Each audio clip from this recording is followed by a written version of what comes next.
The Gods Themselves. Isaac Asimov. Dedication to mankind, and the hope that the war against folly may someday be won, after all. Note: the story starts with Section 6. This is not a mistake. I have my own subtle reasoning, so just read and I hope enjoy. 1. Against stupidity. 6. No good, said Lamont sharply. I didn't get anywhere. He had a brooding look about him that went with his deep sea eyes and the slight asymmetry of his long chin. There was a brooding look about him at the best of times, and this was no. The best of times, his second formal interview with Hallam, had been a greater fiasco than the first. Don't be dramatic, said Myron Bronowski placidly. You didn't expect to, you told me that. He was tossing peanut into the air and catching them in his plump-lipped mouth as they came down. He never missed. He was not very tall, no. Very thin.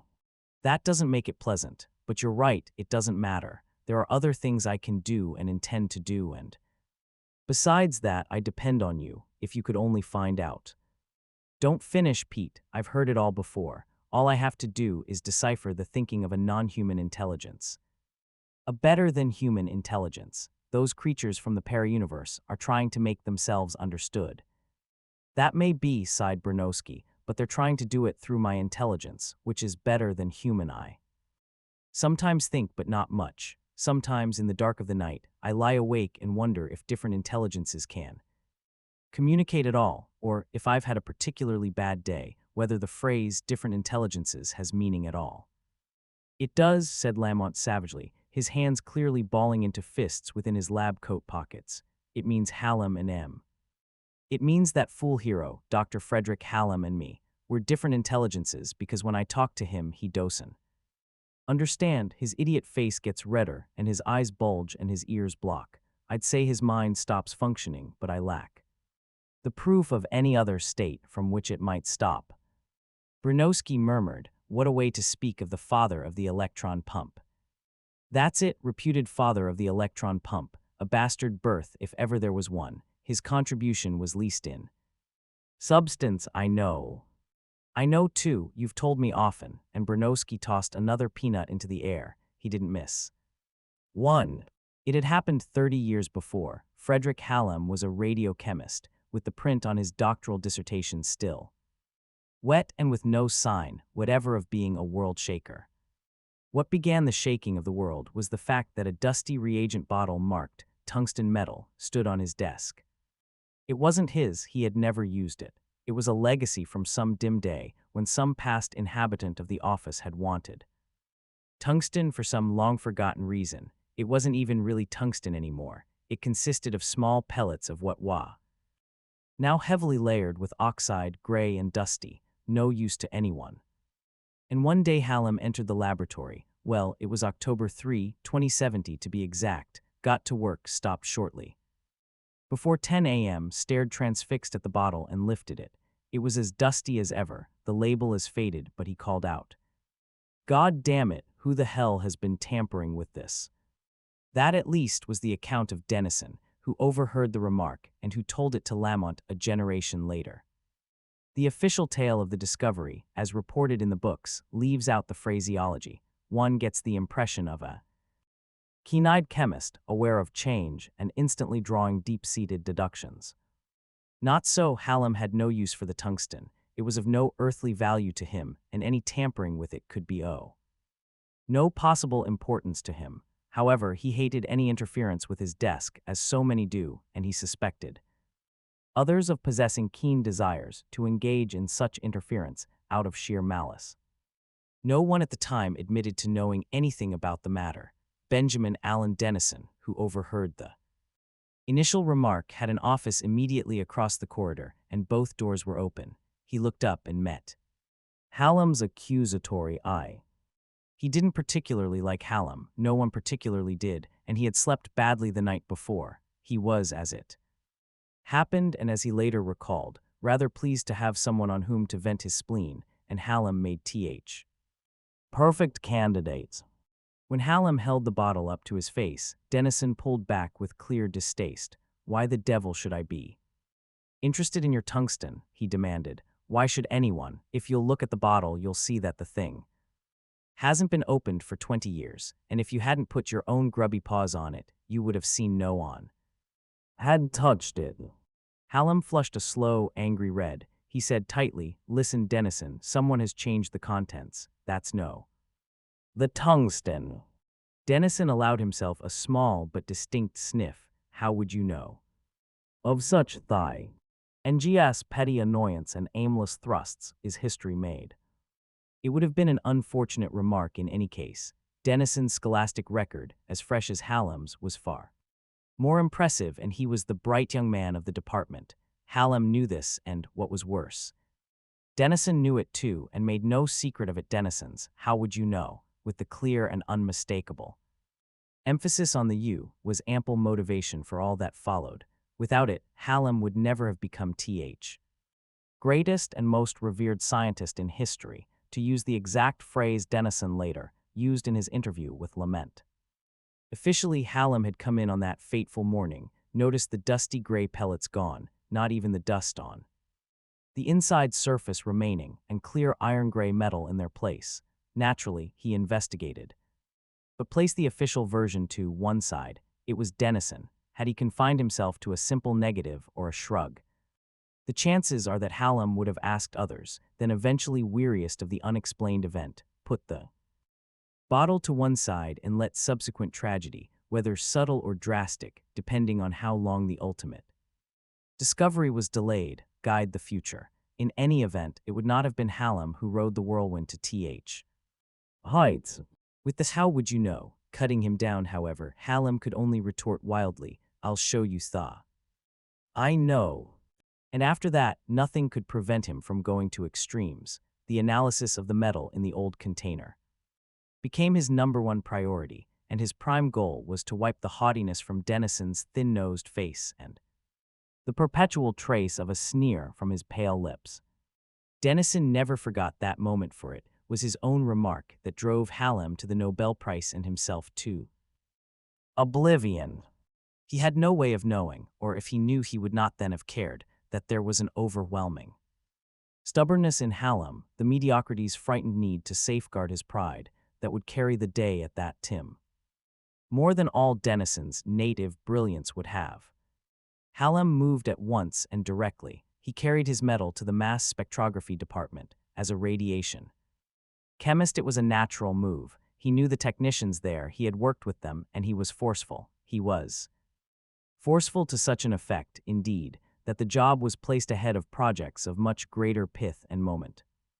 The mass spectrographer said eventually, "Well, it isn't tungsten." Hallam's broad and humorless face wrinkled into a harsh smile. "All right, well, tell that to Bright Boy Dennison. I want report ends."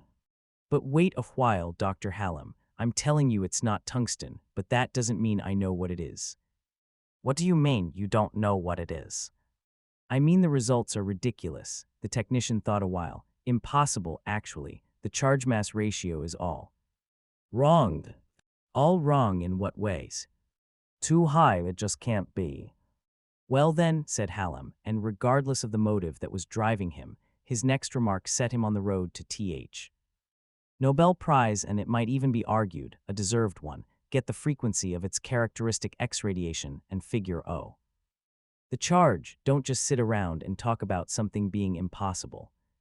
It was a troubled technician who came into Hallam's office a few days later.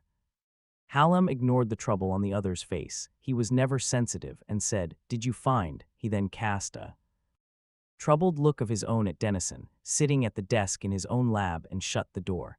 "Did you find the nuclear charge?" "Yes, but it's wrong." "All right, Tracy, do it over." "I did it over a dozen times. It's wrong." "If you made the measurement, that's it. Don't argue with the facts." Tracy rubbed his ear and said, "I've got to, Doc. If I take the measurements seriously, then what you've given me is plutonium-186. Plutonium. The charge is plus 94. The mass is 186. But that's impossible. There's no such isotope. There can't be. That's what I'm saying to you, but those are the measurements. But a situation like that leaves the nucleus over 50 neutrons short. You can't have plutonium-186. You couldn't. Squeeze 94 protons into one nucleus with only 92 neutrons and expect it to hang together for even a trillionth of a second. That's what I'm telling you, Doc, said Tracy patiently. And then Hallam stopped to think. It was tungsten he was missing, and one of its isotopes, tungsten-186, was stable. Tungsten had 74 protons and 112 neutrons in its nucleus. Could something have turned 20 neutrons into 20 protons? Surely that was impossible. Are there any signs of radioactivity? Asked Hallam, groping somehow for a road out of the maze. I thought of that, said the technician. It's stable, absolutely stable. Then it can't be plutonium-186. I keep telling you, Doc.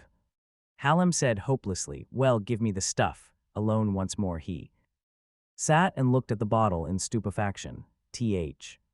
Most nearly stable isotope of plutonium was plutonium-240, where 146 neutrons were needed to make the 94 protons stick, together with some semblance of partial stability.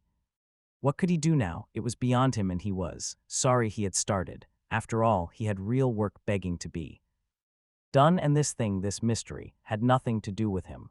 Tracy had made some stupid mistake, or the mass spectrometer was out of whack, or, well, what of it? Forget the whole thing, except that Hallam couldn't do that. Soon or later, Dennison would be bound to stop by, and with that irritating half-smile of his, ask after the tungsten. Then what? Could Hallam say, could he say, it isn't tungsten, just as I told you? Surely Dennison would ask, oh, and what is it then? And nothing imaginable could have made Hallam expose himself to the kind of derision that would follow any claim that it was plutonium-186. He had to find out what it was, and he had to do it himself. Clearly, he couldn't trust anyone. So about 2 weeks later, he entered Tracy's laboratory in what can fairly be described as a first-class fury. Hey, didn't you tell me that stuff was non-radioactive? What stuff? Said Tracy automatically, before he remembered. That stuff you called plutonium-186, said Hallam. Oh, well, it was stable. About as stable as your mental state. If you call this non-radioactive, you belong in a plumber's shop. Tracy frowned. Okay, Doc, pass it over and let's try. And then he said, beats me, it is radioactive. Not much, but it is.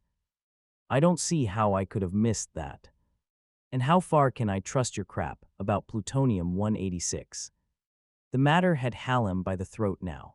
The mystery had become so exasperating as to be a personal affront. Woev had switched bottles or switched contents, must either have switched again or have devised a metal for the specific purpose of making a fool of him. In either case, he was ready to pull the world apart to solve the matter if he had to, and if he could. He had his stubbornness and an intensity that could not easily be brushed aside, and he went straight to G.C. Kantrowicz, who was then in the final year of his own rather remarkable career. Kantrowicz's aid was difficult to enlist, but once enlisted, it quickly caught fire. 2 days later, in fact, he was storming into Hallam's office in a blaze of excitement. Have you been handling this thing with your hands? Not much, said Hallam. Well, don't if you've got any mere, don't. It's emitting positrons. Low. The most energetic positrons I've ever seen, and your figures on its radioactivity are too low. Too low. Distinctly, and what bothers me is that every measurement I take is just a trifle higher than the one before. Sex continued. Brunowski came across an apple in the capacious pocket of his jacket and bit into it. Okay, you've seen Hallam and been kicked out as expected. What next? I haven't quite decided, but whatever it is, it's going to dump him on his fat behind. I saw him once before, you know. Years ago when I first came here, when I thought he was a great man. A great man, he's the greatest villain in the history of science. He's rewritten the history of the pump, you know, rewritten it here. Lamont tapped his temple. He believe his own fantasy and fights for it with a diseased fury. He's a pygmy with only one talent, the ability to convince others he a giant. Lamont looked up at Brunowski's wide and placid face, wreathed now in amusement, and forced a laugh. Oh, well, thaw. Doesn't do any good, and I've told it all to you before anyway. Many times, agreed Brunowski. but it just gravels me to have the whole world. 2. Peter Lement had been 2 years old when Hallam had picked up his altered tungsten for the first time. When he was 25, he joined Pump Station 1 with the print on his own doctoral dissertation still fresh and accepted simultaneous appointment on the physics faculty of the university. It was a remarkably satisfactory achievement for the young man. Pump Station 1 was lacking in the glisten of the late stations, but it was the granddaddy of them all, of the entire chain that girdled the planet, now even though the entire technology was only a couple of decades old. No major technological advance had ever caught hold so rapidly and so entirely, and why not? It meant free energy without limit and without problems. It was the Santa Claus and the Aladdin's lamp of the whole world. Lement had taken the job in order to deal with problems of the highest theoretical abstraction, and yet he found himself interested in the amazing story of the development of the electron pump. It had never been written up in its entirety by someone who truly understood the theoretical principles in so far as they could be understood, and who had some ability in translating the complexities for the general public. To be sure, Hallam himself had written a number of articles for the popular media, but these did not represent a connected, reasoned history, something Lement yearned to supply. He used Hallam's articles to begin with, other reminiscences in published form, the official documents so to speak, carrying them through to Hallam's world-shaking remark, the great insight, as it was often called, invariably with capital letters. Afterward, of course, when Lement had experienced his disillusionment, he began digging deeper, and the question arose in his mind as to whether Hallam's great remark had really been Hallam's. It had been advanced at the seminar which marked the true beginning of the electron pump, and yet, as it turned out, it was extraordinarily difficult to get the details of that seminar and quite impossible to get the voice recordings. Eventually, Lamont began to suspect that the dimness of the footprints left on the sands of time by that seminar was no entirely accidental. Putting several items ingeniously together, it began to seem that there was a reasonable chance that John F. X. McFarland had said something very nearly like the crucial statement Hallam had made, and had done so before Hallam. He went to see McFarland, who was featured not at all in the official accounts, and who was now doing upper atmosphere research, with particular reference to the solar wind. It was not a top echelon job, but it had its perquisites, and it had more than a little to do with pump effects. McFarland had clearly avoided suffering the fate of oblivion that had overtaken Denison. He was polite enough to lament and willing to talk on any subject except the events of that seminar that he simply didn't remember. Lamont insisted, quoted the evidence he had gathered. McFarland took out a pipe, filled it, inspected its contents thoroughly, and said with a queer intentness, "I don't choose to remember because it doesn't matter. It really doesn't. Suppose I laid claim to having said something, no one would believe it. I would look like an idiot and a megalomaniac one. And Hallam would see to it that you were retired. I'm not saying that, but I don't see that it would do me any good. What's the difference, anyway?" "A matter of historical truth," said Lamont. "Oh, bull, the historical truth is that Hallam never let go. He drove everyone into investigating, whether they wanted to or not. Without him, that tungsten would eventually have exploded with I don't know how many casualties. There might never have been another sample, and we might never have had the pump. Hallam deserves the credit for it, even if he doesn't deserve the credit, and if that doesn't make sense, I can't help it, because history doesn't make sense." Lement wasn't satisfied with that, but he had to make it do, for McFarland would simply say no more. Historical truth. One piece of historical truth that seemed beyond question was that it was the radioactivity that pulled Hallam's tungsten, this is what it was called as a matter of historical custom, into the big time. It didn't matter whether it was or was not tungsten, whether it had or had not been tampered with, even whether it was or was not an impossible isotope. Everything was swallowed up in the amazement of something, anything, which showed a constantly increasing intensity of radioactivity under circumstances that ruled out the existence of any type of radioactive breakdown, in any number of steps then known. After a while, Kantrowicz muttered, "We'd better spread it out. If we keep it in sizable lumps, it will vaporize or explode or both and contaminate half the city." So it was powdered and scattered, and mixed with ordinary tungsten at first, and then, when the tungsten grew radioactive in its turn, it was mixed with graphite, which had a lower cross-section to the radiation. Less than 2 months after Hallam had noticed the change in the bottle's contents, Kantrowicz, in a communication to the editor of Nuclear Reviews, with Hallam's name appended as co-author, announced the existence of plutonium-186. Tracy's original determination was thus vindicated, but his name was not mentioned, either then or later, with that Hallam. Tungsten began to take on an epic scale, and Dennison began to note the changes that ended by making him a non-person. The existence of plutonium-186 was bad enough, to have been stable at the start and to display a curiously increasing radioactivity was much worse. A seminar to handle the problem was organized. Kantrowicz was in the chair, which was an interesting historical note. For it was the last time in the history of the electron pump that a major meeting was held in connection with it that was chaired by anyone but Hallam. As a matter of fact, Kantrowicz died 5 months later, and the only personality with sufficient prestige to keep Hallam in the shade was removed.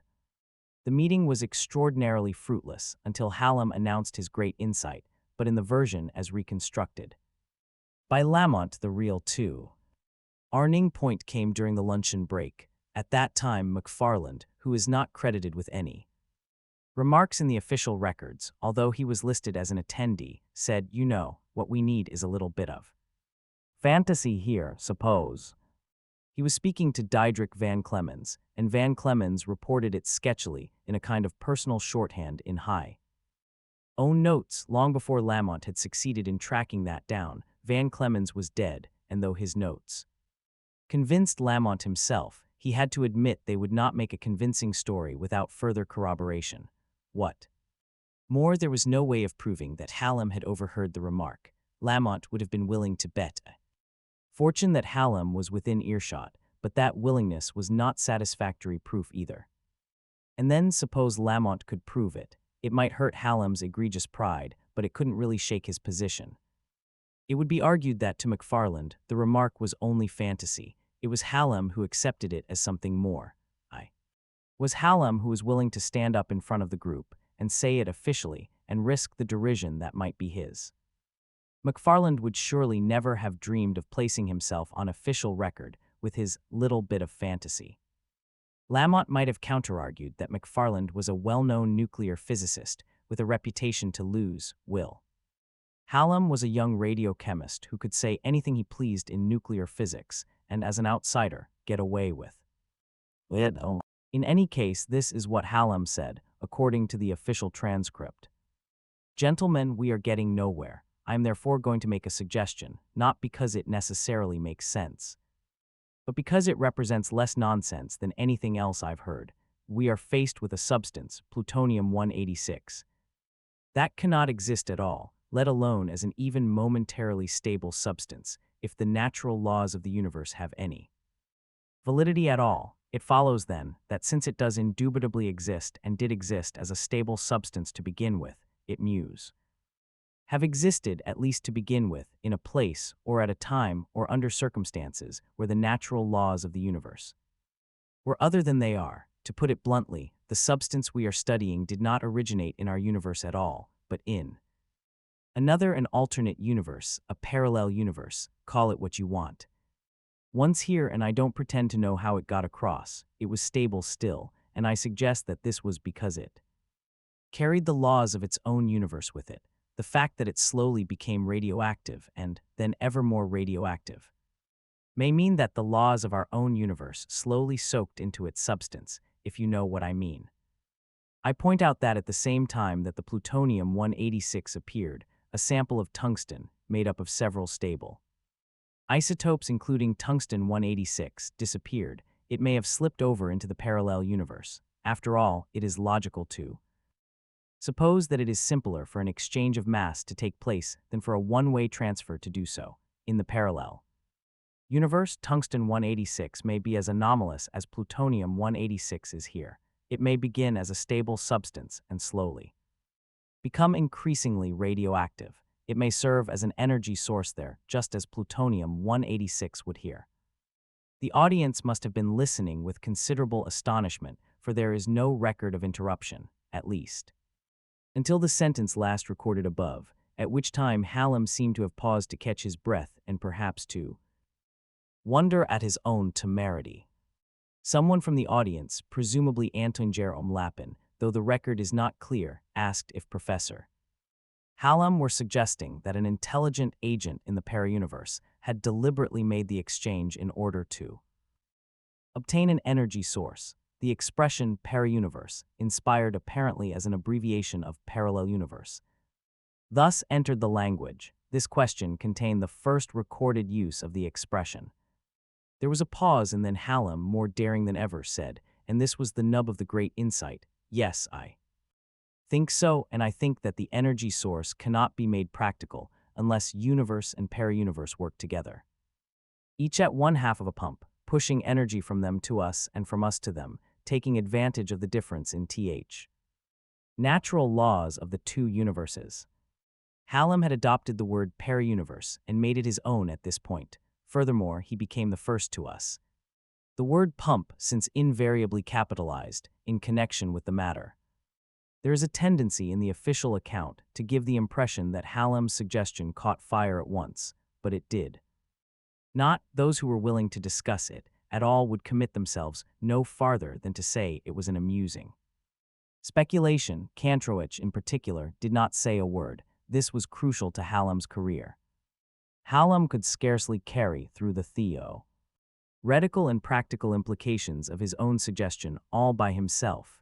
A team was required, and it was built up, but none of the team, until it was too late, would associate himself openly with suggestion. By the time success was unmistakable, the public had grown to think of it as Hallam's and Hallam's alone. It was Hallam to all the world, and Hallam alone, who had first discovered the substance, who had conceived and transmitted the great insight, and it was therefore Hallam who was the father of the electron pump. Thus, in various laboratories, pellets of tungsten metal were laid out temptingly. In 1 out of 10, the transfer was mad, and new supplies of plutonium 186 were produced. Other elements were offered as bait and refused, but wherever plutonium 186 appeared, and whoever it was, that brought the supply to the Central Research Organization working on the problem. To the public, it was an additional quantity of Hallam's tungsten. It was Hallam again who presented some aspects of the theory to the public most successfully, to his own surprise.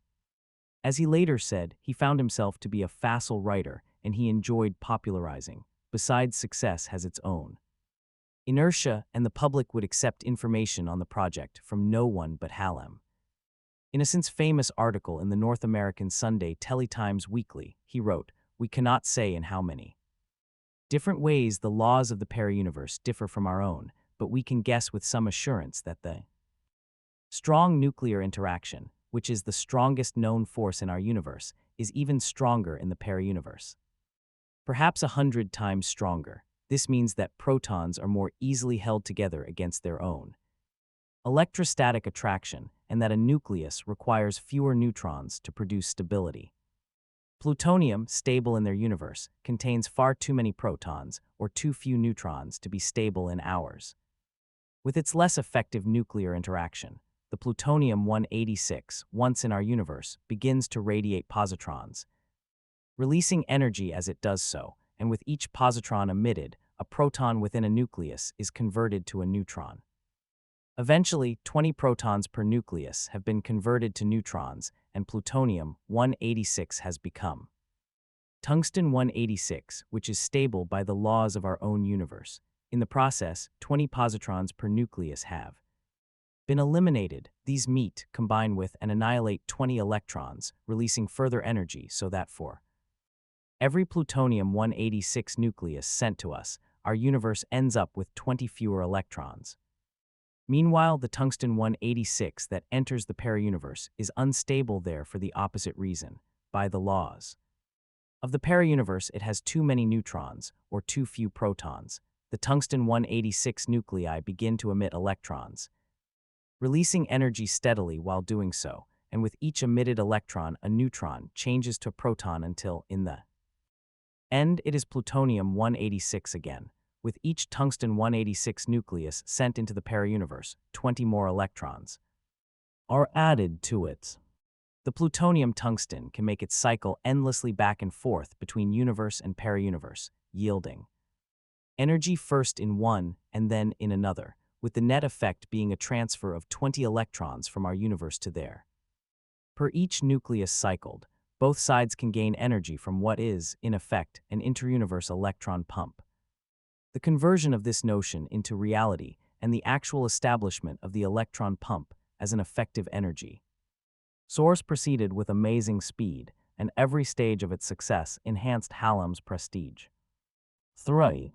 Lament had no reason to doubt the basis of that prestige, and it was with a certain hero-worshipfulness, the memory of which embarrassed him later and which he strove, with some success, to eliminate from his mind, that he first applied for a chance to interview Hallam at some length in connection with the history he was planning. Hallam seemed amenable. In 30 years, his position in public esteem had become so lofty one might wonder why high nose did not bleed. Physically, he had aged impressively, if not gracefully. There was a ponderousness to his body that gave him the appearance of circumstantial weightiness, and if his face were gross in its features, he seemed able to give them the air of a kind of intellectual repose. He still reddened quickly, and the easily bruised nature of his self-esteem was a byword. Hallam had undergone some quick briefing before Lamont's entrance. He said, "You are Dr. Peter Lamont, and you've done good work, I'm told, on paratheory. I recall your paper. On parafusion, wasn't it?" "Yes, sir." "Well, refresh my memory. Tell me about it. Informally, of course, as though you were talking to a layman, after all." And he chuckled here. "In a way, I am a layman. I'm just a radiochemist, you know, and no great theoretician unless you want to count a few concepts now and then." Lament accepted this, at the time, as a straightforward statement, and indeed, the speech may not have been as obscenely condescending as he later insisted on remembering it to have been. It was typical, though, as Lament later found out, or at least maintained, of Hallam's method of grasping the essentials of the work done by others. He could talk briskly about the subject thereafter without being over-particular, or particular at all, in assigning credit. But the younger Lament of the time was rather flattered, and he began at once with that voluble eagerness one experiences in explaining one's own discoveries. "I can't say I did much, Dr. Hallam, deducing the laws of nature of the para-universe. The para-laws is a tricky business. We have so little to go on. I started from what little we know and assumed no new departures that we had no evidence for. With a stronger nuclear interaction, it seems obvious that the fusion of small nuclei would take place more readily." "Parafusion," said Hallam. "Yes, sir, the trick was simply to work out what the details might be. The mathematics involved was somewhat subtle. But once a few transformations were made, the difficulties tended to melt away. It turns out, for instance, that lithium hydride can be made to undergo catastrophic fusion at temperatures 4 orders of magnitude lower there than here. It takes fission bomb temperatures to explode lithium hydride here, but a mere dynamite charge, so to speak, would turn the trick in the para-universe. Just possibly lithium hydride in the para-universe could be ignited with a match, but that's no. Very likely, we've offered them lithium hydride, you know, since fusion power might be natural for them, but they won. Touch it. Yes, I know that. It would clearly be too risky for them, like using nitroglycerine in ton-lots in rocket engines, only worse. Very good, and you are also writing a history of the pump. An informal one, sir. When the manuscript is ready, I will ask you to read it, if I may, so that I might have the benefit of your intimate knowledge of events. In fact, I would like to take advantage of some of that knowledge right now if you have a little time. I can make some. What is it you want to know? Hallam was smiling. It was the last time he ever smiled in Lament. Presence. The development of an effective and practical pump, Professor Hallam, took place with extraordinary speed, began. Lamont wants the pump project. The Interuniverse Electron Pump Project, corrected Hallam, still smiling. Yes, of course, said Lamont, clearing his throat. I was merely using the popular name. Once the project started, the engineering details were developed with great rapidity and with little waste motion.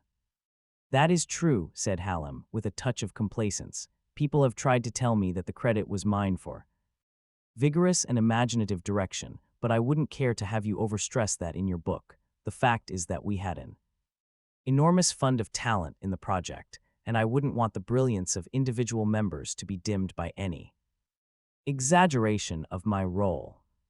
Lamont shook his head with a little annoyance. He found the remark irrelevant. He said, I don't mean that at all. I mean the intelligence at the other end, the paramen, to use the popular phrase. They started it. We discovered them after the first transfer of plutonium for tungsten, but they discovered us first in order to make the transfer, working on pure theory. Without the benefit of the hint they gave us, and there's the iron foil they sent across. Hallam's smile had now disappeared, and permanently. He was frowning, and he said loudly, the symbols were Neve. Understood nothing about them.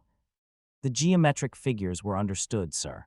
I've looked into it, and it's quite clear that they were directing the geometry of the pump. It seems to me that Hallam's chair shoved back with an angry scrape. He said, let's not have any of that, young man. We did the work, no. They know. Yes, but isn't it true that they what? Lamont became aware now of the storm of emotion he had raised, but he couldn't understand its cause. Uncertainly, H. said that they are more intelligent than we, that they did the real work. Is there any doubt of that, sir? Hallam, red-faced, had heaved himself to his feet. There is every doubt, he shouted.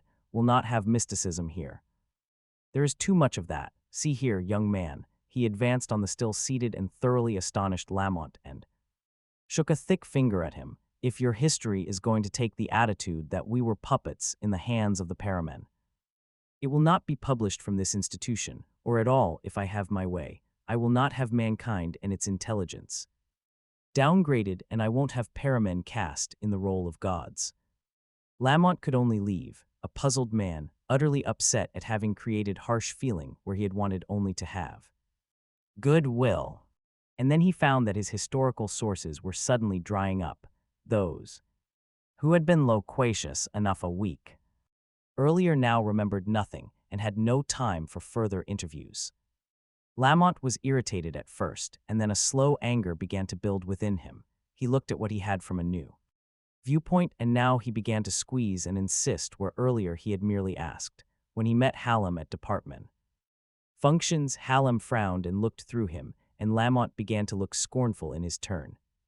The net result was that Lamont found his prime career as paratheoretician beginning to abort, and turned more firmly than ever toward his secondary career as science historian.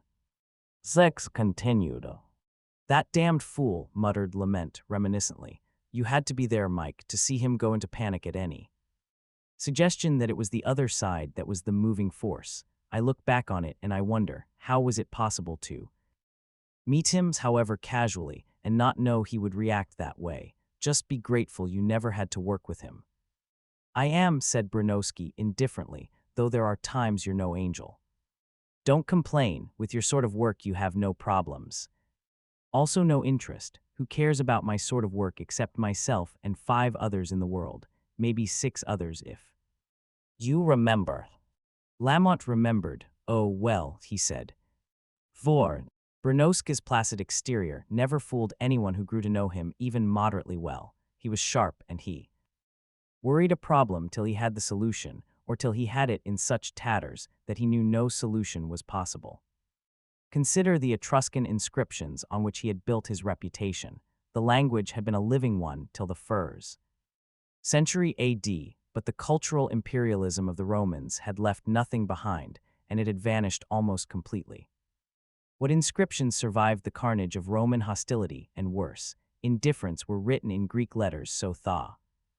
They could be pronounced, but nothing more. Etruscans seemed to have no relationship to any of the surrounding languages. It seemed very archaic. It seemed not even to be Indo-European.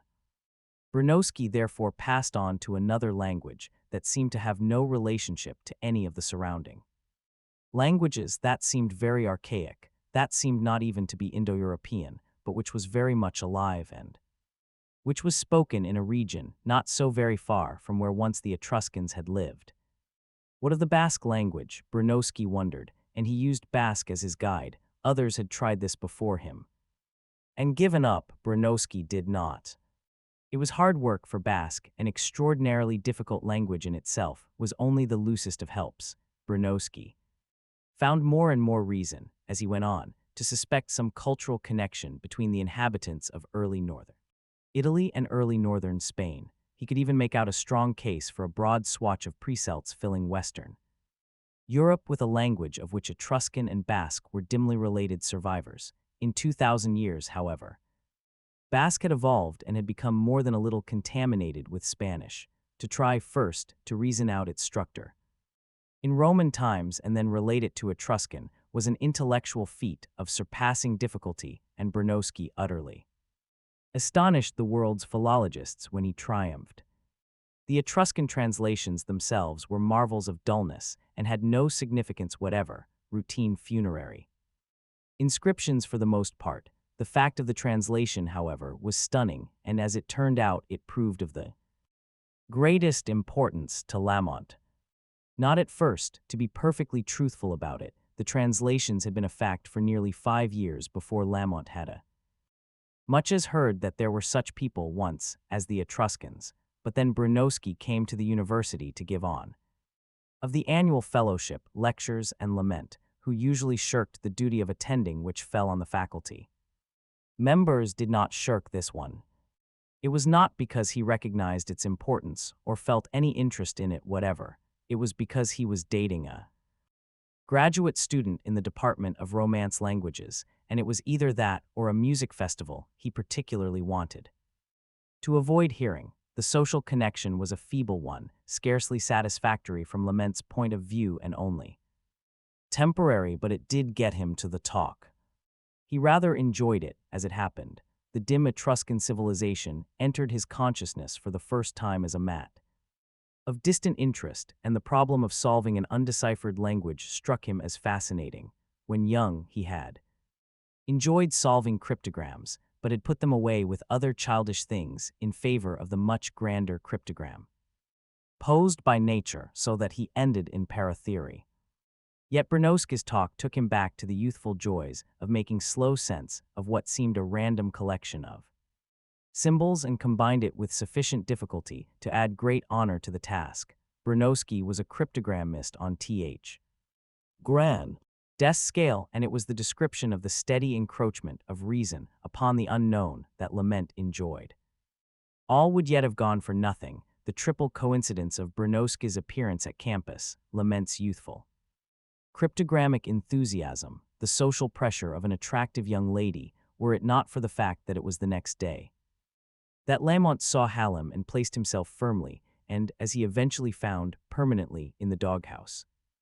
Within an hour of the conclusion of that interview, Lamont determined to see Bronowski. The issue at hand was the very one that had seemed so obvious to himself, and that had so offended Hallam, because it brought down censure on him. Lamont felt bound to strike back, and in connection with the point of censure specifically, the paramen were more intelligent than man. Lamont had believed it before in a casual sort of way as something more obvious than vital. Now I had become vital, it must be proved, and the fact of it forced down the throat of Hallam, sideways if possible and without the sharp corners exposed. Already Lamont found himself so far removed from his so recent hero worship that he relished the prospect. Bronowski was still on campus, and Lamont tracked him down and insisted on seeing him. Bronowski was blandly courteous when finally cornered. Lamont acknowledged the courtesies brusquely, introduced himself with clear impatience, and said, "Dr. Bronowski, I'm delighted to have caught you. Before you left, I hope that I will persuade you to stay here even longer." Bronowski said, "That may not be hard. I have been offered a position on the university faculty." "And you will accept the position?" "I am considering it. I think I may." "You must, you will, when you hear what I have to say." Dr. Bronowski, what is there for you to do now that you've solved the Etruscan inscriptions? That is not my only task, young man. He was 5 years older than Lamont. I'm an archaeologist, and there is more to Etruscan culture than its inscriptions, and more to pre-classical Italic culture than the Etruscans. But surely nothing as exciting for you, and as challenging as the Etruscan inscriptions. I grant you that. So you would welcome something even more exciting, even more challenging, and something a trillion times as significant as those inscriptions. What have you in mind, Dr. Lamont? We have inscriptions that are not part of a dead culture, or part of anything on Earth, or part of anything in the universe. We have something called parasymbols. I've heard of them, for that matter, I've seen them. Surely then you have the urge to tackle the problem, Dr. Bronowski. You have had the desire to work out what they say. No desire at all, Dr. Lament, because there's no problem.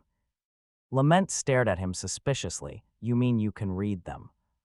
Bronowski shook his head. You mistake me. I mean I can't possibly read them, nor can anyone else. There's no base in the case of earthly languages, however dead, there is always the chance of finding a living language, or a dead language. Already deciphered, that bears some relationship to it, however faint. Failing that, there is at least the fact that any earthly language was written by human beings with human ways of thought. That makes a starting point, however feeble. No. This is the case with the parasymbols, so that they constitute a problem that clearly has no solution, and insolubility is no a problem. Lamont had kept himself from interrupting only with difficulty, and now he burst out, You are wrong, Dr. Bronowski. I don't want to seem to be teaching you your profession, but you don't know some of the facts that my own profession uncovered. We are dealing with paramen, concerning whom we know almost nothing. We don't know what they are like, how they think, what kind of world they live on. Almost nothing, however basic and fundamental. So far you are right. But it's only almost nothing that you know, is that it? Bronowski did not seem impressed. He took out a package of dried figs from his pocket, opened them, and began to eat. He offered it to Lamont, who shook his head. Lamont said, Right, we do know one thing of crucial importance. They are more intelligent than we are. Item 1. They can make the exchange across the interuniverse gap, while we can play only a passive role. He interrupted himself here to ask, Do you know anything about the interuniverse electron pump?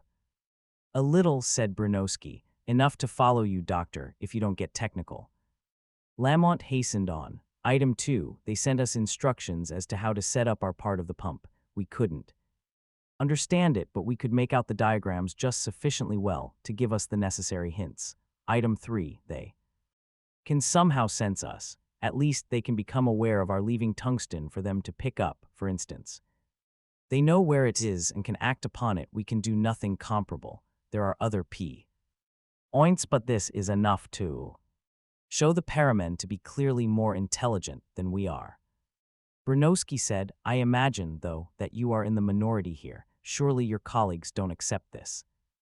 They don't, but what makes you come to that conclusion? Because you're clearly wrong, it seems to me. My facts are correct, and since they are, how can I be wrong? You are merely proving the technology of the paramen is more advanced than ours. What has that to do with intelligence? See here. Bronowski rose to take off his jacket and then sat down in a half-reclining position, the soft rotundity of his body seeming to relax and crease in great comfort, as though physical ease helped him think. 2.5 centuries ago, the American naval commander Matthew Perry led a flotilla into Tokyo Harbor. The Japanese, till then isolated, found themselves faced with a technology considerably beyond their own and decided I was unwise to risk resistance. An entire warlike nation of millions was helpless in the face of a few ships from Akros. The sea, did that prove that Americans were more intelligent than the Japanese were, or merely that Western culture had taken a different turning? Clearly the latter, for within half a century, the Japanese had successfully imitated Western technology, and within another half a century were a major industrial power, despite the fact that they were disastrously beaten in one of the wars of the time. Lamont listened gravely and said, We thought that too, Dr. Bronowski, though I didn't know about the Japanese. I wish I had the time to read history, yet the analogy is wrong. It's more than technical superiority, it's matter of difference in degree of intelligence. How can you tell, aside from guessing? Because of the mere fact that they sent us directions, they were eager for us to set up our part of the pump. They had to have us do it. They could not physically cross over, even their thin foils of iron on which their messages were incised. The substance most nearly stable in either world slowly grew too radioactive to keep in one piece, though of course no.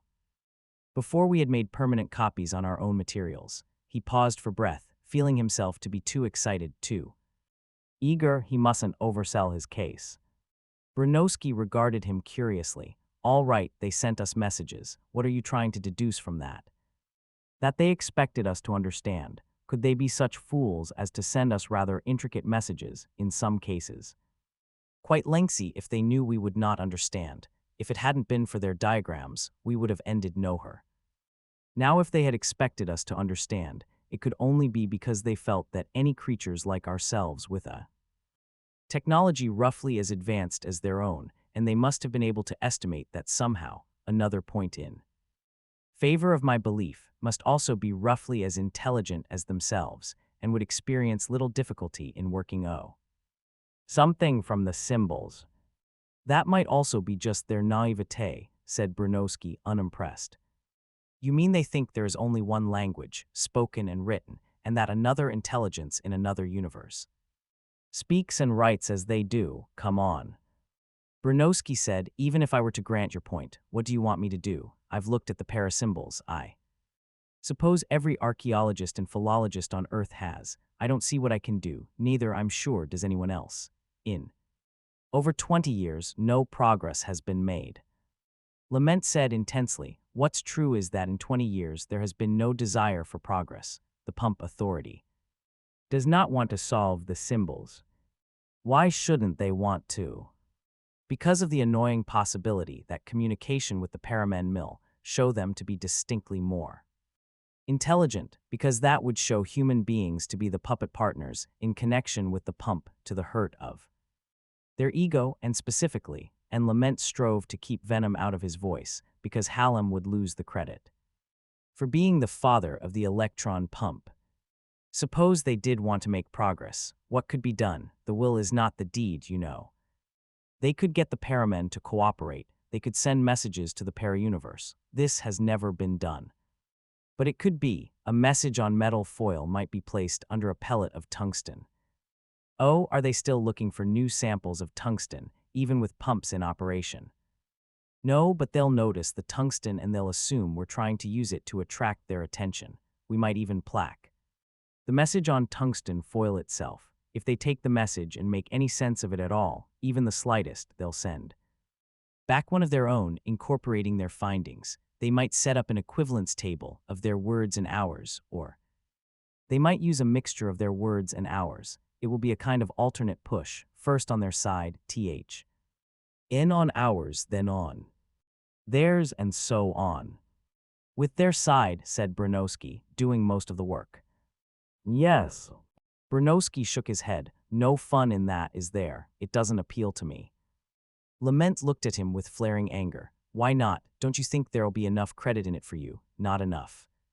Fame? What are you, a connoisseur of fame? What kind of fame did you get out of the Etruscan inscriptions? Damn it. You beat out 5 others in the world, maybe 6. With them you're a household word and a success, and they hate you. What else? You go about lecturing on the subject before audiences amounting to a few dozen, and they forget your name the day after. Is that what you're really after? Don't be dramatic. All right, I won't be. I'll get someone else. It may take longer, but, as you say, the paramen will do most of the work. Anyway, if necessary, I'll do it myself. Have you been assigned this project? No, I haven't. What of it? Or is that another reason you don't want to get involved? Disciplinary problems. There is no law against attempting translation, and I can always place tungsten on my desk. I will not choose to report any messages.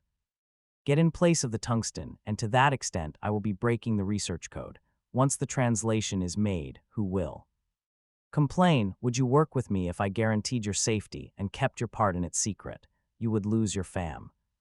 But you may value your security more. Oh well, Lament shrugged. If I do it myself, there's the advantage of not having to worry about someone else's security.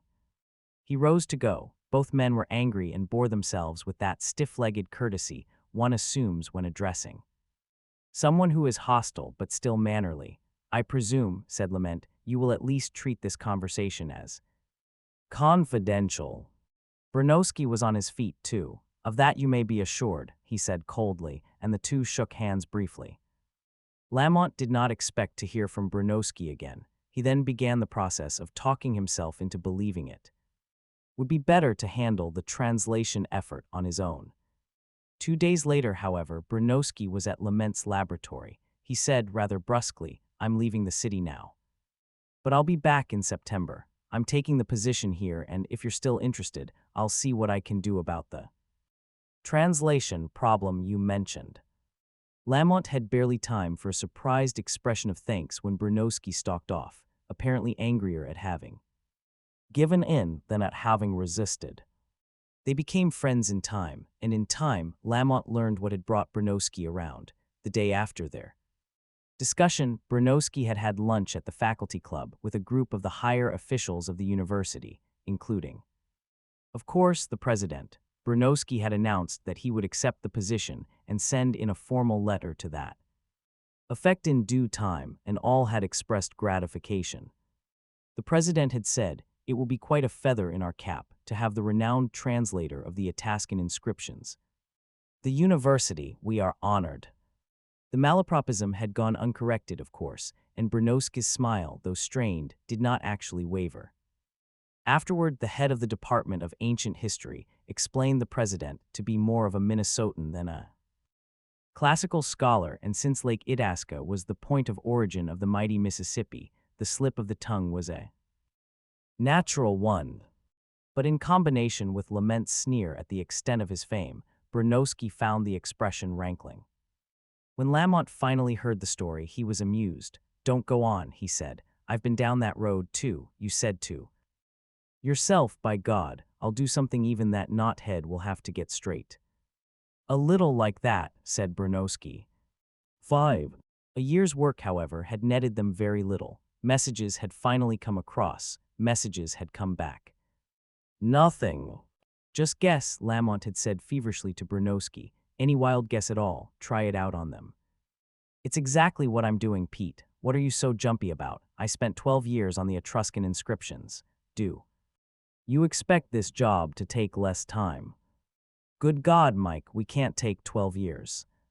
Why not? Look, Pete, it hasn't escaped me that there's been a change in your attitude. You've been impossible this last month or so. I thought we had it clear at the start that this work can't go quickly and that we've got to be patient. Though. You understood that I had my regular duties at the university, too. Look, I've been asking you this several times now. Me ask again, why are you in such a hurry now? Because I'm in a hurry, said Lament abruptly, because I want to get on with it.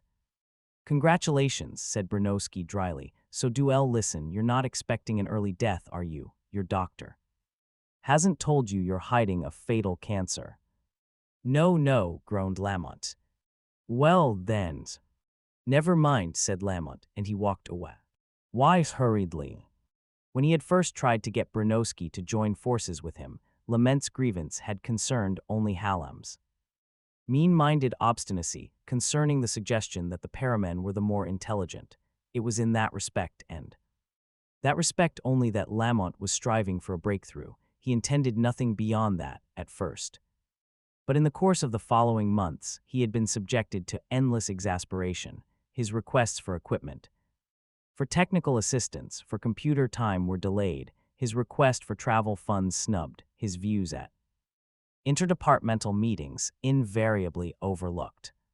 The breaking point came when Henry Garrison, junior to himself in point of service, and definitely so in point of ability, received an advisory appointment, rich in prestige, that by all rights should have gone to Lamont. It was then that Lament's resentment built up to the point where merely proving himself right was no longer sufficient. He yearned to Smash Hallam, destroy him utterly. The feeling was reinforced every day, almost every hour, by the unmistakable attitude of everyone else at the pump. Station, Lamont's abrasive personality didn't collect sympathy, but some existed nevertheless. Garrison himself was embarrassed. He was a quiet-spoken, amiable young man who clearly wanted no trouble and who now stood in the doorway of Lamont's lab with an expression that had more than a small component of apprehension in it. He said, "Hey, Pete, can I have a few words with you?" "As many as you like," said Lament, frowning and avoiding a direct eye-to-eye glance. Garrison came in and sat down. "Pete," he said, "I can't turn down the appointment, but I want you to know I didn't push for it. It came as a surprise." "Who's asking you to turn it down? I don't give a damn." "Pete, it's Hallam. If I turned it down, it would go to someone else, not you. What have you done to the old man?" Lamont rounded on the other. "What do you think of Hallam? What kind of man is he, in your opinion?" Garrison was caught by surprise. He pursed his lips and rubbed his nose. "Well," he said, and let the sound fade. "Off. Great man, brilliant scientist, inspiring leader." "Well, let me tell you, the man's a phony. He's a fraud. He's got this reputation and this position of his and he's sitting on it in a panic. He knows that I see through him, and that's what he has against me." Garrison gave out a small, uneasy laugh. "You haven't gone up to him and said—" "No, I haven't said anything directly to him," said Lamont morosely. "Someday I will, but he can tell he know. I'm one person he isn't fooling even if I don't say anything." "But Pete, where's the point in letting him blow it? I don't say I think he's the world's greatest either, but where's the sense in broadcasting it? Butter him up a little. He's got your career in his hands." "Has he? I've got his reputation in mine. I'm going to show him up. I'm going to strip him." "How?" "My business," muttered Lamont, who at the moment had not the slightest idea as to how. "But that's ridiculous," said Garrison. "You can't win. Hell just destroy you, even if he isn't an Einstein or an Oppenheimer. Really, he's more than either to the world in general. He is the father of the electron pump to Earth's 2 billion population, and nothing you can possibly do will affect them as long as the electron pump is the key to human paradise." "Well, that's true. Hallam can't be touched, and you're crazy if you think he can." "What the hell, Pete, tell him he great and eat crow. Don't be another Dennison." "I tell you what, Henry," said Lament in sudden fury, "why not mind your own business?" Garrison rose suddenly and left without a word. Lamont had made another enemy, or, at least, lost another friend. The Price, however, was right, he finally decided, for one remark of Garrison had set the ball rolling in another direction. Garrison had said, in essence, as long as the electron pump is the key to human paradise, Hallam can't be touched. With that clanging in his mind, Lamont for the first time turned his attention away from Hallam and placed it on the electron pump. Was the electron pump the key to human paradise, or was there, by heaven, a catch? Everything in history had had a catch. What was the catch to the electron pump? Lamont knew enough of the history of paratheory to know that the matter of a catch had not gone unexplored. When it was first announced that the basic overall change in the electron pump was the pumping of electrons from the universe to the para-universe, there had not been wanting those who said immediately, "But what will happen when all the electrons have been pumped?"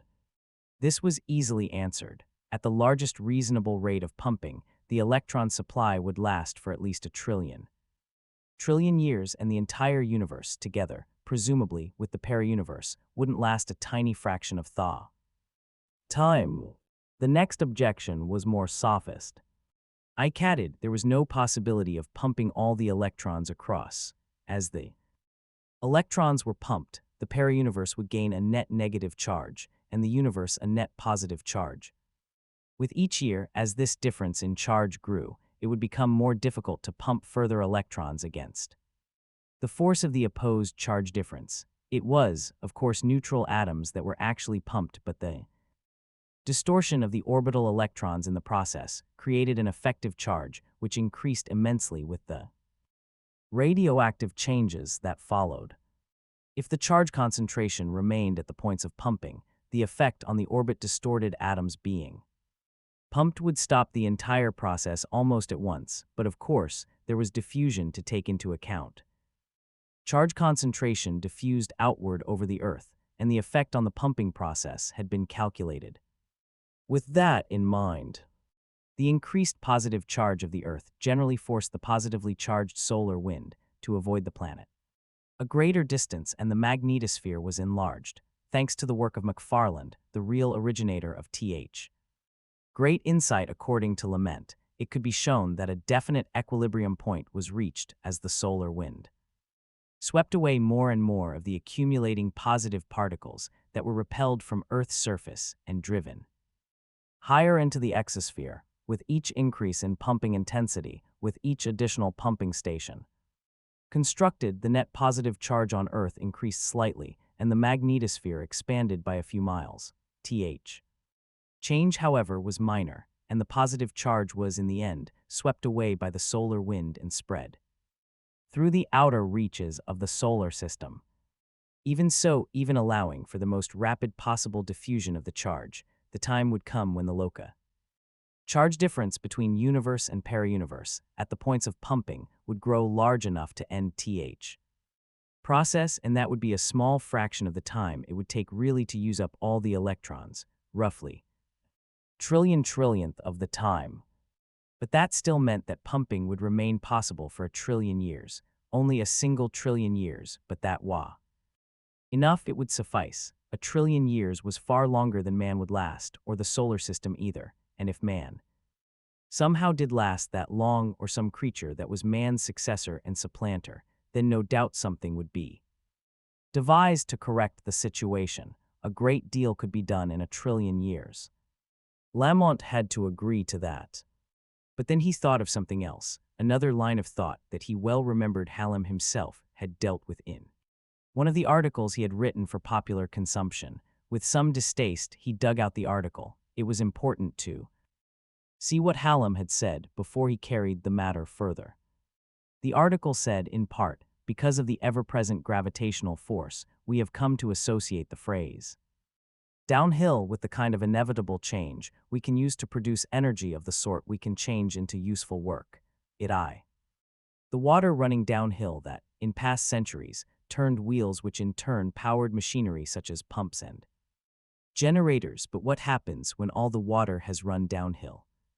There can then be no further work possible till the water has been returned uphill, and that takes work. In fact, it takes more work to force the water uphill than we can collect by then allowing it to flow downhill. We work at an energy loss.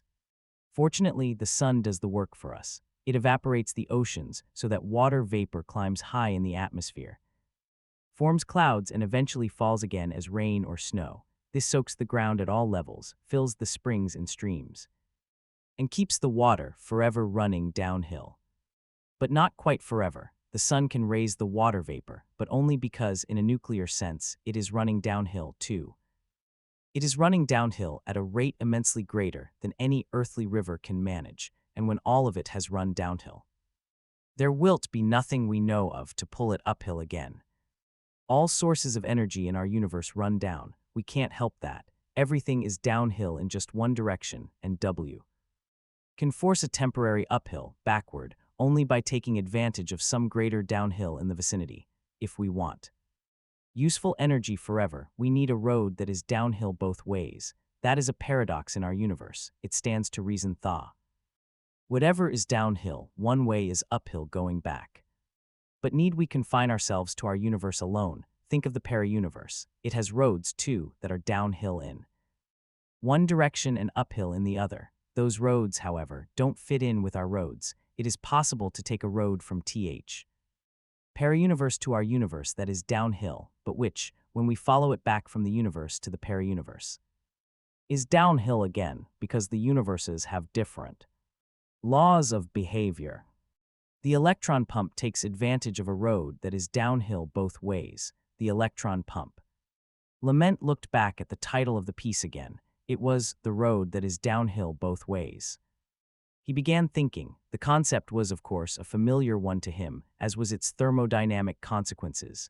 But why not examine the assumptions? That had to be the weak point in any theory. What if the assumptions, assumed to be right by definition, were wrong? What would be the consequences if one started with other assumptions, contradictory ones?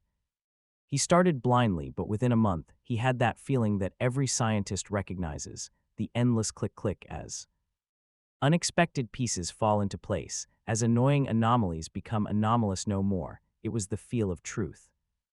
It was from that moment on that he began to put additional pressure on Bronowski. And one day he said, "I'm going to see Hallam again." Bronowski's eyebrows lifted. "What for?" "To have him turn me down."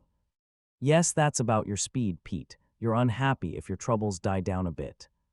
"You don't understand. It's important to have him refuse to listen to me. I can't have it said afterward that I bypassed him, that he was ignorant of it." "Of what?" "Of the translation of the parasymbols. There isn't any yet. Don't jump the gun, Pete." "No, not that," and he would say no more. Hallam did not make it easy for Lament. It was some weeks before he could find time to see the younger man, nor did Lament intend to make it easy for Hallam. He stalked in with every invisible bristle on edge and sharply pointed. Hallam waited for him frozen-faced, with sullen eyes. Hallam said abruptly, "What's this crisis you're talking about?" "Something's turned up, sir," said Lament tonelessly, "inspired by one of your articles." "Oh, then," quickly, "which one?" "The road that is downhill both ways, the one you programmed for teenage life, sir." "And what about it?" "I believe the electron pump is not downhill both ways, if I may use your metaphor, which is not, as it happens, completely accurate way of describing the second law of thermodynamics." Hallam frowned. "What have you got in mind?" "I can explain it best, sir, by setting up the field equations for the two universes, sir, and demonstrating an interaction that till now has not been considered, unfortunately so, in my opinion." With that, Lament moved directly to the Thixo board and quickly fingered the equations, talking rapidly as he did so. Lamont knew that Hallam would be humiliated and irritated by such a procedure, since he would not follow the mathematics. Lamont counted on that. Hallam growled, "See here, young man, I have no time now to engage in a full discussion of any aspect of paratheory. You send me a complete report, and for now, if you have some brief statement as to what you're getting at, you may mac." Lamont walked away from the Thixo board with an unmistakable expression of contempt on his face. He said, "All right, the second law of thermodynamics describes a process that inevitably chops off extremes. Water doesn't run downhill. What really happens is that extremes of gravitational potential are equalized. Water will just as easily bubble uphill if trapped underground. You can get work out of the juxtaposition of two different temperature levels, but the end result is that the temperature is equalized at an intermediate level. The hot body cools down and the cold body warms up. Both cooling and warming are equal aspects of the second law, and under the proper circumstances, equally spontaneous. Don't teach me elementary thermodynamics, young man. What is it you want? I have very little time." Lamont said with no change of expression, no sense of being hurried. "Work is obtained out of the electron pump by an equalization of extremes. In this case, the extremes are the physical laws of the two universes, the conditions that make those laws possible, whatever those conditions may be, are being bled from one universe into the other, and the end result of the entire process will be two universes in which the laws of nature will be identical and intermediate as compared with the situation now. Since this will produce uncertain but undoubtedly large changes in this universe, it would seem that serious consideration must be given to stopping the pumps and shutting down the whole operation permanently." It was at this point that Lamont expected Hallam to explode, cutting off any chance of further explanation. Hallam did not fail that expectation. He sprang out of his chair, which fell over. He kicked the chair away and took the 2 steps that separated him from Lamont. Warily, Lamont pushed his own chair hastily backward and stood up. "You idiot," shouted Hallam, almost stammering in his anger. "Don't you suppose everyone at the station understands about the equalization of natural law? Are you wasting my time telling me something I knew when you were learning to read? Get out of here, and any time you want to offer me your resignation, consider it accepted. Lament left, having obtained exactly what he wanted, and yet he felt himself to be furious over Hallam's treatment of him. Six concluded. Anyway, said Lamont, it clears the ground. I've tried to tell him. He wouldn't listen, so I take the next step. And what is that? Said Bronowski. I'm going to see Senator Burt. You mean the head of the Committee on Technology and the Environment? The same. You've heard of him, then. Who hasn't? But where's the point, Pete? What have you got that would interest him? It's not the translation, Pete. I'm asking you once again, what have you got on your mind? I can't explain. You don't know paratheory. Does Senator Burt? More than you, I think. Bronowski pointed his finger. Pete, let's not kid around. Maybe I know things you don't. We can't work together if W. Work against each other. Either I'm a member of this little two-man corporation, or I'm not. You tell me what's on your mind and I'll tell you something in exchange. Otherwise, let's stop this altogether. Lamont shrugged. All right, if you want it, I'll give it to you. Now that I've got it past Hallam, maybe it's just as well. The point is that the electron pump is transferring natural law. In the para-universe, the strong interaction is 100 times stronger than it is here, which means that nuclear fission is much more likely here than there, and nuclear fusion is much more likely there than here. If the electron pump keeps on long enough, there will be a final equilibrium in which the strong nuclear interaction will be equally strong in both universes and be at a figure about 10 times what it is here now and 1/10 what it is there now. Didn't anyone know this? Oh sure, everyone knew it. It was obvious almost from the start. Even Hallam can see it. That's what got the bastard so excited. I started telling him this in detail, as though I didn't think he had ever heard it before, and he blew up. But what's the point then? Is there danger in the interaction becoming intermediate? Of course, what do you think? I don't think anything. When will it become intermediate? At the present rate, 10-30 years or so. How long is that? Long enough for a trillion universes like this one to be born, live, grow old, and die, one after the other. Oh blazes, Pete, what odds does it make then? Because to reach that figure, said Lamont slowly and carefully, which is the official one, certain assumptions were made which I think were wrong, and if certain other assumptions are made which I think are right, we're in trouble now. What kind of trouble? Suppose the Earth turned into a whiff of gas in a period of about 5 minutes. Would you consider that trouble? Because of the pumping. Because of the pumping. And how about the world of the paramen? Would they be in danger too? I'm sure of it, a different danger, but danger. Bronowski stood up and began pacing. He wore his brown hair thick and long in what had once been called a buster. Brown, now he was clutching at it, he said. If the paramen are more intelligent than we are, would they be running the pump? Surely they would know it was dangerous before we did. I've thought of that, said Lamont. What I guess is that they've started pumping for the first time, and they, like us, go. The process started for the apparent good it would bring and worried about consequences later. But you say you know the consequences now. Would they be slower than you were? It depends on if and when they look for those consequences. The pump is too attractive to try to spoil. I wouldn't have looked myself if I hadn't, but what's on your mind, Mike? Bronowski stopped his pacing, looked full at Lamont and said, I think we've got something. Lamont looked at him wildly, then leaped forward to seize the other's sleeve. With the parasymbols, tell me, Mike. It was while you were with Hallam, while you were actually with Hallam. I haven't known exactly what to do about it. Because I wasn't sure what was going on, and now. I'm still not sure. One of their foils came through with 4 symbols. Oh, in the Latin alphabet, and it can be pronounced. What? Here it is. Bronowski produced the foil with the air of a conjurer, incised on it, quite different from the delicate and intricate spiral. And differential glistenings of the parasymbols were 4 broad, childlike letters, FEER. What do you suppose that means? Asked Lament blankly. So far all I've been able to think of is that it's FEAR misspelled. Is that why you were cross-examining me? you thought someone on the other side was experiencing fear. And I thought it might have some connection with your own obviously increasing excitement over the last month. Frankly, Pete, I didn't like being kept in the dark. Okay, now let's not jump to conclusions. You're the one with experience with fragmentary messages, wouldn't you say?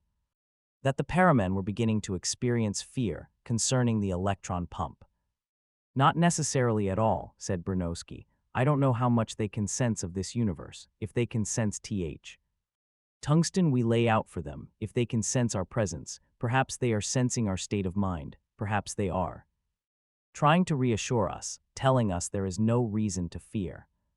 Then why don't they say NOFER? Because they don't know our language that well yet. Then I can't take it to Bert. I wouldn't, it's ambiguous. In fact, I wouldn't go to Bert till we get something more from the other side. Who knows what they're trying to say? No, I can't wait, Mike. I know I'm right, and we have no time. All right, but if you see Bert, you'll be burning your bridges. Your colleagues will never forgive you, have you though? Of talking to the physicists here, you can't put pressure on Hallam on your own, but a whole group of you. Lamont shook his head vigorously. Not at all. The men at this station survive by virtue of their jellyfish quality. There isn't one who would stand against him. Trying to rally the others to put pressure on Hallam would be like asking Strands O. Cooked spaghetti to come to attention. Bronowski's soft face looked unwontedly grim. You may be right. I know I'm right, said Lamont just as grimly. 7. It had taken time to pin the senator down, time that Lamont had resented losing, the more so since nothing further in Latin letters had come from the paramen, no message of any kind, though Bronowski had sent across half a dozen, each with a carefully selected combinations of parasymbols, and each incorporating both FER and FEAR. Lamont wasn't sure of the significance of the half-dozen variations, but Bronowski had seemed hopeful. Yet nothing had happened, and now Lamont was at last in to see Bert. The senator was thin-faced, sharp-eyed, and elderly. He had been the head of the Committee on Technology and the Environment for a generation. He took his job seriously and had proved that a dozen times. He fiddled now with the old-fashioned necktie that he affected, and that had become his trademark, and said, I can only give you half an hour, son. He looked at his wristwatch. Lamont was not worried. He expected to interest Senator Bert enough to make him forget about time limits, nor did H. attempt to begin at the beginning. His intentions here were quite different from those in connection with Hallam. He said, I won't bother with the mathematics, Senator, but I will assume you realize that through pumping, the natura laws of the two universes are being mixed. Stirred together, said the Senator calmly, with equilibrium coming in about 10-30 years. Is that the figure? His eyebrows in repose arched up and then down, giving his lined face a permanent air of surprise. It is, said Lamont, but it is arrived at by assuming that the alien laws seeping into our universe and there spread outward from the point of entry at the speed of light. That is just an assumption, and I believe it to be wrong. Why? The only measured rate of mixing is within the plutonium-186 sent into this universe. That rate of mixing is extremely slow at first, presumably because matter is dense and increases with time, if the plutonium is mixed with less dense matter. The rate of mixing increases more rapidly. From a few measurements of this sort, it has been calculated that the permeation rate would increase to the speed of light in a vacuum.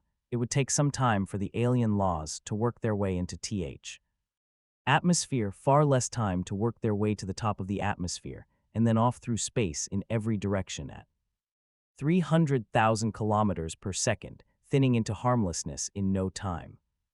Lamont paused a moment to consider how best to go on, and the senator picked it up at once. However, he urged, with the manner of a man not willing to waste time. It's a convenient assumption that seems to make sense and seems to make no trouble, but what if it is not matter that offers resistance to the permeation of the alien laws, but the basic fabric of the universe itself? What is the basic fabric?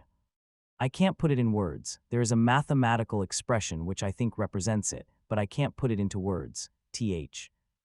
basic fabric of the universe is that which dictates the laws of nature. It is the basic fabric of our universe that makes it necessary for energy to be conserved. It is the basic fabric of the para-universe, with a weave, so to speak, somewhat different from ours, that makes their nuclear interaction 100 times stronger than ours. And so, if it is the basic fabric that is being penetrated, sir, then the presence of matter, dense or not, can have only a secondary influence. The rate of penetration is greater in a vacuum than in dense mass, but not very much greater. The rate of penetration in outer space may be great in earthly terms, but it is only a small fraction of the speed of light. Which means that the alien fabric is not dissipating as quickly as we think, but is piling up, so to speak, within the solar system to much greater concentration than we have been assuming. I see, said the senator, nodding his head. And how long then will it be before the space within the solar system is brought to equilibrium? Less than 1080 years, I imagine. Far less, sir, less than 10 years, I think. Perhaps 50 billion years, give or take a couple of billion. Not much in comparison, but enough, no immediate cause for alarm, But I'm afraid that is immediate cause for alarm, sir. Damage will be done long before equilibrium is reached, because of the pumping. The strong nuclear interaction is growing steadily stronger in our universe at every moment. Enough stronger to measure. Perhaps not, sir. Not even after 20 years of pumping. Perhaps not, sir. Then why worries? Because, sir, upon the strength of the strong nuclear interaction rests the rate at which hydrogen fuses to helium in th core of the sun. If the interaction strengthens even unnoticeably, the rate of hydrogen fusion in the sun will increase markedly. The sun maintains the balance between radiation and gravitation with great delicacy, and to upset that balance in favor of radiation, as we are now doing, yes, will cause an enormous explosion. Under our laws of nature, it is impossible for a star as small as the sun to become a supernova. Under the altered laws, it may not be. I doubt that we would have warning. The sun would build up to a vast explosion, and in 8 minutes after that you and I will be dead, and the earth will quickly vaporize into an expanding puff of vapor, and nothing can be done. If it is too late to avoid upsetting the equilibrium, nothing. If it is not yet too late, then we must stop pumping. The senator cleared his throat. Before I agreed to see you, young man, I inquired as to your background, since you were not personally known to me. Among those I queried was Dr. Hallam. You know him, I suppose. Yes, sir. A corner of Lament's mouth twitched, but his voice held even. I know him well. He tells me, said the senator, glancing at a paper on his desk, that you are a trouble-making idiot of doubtful sanity, and he demands that I refuse to see you. Lament said in a voice he strove to keep calm. Are those his words, sir? His exact words. Then why have you agreed to see me, sir? Ordinarily, if I received something like this from Hal Lamb, I wouldn't have seen you. My time is valuable, and heaven knows I see more trouble-making idiots of doubtful sanity than bears thinking of, even among those who come to me with the highest recommendations. In this one case, though, I didn't like Hallam's demand. You don't make demands. Senator and Hallam had better learn that. Then you will help me, sir. Help you do what? Why, arrange to have the pumping halted. That not at all, quite impossible. Why not? Demanded Lament. You are the head of the Committee on Technology and the Environment, and it is precisely your task to stop the pumping, or any technological procedure that threatens irreversible harm to the environment. There can be no greater, no more irreversible harm than threatened by pumping. Certainly, if you are right, but it seems that what your story amounts to is that your assumptions are different from the accepted ones. Who's to say which set of assumptions is right? Sir, the structure I have built explains several things that are left doubtful in the accepted view. Well then, your colleagues ought to accept your modification, and in that case you would scarcely have to come to me. I imagine. Sir, my colleagues will not believe. Their self-interest stands in the way. As your self-interest stands in the way of your believing you might be wrong, Young man, my powers on paper are enormous, but I can only succeed when the public is willing to let me. Let me give you a lesson in practical politics. He looked at his wristwatch, leaned back and smiled. His offer was not characteristic of him, but an editorial in the Terrestrial Post that morning had referred to him as a consummate politician, the most skilled in the international Congress, and the glow that had roused within him still lingered. It is a mistake, he said, to suppose that the public wants the environment protected or their lives saved, and that they will be grateful to any idealist who will fight for such ends. What the public wants is their own individual comfort. We know that well enough from our experience in the environmental crisis of the 20th century, once it was well known that cigarettes increased the incidence of lung cancer. The obvious remedy was to stop smoking, but the desired remedy was a cigarette that did not encourage cancer. When it became clear that the internal combustion engine was polluting the atmosphere dangerously, the obvious remedy was to abandon such engines, and the desired remedy was to develop non-polluting engines. Now then, young man, don't ask me to stop the pumping. The economy and comfort of the entire planet depend on it. Tell me instead how to keep the pumping from exploding the sun. Lamont said, there is no way, Senator. We are dealing with something here that is so basic, we can't play with it. We must stop it. Ah, and you can suggest only that we go back to matters as they were before pumping. We must. In that case, you will need hard and fast proof that you are right. The best proof, said Lament stiffly, is to have the sun explode. I suppose you don't want me to go that far. Not necessary, perhaps. Why can't you get Hallam to back you up? Because he is a small man who finds himself the father of the electron pump. How can he admit his child will destroy the Earth? I see what you mean, but he is still the father of the electron pump to the whole world, and only his word would carry sufficient weight in this respect. Lament shook his head. He would never give in. He would rather see the sun explode. The senator said, then force his hand. You have a theory, but a theory by itself is meaningless. Surely there must be some way of checking it. The rate of radioactive breakdown of, say, uranium depends on the interactions within the nucleus. Has that rate been changing in a fashion predicted by your theory, but not the standard one? Again, Lament shook his head. Ordinary radioactivity depends on the weak nuclear interaction, and unfortunately, experiments of that sort will yield only borderline evidence. By the time it showed sufficiently to be unmistakable, it would be too late. What else, then? There are pion interactions of a specific sort that might yield unmistakable data now. Better still, there are quark-quark combinations that have produced puzzling results recently that I am sure I can explain. Well, there you are. Yes, but in order to obtain that data, I must make use of a large proton synchrotron on the moon, sir, and no time on Thaw will be available for years, I've checked, unless someone pulls the strings. Mining maze. Mining you, Senator. Not as long as Dr. Hallam says this about you, son. And Senator Hertz's gnarled finger tapped the piece of paper in front of him. I can't get out on that limb. But the existence of the world. Prove it. Override Hallam and I'll prove it. Prove it and I'll override Hallam.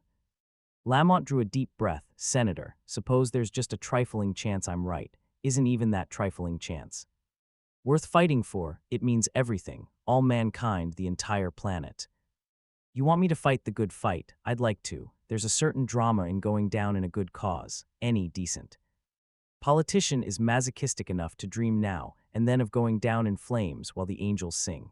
But Dr. Lamont, to do that one has to have a fighting chance. One has to have something to fight for that just may win out if I back you. I'll accomplish nothing with your word alone against the infinite desirability of pumping. Shall I demand every man give up the personal comfort and affluence he has learned to get used to, thanks to the pump, just because one man cries doom while all the other scientists stand against him, and the revered Hallam calls him an idiot? No, sir, I will not go down in flames for nothing. Lamont said, then just help me find my proof. You needn't appear in the open if you fear I'm not afraid, said Bert abruptly. I'm being practical. Dr. Lamont, your half hour is rather more than gone. Lamont stared for a moment in frustration, but Bert's expression was a clearly intransigent one now. Lamont left, Senato.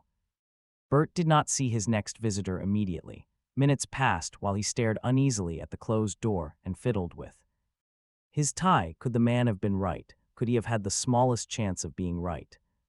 He had to admit it would be a pleasure to trip Hallam and push his face into the mud and sit on him till he choked. Boo. It would not happen. Hallam was untouchable. He had had only one set-to with Hallam nearly 10 years ago. He had been right, dead right, and Hallam had been egregiously wrong, and events had since proved it to be so. And yet, at the time, Bert had been humiliated, and he had almost lost re-election as a result. Bert shook his head in admonition to himself. He might risk re-election in a good cause, but he could not risk humiliation. Again, he signaled for the next visitor, and his face was calm and bland as he rose to greet him. Wait. If by this time Lamont had still felt he had something to lose, professionally, he might have hesitated. Joshua Chenhua. Universally unpopular, and anyone who dealt with him was in bad odor at once with almost every corner of the establishment. Chen was a one-man revolutionary who, single voice could somehow always be heard because he brought to his causes an intensity that was utterly overpowering, and because he had built an organization that was more tightly knit than any ordinary political team in the world, as more than one politician was ready to swear. He had been one of the important factors accounting for the speed with which the pump had taken over the planet's energy needs. The pump's virtues were clear and obvious, as clear as non-pollution and as obvious as for free, yet there might have been a longer rearguard fight by those who wanted nuclear energy, not because it was better, but because it had been the friend of their childhood. Yet when Chen beat his drums, the world listened just a little harder. Now he sat there, his broad cheekbones and round face bearing evidence of the approximately three-quarter admixture of Chinese ancestry. He said, "Let me get this straight. You're speaking only for yourself." "Yes," said Lamont tightly. "Hallam doesn't back me. In fact, Hallam says I'm mad. Do you have to have Hallam's approval before you can move?" "I need no one's approval," said Chen with predictable arrogance. Then he lapsed back into thoughtful consideration. "You say the Paramen are farther advanced in technology than we are." Lamont had gone that far in the direction of compromise. He had avoided saying they were more intelligent. Farther advanced in technology was less offensive, but just as true. "That is clear," said Lamont, "if only because they can send material across the gap between the universes and we can't. Then why did they start the pump if it is dangerous? Why are they continuing it?" Lamont was learning to compromise in more than one direction. He might have said that Chen was not the first to ask this, but it would have sounded condescending, perhaps impatient, and he chose not to do so. Lamont said they were anxious to get started with something that was so apparently desirable as a source of energy. "Just as we were. I have reason to think they're as disturbed about it now as I am." "That's still your word. You have no definite evidence about their state of mind." "None that I can present at this moment." "Then it's not enough. Can we afford to risk?" "It's not enough, Professor. There's no evidence. I haven't built my reputation by shooting down targets at random. My missiles have sped true to the mark every time because I knew what I was doing. But when I get the evidence, then I'll back you. If the evidence satisfies me, I assure you neither Hallam nor the Congress will be able to resist the tide, so get the evidence and come see me again. But by then it will be too late." Chen shrugged. "Perhaps, much more likely, you will find that you were wrong and no evidence is to be had." "I'm not wrong." Lamont took a deep breath and said in a confidential tone, "Mr. Chen, there are very likely trillions upon trillions of inhabited planets in the universe, and among them there may be billions with intelligent life and highly developed technologies. The same is probably true of the para-universe. It must be that in the history of the two universe, there have been many pairs of worlds that came into contact and began pumping. There may be dozens or even hundred of pumps scattered across junction points of the two universes. Pure speculation, but if so, then it may be that in dozens or hundreds of cases, the mixture of natural law advanced locally to an extent sufficient to explode a planet's sun. The effect might have spread outward, the energy of a supernova added to the changing natural law may have set off explosions among neighboring stars, which in turn set off others. In time, perhaps an entire core of galaxy or of a galactic arm will explode. But that is only imagination, of course. Is it? There are hundreds of quasars in the universe, tiny bodies the size of several solar systems, but shining with the light of 100 full-size, ordinary galaxies. You're telling me that the quasars are what are left of pumping planets. I'm suggesting that, in the century and a half since they were discovered, astronomers have still failed to account for their sources of energy. Nothing in this universe will account for it, nothing. Doesn't it follow then? What about the para-universe? Is it full of quasars too? I wouldn't think so. Conditions are different there. Para-theory makes it seem quite definite that fusion takes place much more easily over there, so the stars must be considerably smaller than ours on the average. It would take a much smaller supply of easily fusing hydrogen to produce the energy our sun does, a supply as large as that of our sun would explode spontaneously. If our laws permeate the para-universe, hydrogen becomes a little more difficult to fuse. The para-stars begin to cool down. Well, that's not so bad, said Chen. They can use pumping to supply themselves with the necessary energy. By your speculations, they're in fine shape. Not really, said Lament. Until now, he hadn't thought the para situation through. Once our end explodes, the pumping stops. They can't keep it up without us, and that means they'll face a cooling star without pump energy. They might be worse off than we. We'd go out in a painless flash, while their agony would be long drawn out. You have a good imagination, Professor, said Chen, but I'm not buying it. I don't see any chance of giving up. Pumping on nothing more than your imagination. Do you know what the pump means to mankind? It's not just the free, clean and copious energy. Look beyond that. What it means is that mankind no longer has to work for a living. It means that for the first time in history, mankind can turn its collective brains to the more important problem of developing its true potential. For instance, not all the medical advances of 2.5 centuries have succeeded in advancing man's full lifespan. Much past 100 years, we've been told by gerontologists over and over that there is nothing, in theory, to stand in th way of human immortality, but so far not enough attention has been concentrated on this. Lament said angrily, immortality, you're talking pipe dreams. Perhaps you're a judge of pipe dreams, Professor, said Chen, but I intend to see that research into immortality begins.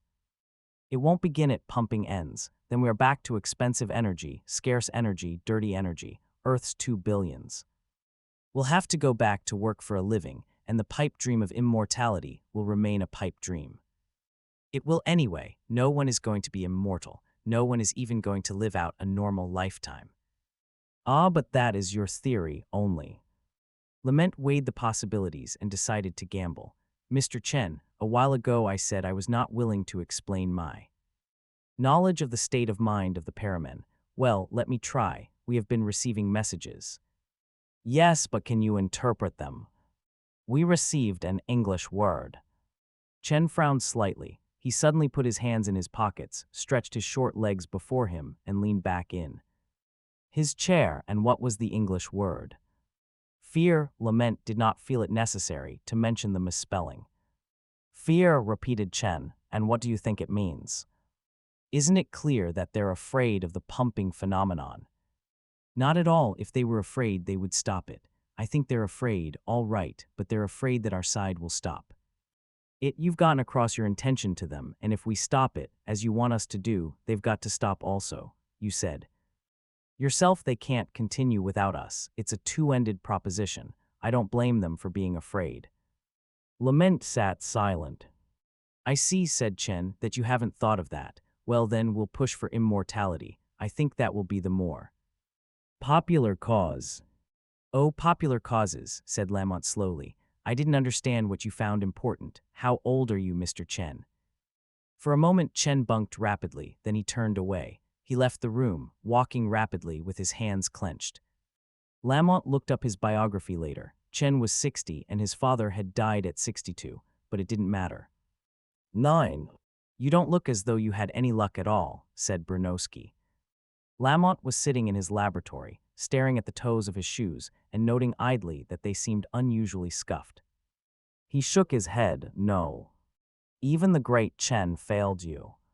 He would do nothing. He wants evidence too. They all want evidence, but anything you offer them is rejected. What they really want is their damned pump, or their reputation, or their place in history. Chen wants immortality. What do you want, Pete? Asked Bernowski softly. Mankind's safety, said Lamont. He looked at the other's quizzical eyes. You don't believe me. Oh, I believe you, but what do you really want? Well then, by God, and Lamont brought his hand down flat on the desk before him in a loud slap. I want to be right. And that I have, for I am right. You are sure? I am sure, and there's nothing I am worried about, because I intend to win. You know, when I left Chen, I came near to despising myself. You? Yes, why not? I kept thinking. At every turn Hallam stops me. As long as Hallam refutes me, everyone has an excuse.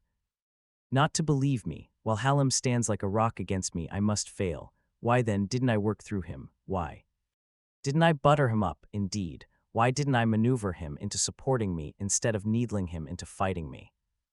Do you think you could have? No, never, but in my despair I thought, well, all sorts of things, that I might go to the moon perhaps. Of course, when I first turned him against me, there was as yet no question of Earth's doom, but I took care to make it worse when that question arose, but as you imply, nothing could have turned him against the pump. But you don't seem to despise yourself now. No, because my conversation with Chen brought a dividend. It showed me I was wasting time. So it would seem. Yes, but needlessly. It is not here on Earth that the solution lies. I told Chen that our sun might blow up, but that the parasun would not, yet that would not save the paramen, for when our sun blew up and our end of the pump halted, so would theirs. They cannot continue without us, do you see? Yes, of course I see. Why don't we think in the reverse? We can't continue without them, in which case, who cares whether we stop the pump? Or not, let's get the paramen to stop. Ah, but will they? They said FER and it means they're afraid. Chen said they feared us. They feared we would stop the pump, but I don't believe that for a moment. They're afraid. I sat silent when Chen made his suggestion. He thought he had me. He was quite wrong. I was only thinking at that moment that we had to get the paramen to stop, and we've got to. Mike, I abandon everything. Except you, you're the hope of the world. Get through to them somehow. Bernowski laughed, and there was almost a childlike glee in it. Pete, he said, you're a genius. Aha, you've noticed. No, I mean it. You guess what I want to say before I can say it. I've been sending message after message, using their symbol, in a way that I guessed might signify the pump, and using our word as well. And I did my best to gather what information I've scrabbled together over many months to use their symbols in a way signifying disapproval, and using an English word again. Had no idea whether I was getting through or was a mile off base, and from the fact that I never got an answer, I had little hope. You didn't tell me that's what you were trying to do. Well, this part of the problem is my baby. You take your sweet time explaining paratheory to me. So what happened? So yesterday I sent off exactly 2 words, our language. I scrawled PUMPBAD. And this morning I picked up a return message at last, and it was simple enough and straightforward too. It went YES. PUMPBAD. Here, look at it. Lament's hand trembled as it held the foil. There's no mistaking that, is there? That's confirmation, isn't it? It seems so to me. Who will you take this to? To no one, said Lament decisively. I argue no more. They will tell me I faked the message, and there's no point in sitting still. For that, let the paramen stop the pump, and it will stop on our side too, and nothing we can do unilaterally will start it up again. The entire station will then be on fire to prove that I was right, and the pump is dangerous. How do you figure that? because that would be the only way they could keep themselves from being torn apart by a mob demanding the pump end. Infuriated at not getting it, don't you think so? Well, maybe, but one thing bothers me. What's that? If the paramen are so convinced that the pump is dangerous, why haven't they stopped it already? I took occasion to check. A while ago, and the pump is working swimmingly. Lament frowned. Perhaps they don't want a unilateral stoppage. They consider us their partners and they want a mutual agreement to stop. Don't you suppose that might be so? It might, but it might also be that communication is less than perfect, that they don't quite understand the significance of words BAD from what I said to them via their symbols, which I might well have twisted utterly. They may think that BAD means what we consider GOOD. Oh no. Well, that's your hope, but there's no payoff on hopes. Mike, just keep on sending messages. Use as many of the words they use as possible and keep ringing the changes. You're expert and it's in your hands. Eventually, they'll know enough words to say something clear and unmistakable, and then we'll explain that we're willing to have the pump stopped. We lack the authority to make any such statement. Yes, but they won't know, and in the end we'll be mankind's heroes. Even if they execute us first. Even so, it's in your hands, Mike, and I'm sure it won't take much longer. 10. And yet it did. 2 weeks passed without another message, and the strain grew worse. Bronowski showed it. The momentary lightness of heart had dissipated, and he entered Lament's laboratory in glum silence. They stared at each other, and finally Bronowski said, "It's all over the place that you've received your show cause." Lament had clearly not shaved that morning. His laboratory had a forlorn look about it, a not quite definable, packing up look. He shrugged. So what? It doesn't bother me. What does bother me is that physical reviews rejected my paper. You said you were expecting that. Yes, but I thought they might give me reasons. They might point out what they thought were fallacies, errors, unwarranted assumptions, something I could argue about. And they didn't. Not a word. Their referees did not consider the paper suitable for publication. Quote, unquote, they just won't touch it. Really disheartening, the universal stupidity. I think that I wouldn't grieve at mankind's suicide through sheer evilness of heart. Oh. Through mere recklessness. There's something so damned undignified at going to destruction through sheer thick-headed stupidity. What's the use of being men if that's how you have to die? Stupidity, muttered Bronowski. What else do you call it? And they want me to show cause, why I ought not to be fired for the great crime of being right. Everyone seems to know that you consulted Chen. Yes, Lamont put his fingers to the bridge of his nose and wearily rubbed his eyes. I apparently got him annoyed enough to go to Hallam with tales, and now the accusation is that I have been trying to sabotage the pump project by unwarranted and unsupported fright tactics in an unprofessional manner, and that this makes me unsuitable for employment on the station. They can prove that easily, Pete. I suppose they can, it doesn't matter. What are you going to do? Nothing, said Lamont indignantly. Let them do their worst. I'll rely on red tape. Every step of this thing will take weeks. Months, and meanwhile you keep working. We'll hear from the paramen yet. Bronowski looked miserable. Pete, suppose we don't. Maybe it's time you think about this again. Lamont looked up sharply. What are you talking about? Tell them you're wrong, do penance, beat your breast, give up. Never, by God, Mike. We're playing a game in which the stakes are all the world and every living creature on it. Yes, but what's that to you? You're not married, you have no children. I know your father is dead, you never mention your mother or any siblings. I doubt if there is any human being on earth to whom you are emotionally attached as an individual, so go your way and the hell with it all. And you? I'll do the same. I'm divorced and I have no children. I have a young lady with whom I'm close, and that relationship will continue while it can. Live, enjoy. And tomorrow will take care of itself. Death, when it comes, will be quick. I can't live with that philosophy. Mike, what is all this? Are you trying to tell me that we're not going to G through? Are you giving up on the paramen? Bronowski looked away. He said, Pete, I did get an answer last night. I thought I'd wait for today and think about it. But why think, and here it is. Lament's eyes were staring questions. He took the foil and looked at it. There was no punctuation. Pump not stop, we not stop, pump we not hear danger, not hear you. Stop please stop you stop, so we stop please you stop, danger danger danger stop. You stop pump. By God, muttered Brunowski, they sound desperate. Lamont was still staring, he said nothing. Brunowski said, I gather that somewhere on the other side is someone like you, a Paralamont, and he can't get his Parahalams to stop, either, and while we're begging them to save us, he's begging us to save them. Lamont said, but if we show this, they'll say you're lying, that it's a hoax you've concocted to save your psychotically conceived nightmare. They can say that of me, maybe, but they can't say it of you. You'll back me, Mike. You'll testify that you received thigh. And how? Brunowski reddened. What good would that do? They'll say that somewhere in the para-universe there is a nut lick.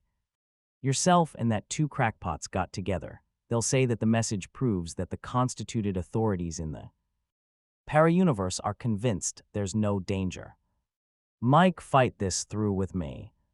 There's no use, Pete. You said yourself stupidity. Those paramen may be more advanced than ourselves, even more intelligent, as you insist, but it's plain to see that they're just as stupid as we are, and that ends. It Schiller pointed that out, and I believe him. Who? Schiller, a German dramatist of 3 centuries ago. In a play about Joan of Arc, he said, against stupidity, the gods themselves contend in vain. I'm no god and I'll contend no longer. Let it go, Pete, and go your way. Maybe the world will last our time, and if not, there's nothing that can be done anyway. I'm sorry, Pete. You fought the good fight, but you lost. And I'm through. He was gone and Lamont was alone. He sat in his chair, fingers aimlessly drumming, somewhere in the sun. Protons were clinging together with just a trifling additional avidity, and with each moment that avidity grew, and at some moment the delicate balance would break down. And no one on earth will live to know I was right, cried out Lamont, and blinked to keep back the tears. 2. The gods themselves. 1a. Dua did not have much trouble leaving the others. She always expected trouble, but somehow it never came, never real trouble. But then why should it? Odin objected in his lofty way. Stay put, he would say. You know you annoy Trit. He never spoke of his own annoyance. Rationals didn't grow annoyed over trifles. Still, he hovered over Trit almost as persistently as Trit hovered over the children. But then Odin always let her have her way if she were persistent enough, and would even intercede with Trit. Sometimes H even admitted he was proud of her ability, of her independence. He wasn't a bad leftling, she thought with absent-minded affection. Trit was harder to handle, and he had a sour way of looking at her when she was as she wished to be. Boo. Then rightlings were like that. He was a rightling to her, but a parental to the children, and the latter took precedence always. Which was good because she could always count on one child, or the other taking him away, just as things grew uncomfortable. Still, Dua didn't mind Trit very much. Except for melting, she tended to ignore him. Odin was another thing. He had been exciting at first, just his presence had made her outlines shimmer and fade, and the fact that he was irrational made him all more exciting somehow. She didn't understand her reaction to that. It was part of her queerness. She had grown used to her queerness almost. Dua sighed. When she was a child, when she still thought of herself as an individual, a single being, and not as part of a triad, she was much more aware of that queerness. She was much more made aware of it by the others, as little a thing as the surface at evening. She had loved the surface at evening. The other emotionals had called it cold and gloomy, and had quivered and coalesced. When she described it for them, they were ready enough to emerge in the warmth of midday and stretch and feed, but that was exactly what made the midday dull. She didn't like to be around the twittering lot of them. She had to eat, of course, but she liked it much better in the evening when there was very little food, but everything was dim. Deep red, and she was alone. Of course, she described it as colder and more wistful than it was when she talked to the others in order to watch them grow hard-edged as they imagined the chill, or as hard-edged as young emotionals could, after a while. They would whisper and laugh at her and leave her alone. The small sun was at the horizon now, with the secret ruddiness that she alone was there to see. She spread herself out laterally and thickened dorsoventrally, absorbing the traces of thin warmth. She munched at it idly, savoring the slightly sour, substanceless taste of the long wavelengths. She had never met another emotional who would admit to liking it, but she cowled. Never explained that she associated it with freedom, freedom from the others when she could be alone. Even now the loneliness, the chill, and the deep, deep red brought back those old days before the triad, and even more quit. Sharply her own parental, who would come lumbering after her, forever fearful that she would hurt herself. He had been carefully devoted to her, as parentals always were, to their little mids more than to the other two, as always. It had annoyed her, and she would dream of the day when he would leave her. Parentals always did eventually, and how she had missed him when one day he finally did. He had come to tell her, just as carefully as he could, despite the difficulty parentals had in putting their feelings into words. She had run from him that day, not in malice, not because she suspected what he had to tell her, but only out of joy. She had managed to find a special place at midday, and had gorged herself in unexpected isolation, and had been filled with a queer, itching sensation that demanded motion and activity. She had slithered over the rocks and had let her edges overlap theirs. It was something she knew to be a grossly improper action for anyone but a baby, and yet it was something at once exciting and soothing. And her parental caught her at last and had stood before her, silent for a long time, making his eyes small and dense, though to stop every bit of light reflected from her, to see as much as he could of her, and for as long as possible. At first she just stared back with the confused thought that he had seen her rub through the rocks, and was ashamed of her, but she caught no shameora, and finally she said, very subdued, "What is it, Daddy?" "Why, Dua, it's the time. I've been expecting it. Surely you have." What time, now that it was here? Dua stubbornly would not let herself know. If she refused to know, there would be nothing to know. She never quite got out of that habit. Odin said all emotionals were like that, in the lofty voice he used. Sometimes when he was particularly overcome with the importance of being irrational. Her parental had said, "I must pass on, I will not be with you anymore." Then he just stood and looked at her, and she couldn't say anything. He said, "You will tell the others." Why? Dua turned away rebelliously, her outlines vague and growing vaguer, trying to dissipate. She wanted to dissipate altogether.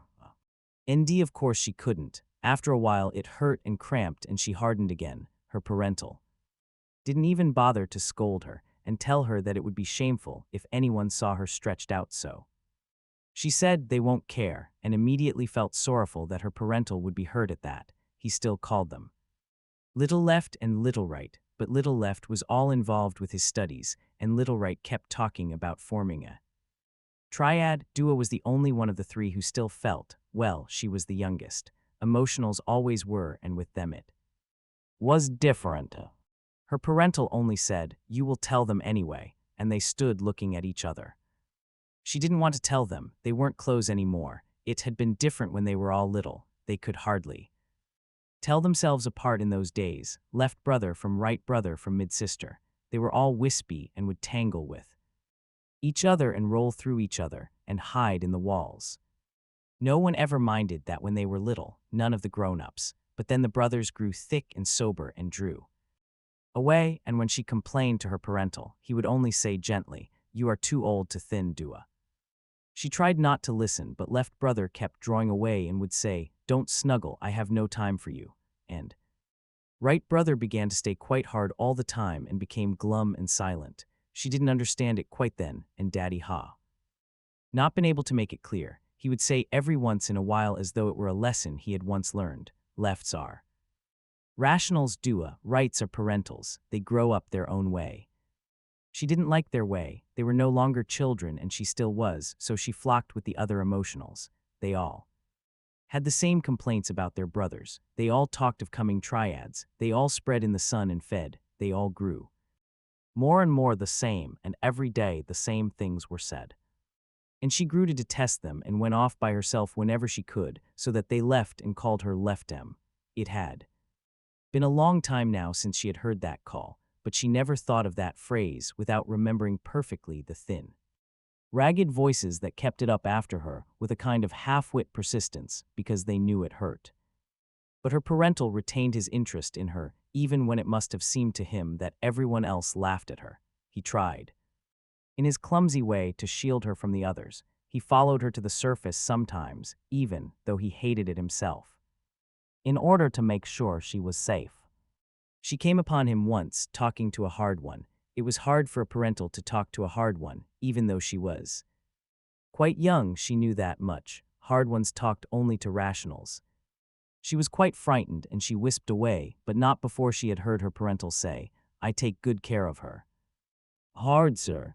Could the hard one have inquired about her queerness perhaps, but her parental had not been apologetic. Even to the hard one, he had spoken of his concern for her. Dua felt an obscure pride. But now he was leaving, and suddenly, all the independence that Dua had been looking forward to lost its fine shape and hardened into the pointed crag of loneliness. She said, "But why must you pass on?" "I must, little mid-dear." He must, she knew that. Everyone, sooner or later, must. The day would come when she would have to sigh and say, "Must." But what makes you know when you have to pass one? If you can choose your time, why don't you choose a different time and stay longer? He said, "Your left father has decided. The triad must do as he says." Why must you do what he says? She hardly ever saw her left father or her mid-mother. They didn't count anymore. Only her right father, her parental, her daddy, who stood there squat and flat-surfaced. He wasn't all smooth-curved like rational or shuddery, uneven like an emotional, and she could always tell what he was going to say, almost always. She was sure he would say, "I can't explain to a little emotional." He said it. Dua said in a burst of woe, "I'll miss you. I know you think I pay you no attention and that I don't like you for always telling me not to do things, but I would rather not like you for telling me not to do things than not have you around to tell me not to do things." And Daddy just stood there. There was no way he could handle an outburst like that except to come closer and pinch a hand. It cost him a visible effort, but he held it out trembling, and its outlines were ever so slightly soft. Dua said, "Oh, Daddy," and let her own hand flow about it so that his looked misty and shimmery through her substance. But she was careful not to touch it, for that would have embarrassed him so. Then he withdrew it and left her hand enclosing nothing, and he said, "Remember the hard ones, Dua. They will help. I will go now." He went, and she never saw him again. Now she sat there, remembering in the sunset, and rebelliously aware that pretty soon Trit would grow petulant over he absence and nag Odin. And then Odin might lecture her on her duties. She didn't care one bit. Odin was moderately aware that Dua was off on the surface. Without really thinking about it, he could judge her direction and even something of her distance. If he had stopped to think of it, he might have felt displeasure for this. Intra-awareness sense had been steadily deadening for a long time now, and without really being certain why, he had sense of gathering fulfillment about it. It was the way things were supposed to be, the sign of the continuing development of the body with age. Trit's intra-awareness sense did not decrease, but it shifted more and more toward the children. That was clearly the lin of useful development, but then the role of the parental was a simple one, in a manner of speaking, however important.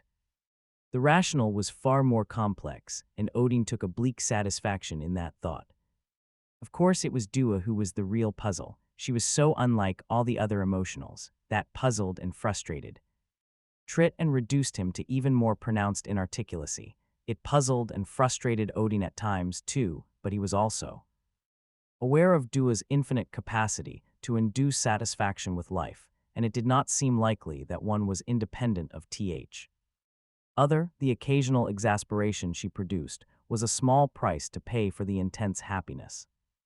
And maybe Dua's odd way of life was part of what ought to be, too. The hard ones seemed interested in her, and ordinarily they paid attention only to rationals. He felt pride in that, so much the better for the triad that even the emotional was worth attention.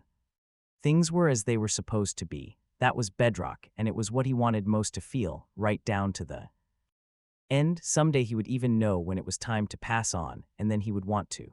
The hard ones assured him that as they assured all rationals, but they also told him that it was his own inner consciousness that would mark the Tim. Unmistakably, and not any advice from outside. When you tell yourself, Losnid told him, in the clear, careful way in which a hard one always talked to a soft one, as though the hard one were laboring to make himself understood, that you know why you must pass on, then you will pass on, and your triad will pass on with you.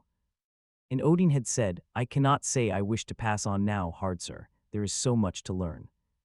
Of course, left dear, you feel this because you are not yet ready. Odin thought, how could I ever feel ready when I would never feel there wasn't much to learn? But he didn't say so. He was quite certain the time would come and he would then understand. He looked down at himself, almost forgetting and thrusting out an eye to do so. There were always some childish impulses in even the most adult of the most rational. He didn't have to, of course. He would sense quite well with his eye.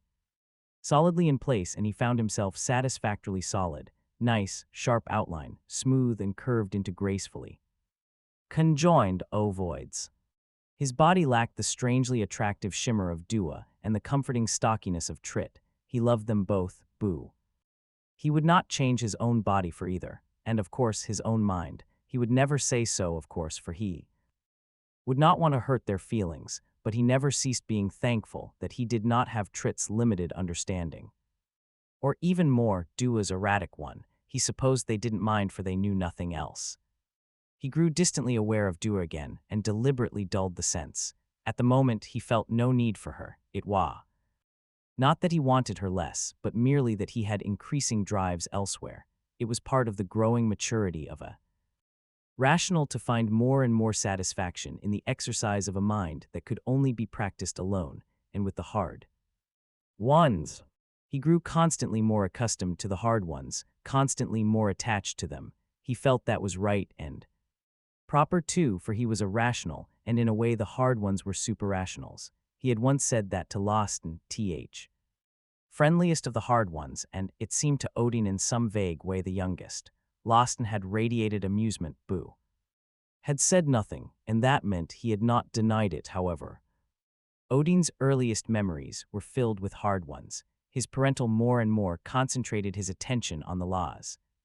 Child the baby emotional, that was only natural. Trit would do it too when the last child came, if it ever did. Odin had picked up that last qualification from Trit, who used it constantly as a reproach to Dua. But so much the better. With his parental busy so much of the time, Odin could begin his education that much the earlier. He was losing his baby ways, and he had learned a great deal even before he met Trit. That meeting, though, was sure. Why, something he would never forget. It might as well have been yesterday as more than half lifetime ago. He had seen parentals of his own generation, of course, young ones who, long before they incubated the children that made true parentals of them, showed few signs of the stolidity to come. As a child, he had played with his own right broth, and was scarcely aware of any intellectual difference between them, though, looking back on those days, he recognized that it was there even then. He knew also, vaguely, the role of a parental in a triad. Even as a child, he had whispered tales of melting. When Trit first appeared, when Odin saw him first, everything changed. For the first time in his life, Odin felt an inner warmth and began to think that there was something he wanted that was utterly divorced from thought. Even now, he could remember the sense of embarrassment that had accompanied this. Trit was not embarrassed, of course. Parentals were never embarrassed about the activities of the triad, and emotionals were almost never embarrassed. Only rationals had that problem. Too much thinking, a hard one had said when Odin had discussed the problem with him, and that left Odin dissatisfied. In what way could thinking be too much? Trit was young when they first met, of course. He was still so childish as to be uncertain in his blockishness, so that his reaction to the meeting was embarrassingly clear. He grew almost translucent along his edges. Odin said hesitantly, I haven't seen you before, have I, right fellow? Trit said, I have never been here. I have been brought here. They both knew exactly what had happened to them. The meeting had been arranged because someone, some parental, Odin, had thought at the time, but later he knew it was some hard one, thought they would suit each other, and the thought was correct. There was no intellectual rapport between the two, of course. How could there be when Odin wanted to learn within intensity that superseded anything but the existence of the triad itself, and Trit lacked the very concept of learning. Wah. Trit had to know, he knew beyond either learning or unlearning. Odin, out of the excitement of finding out about the world and its son, about the history and mechanism of life, Abu. All the abouts in the universe, sometimes, in those early days together, found himself spilling over to Trit. Trit listened placidly, clearly understanding nothing but content to be listening, while Odin transmitting nothing, as clearly content to be lecturing.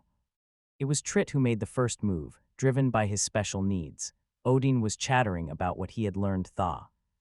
Day after the brief midday meal, their thicker substance absorbed food so rapidly, they were satisfied with a simple walk.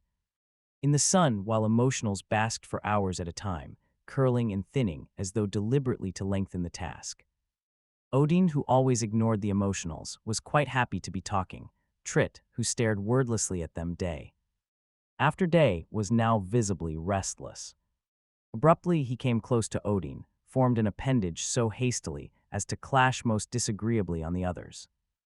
Form sense, he placed in upon a portion of Odin's upper ovoid, where a slight shimmer was allowing a welcome draft warm air as dessert. Trit's appendage thinned with a visible effort and sank into the superfices of Odin's skin before latter darted away, horribly embarrassed. Odin had done such things as a baby, of course, but never since his adolescence. Don't do that, Trit, he said sharply. Trit's appendage remained out, groping a little. I want to. Odin held himself as compactly as he could, striving to harden the surface to bar entry. I don't want to. Why not? Said Trit urgently. There's nothing wrong, Odin said the first thing that came into his mind. It hurt. It didn't really, not physically. But the hard ones always avoided the touch of the soft ones. A careless interpenetration hurt them, but they were constructed differently from soft ones, completely differently. Trit was not fooled by that. His instinct could not possibly mislead him in this respect. He said, it didn't hurt. Well, it isn't right this way. We need an emotional. And Trit could only say, stubbornly, I want to anyway. It was bound to continue happening, and Odin was bound to give in. He always did. It was something that was sure to happen even to the most self-conscious rational. As the old saying had it, everyone either admitted doing it or lied a boo. Trit was at him at each meeting after that, if not with an appendage, then rim to rim. And finally Odin, seduced by pleasure of it, began to help and tried to shine. He was better at that than Trit was. Poor Trit, infinitely more eager, huffed and strained and could achieve only the barest shimmer here and there, patchily and raggedly.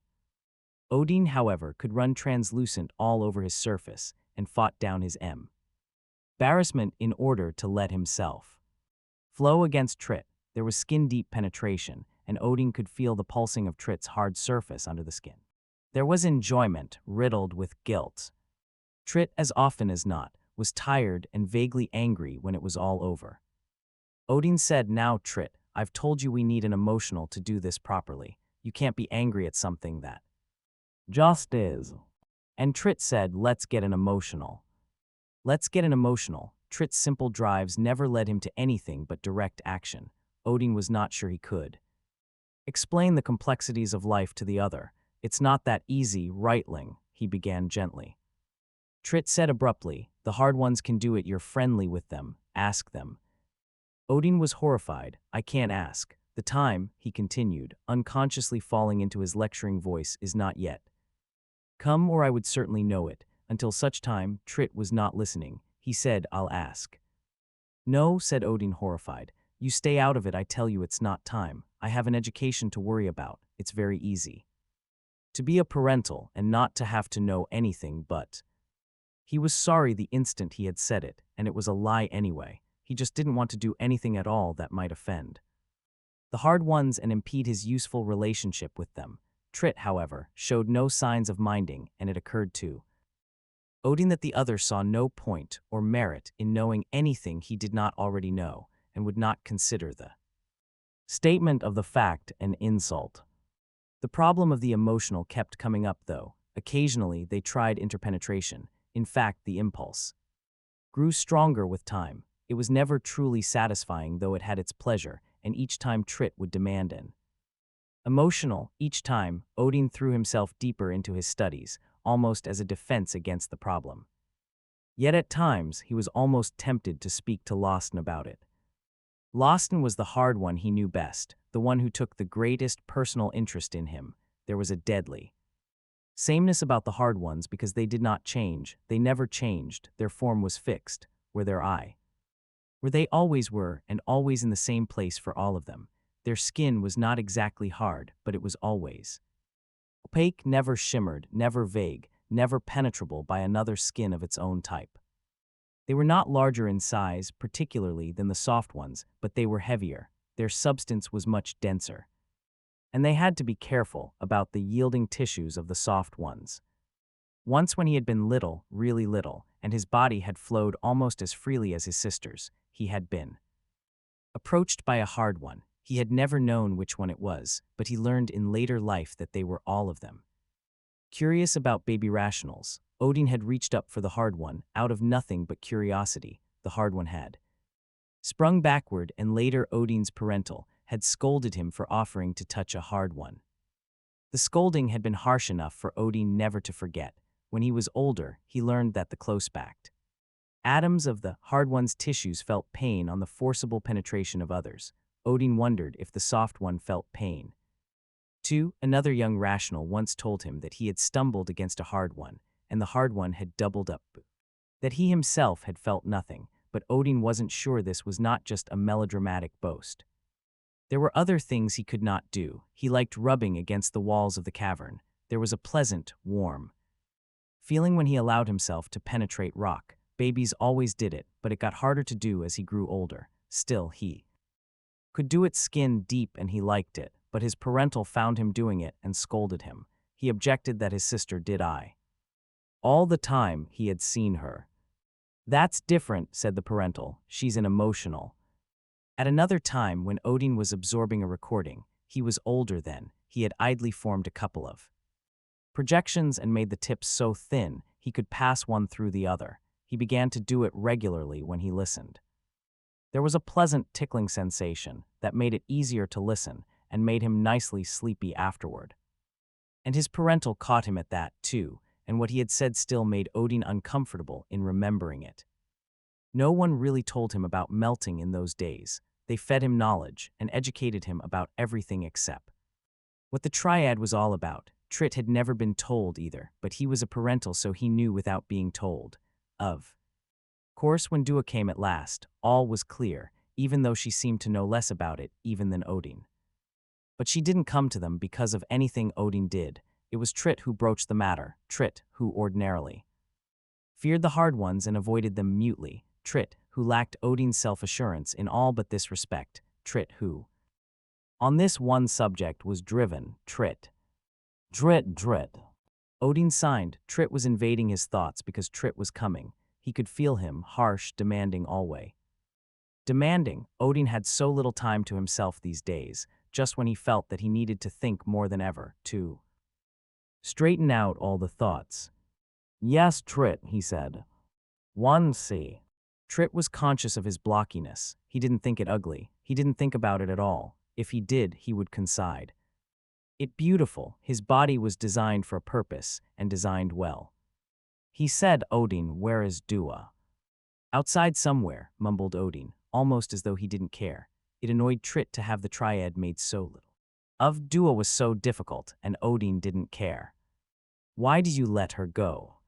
How can I stop her, Trit, and what harm does it do? You know the harm. We have 2 babies. We need a third. It is so hard to make a little mid these days. Dua must be well fed for it to be made. Now she is wandering about at sunset again. How can she feed properly at sunset? She's just not a great feeder. And we just don't have a little mid. Odin. Trit's voice was caressing. How can I love you properly without Dua?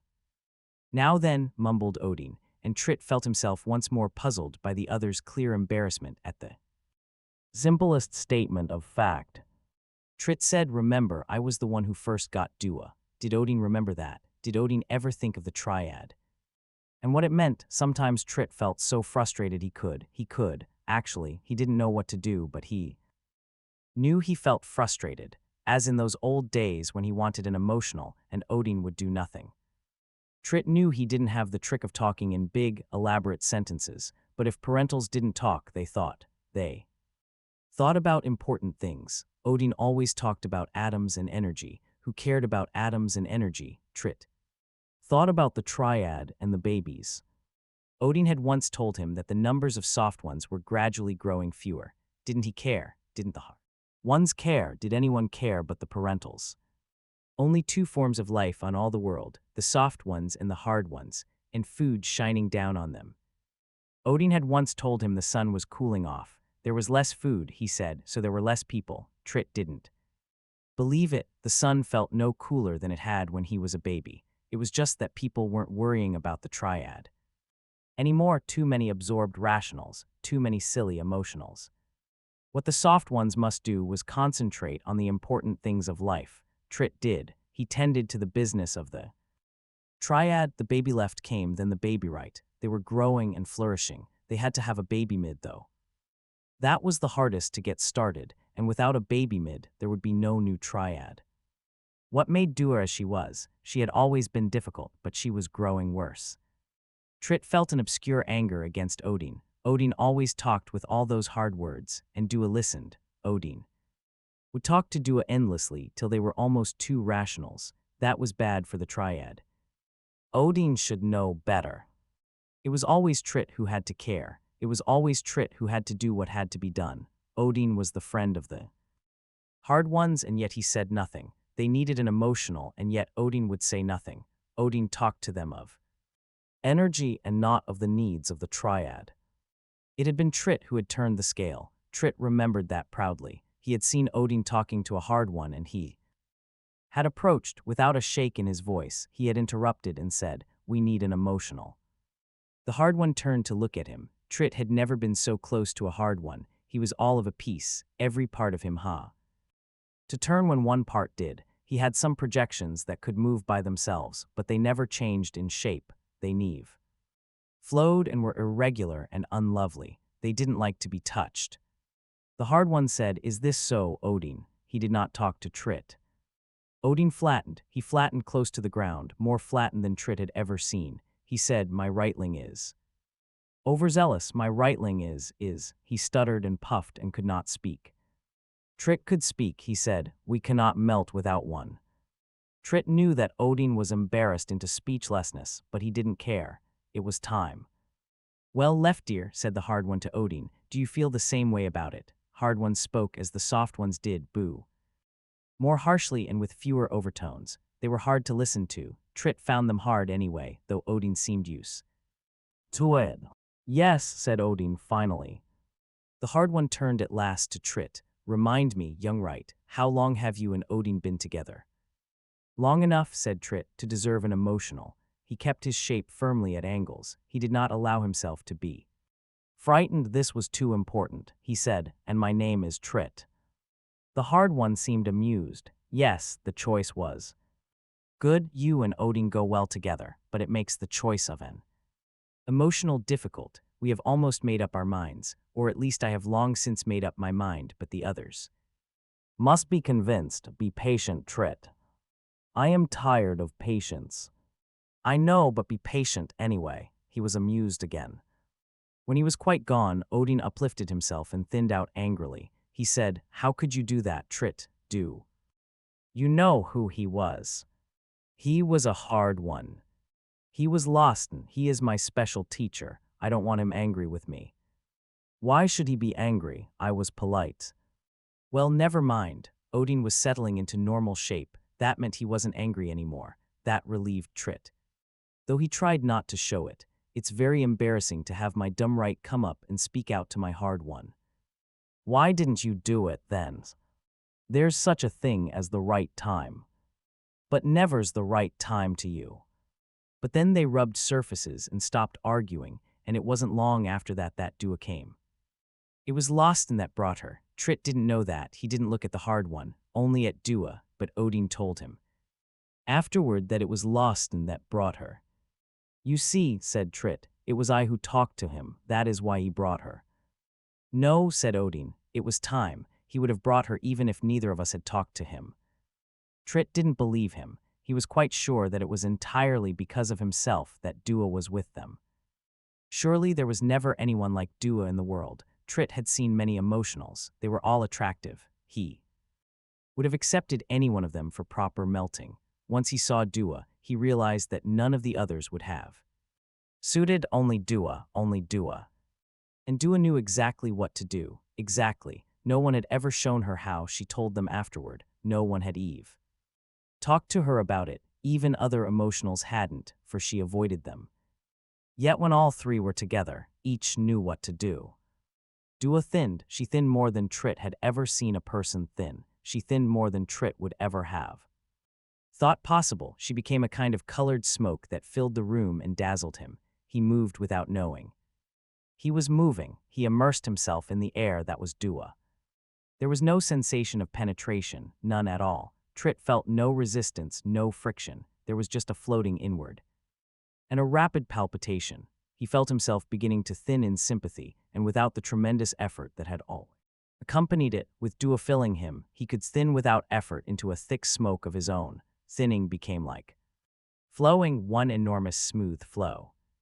Dimly he could see Odin approaching from the other side, from Dua's left, and he, too, was thinning. Then, like all the shocks of contact in all the world, he reached Odin, but it wasn't a shock at all. Trit felt without feeling, knew without knowing. He slid into Odin and Odin slid into him. He couldn't tell whether he was surrounding Odin or being surrounded by him, or both, or neither. It was only pleasure.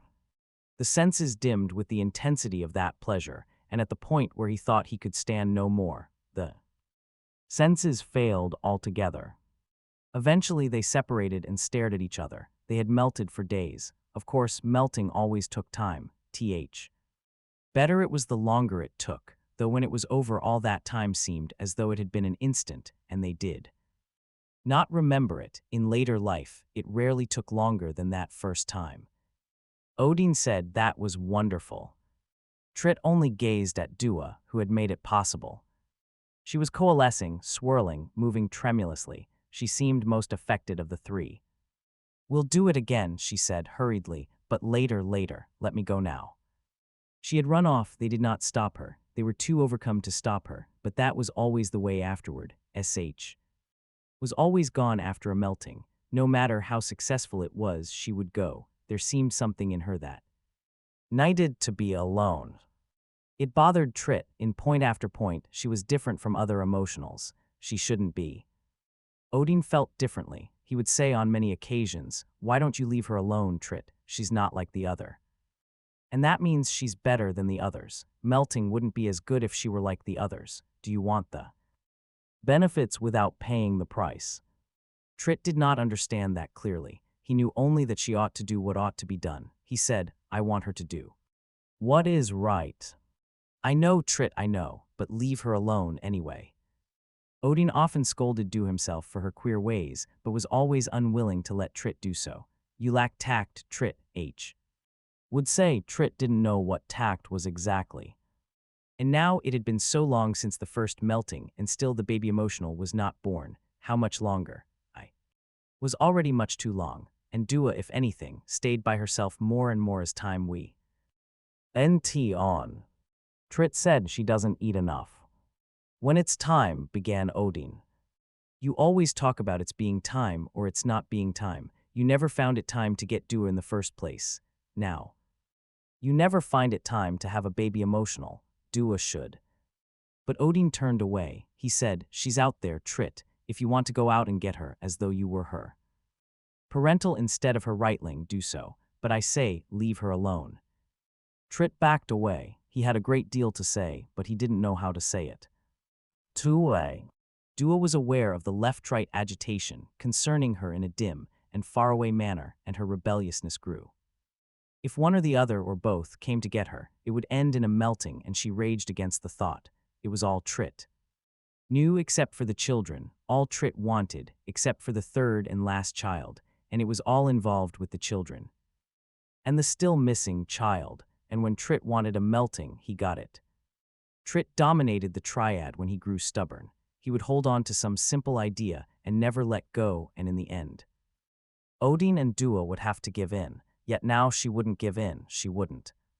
She didn't feel disloyal at the thought, either. She never expected to feel for either Odin or Trit the sheer intensity of longing they felt for each other. She could melt alone, they could melt only through her mediation, so why didn't that make her the more regarded? She felt intense pleasure at the three-way melting. Of course she did, it would be stupid to deny it.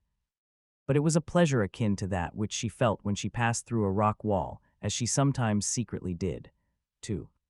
Trit and Odin, the pleasure was like nothing else they had ever experienced or could ever experience.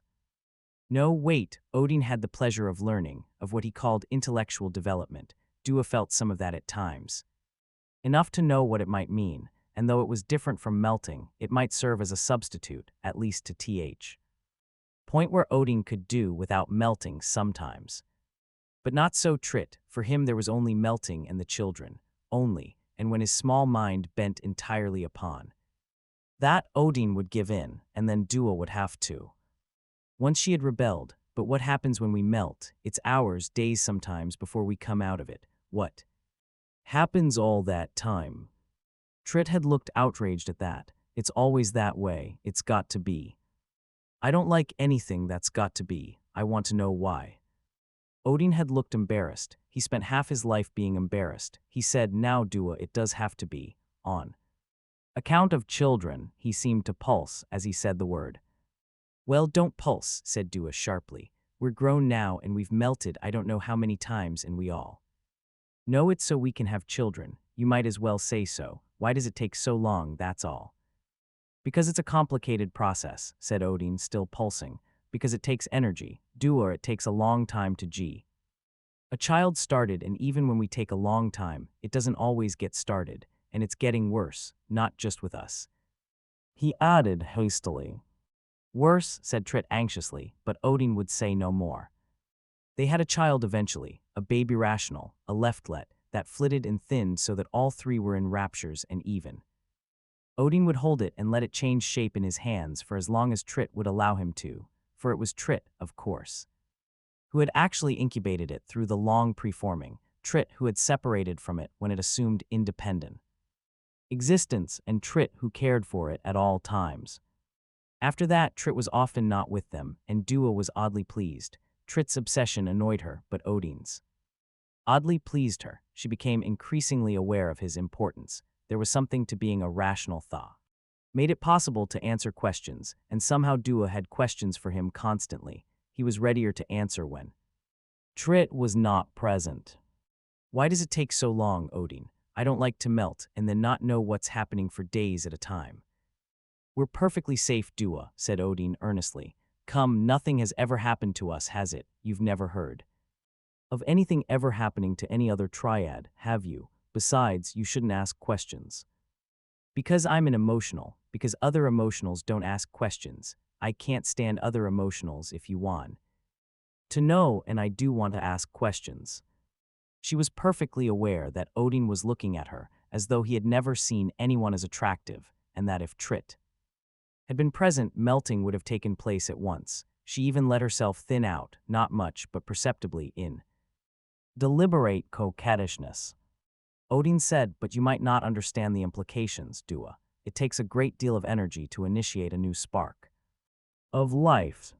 You've often mentioned energy. What is it, exactly? Why, what we eat. Well then, why don't you say food? Because food and energy aren't quite the same thing. Our food comes from the sun, and that's a kind of energy, but there are other kinds of energy that are not food. When we eat, we've got to spread out and absorb the light. It's hardest for emotionals because they're much more transparent. That is, the light tends to pass through instead of being absorbed. It was wonderful to have it explained, Dua thought. What she was told, she really knew, but she didn't know the prop Words, the long science words that Odin knew, and it made sharper and more meaningful everything that happened. Occasionally now, in adult life, when she no longer feared that childish teasing, when she shared in the prestige of being part of the Odin triad, she tried to swarm with other emotionals and to withstand the chatter and the crowding. After all, she did occasionally feel like a more substantial meal than she usually got, and it did make for better melting. There was joy sometimes she almost caught the pleasure the others got out of it, in slithering and maneuvering for exposure to sunlight, in the luxurious contraction and condensation, to absorb the warmth through greater thickness with greater efficiency. Yet for Dua a little of that went quite away, and the others never seemed to have enough. There was a kind of gluttony wiggle about them that Dua could not duplicate, and that, at length, she could not endure. That was why rationals and parentals were so rarely on the surface. Their thickness made it possible for them to eat quickly and leave. Emotionals writhed in the sun for hours, for though they ate more slowly, they actually needed more energy than the others, at least for melting. The emotional supplied the energy, Odin had explained, pulsing so that his signals were barely understood. The rational the seed, the parental the incubator. Once Dua understood that, a certain amusement began to blend with her disapproval when she watched the other emotionals virtually slurp up the ruddy sunlight. Since they never asked questions, she was sure they didn't know why. They did it and couldn't understand that there was an obscene side to their quivering condensations, or to the way in which they went tittering down below eventually, on their way to a good melt, of course, with lots of energy to spare. She could also stand Trit's annoyance when she would come down without that swirling opacity that meant a good gorging, yet why should they complain? The thinness she retained meant a defter melting, not as sloppy and glutinous. The other triads managed, perhaps, but it was the ethereality that counted, she felt sure, and the little left and little right came eventually, didn't they? Of course, it was the baby emotional, the little mid, that was the crux. That took more energy than the other two, and Dua never had enough. Even Odin was beginning to mention it. You're not getting enough sunlight, Dua. Yes, I am, said Dua hastily. Genia's triad, said Odin, has just initiated an emotional. Dua didn't like Genia, she never had. She was empty-headed even by emotional standards. Dua said loftily, I suppose. She's boasting about it, she has no delicacy. I suppose she's saying, I shouldn't mention it, my dear, but you'll never's. What my leftling and rightling have gone and went and done. She imitated Genia's tremulous signaling with deadly accuracy, and Odin was amused. But then he said, Genia may be a dunder, but she has initiated an emotional, and Trit is upset about it. We've been at I for much longer than they have. Dua turned away. I get all the sun I can stand. I do it till I'm too full to move. I don't know what you want of me. Odin said, don't be angry. I promised Trit I would talk to you. He thinks you listen to me. Oh, Trit just thinks it's odd that you explain science to me. He doesn't understand. Do you want a middling like the others? No, said Odin seriously. You're not like the others, and I'm glad of it. And if you're interested in rational talk, then let me explain something. The sun doesn't supply the food it used to in ancient times. The light energy is less, and it take longer exposures. The birth rate has been dropping for ages, and the world's population is only a fraction of what it once was. I can't help it, said Dua rebelliously. The hard ones may be able to. Their numbers have been decreasing too. Do they pass on? Dua was suddenly interested. She always thought they were immortal somehow, that they weren't born, that they didn't die. Who had ever seen a baby hard one, for instance? They didn't have babies. They didn't melt. They didn't eat. Odin said thoughtfully, I imagine they pass on. They never talk about themselves to me. I'm not even sure how. Eat, but of course they must. And be born. There's a new one, for instance. I haven't seen him yet, but never mind that. The point is that they've been developing an artificial food. I know, said Dua. I tasted it. You have? I didn't know that. A bunch of the emotionals talked about it. They said a hard one was asking for volunteers to taste it, and the sillies were all afraid. They said it would probably turn them permanently hard, and they would never be able to melt again. That's foolish, said Odin vehemently. I know, so I volunteered. That shut them up. They are so hard to endure, Odin. How was it? Horrible, said Dua vehemently, harsh and bitter. Of course I didn't tell the other emotionals that. Odin said, I tasted it. It wasn't that bad. Rationals and parentals don't care what food tastes like. But Odin said it's still only experimental. They're working hard on improvements, the hard ones are, especially. Estwold, that's the one I mentioned before, the new one I haven't seen, he's working on it. Lawson speaks of him now and then as though he's something special, a very great scientist. How is it you've never seen him? I'm just a soft one. You don't suppose they show me and tell me everything, do you? Someday I'll see him, I suppose. He's developed a new energy source, which may save us all yet. I don't want artificial food, said Dua, and she had left Odin abruptly. That had been not so long ago, and Odin had not mentioned this Estwold again, but she knew he would, and she brooded about it up here in the sunset. She had seen that artificial food that once, a glowing sphere of light like a tiny sun in a special cavern set up by the hard ones. She could taste its bitterness yet. Would they improve it? Would they make it taste better, even delicious? And would she have to eat it then and fill herself with it till the full sensation gave her an almost uncontrollable desire to melt? She feared that self-generating desire. It was different when the desire came through the hectic combined stimulation leftling and rightling. It was the self-generation that meant she would be ripe to bring about the initiation of a little mid. And she didn't want to.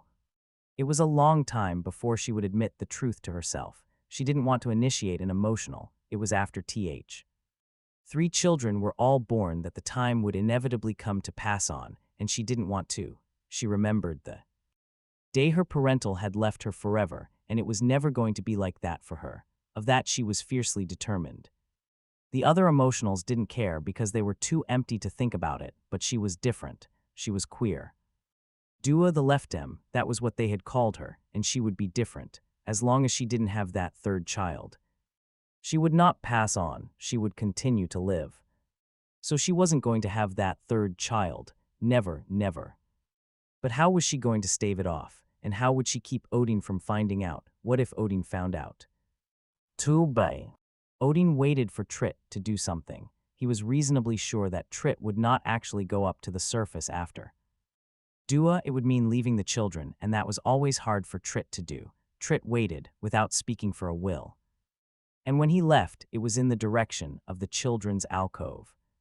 Odin was almost glad when Tritt left. Not quite, of course, for Tritt had been angry and withdrawn so that interpersona contact had weakened and the barrier of displeasure had arisen.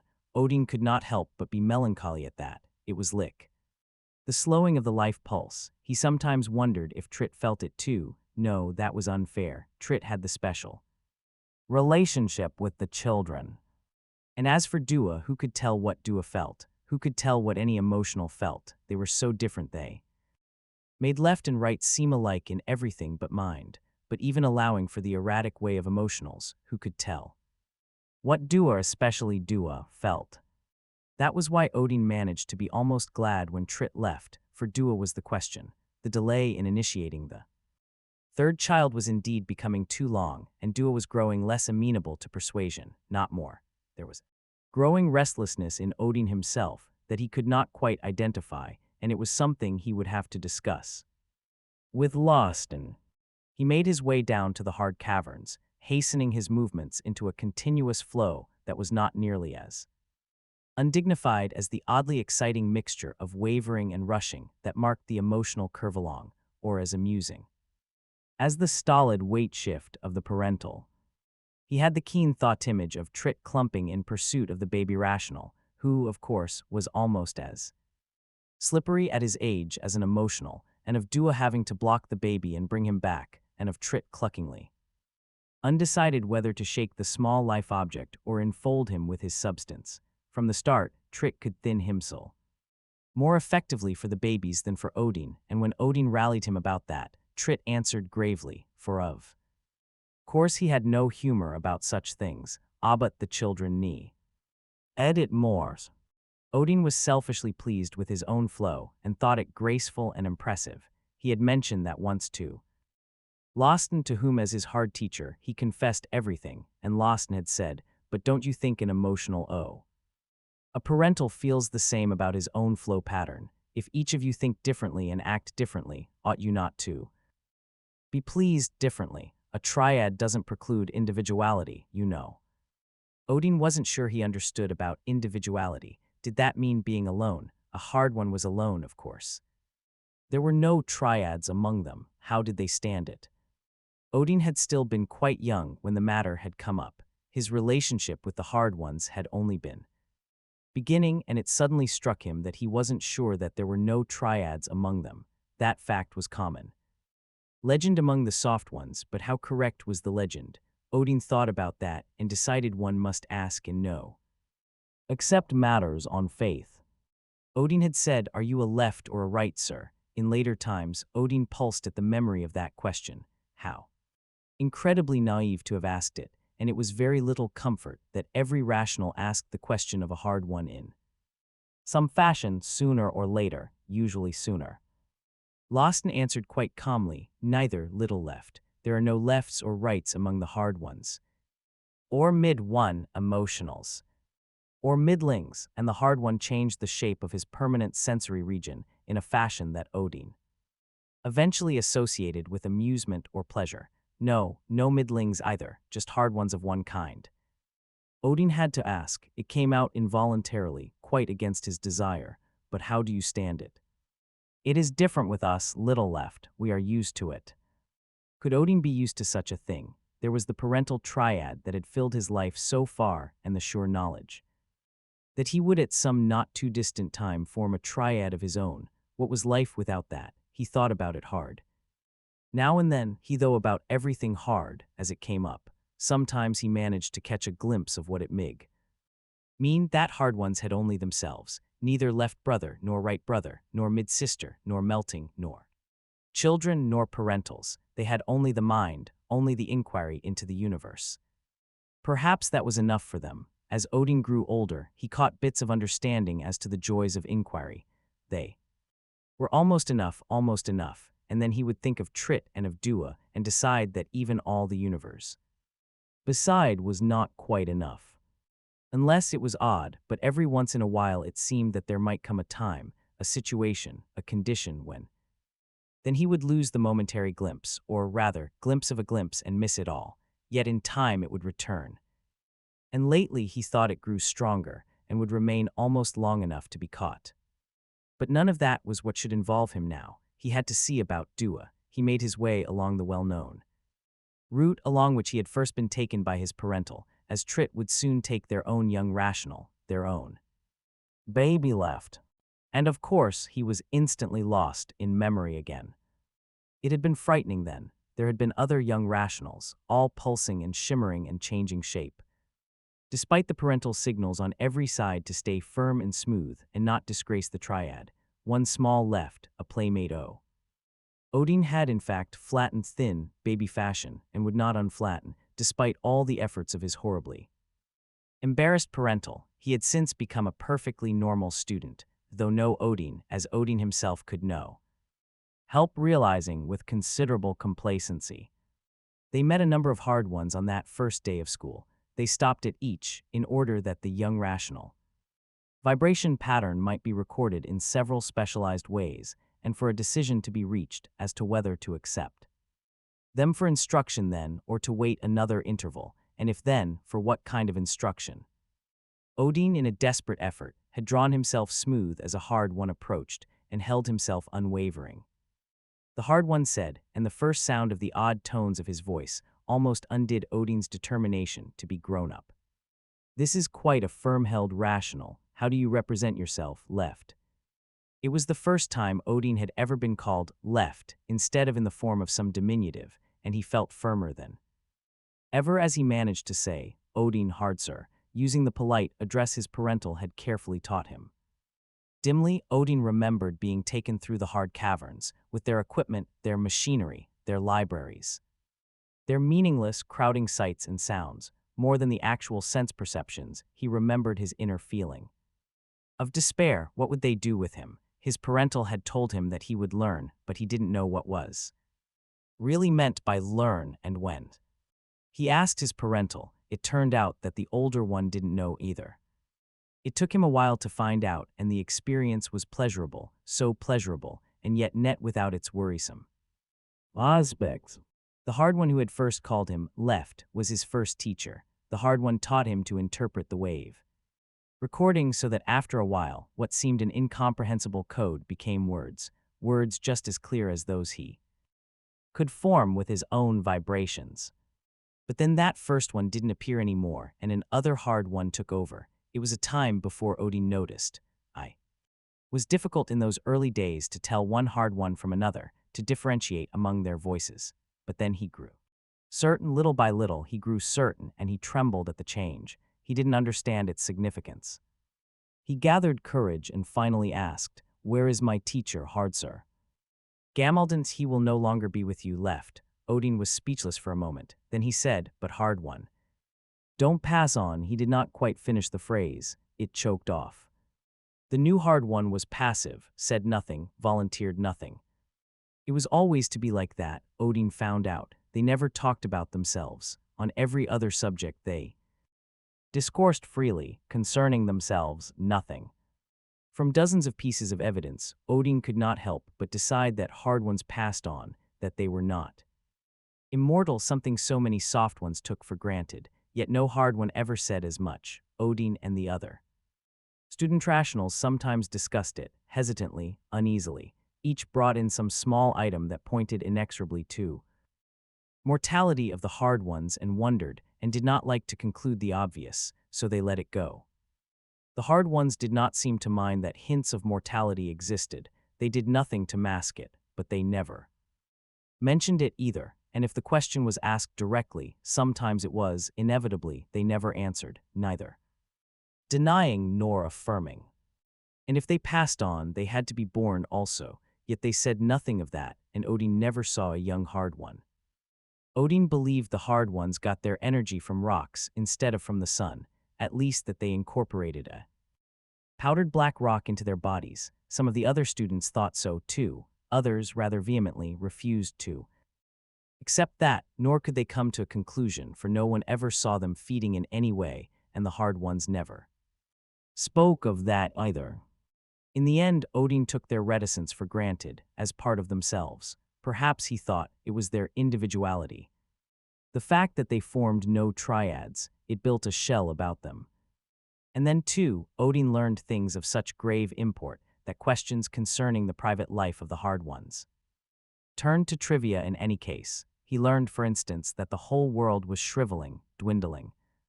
It was Losten, the new teacher, who told him that. Odin had asked about the unoccupied caverns that stretched so endlessly into the bowels of the world, and Losten had seemed pleased. "Are you afraid to ask about that, Odin?" He was Odin now, not some general reference to his lefthood.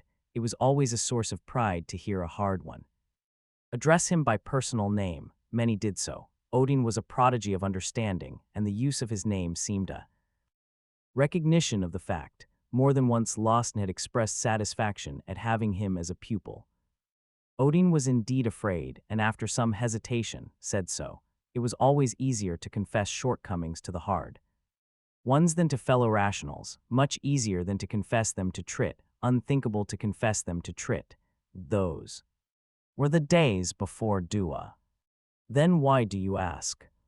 Odin hesitated again, then he said slowly, "I'm afraid of the unoccupied caverns because when I was young I was told they had all sorts of monstrous things in them, but I know nothing of that directly. I only know what I have been told by other young ones who couldn't have known directly either. I want to find out the truth about them, and the wanting has grown until there is more of curiosity in me than fear." Losten looked pleased. "Good, the curiosity is useful, the fear useless. Your inner development is excellent, Odin, and remember, it is only your inner development that counts in the important things. Our help to you is marginal, since you want to know. It is easy to tell you that the unoccupied caverns are truly unoccupied. They are empty, there is nothing in them but the unimportant things left behind in times past." "Left behind by whom, hard sir?" Odin felt uneasily compelled to use the honorific whenever he was too obviously in the presence of knowledge he lacked that the other had. By those who occupied them in times past, there was a time thousands of cycles ago when there were many thousand of hard ones and millions of soft ones. There are fewer of us now than there were in the past, Odin. Nowadays there are not quite 300 hard ones and fewer than 10,000 soft ones. Why, said Odin, shocked, only 300 hard ones left. This was surely an open admission that hard one passed on, but this was not the time to think of that. Because energy is diminishing, the sun is cooling, it becomes harder in every cycle to give birth and to live. Well then, did not that mean the hard ones gave birth too, and did it mean that the hard ones depended on the sun for food too and not on rocks? Odin filed the thought away and dismissed it for now. Will this continue? Odin asked. The sun must dwindle to an end, Odin, and someday give no food. Does that mean that all of us, the hard ones and the soft ones too, will pass on? What else can it mean? We can't all pass on. If we need energy and the sun is coming to an end, we must find other sources, other stars. But Odin, all the stars are coming to an end. The universe is coming to an end. If the stars come to an end, is there no food elsewhere, no other source of energy? No, all the energy sources in all the universe are coming to an end. Odin considered that rebelliously, then said, then other universes. We can't give up just because the universe does. He was palpitating as he said it. He had expanded with quite unforgivable discourtesy until he had swelled translucently into a size distinctly larger than the hard one. But Lawson merely expressed extreme pleasure. He said, wonderful, my left dear. The others must hear of this. Odin had collapsed to normal size in mingled embarrassment and pleasure at hearing himself addressed as left dear. A phrase he had never heard anyone use to him, except Trit, of course. It had not been very long after that that Lawson himself had brought them Dua. Odin had wondered idly if there had been any connection, but after a while wonder burned itself out. Trit had repeated so often that it was his own approach to Lawson that had brought them Dua that Odin gave up thinking about it. It was too confusing. But now he was coming to Lawson again. A long time had passed since those earlier days when he first learned that the universe was coming to an end, and that, as it turned out, the hard ones were resolutely laboring to live on anyway. He himself had become adept in many fields, and Lawson confessed that in physics there was little he could any longer teach Odin that a soft one could profitably learn, and there were other young rationals to take in hand, so he did not see Lawson as frequently as he once did. Odin found Lawson with 2 half-grown rationals in the radiation chamber. Lawson saw him at once through the glass and came out, closing the door carefully behind him. My left dear, he said, holding out his limbs in a gesture of friendship, so that Odin, as so often in the past, experienced a perverse desire to touch but controlled it. How are you? I did not mean to interrupt, Lawson, sir. Interrupt, those two will get along perfectly well by themselves for a time. They are probably glad to see me go, for I'm sure I weary them with overmuch talk. Nonsense, said Odin. You always fascinated me, and I'm sure you fascinate them. Well, well, it is good of you to say so. I see you frequently in the library, and I hear from others that you do well in you advanced courses, and that makes me miss my best student. How is Trit? Is he as parentally stubborn in his ways as ever? More stubborn every day. He gives strength to the triad. And Dua. Dua, I have come. She is very unusual, you know. Lawson nodded. Yes, I know that. His expression was one that Odin had grown to associate with melancholy. Odin waited a moment, then decided to tackle the matter directly. He said, Lawson, sir, was she brought to us to Trit? And myself, just because she was unusual. Lawson said, would you be surprised? You are very unusual yourself, Odin, and you have told me on a number of occasions that Trit is. Yes, said Odin with conviction, he is. Then oughtn't your triad include an unusual emotional? There are many ways of being unusual, said Odin thoughtfully. In some ways, Dua's odd ways displease Trit and worry me. May I consult you? Always. She is not fond of melting. Losten listened gravely, to all appearances unembarrassed. Odin went on, she is fond of melting when we melt, that is, but it is not always easy to persuade her to do so. Losten said, how does Trit feel about melting? I mean, aside from the immediate pleasure of the act, what does it mean to him besides pleasure? The children, of course, said Odin. I like them and Dua likes them too, but Trit is the parental, do you understand? That, it suddenly seemed to Odin that Losten couldn't possibly understand all the subtleties of the triad. I try to understand, said Losten. It seems to me then that Trit gets more out of melting than melting alone, and how? About yourself, what do you get out of it besides the pleasure? Odin considered, I think you know that a kind of mental stimulation.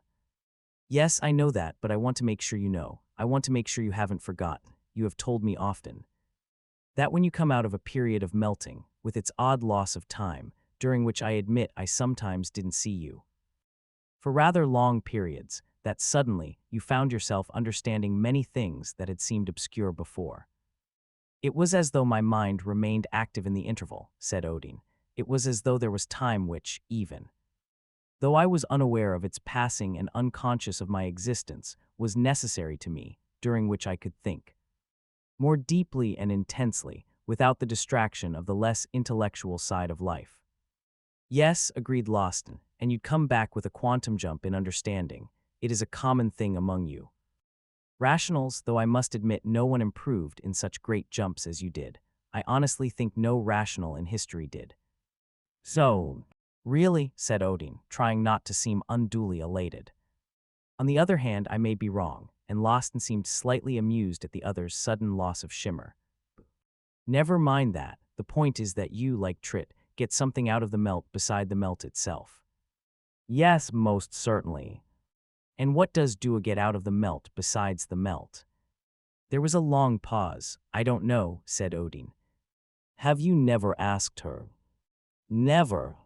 But then, said Losten, if all she gets out of a melt is the melt, and if you and Trit get out of it the melt plus something else, why should she be as eager for it as you two are? Other emotionals don't seem to require, began Odin defensively. Other emotionals aren't like Dua. You've told me that often enough, and I think with satisfaction. Odin felt ashamed. I had thought it might be something else. What might that be?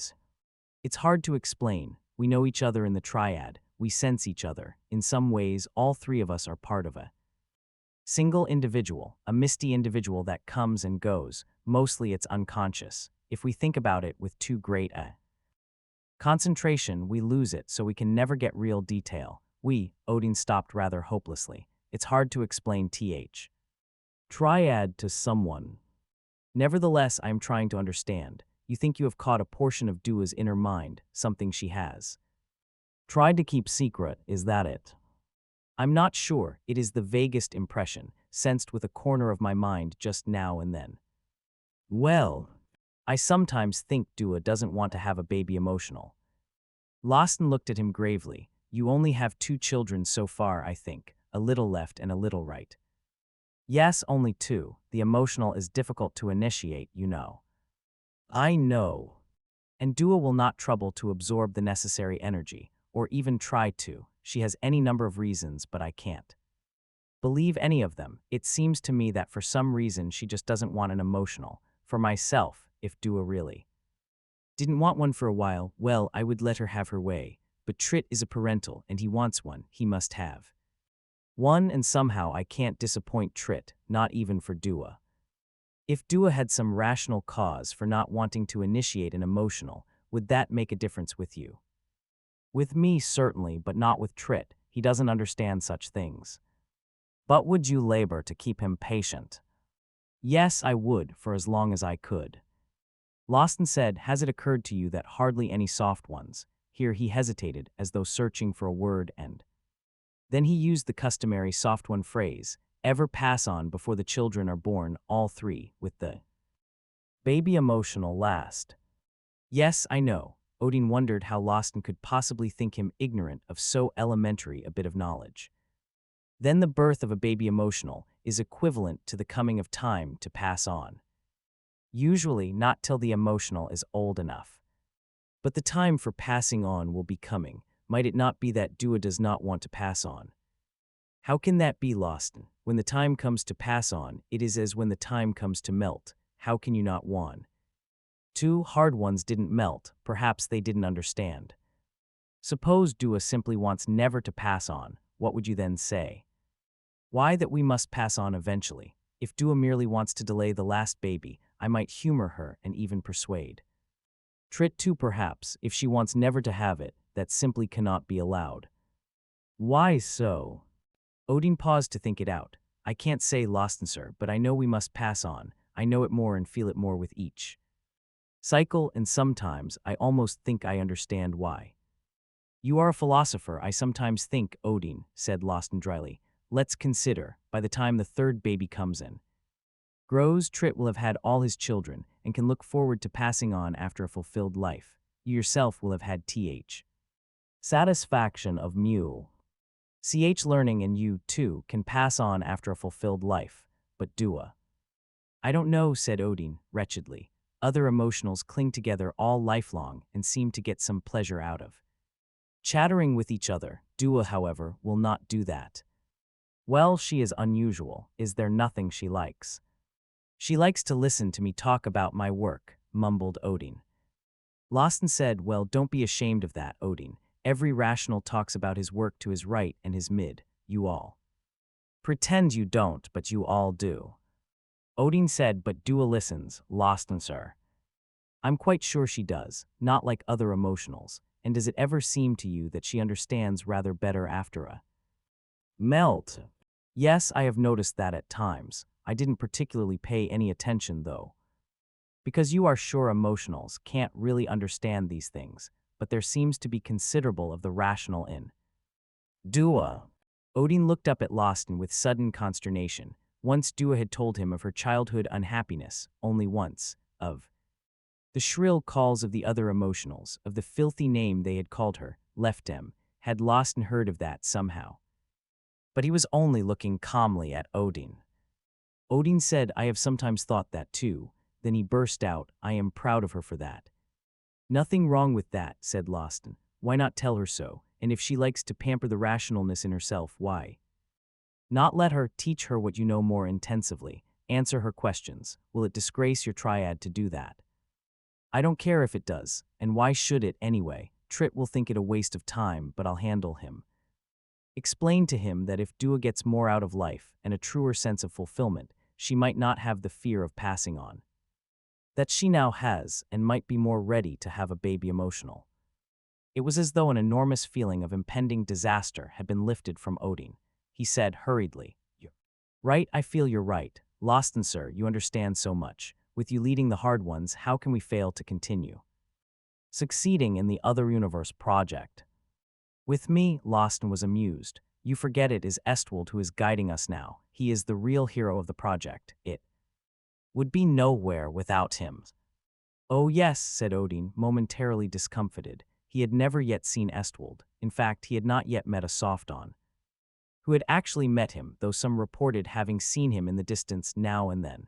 Estwold was a new hard one, knew at least in the sense that when Odin had been young, he had never heard him mentioned. Didn't that mean Thaw?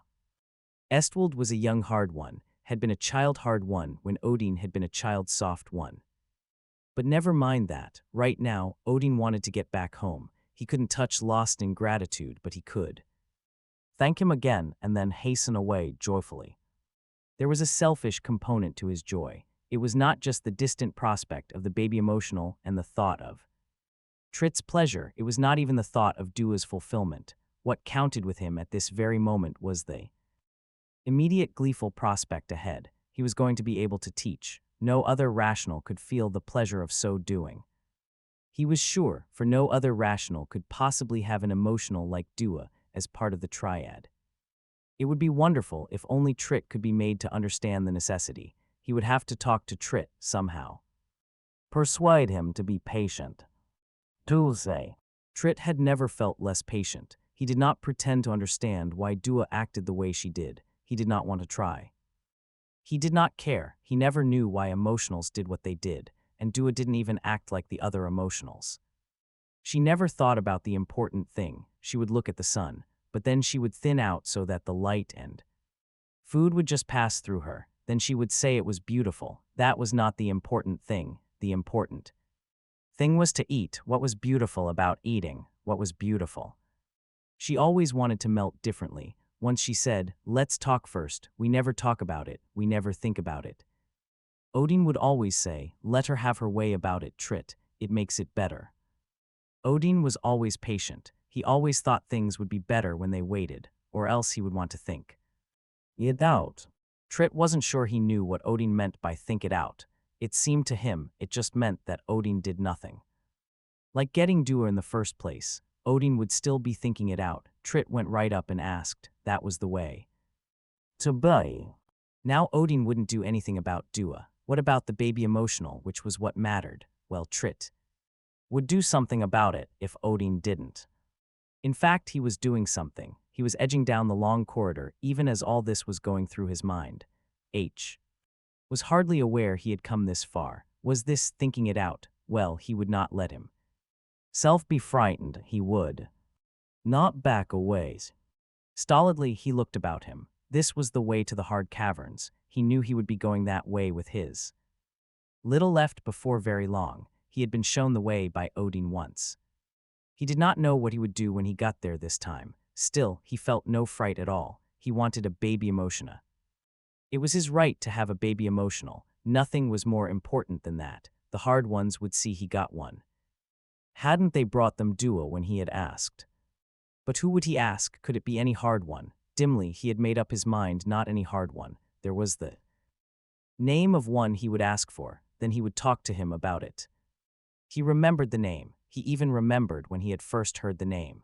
It was the time when the little left had grown old enough to begin changing shape voluntarily. What a great day. Come, Odin, quickly. Annie's is all over.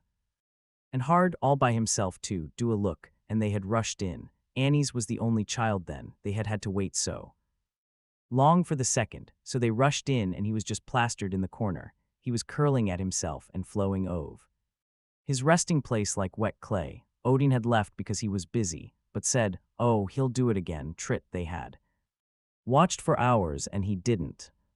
Trit was hurt that Odin hadn't waited. He would have scolded, but Odin looked so weary. There were definite wrinkles in his ovoid, and he made no effort to smooth them out. Trit said anxiously, "Is anything wrong, Odin?" "A hard day, and I'm not sure I'm going to get differential equations before the next melting." Trit didn't remember exact hard words. It was something like that. Odin always used hard words. "Do you want to melt now?" "Oh no, I just saw Dua heading topside, and you know how she is if we try to interrupt that. There's no rush, really." "There's a new hard one, too." "A new hard one," said Trit, with distinct lack of interest. Odin found sharp interest in associating with hard ones. But Trit wished the interest didn't exist. Odin was more intent on what he called his education than any other rational. The area, that was unfair. Odin was too wrapped up in that. Dua was too wrapped up in roaming the surface alone. No one was properly interested in the triad but Trit.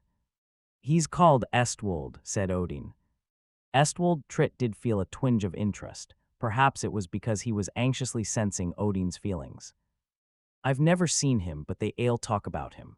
Odin's eyes had flattened out as they usually did when he turned introspective. "He's responsible for that new thing they've got." "What new thing?" "The positron poo. You wouldn't understand. Trit, it's a new thing they have. It's going to revolutionize the whole world." "What's revolutionize?" "Make everything different." Trit was at once alarmed. They mustn't make everything different. They'll make everything better. Different isn't always worse. Anyway, Estwold is responsible. He's very bright, I get the feeling. "Then why don't you like him?" "I didn't say I didn't like him."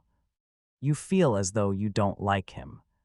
"Oh, nothing of the sort, Trit. It's just that somehow, Odin laughed. "I'm jealous. Hard ones are so intelligent that a soft one is nothing in comparison, but I got used to that, because Lawson was always telling me how bright I was for a soft one, I suppose. But now this Estwold comes along, and even Lawson seems lost in admiration, and I'm really nothing." Trit bellied out his foreplane to have it just make contact with Odin, who looked up and smiled. But that's just stupidity on my part. Who cares how smart a hard one is? Not one of them has a Trit. After that, they both went looking for Dua after all. For a wonder, she had finished wandering about and was just heading down again. It was a very good melting, though the time lapse was only a day or so. Trit worried about meltings then. With Annie's so small, even a short absence was risky, though there were always other parentals who could take over. After that, Odin mentioned Estwold now and then. He always called him the new one, even after considerable time had passed. He still had never seen him. One think I avoid him, he said one time when Dua was with them, because he knows so much about the new device. I don't want to find out too soon. It's too much fun to learn. The positron pump, Dua had asked. That was another funny thing about Dua. Trit thought it annoyed him. She could say the hard words almost as well as Odin could, and emotional shouldn't be like that.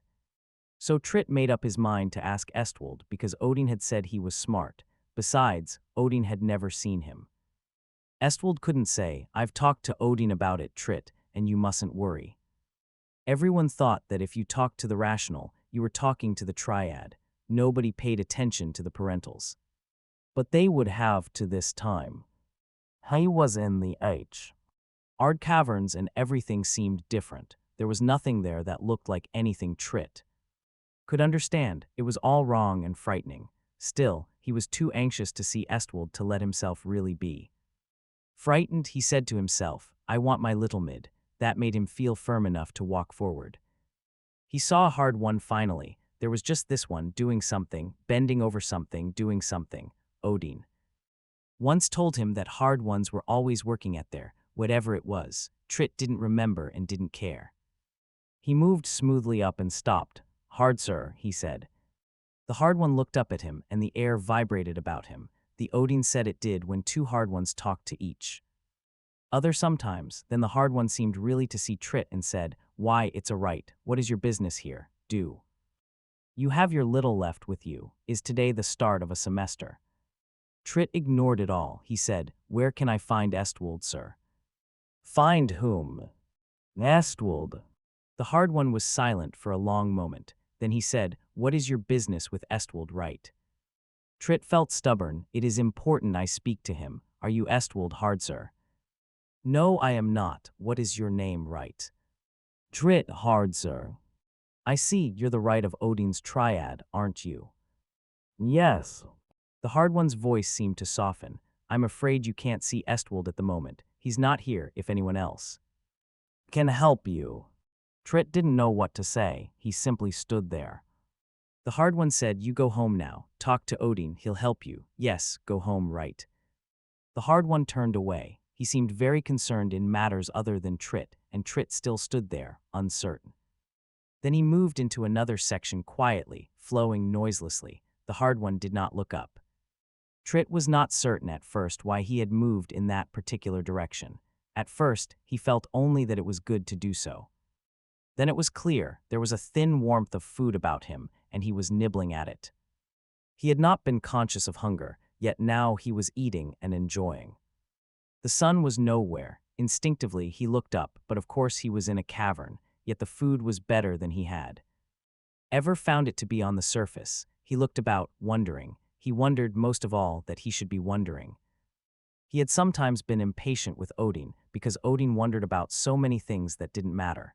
Now himself, Trit, was wondering, but what he was wondering about did matter. Suddenly, he saw that it did matter. With an almost blinding flash, he realized that he wouldn't wonder unless something inside him told it did matter. He acted quickly, marveling at his own bravery. After a while, he retraced his steps. He moved past the hard one again. The one to whom he had earlier spoken. He said, I am going home, hard sir. The hard one merely said something incoherent. He was still doing something, bending over something, doing silly things and not seeing the important thing. If hard ones were so great and powerful and smart, Trit thought, how could they be so stupid? 3a. Dua found herself drifting toward the hard caverns. Partly it was because it was something to do now that the sun had Set something to keep her from returning home for an additional period of time, something to delay having to listen to th. Importunities of Trit and the half-embarrassed, half-resigned suggestions of Odin. Partly, too, it was the attraction they held for her in themselves. She had felt that for a long time, ever since she was little in fact, and had given up trying to pretend it wasn't so. Emotionals weren't supposed to feel such attractions. Sometimes little emotionals did. Dua was old enough and experienced enough to know that, but this quickly faded, or they were quickly discouraged if it didn't fade quickly. Enough. When she herself had been a child, though, she had continued stubbornly curious about the world, and the sun, and th. caverns, and anything at all, till her parental would say, "You're a queer one, Dua dear. You're a funny little middling. What will become of you?" She hadn't the vaguest notion at first of what was so queer and so funny about wanting to know. She found, quickly enough, that her parental could not answer her questions. She once tried her left father, but he showed none of her parental's soft puzzlement. He snapped, "Why do you ask, Dua?" and his look seemed harshly inquiring. She ran away, frightened, and did not ask him again. But then one day another emotional of her own age had shrieked, left him, at her after she had said she no longer remembered. It had been something that had seemed natural to her at the time. Dua had been abashed without knowing. Wyan had asked her considerably older left brother what a leftem was. He had withdrawn, embarrassed clearly. Embarrassed, mumbling, "I don't know," when it was obvious he did. After some thought, she went to her parental and said, "Am I a leftem, duh? D wise?" And he had said, "Who called you that, Dua? You must not repeat such words." She flowed herself about his near corner, thought about it a while, and said, "Is it bad?" He said, "You'll grow out of it," and let himself bulge a bit to make her swing outward and vibrate in the game she had always loved. She somehow didn't love it now, for it was quite clear that he hadn't answered her, really. She moved away. Thoughtfully, he had said, "You'll grow out of it," so she was in it now, but in what? Even then, she had had few real men's among the other emotionals. They liked to whisper and giggle together, but preferred flowing over the crumbled rocks and enjoying the sensation of their roughness.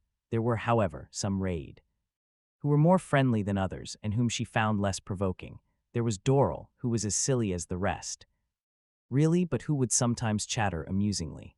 Doral had grown up to join a triad with Dua's right brother and a young left from another cavern complex, a left whom Dua did not particularly like.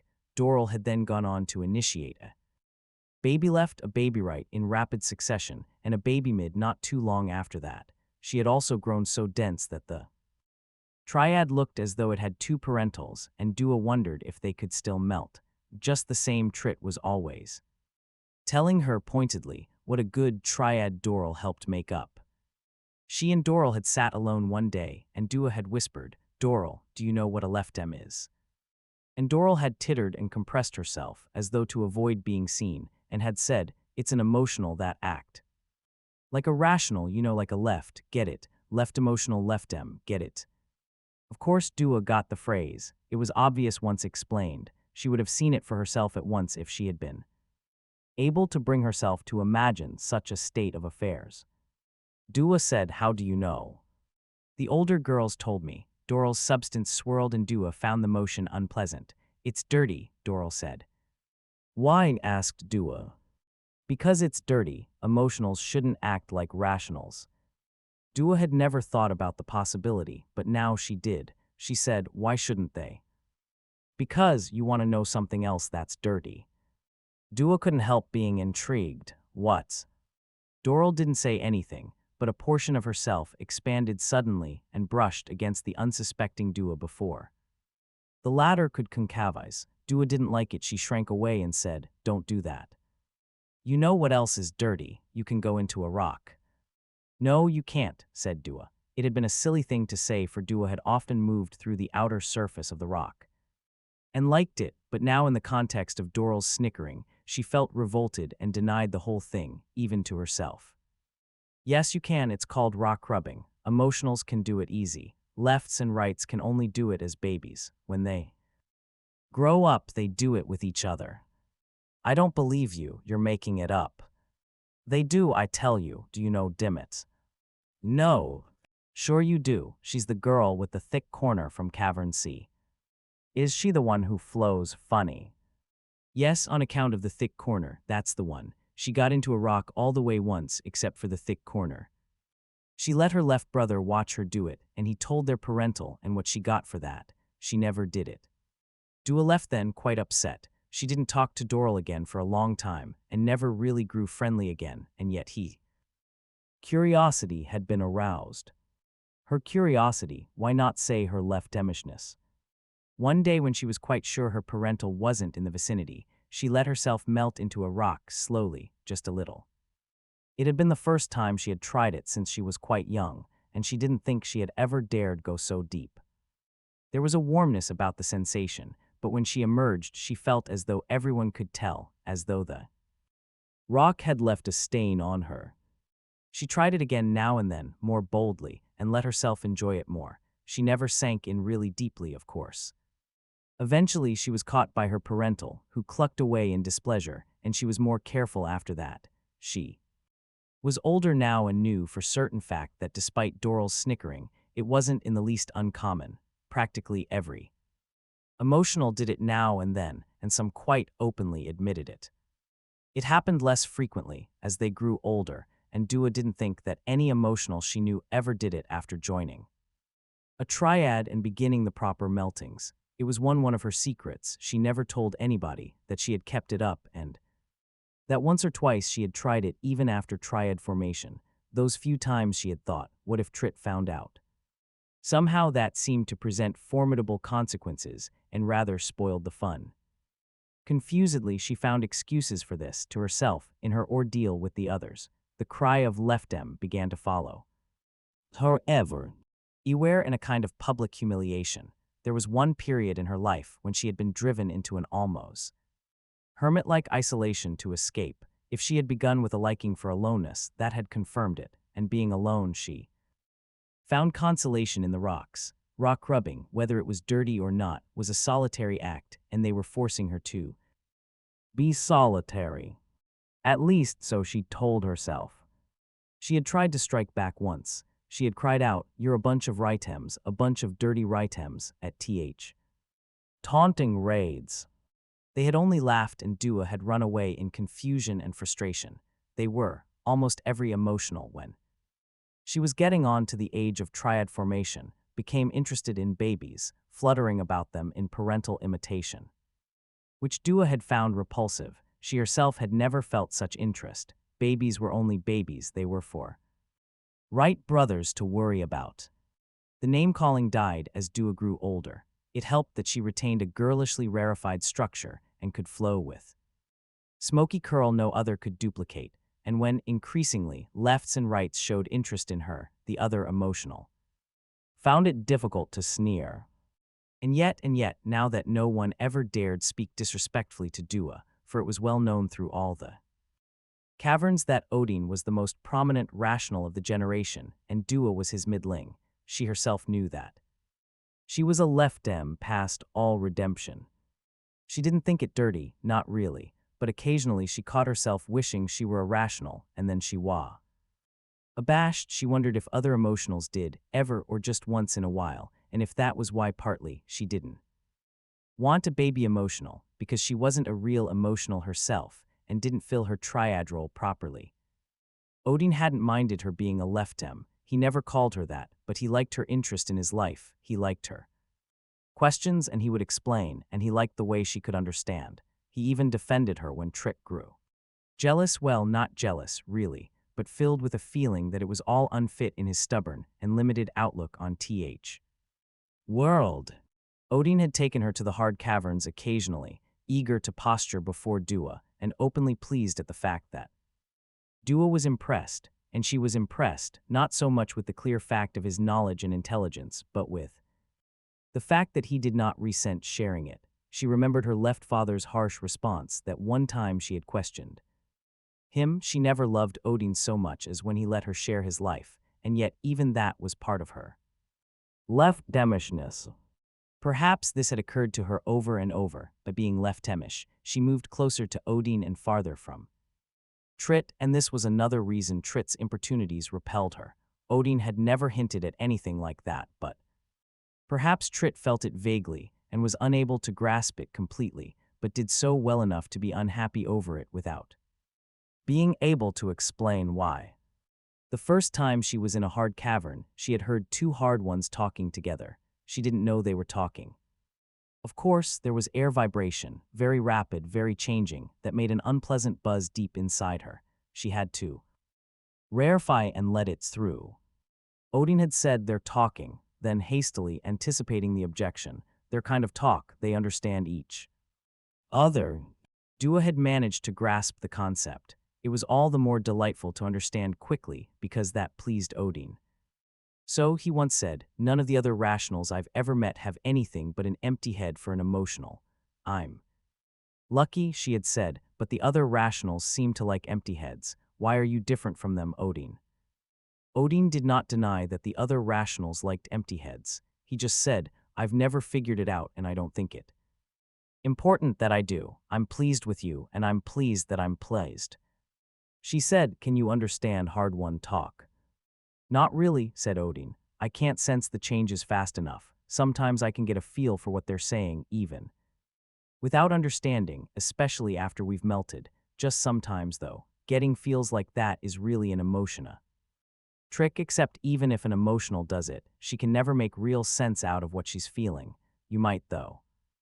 Dua demurred. I'd be afraid to. They might not like it. Oh, go on, I'm curious. See if you can tell what they're talking about. Shall I, really? Go ahead. If they catch you and are annoyed, I'll say I made you do it. Promise. I promise. Feeling rather fluttery, Dua let herself reach out to the hard ones and adopted the total passivity that allowed the influx of feelings. She said excitement. They're excited, someone new. Odin said maybe that's Estwold. It was the first time Dua had heard the name. She said, that's funny. What's funny? I have the feeling of a big sun, a really big sun. Oh, Dean looked thoughtful. They might be talking about that. But how can that be? It was just at that time that the hard ones spied them. They approached in a friendly manner and greeted them in soft one fashion of speech. Dua was horribly embarrassed and wondered if they knew she had been sensing them. If they did, though, they said nothing.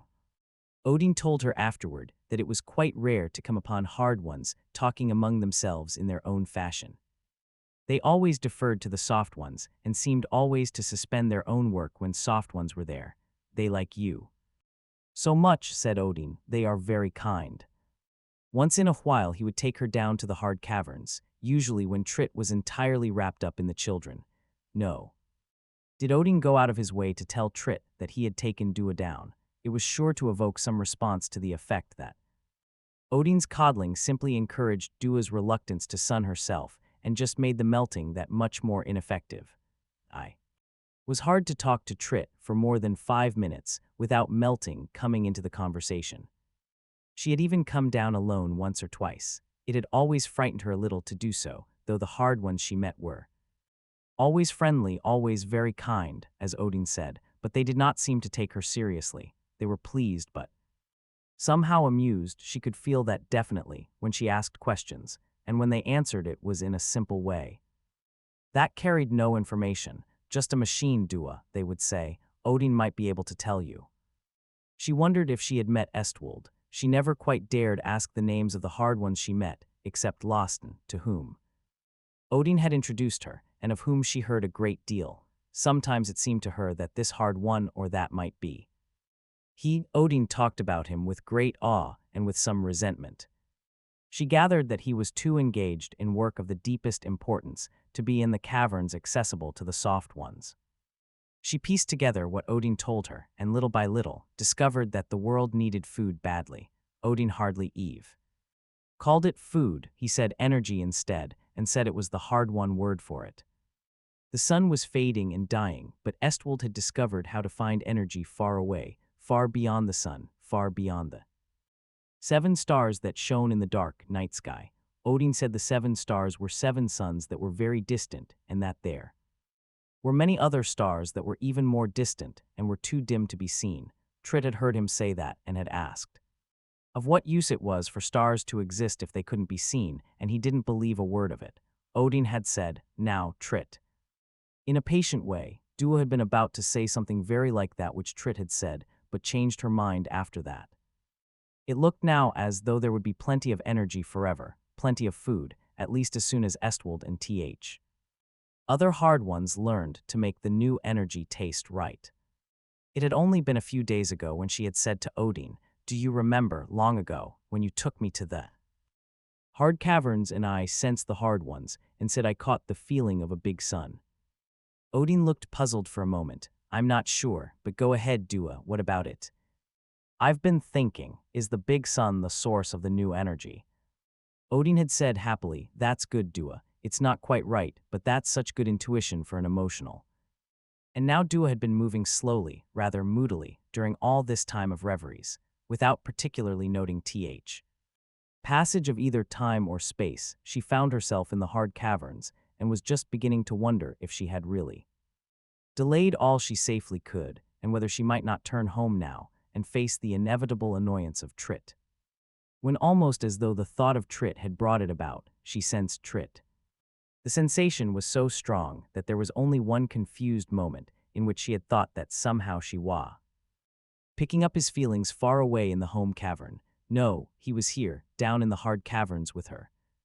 But what could he be doing here? Was he pursuing her? Was he going to quarrel with her here? Was he foolishly going to appeal to the hard ones? Dua didn't think she could endure that.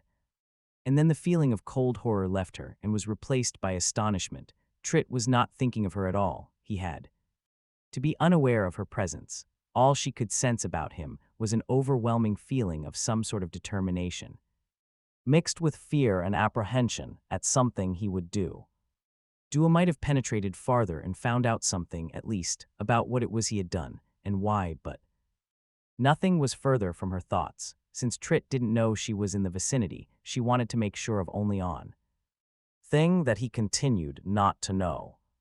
She did then, almost in pure reflex, something that a moment before she would have sworn she would never dream of doing under any circumstances.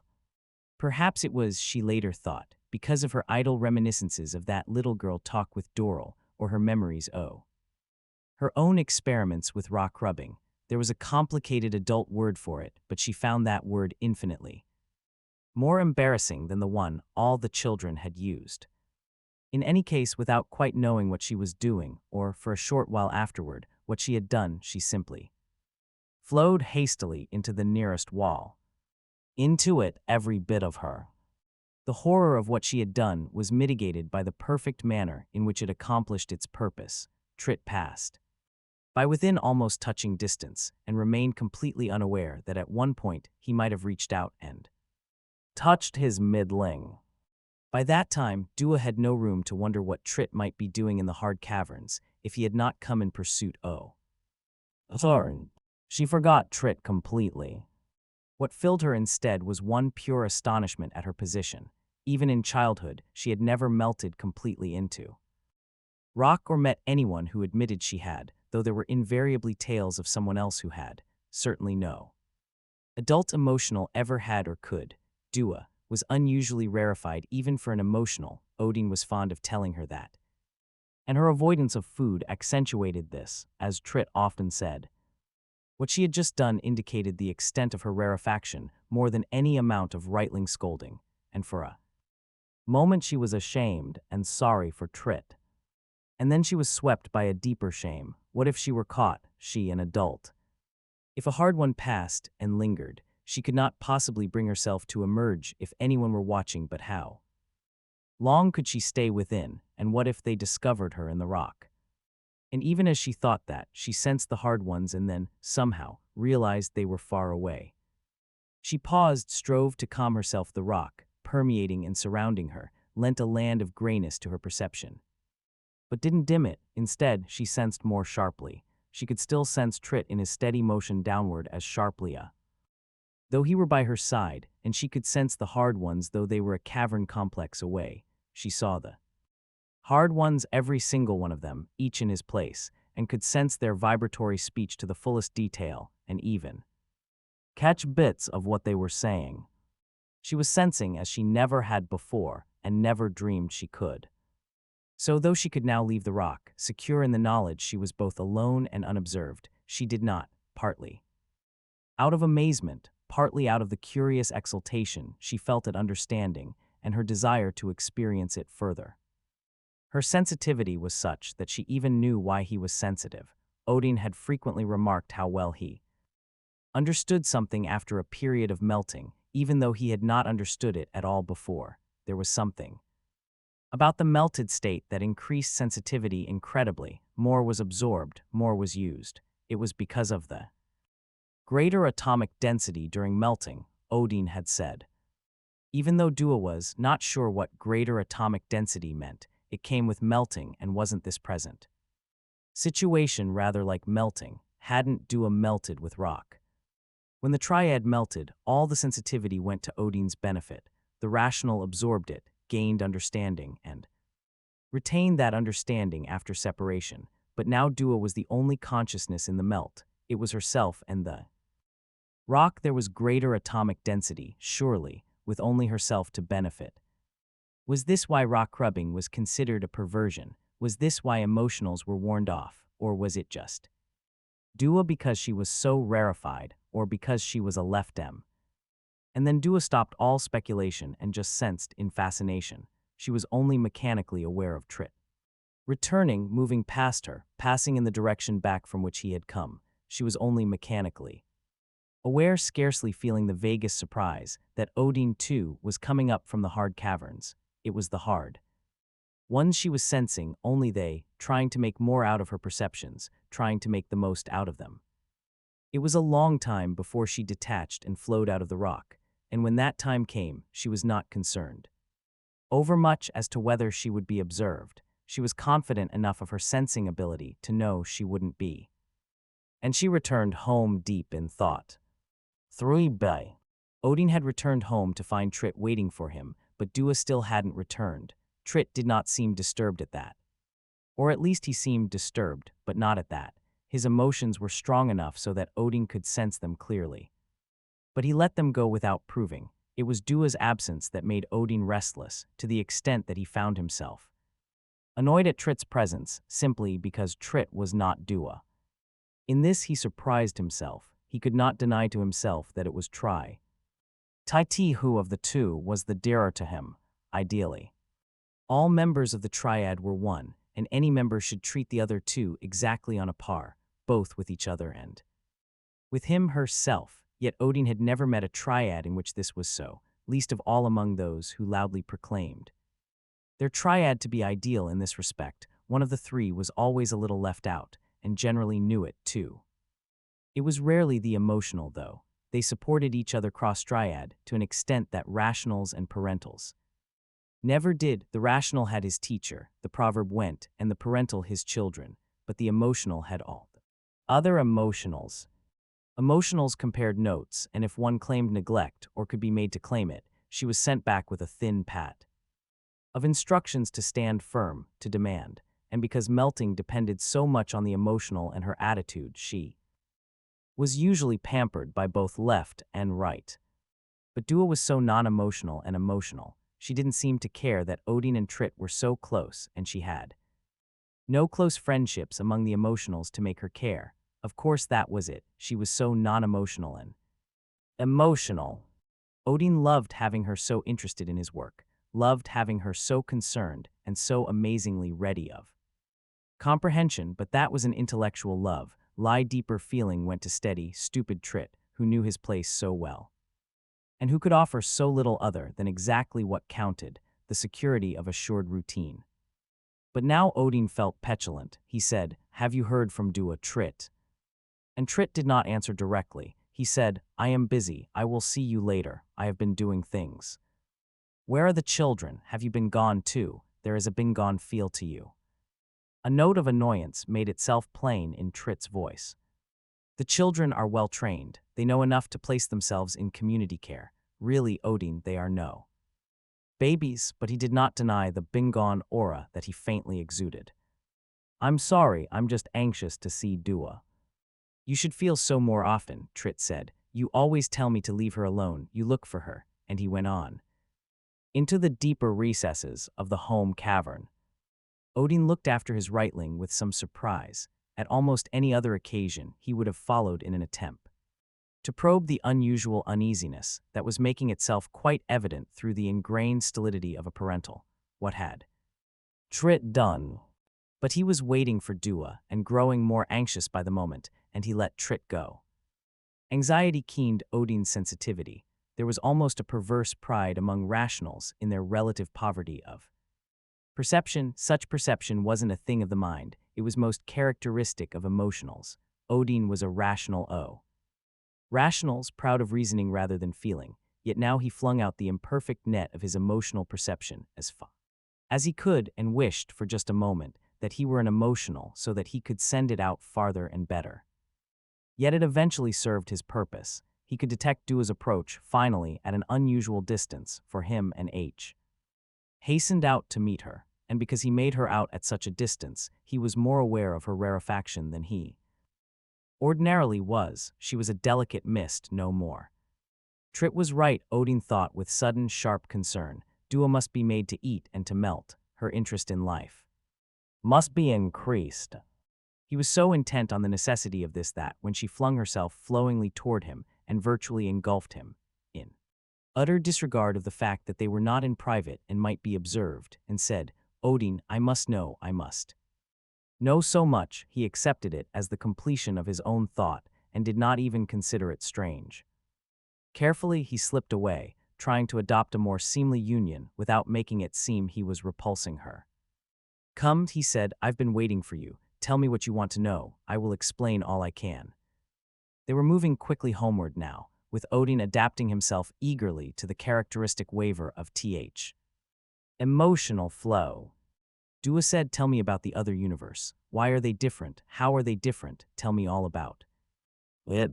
It did not occur to Dua she was asking too much. It did occur to Odin. He felt rich with an astonishing quantity of knowledge and was on the point of asking, "How do you come to know enough about the other universe to grow so curious about it?" He repressed the question. Dua was coming from the direction of the hard caverns, perhaps lost, and had been talking to her, suspecting that despite everything Odin would be too proud of his status to help his middling. Not so, thought Odin gravely, and he would not ask, he would just explain. Trit bustled about them when they returned home. "If you two are going to talk, go into Dua's chamber. I will be busy out here. I must see to it that the children are cleaned and exercised. No tea. Me for melting now, no melting." Neither Odin nor Dua had any thought of melting, but there was no thought in either mind of disobeying the command. The parental's home was his castle. The rational had his hard caverns below and the emotional her meeting places above. The parental had only his home. Odin therefore said, "Yes, Trit, well, be out of your way." And Dua extended a briefly loving part of herself and said, "It's good to see you, right, dear?" Odin wondered if her gesture was part relief over the fact that there would be no pressure to melt. Trit did tend to overdo that a bit, even more than parentals generally. In her chamber, Dua stared at her private feeding place. Ordinarily, she ignored it. It had been Odin's idea. He knew that such things did exist, and, as he explained to Trit, if Dua did not like to swarm with the other emotionals, it was perfectly possible to lead solar energy down into the cavern so that Dua might feed there. Trit had been horrified. It wasn't done. The others would laugh. The triad would be disgraced. Why didn't Dua behave as she should? "Yes, Trit," Odin had said, "but she doesn't behave as she should, so why not accommodate her? Is it so terrible, sh? We'll eat privately, gain substance, make us happier, become happier herself, and maybe learn to swarm in the end."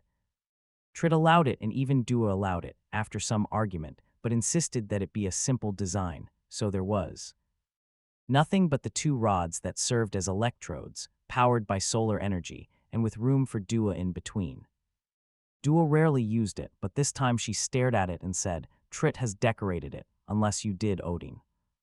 "I, of course not." A pattern of colored clay designs was at the base of each electrode. "I suppose it's his way of saying he wishes I would use it," Dua said, "and I am hungry. Besides, if I'm eating, Trit wouldn't dream of interrupting us, would he?" No, said Odin, gravely. Trit would stop the world if he thought its motion might disturb you while you were eating. Dua said, well, I am hungry.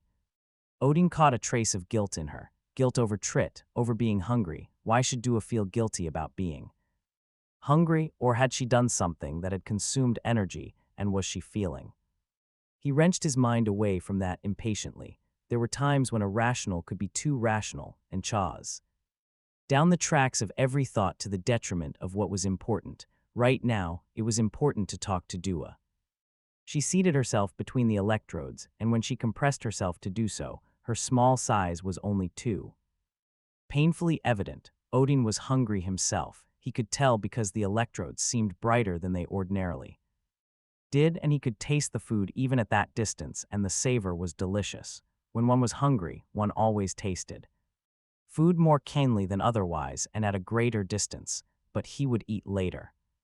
Dua said, don't just sit silently, left dear. Tell me, I want to know. She had adopted unconsciously the ovoid character of a rational, as though to make it clearer that she wanted to be accepted as one. Odin said, I can't explain it all the science I mean, because you haven't had the background. I will try to make simple and you just listen. Later, you tell me what you didn't understand and I'll try to explain further. You understand? First, that everything is made up of tiny particles called atoms, and that these are made up of still tinier subatomic particles. Yes, said Dua, that's why we can melt. Exactly, because actually we are mostly empty space. All the particles are far apart, and your particles and mine and Trit's can all melt together, because each set fits into the empty spaces around the other set. The reason matter doesn't fly apart altogether is that the tiny particles do manage to cling together across the space that separates them. There are attractive forces holding them together, the strongest being one we call the nuclear force. It holds the chief subatomic particles very tightly together in bunches that are spread widely apart and that are held together by weaker forces. Do you understand that? Only a little bit, said Dua. Well, never mind, we can go back later. Matter can exist in different states. It can be especially spread out, as in emotionals, as in you, Dua. It can be a little less spread out, as in rationals and in parentals, or still less so, as in rock. I can be very compressed or thick, as in the hard ones. That's why they're hard. They are filled with particles. You mean there's no empty space in them? No, that's not quite what I mean, said Odin, puzzled as to how to make matter clearer. They still have a great deal of empty space, but not as much as we do. Particles need a certain amount of empty space, and if all they have is that much, then other particles can't squeeze in. If particles are forced in, there is pain. That's why the hard ones don't like to be touched. Why us? We soft ones have more space between the particles than are actually needed, so other particles can fit in. Dua didn't look at all certain about that. Odin hastened onward. In the other universe, the rules are different.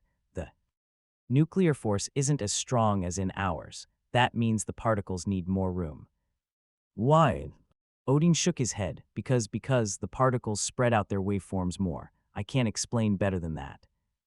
With a weaker nuclear force, the particles need more room, and two pieces of matter can't melt together as easily as they can in our universe. Can we see the other universe? Oh no, that isn't possible. We can deduce its nature from its basic laws. The hard ones can do a great many things, though. We can send material across and get material from them. We can study their material, you see, and we can set up the positron pumps. You know about that, don't you? Well, you've told me we get energy out of it. I didn't know there was a different universe involved. What is the other universe like? Do they have stars and worlds the way we do? That's an excellent question, Dua. Odin was enjoying his role as teacher more intensely than usual now that he had Fisha encouragement to speak. Earlier, he always had the feeling that there was a kind of sneaking perversion in trying to explain things to an emotional. He said, we can't see the other universe, but we can calculate what it must be like from its laws. You see, what makes the stars shine is the gradual combination of simple particle combinations into more complicated ones. We call it nuclear fusion. Do they have that in the other universe?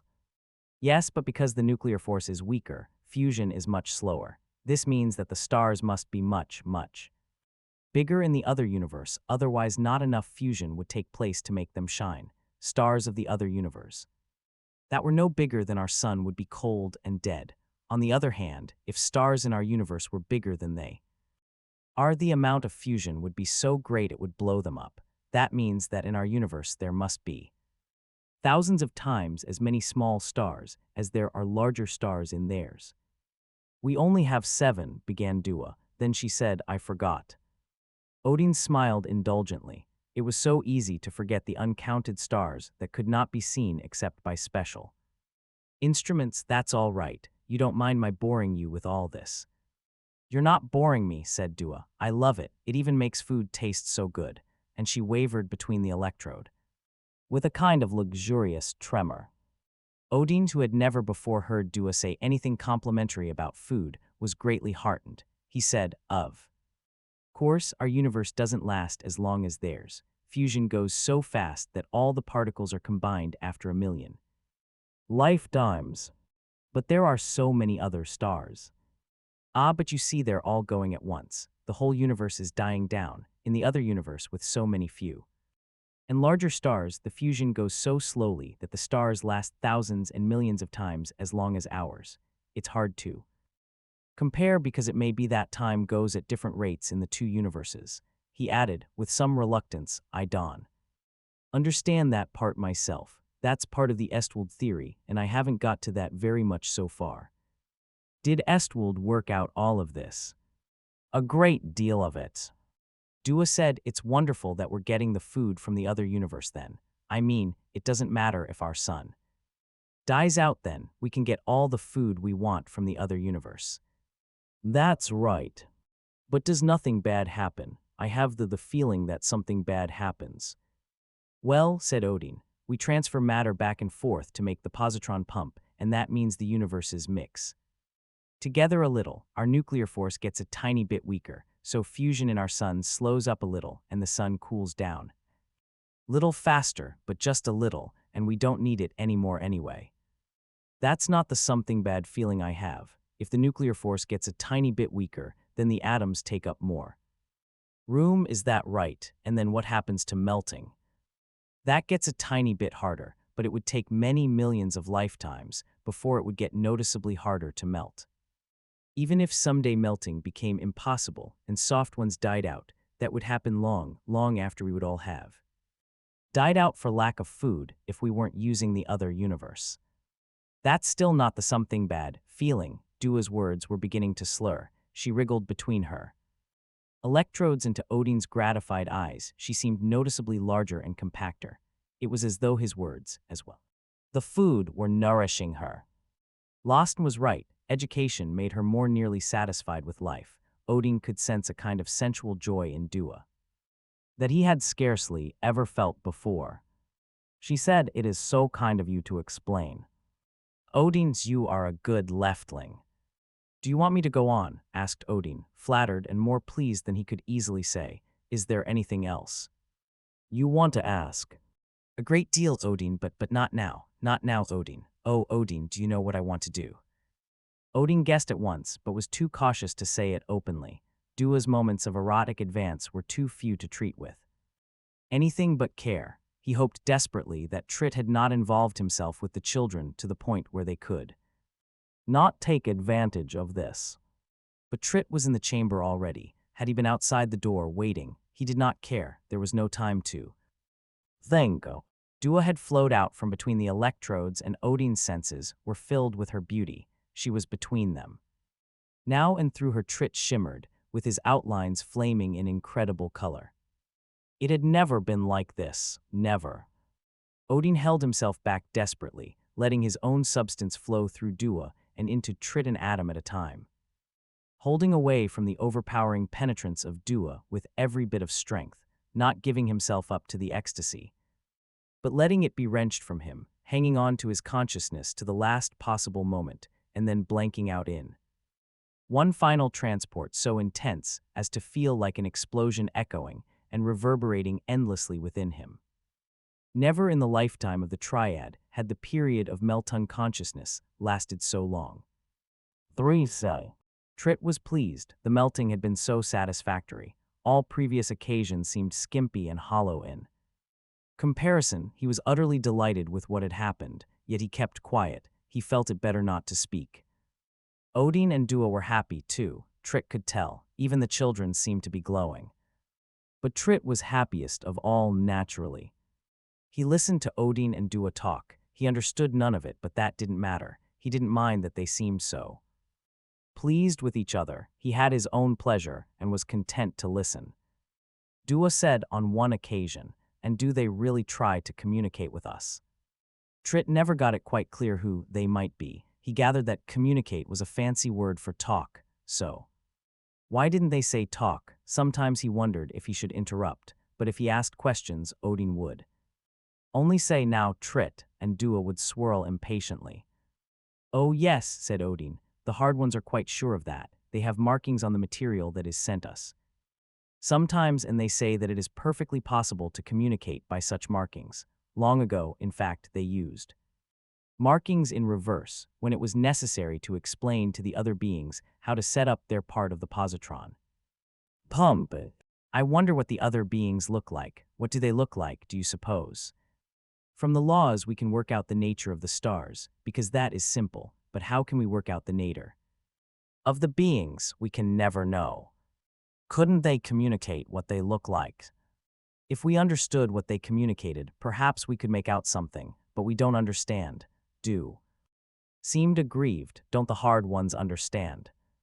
I don't know if they do. They haven't told me so. Lawson once told me it didn't matter what they were like, as long as the positron pump worked and was enlarged. Maybe he just didn't want you bothering him, Odin said huffily. I don't bother him. Oh, you know what I mean. He just didn't want to get into those details. By that time, Trit could no longer listen. They went on arguing for quite a while over whether the hard ones should let Dua look at the markings or not. Dua said that she could sense what they said, perhaps. It made Trit a little angry. After all, Dua was only a soft one and not even irrational. He began to wonder if Odin was right to tell her all he did. It gave Dua funny ideas.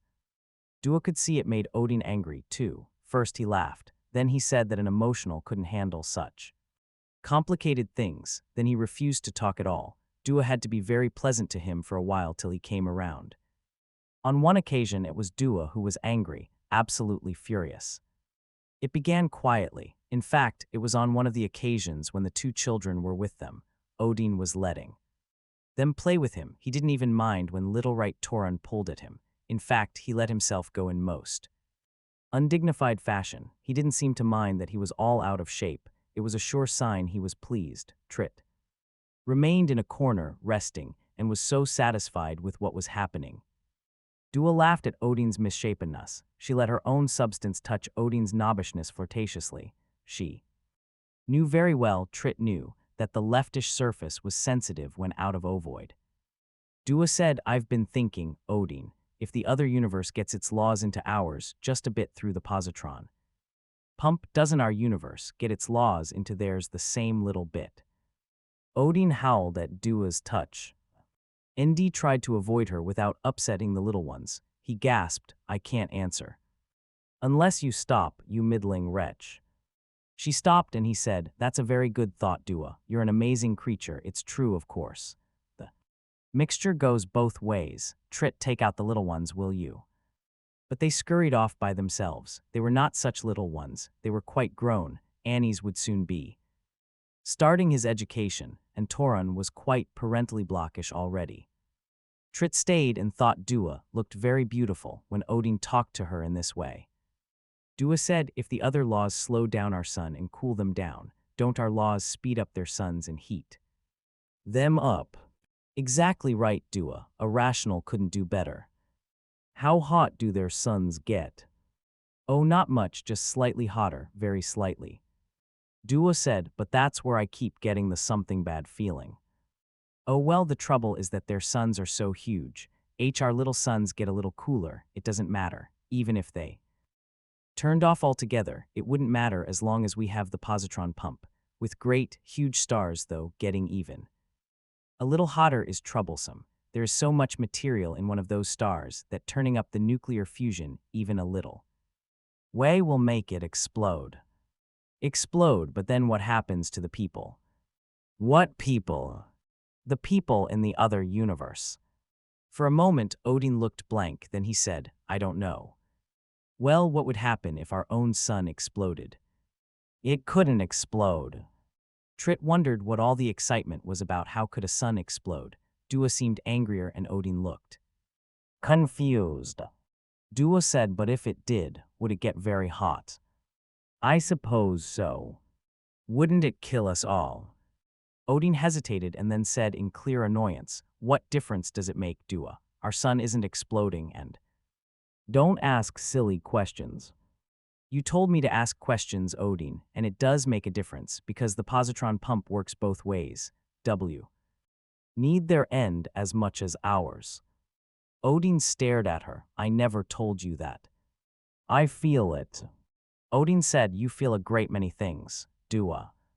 But Dua was shouting now. She was quite beside herself. Trit had never seen her like that. She said, don't change the subject, Odin, and don't withdraw and try to make me out a complete fool, just another emotional. You said I was almost like irrational, and I'm enough like one to see that the positron pump won't work without the other beings.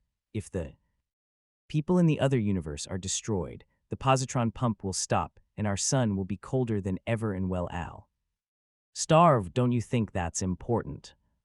Odin was shouting too now. That shows what you know. We need their help because the energy supply is in low concentration and we have to switch matter. If the sun in the other universe explodes, there will be an enormous flood of energy, a huge flood that will last for 1,000,000 lifetimes. There will be so much energy, we could tap it directly without any matter shift either way, so we don't need them, and it doesn't matter what happens. They were almost touching now. Trit was horrified. He had better say something, make them get apart, talk to them. He couldn't think of anything to say. Then it turned out he didn't have to. There was a hard one just outside the cavern. No, 3 of them. They had been trying to talk and hadn't made themselves heard. Tret shrieked, Odin, Dua. Then he remained quiet, trembling. He had a frightened notion of what the hard ones had come to talk about. He decided to leave. But a hard one put out one of his permanent, opaque appendages and said, don't go. It sounded harsh, unfriendly. Trit was more frightened than ever. 4a. Dua was filled with anger, so filled she could scarcely sense the hard ones. She seemed stifled under the components O. The anger, each one filling her to the brim, separately. There was a sense of wrongness that Odin should try to lie to her. A sense of wrongness that a whole world of people should die. A sense of wrongness that it was so easy for her to learn and that she had never been allowed to. Since that first time in the rock, she had gone twice more to the hard caverns. Twice more, unnoticed, she had buried herself in rock, and each time she sensed and knew, and each time when Odin would explain matters to her, she knew in advance what it was he would explain. Why couldn't they teach her then as they had taught Odin? Why only the rationals? Did she possess the capacity to learn only because she was a leftem, a perverted midling? Then let them teach her, perversion and all it was wrong to leave her ignorant. Finally, the words of the hard one were breaking through to her. Loston was there, but it was not he speaking. It was strange hard one in front who spoke. She did not know him, but she knew few of them. The hard one said, which of you have been in the lower caverns recently, the hard caverns? Dua was Defia. NT, they found out about her rock rubbing and she didn't care. Let them tell everybody. She would do so. Herself, she said, I have many times. Alone, said the hard one calmly. Alone many times, snapped Dua. It was only 3 times, but she didn't care. Odin muttered, I have, of course, been to the lower caverns on occasion. The hard one seemed to ignore that. He turned to Trit instead and said sharply, and you right. Trit quavered, yes, hard sir. Alone. Yes, hard sir. How often? Once. Dua was annoyed. Poor Trit was in such a panic over nothing. It was she herself who had done it, and she was ready foe. A confrontation. Leave him alone, she said. I'm the one you want. The hard one turned slowly toward her. For what? He said. For whatever it is, and faced with it directly, she couldn't bring herself to describe what she had done after all, not in front of Odin. Well, we'll get to you. First, the right. Your name is Trit, isn't it? Why did you go to the lower caverns alone? To speak to Hard One Estwold, hard sir. At which again Dua interrupted, eagerly, Are you Estwold? The Hard One said briefly, No. Odin looked annoyed, as though it embarrassed him that Dua didn't recognize the Hard One. Dua didn't care. The Hard One said to Trit, What did you take from the lower caverns? Trit was silent. The Hard One said without emotion, We know you took something. We want to know if you know what it was. It could be very dangerous. Trit was still silent, and Lawson interposed, saying more kindly, Please tell us, Trit. We know now it was you and W. Don't want to have to be harsh. Trit mumbled, I took a food ball. Ah, it was the first Hard One speaking. What did you do with it?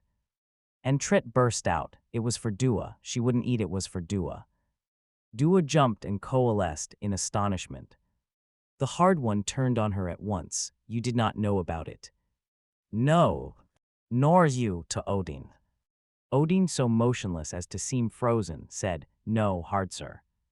For a moment the air was full of unpleasant vibration as the Hard Ones spoke to each other, ignoring the triad.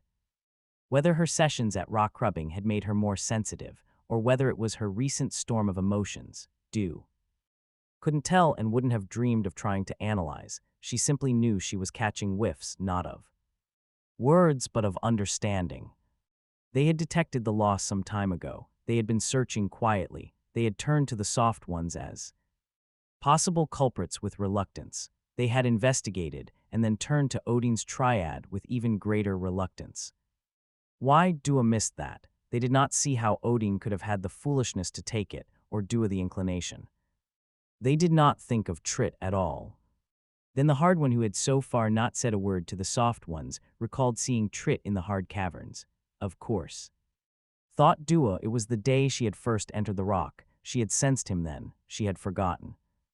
It had seemed unlikely in the extreme, but finally, with all else impossible, and with the time lapse having grown intolerably dangerous, they came. They would have liked to consult Estwold, but by the time the possibility of Trit arose, he was unavailable. All this Dua sensed in a gasp, and now she turned toward Trit with a feeling of mingled wonder and outrage. Lawson was anxiously vibrating that no harm had been done, that Dua looked well, that it was a useful experiment. Actually, the Hard One to whom Trit had spoken was agreeing. The other still exuded concern. Dua was not paying attention to them only. She was looking at Trit. The first Hard One said, Where is the food ball now, Trit? Trit showed them. It was hidden effectively, and the connections were clumsy but serviceable. The Hard One said, Did you do this yourself, Trit? Yes, hard sir. How did you know how? I looked at how it was done in the hard caverns. I did it exactly the way I saw it done there. Didn't you know you might have harmed your midmate? I didn't, I wouldn't. Trit seemed unable to speak for a moment. Then he said, It was not to hurt her, it was to feed her. I let it pour into her feeder and I decorated her feeder. I wanted her to try it and she did. She ate, for the first time in long while she ate well, we melted. He paused, then said in a huge, tumultuous cry, She had enough energy at last to initiate a baby emotional. She took Odin's seed and passed it to me. I have it growing inside me. A baby emotional is growing inside me. Dua could not speak. She stumbled back and then rushed for the door in so pell-mell a fashion that the Hard Ones could not get out of the way in time. She struck the appendage of the one in front, passing deep into it, and then pulled free with a harsh sound. The Hard One's appendage fell limp, and his expression seemed contorted with pain. Odin tried to dodge around him too. Followed Dua, but the Hard One said, with apparent difficulty, Let her go for now. There is enough harm done. We will tack care for Bay. Odin found himself living through a nightmare. Dua was gone. The Hard Ones were gone. Only Trit was still there. Silent. How could it have happened? Odin thought in tortured fashion. How could Trit have found his way alone to the Hard caverns, how could he have taken a storage battery charged at the positron pump and designed to yield radiation in much more concentrated form than sunlight and dared? Odin would not have had the courage to chance it. How could Trit, stumbling, ignorant Trit, or was he unusual too? Odin the clever rational, Dua the curious emotional, and Trit the daring parental. He said, "How could you do it, Trit?" Trit retorted hotly, "What did I do? I fed her. I fed her better than she had ever been fed before. Now we have a baby." Emotional initiated at last. Haven't we waited long enough? We would have waited forever if we had waited for Dua. But don't you understand, Trit? You might have hurt her. It wasn't ordinary sunlight. It was an experimental radiational source that could have been too concentrated to be safe. I don't understand what you're saying, Odin. How could it do harm? I tasted the kind of food the hard ones made. Before it tasted bad. You've tasted it too. It tasted just awful and it never hurt us. It tasted so bad Dua wouldn't touch it. Then I came on the food ball. It tasted good. I ate some and it was delicious. How can anything delicious hurt, you see? Dua ate it, she liked it, and it started the baby emotional. How can I have done wrong? Odin despaired of explaining. He said, Dua is going to be very angry. She'll get over it. I wonder, Trit, she's not like ordinary emotionals. That's what makes her so hard to live with, but so wonderful when we can live with her. She may never want to melt with us again. Trit's outline was sturdily plain-surfaced. Then he said, well, what of it? What of it, you ask? Do you want to give up melting? No, but if she won't, she won't. I have my third baby and I don't care anymore. I know all about the soft ones in the old days. They used to have 2 triad births sometimes, but I don't care, one is plenty. But Trit, babies aren't all there is to melting. What else? I heard you say once you learned faster after you melted, then learn slower. I don't care, I have my third baby. Odin turned away, trembling, and flowed jerkily out of the chamber. What was the use of scolding Trit? Trit wouldn't understand. He wasn't sure he understood himself. Once the third baby was born and grown a little, surely there would come a time to pass on. It would be he, Odin, who would have to give the signal, who would have to say when, and it would have to be done without fear. Anything else would be disgrace or worse, and yet he could not face it without melting, even now that all 3 children would have been formed. Melting somehow would eliminate the fear. Maybe it was because melting was like passing on. There was a period time when you were not conscious, yet it did not hurt. It was like not existing, and yet it was desirable, with enough melting he could gain the courage to pass on without fear and without. Oh, sun and all the stars, it wasn't passing on. Why use that phrase so solemnly? He knew the other word that was never used except by children who wanted to shock their elders somehow. It was dying. He had to get ready to die with fear and to have Dua and Trit die with him. And he didn't know how, not without melting. Vorse. Trit remained alone in the room, frightened, but sturdily resolved to remain unmoved. He had his third baby. He could feel it within. That was what counted. That was all that counted. Yet why then, deep inside, did he have a stubborn, faint feeling that it wasn't all that counted? 5a. Dua was ashamed almost beyond endurance. It took a long time for her to battle down that shame, battle it down enough to give herself room to think. She had hastened, moving blindly out and away from the horror of the home cavern, scarcely caring that she did not know where she was going or even where she was. It was night when no decent soft one would be on the surface, not even the most frivolous emotional, and it would be a considerable time before the sun rose. Dua was glad. The sun was food, and at the moment she hated food and what had been done to her. It was cold too, but Dua was only distantly aware of it. Why should she care about cold, she thought, when she had been fattened in order that she might do her duty, fattened, mind and body. After that, cold and starvation were almost her friends. She saw through Trit. Poor thing, he was so easy to see through. His actions were pure instinct, and he was to be praised. That he had followed them so bravely. He had come back so daringly from the hard caverns with the food ball, and she herself had sensed him and would have known what was happening if Tr. It hadn't been so paralyzed at what was doing that he had dared not think of it, and if she had not been so paralyzed at what she was doing and at the new depth of sensation it brought her that she would not take care to sense what most she needed to. Trit brought it back undetected and had arranged the pitiful booby trap, decorating her feeder to entice her, and she had come back flushed with awareness of her rock-probing thinness, filled with the shame of it and with pity for Trit, with Al. That shame and pity she ate and helped initiate birth. Since then she had eaten, but sparingly as was her custom and never at the feeder, but then there had been no impulse to. Trit had not driven her, he had looked contented of course, so there was nothing to reactivate the shame, and Trit left the food ball in place. He didn't dare risk taking it back, he had what he wanted, it was best and easiest to leave it there and think of it no more. Till he was caught. But clever Odin must have seen through Trit's plan, must have spied the new connections to the electrodes, must have understood Trit's purpose. Undoubtedly, he said nothing to Trit that would have embarrassed and frightened the Reitling, and Odin always watched over Trit with loving care. Of course, Odin didn't have to say anything. He needed only to fill in the gaps in Trit's clumsy plan and make it work. Dua was under no illusions now. She would have detected the taste of the food ball, noticed its extraordinary tang, caught the way in which it began to fill her, while giving her no sensations of fullness, had it not been that Odin had occupied her with talk. It had been a conspiracy between the two of them, whether Trit was consciously part of it or not. How could she have believed that Odin was suddenly a careful, painstaking teacher? How could she have failed to see the ulterior motive? Their concern for her was their concern for the completion of the new triad, and that in itself was an indication of how little they thought of her. Well, she paused long enough to feel her own weariness, and she worked herself into a crevice in the rock that would shield he.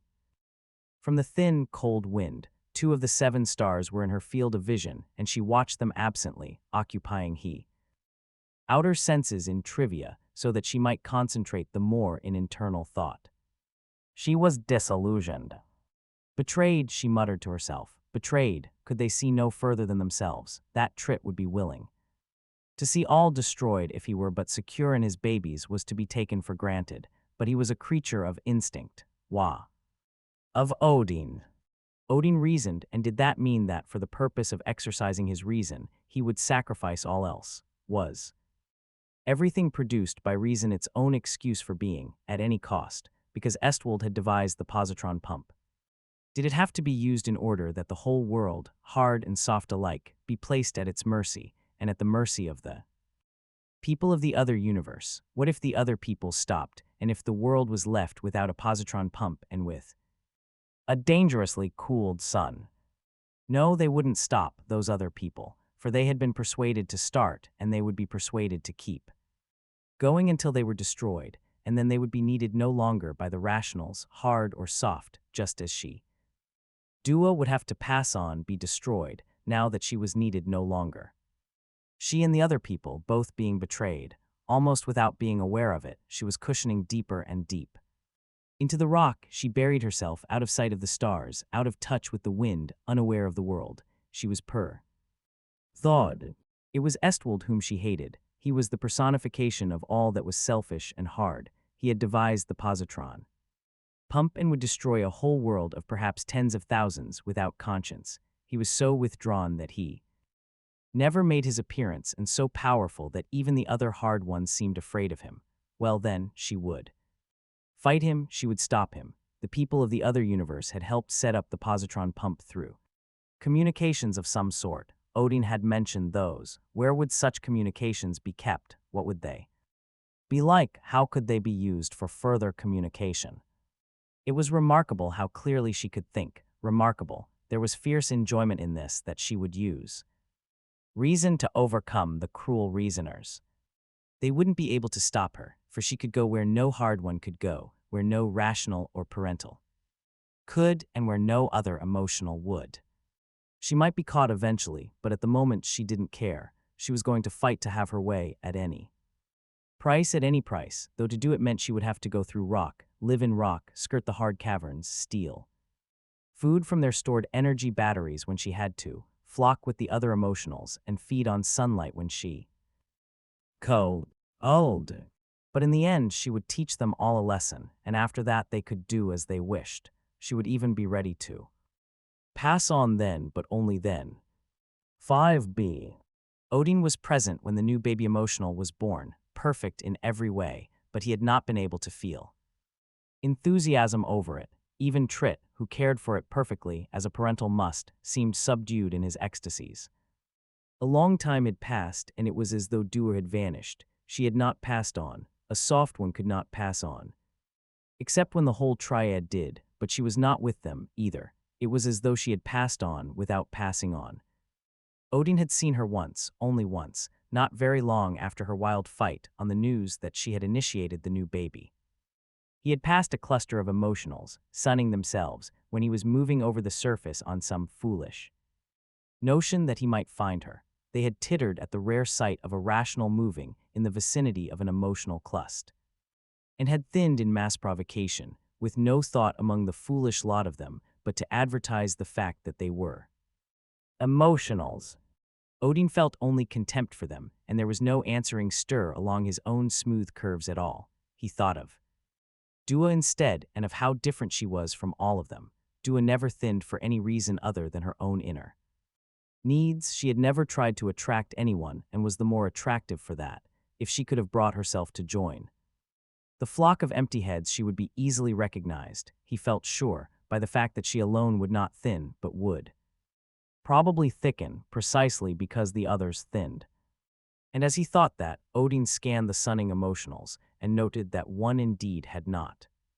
He stopped and then hastened toward her, oblivious to the emotionals in his way, oblivious to their wild screeching as they flicked smokily out of his path and chattered desperately in their attempts to avoid coalescing one with the other.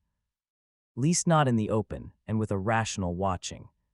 It was Dua. She did not try to leave. She kept her ground and said nothing.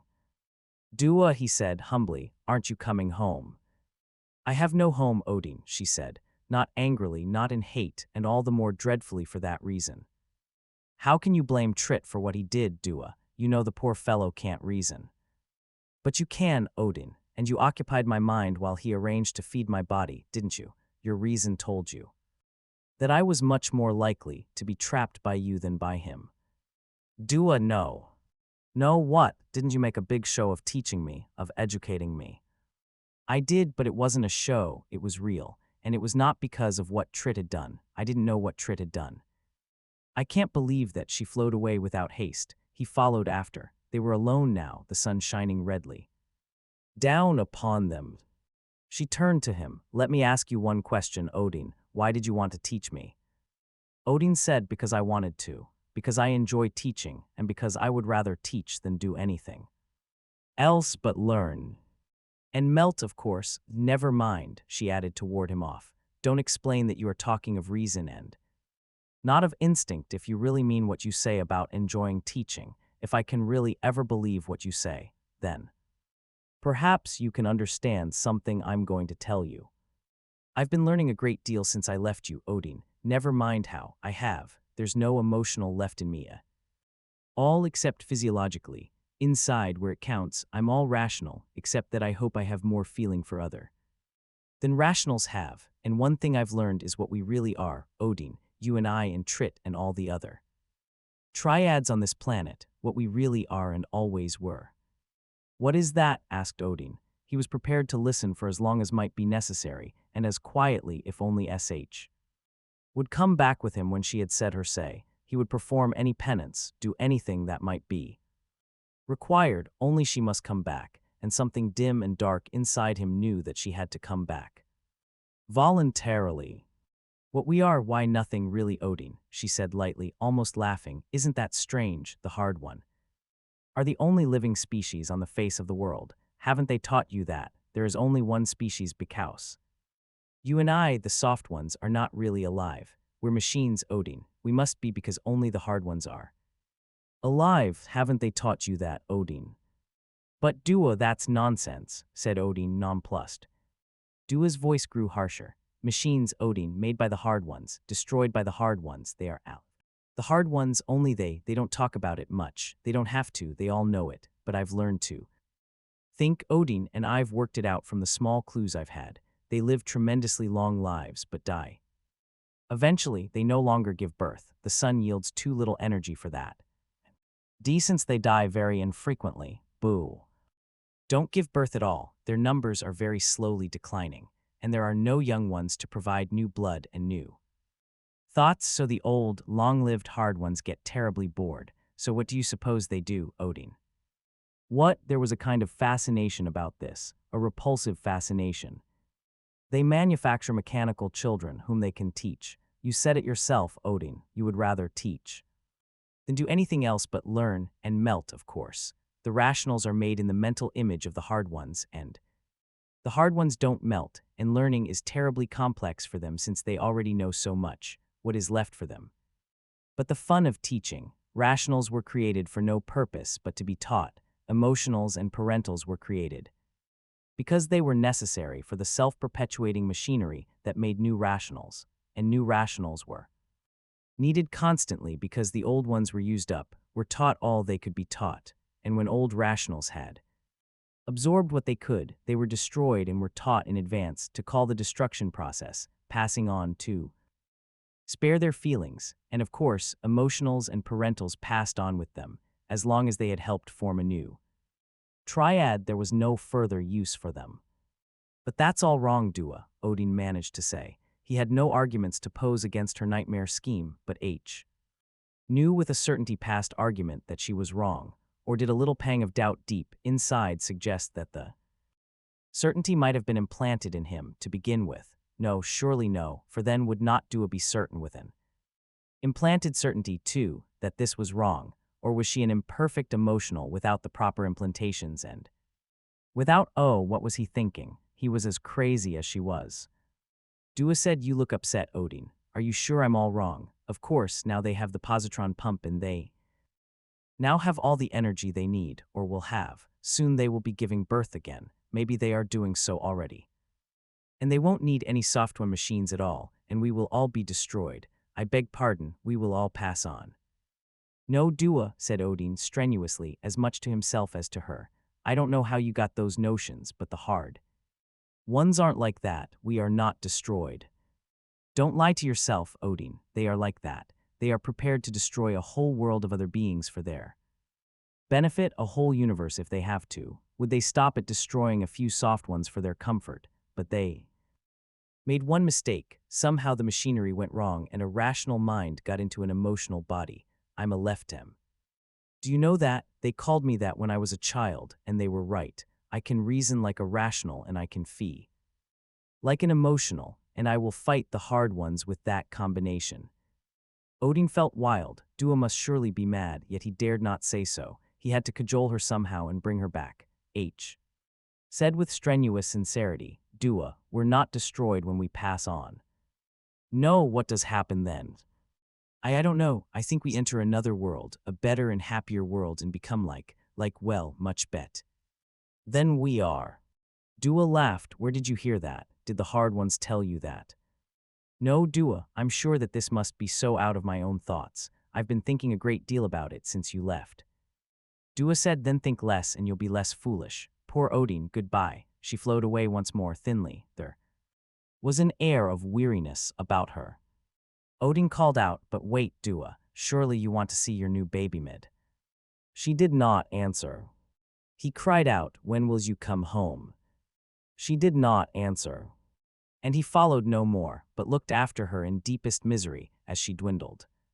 He did not tell Trit he had seen Dua. What was the use? Nor did he see her again. He began haunting the favored, sunning sights of the emotionals in the region, doing so even though occasional parentals emerged to watch him in stupid suspicion. Trit was a mental giant compared to most parentals. The lack of her hurt more with each passing day, and with each passing day, he realized that there was a gathering frig inside himself over her absence. He didn't know why. He came back to Home Cavern one day to find Lawson waiting for him. Lawson was standing there, grave and polite. Trit was showing him the new baby and striving to keep the handful of mist from touching the hard one. Lawson said, it is indeed a beauty, Trit. Durala is its name. Durola, corrected Trit. I don't know when Odin will be back. He wanders about a lot. Here I am lost, said Odin hastily. Trit, take the baby away, there's a good fellow. Trit did so, and Losten turned to Odin with quite obvious relief, saying, You must be very happy to have completed the triad. Odin tried to answer with some polite inconsequence, but could mate. Ain't only a miserable silence. He had recently been developing a kind of comradeship, a vague sense of equality with the hard ones that enabled them to talk Tojas. On a level, somehow Dua's madness had spoiled it. Odin knew she was wrong, and yet he approached Losten once more. As stiffly as in the long-gone days when he thought of himself as a far inferior creature to them, as a machine. Losten said, Have you seen Dua? This was a real question and not politeness. Odin could tell easily. Only once he almost said hardsir, as though he were a child again or a parental. Only once Losten she won't come home. She must come home, said Losten softly. I don't know how to arrange that. Losten regarded him somberly. Do you know what she is doing? Odin dared not look at the other. Had he discovered Dua's wild theories, what would be done about that? He made a negative sign without speaking. Losten said, She is a most unusual emotional, Odin. You know that, don't you? Yes, sighed Odin. So are you in your way, and Trit in his. I doubt that any parental in the world would have had either the courage or the initiative to steal an energy battery, or the perverse ingenuity to put it to use as he did. The three of you make up the most unusual triad of which we have any record. Thank you. But there are uncomfortable aspects to the triad, too, things we didn't count on. We wanted you to teach Dua as mildest and best possible way in which to cajole her into performing her function voluntarily.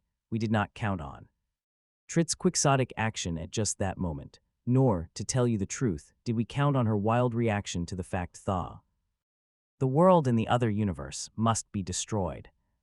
I ought to have been careful how I answered her questions, said Odin miserably.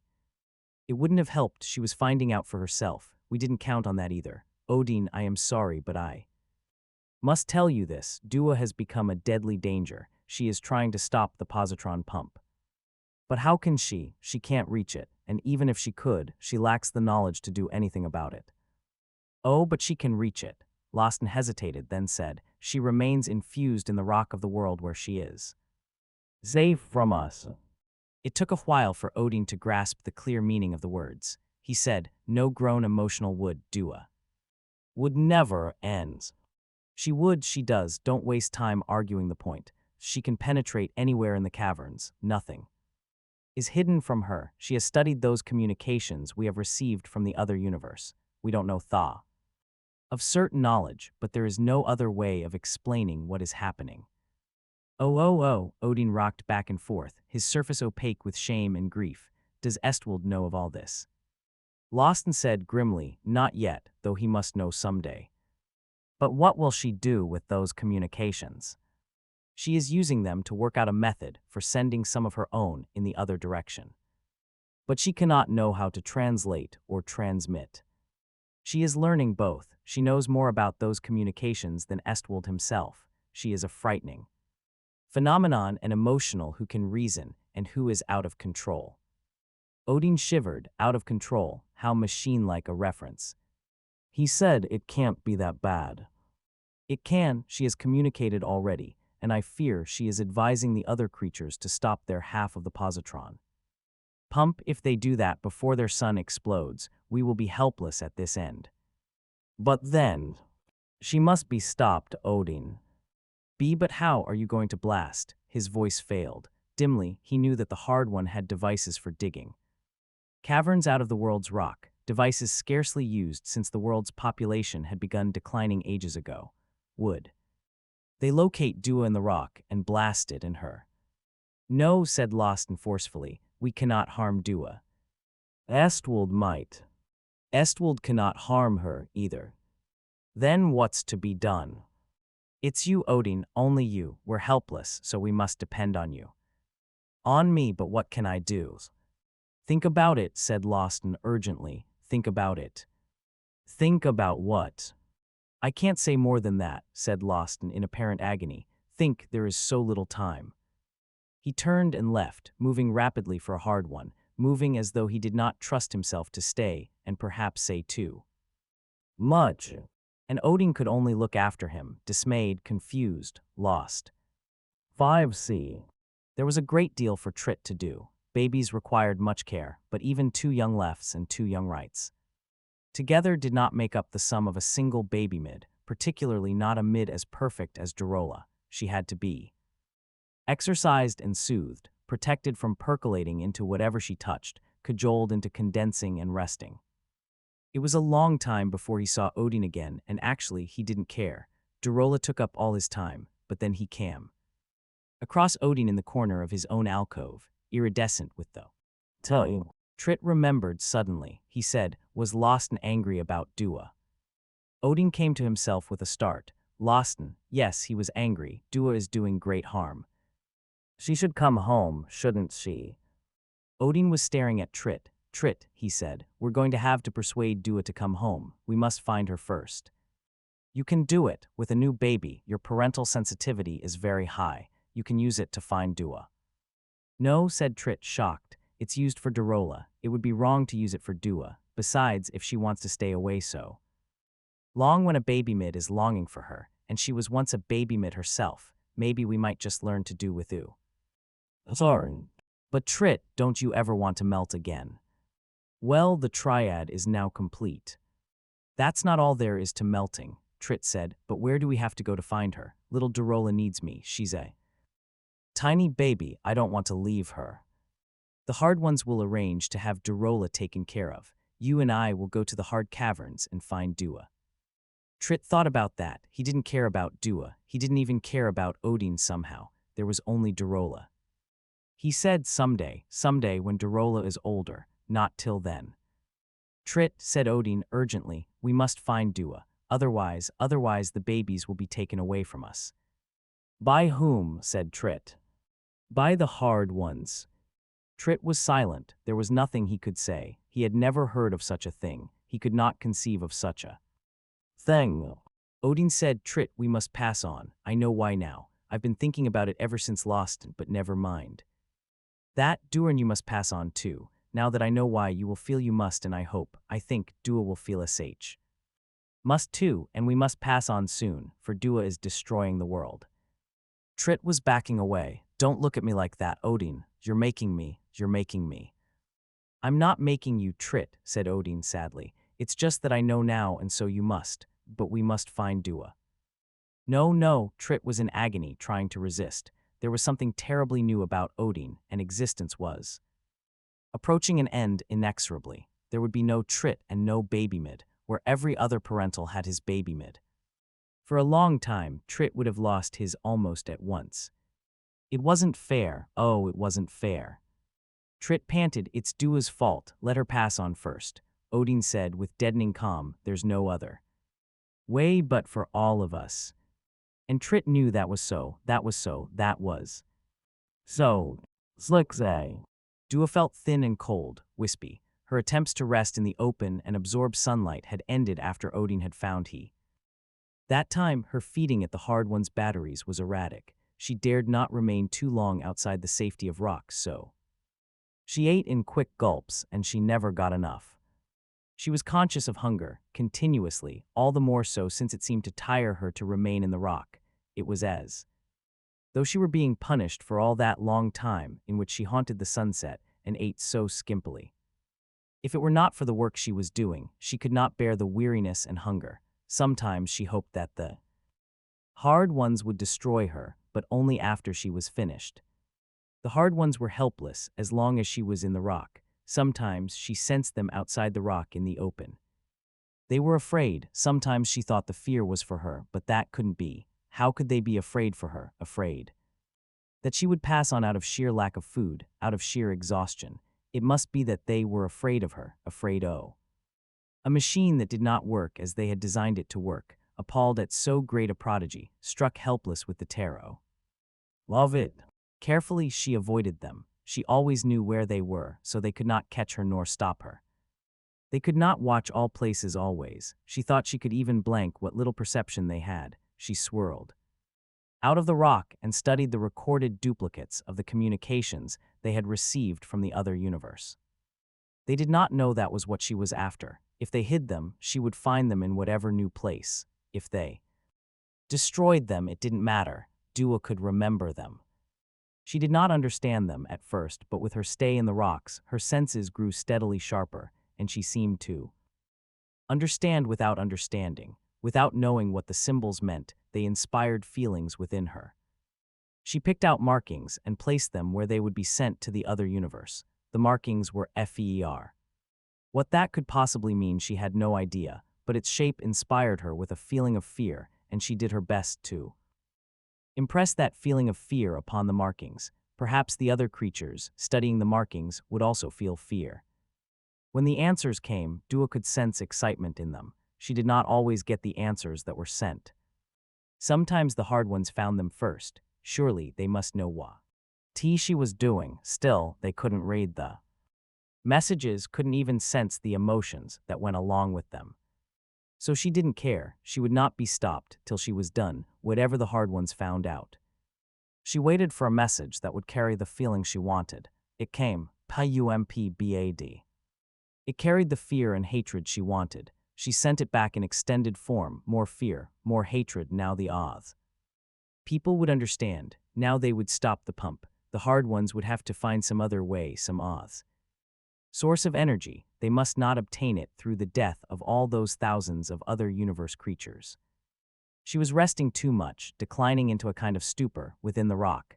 Desperately she craved food and waited so that she could crawl out. Even more desperately than she wanted the food in the storage battery, she wanted the storage battery to be dead. She wanted to suck the last bit of food out of it and know that no more would come and that her task was done.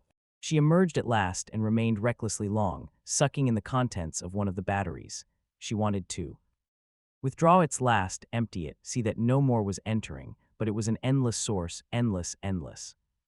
She stirred and drew away from the battery. In disgust, the positron pumps were still going then. Had her messages no persuaded the other universe creatures to stop the pumps? Had they not received them? Had they not sensed their mining?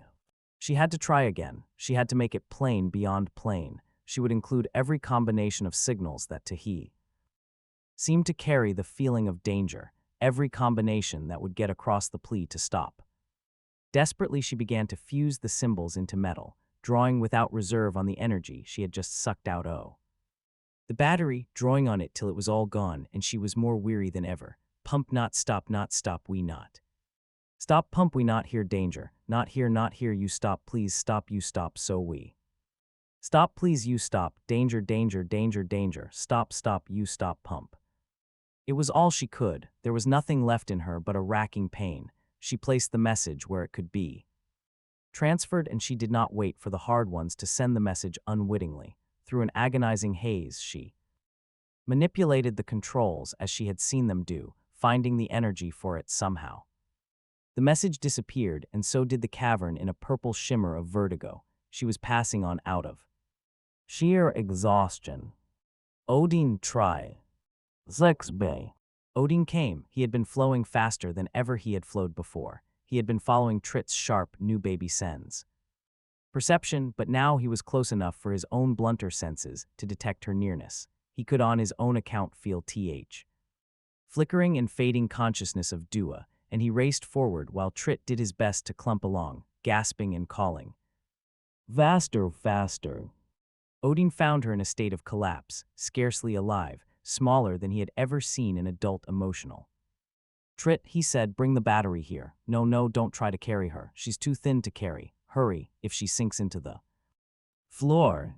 The hard ones began to gather. They were late, of course, with their inability to sense other life forms at a distance. If it depended only on them, it would have been too late to save her. She would not have passed on. She would truly have been destroyed, and more than she knew would have been destroyed with her. Now, as she was slowly gathering life out of the energy supply, the hard ones stood silently near them. Odin rose, a new Odin who knew what was happening exactly. Imperiously, he ordered them away with an angry gesture, and they left, silently, without objection. Dua stirred. Trit said, "Is she all right, Odin?" "Quiet, Trit," said Odin. "Dua." Odin, she stirred, spoke in a whisper. "I thought I had passed on." "Not yet, Dua, not yet, but first you must eat and rest." "Is Trit here too?" "Here I am, Dua," said Trit. "Don't try to bring me back," said Dua. "It's over, I've done what I wanted to do. The positron pump will stop soon. I'm sure the hard ones will continue to need soft ones, and they will take care of you too, or at least the children." Odin didn't say anything. He kept Trit from saying anything either. He let the radiation pour slowly into Dua very slowly. He stopped at times to let her rest a bit, then he started again. She began to mutter, "Enough, enough." Her substance was writhing more strongly. Still he fed her. Finally he spoke. He said, "Dua, you were wrong. We are not machines. I know exactly what we are. I would have come to you sooner if I had found out earlier, but I didn't know till Lawson begged me to think. And I did, very hard, and even so it is almost premature." Dua moaned and Odin stopped for a while. He said, "Listen, Dua, there is a single species of life. The hard ones are the only living things in the world. You gathered that, and so far you were right, but that doesn't mean the soft ones aren't alive. It merely means we are part of th. Same single species. The soft ones are the immature forms of the hard ones. We are first children as soft ones, then adults as soft ones, then hard ones. Do you understand?" Trit said in soft confusion, What? Odin said, "Not now, Trit, not now. You'll understand too, but this is for Dua." He kept watching Dua, who was gaining opalescence. He said, "Listen, Dua, whenever we melt, whenever the triad melts, we become a hard one. The hard one is 3-in-1, which is why he is hard. During the time of unconsciousness in melting, we are a hard one, but it is only temporary, and we can never remember the period afterward. We can never stay a hard one long. We must come back. Boo. All through our life we keep developing, with certain key stages marking it off. Each baby born marks a key stage, with th. Birth of the third, the emotional, there comes the possibility of the final stage, where the rational's mind by itself, with you.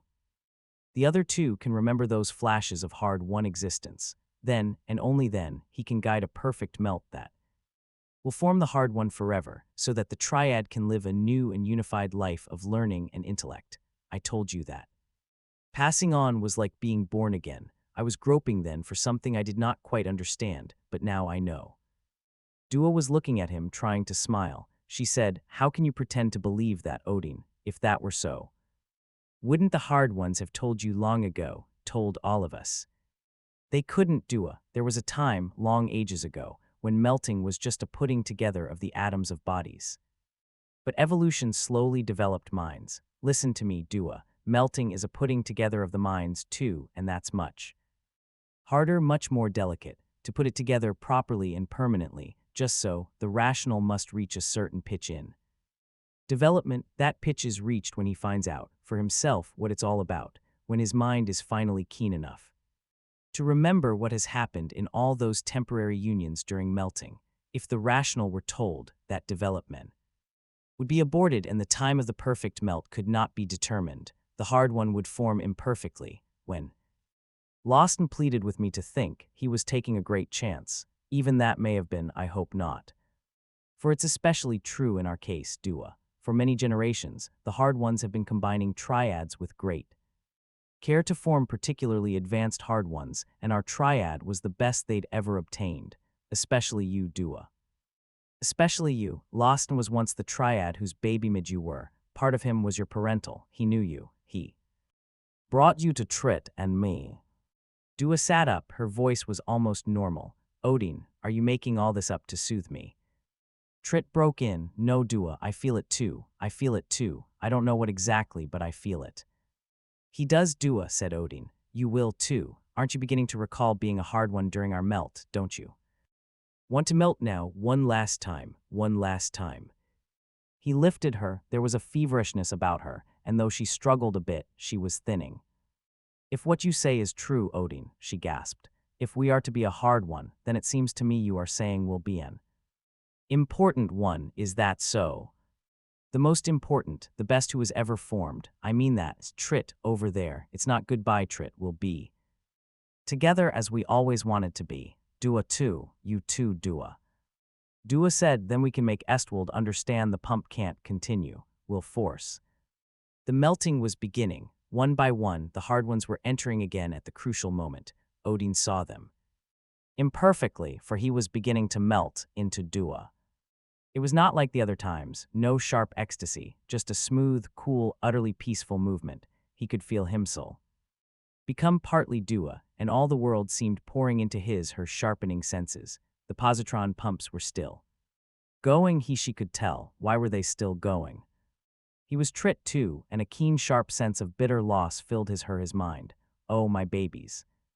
And he cried out one last cry under the consciousness of Odin, except that somehow it was the cry of Dua. No, we can't stop Estwold, we are Estwold, we. The cry that was Dua's, and yet not Dua's, stopped, and there was no longer any Dua, nor would there ever be Dua again. Nor Odin, nor Trit.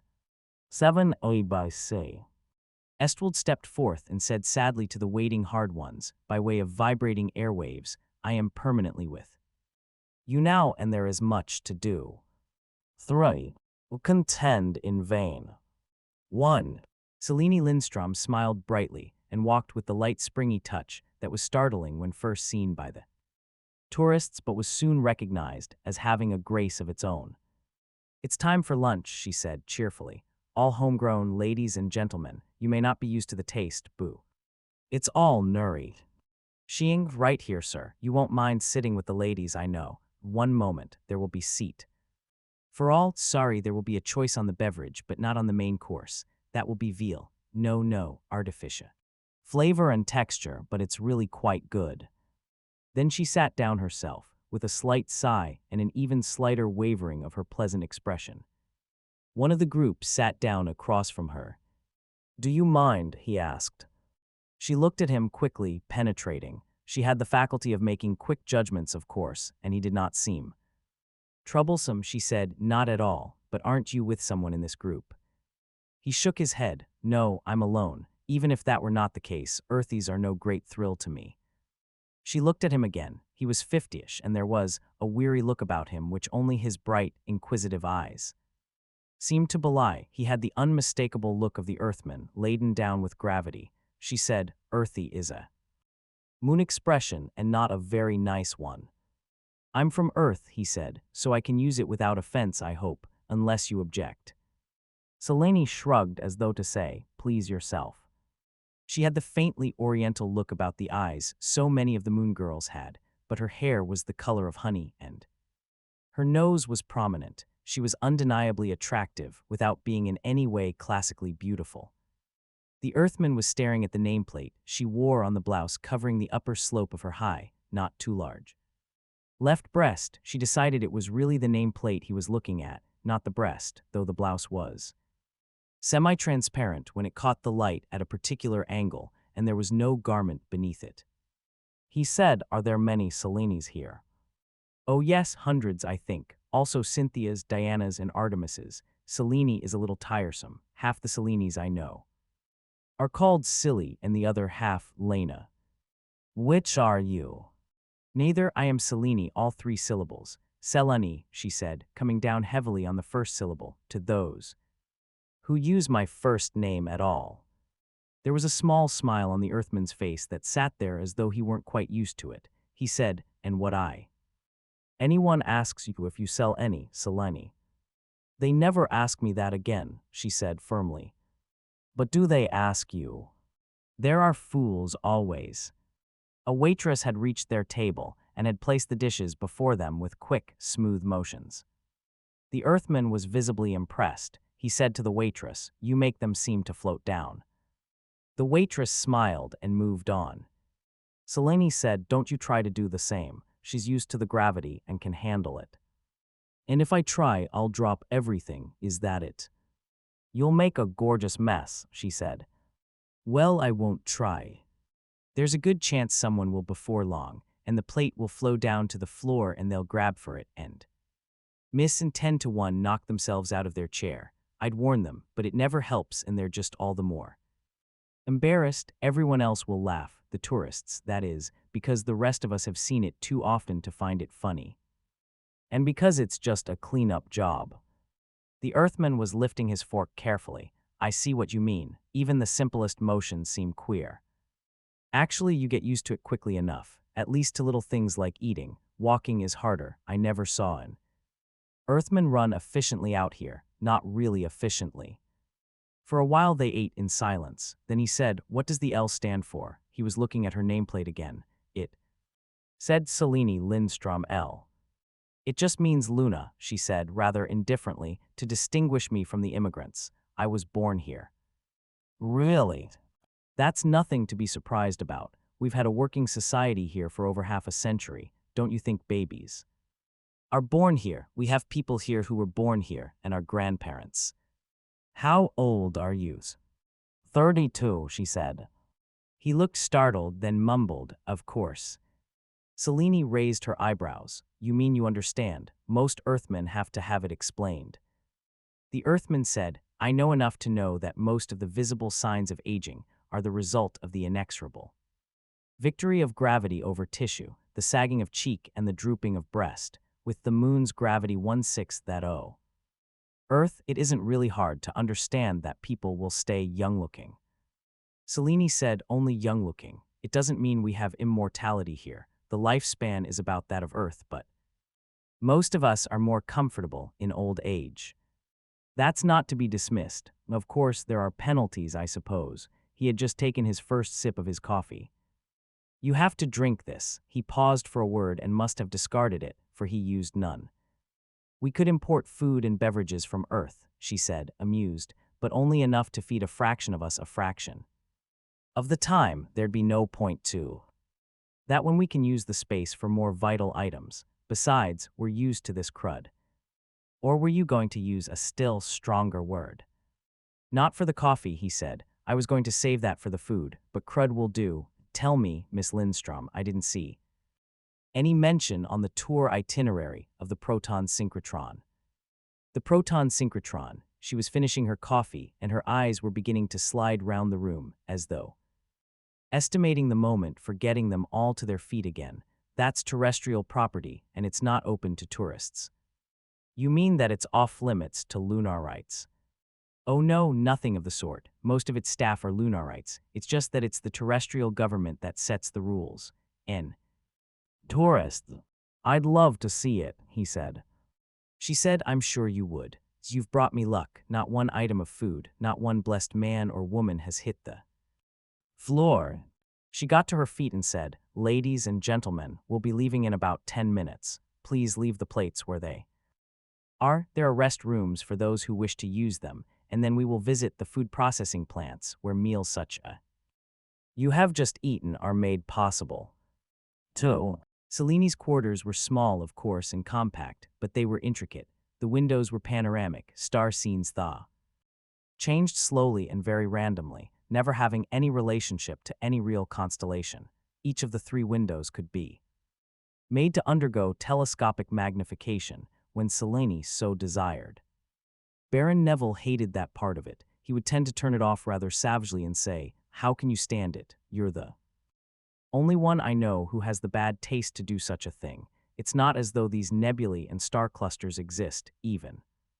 And Selene would shrug coolly and say, "What's existence? How do you know the ones out there exist? Besides, it gives me a sensation of freedom and motion. May I have that in my own quarters if I choose?"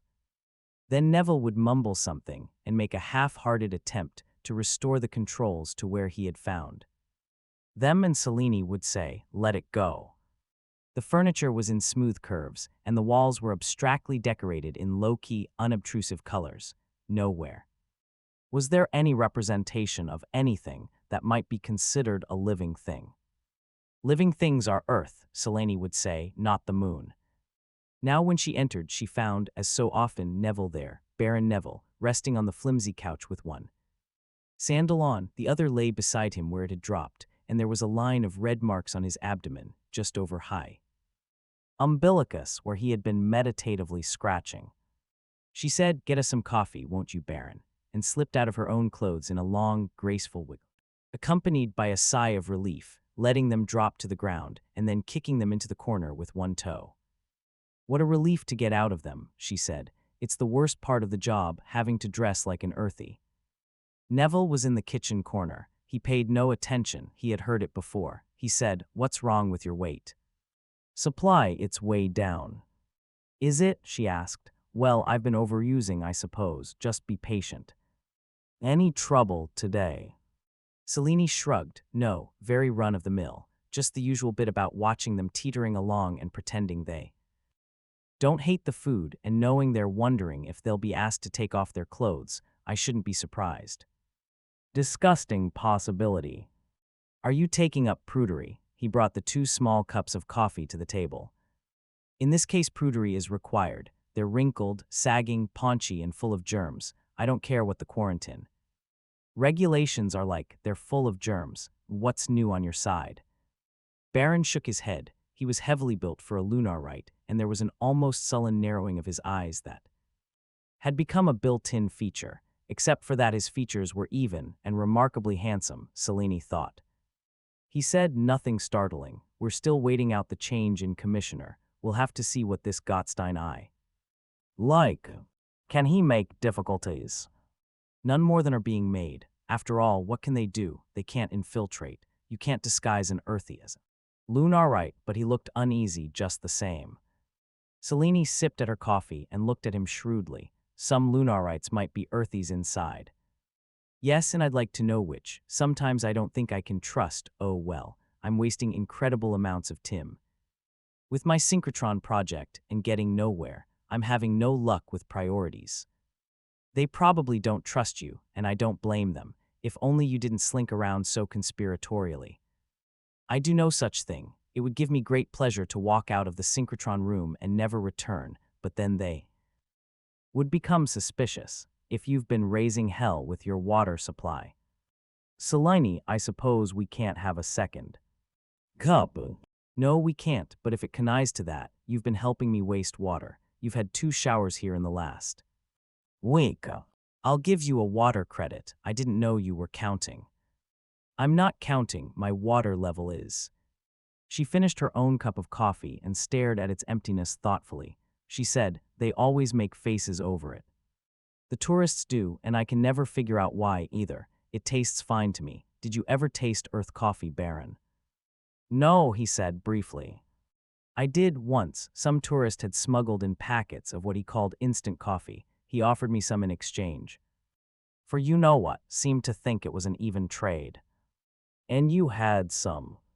"I was curious. It was bitter and metallic. I hated it. Then I told him that miscegenation was against Lunarite custom, and he turned rather bitter and metallic himself."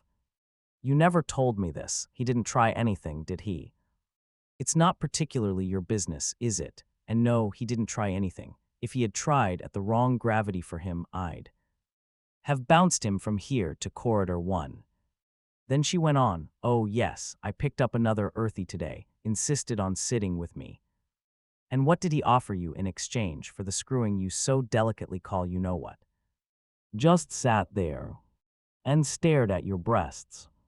"They're there to be stared at, but actually he stared at my nameplate. Besides, what's it to you what he fantasied? Fantasies are free and I don't have to fulfill them. What do you think I'm fantasying? Bed with an Earthman.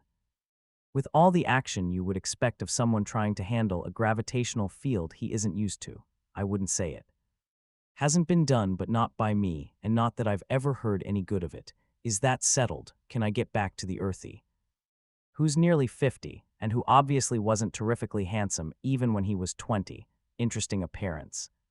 Though I'll grant him that. All right, I can do without a thumbnail sketch. What about him?" He asked about the proton synchrotron. Neville rose to his feet, swaying a little as was almost inevitable after quick movement at low gravity. What did he ask? "About the synchrotron." "Nothing. Why are you so excited? You asked me to tell you anything that was out of the way with any tourist at any time, and this seemed out of the way. No one ever asked me about the synchrotron before." "All right," he paused a little, then in a normal voice said, "Why was he interested in the synchrotron?" Selene said, "I haven't the faintest idea. He just asked if he could see it. It could be that he's a tourist with an interest in science. For all I know, it was just a ploy to get me interested in him." And I suppose you are. What's his name? I don't know, I didn't ask him. Why not? Because I'm not interested in him. Which way do you want it to be? Besides, his asking shows he's a tourist, if he were. A physicist, he wouldn't have to ask. He's be there. My dear Selene, said Neville, let me spell it out. Under the present circumstances, anyone who asks to see the proton. Synchrotron is a peculiar fellow we want to know about, and why should he ask you? He walked hastily to the other end of the room and back as though wearing off a little energy. Then he said, you're the expert at that nonsense, do you find him of interest? Sexually. You know what I mean, don't play games, Selene. Selene said with clear reluctance, he's interesting, even disturbing, but I don't know why. He said nothing. He did. Nothing. Interesting and disturbing is he, then you will see him again. And do what? How do I know that's your bit? Find out his name. Find out anything else you can. You've got some brains, so use them on a little practical nosiness for a change. Oh well, she said, orders from on high, all right. 3. There was no way of telling the commissioner's quarters, by size alone, from those of any Lunarite. There was no space on TH. Moon, not even for terrestrial officials, no luxurious waste, even as a symbol of the home planet, nor, for that matter, was there any way of changing the overwhelming fact about the moon, that it was underground at low gravity, even for the greatest Earthmen who ever lived. Man is still the creature of his environment, sighed Luis Montes. I've been 2 years on the moon, and there have been times when I have been tempted to stay on, but I'm getting on in years. I've just passed my 40th, and if I intend ever to go back to Earth, it had better be now. Any older, and I won't be able to readjust to full gravity. Conrad Gottstein was only 34 and looked, if anything, younger. He had a wide, round, large-featured face, the kind face one didn't see among the Lunarites, the kind of face that was something they would draw as part of an earthy caricature. H. was not heavily built. It did not pay to send heavily built Earthmen to the moon, and H. his head seemed too large for his body. He said, and he spoke planetary standard with a perceptibly different accent from that of Montes, you sound apologetic. I am, said Montes, where Gottstein's face was intrinsically good-natured in appearance, the long, thin lines of Montes' face were almost comically tragic. I am apologetic in both senses. I am embarrassed to be leaving the moon, since it is an attractive world filled with excitement, and I am embarrassed about the embarrassment, ashamed that I should be reluctant to take up Earth's burden, gravity, and all. Yes, I imagine taking back the other 5/6 will be hard, said Gottstein. I've been on the moon only a few days, and already I feel that 1/6 is perfectly fine. You won't feel that when the constipation starts and you start living on mineral oil, said Montes with a sigh, but tha will pass, and don't think you can imitate the light gazelle just because you feel light. There's an art to it. So I understand. So you think you understand, Gottstein. You haven't seen the kangaroo walk, have you? On television. That doesn't really give you the feel of it. You have to try it. It's the proper mode for crossing level lunar surface at high speed. The feet move together backward and launch you on what would be a simple broad jump on Earth. While you're in midair, they come forward, begin moving back just before they hit the ground again, keep you launched, and so on. Th. Motion seems slow by Earth standards, with only a low gravity whipping you on, but each leap is in excess of 20 feet. And the amount of muscular effort required to keep you in the air, if there were air, is minimal. The sensation is like flying. Have you tried it? Can you do it? I've tried it, but no Earthman can really do it. I've kept it up for as many as 5 leaps in a row, enough to get the sensation, just enough to want to do more, but then there is the inevitable miscalculation, a loss of synchronization, and you tumble and slide for a quarter of a mile. The Lunarites are polite and never laugh at you. Of course, it's easy for them. They start as children and pick it up at once without trouble. It's their world, said Gottstein, chuckling. Think how they'd be on Earth. They wouldn't be on Earth, they can't. I suppose that's an advantage on our side. We can be either on Moon or on Earth. They can live only on the Moon. We tend to forget that because we confuse the Lunarites with a Ms. With what? That's what they call the Earth immigrants, those who live on the moon more or less permanently, but were born and raised on the Earth. The immigrants can, of course, return to the Earth, but the real Lunarites have neither the bones nor muscles to withstand the Earth's gravity. There were some tragedies in that respect in the moon's early history. Oh yes, people who returned with their moon-born children. We tend to forget. We've had our own crisis and a few. Dying children don't seem important in the light of the huge casualties of the late 20th and all that followed. Here on the moon, though, every dead Lunarite who succumbed to the gravity of Earth is remembered. It helps them feel a world apart, I think. Gottstein said, I thought I had been thoroughly briefed on Earth, but it seems I will still have a lot to learn. Impossible to learn everything about the moon from a post on Earth, so I have left you a full report as my predecessor did for me. You'll find the moon fascinating and in some ways excruciating. I doubt that you've eaten lunar rations on Earth, and if you're going by description only, you will not be prepared for the reality, but you'll have to learn to like it. It's bad policy to ship Earth items here. We've got to eat and drink the local products. You've been doing it for 2 years. I guess I'll survive.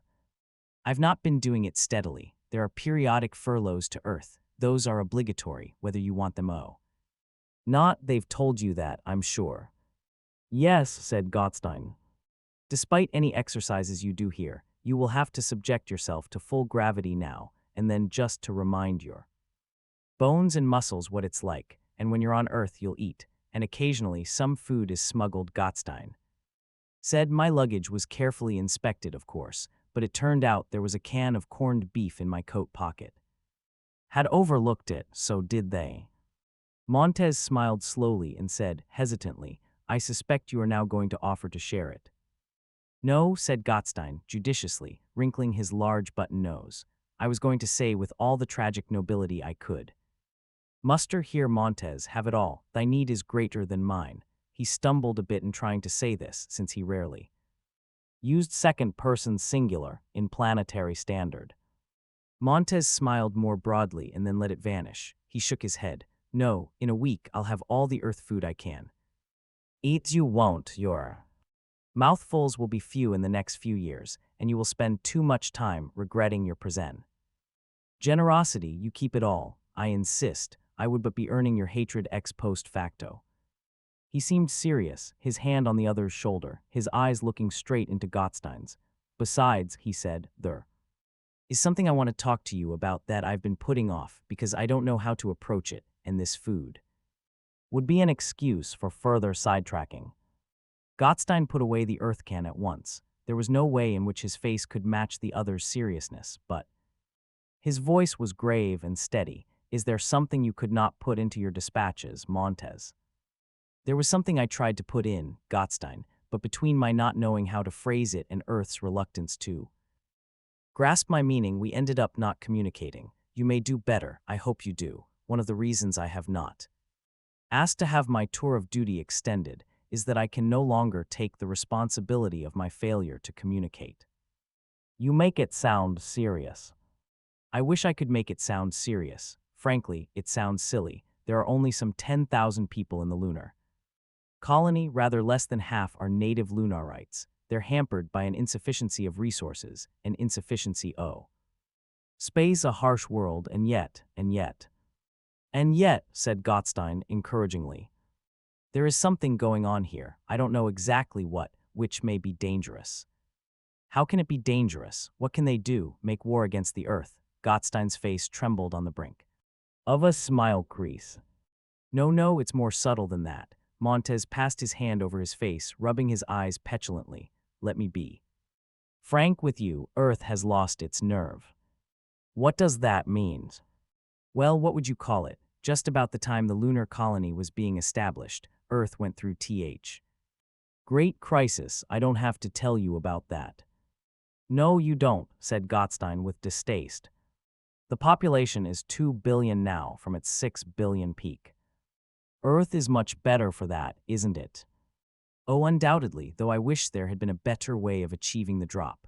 But it's left behind permanent distrust of technology, a vast inertia, a lack of desire to risk change because of the possible side effects. Great and possibly dangerous efforts have been abandoned because the danger was feared more than greatness was desired. I take it you refer to the program on genetic engineering. That's the most spectacular case, of course, but not the only one, said Montez bitterly. Frankly, I can't get excited over the abandonment of genetic engineering. It was a tissue of failures. We lost our chance at intuitionism. There has never been any evidence that intuitionism is desirable and considerable indications of its undesirability. Besides, what about the lunar colony itself? This certainly is no indication of stagnation on Earth. It is, said Montez vigorously. The lunar colony is a hangover, a last remnant of the period before the crisis, something that was carried through as a last sad forward thrust of mankind before the Great Retreat.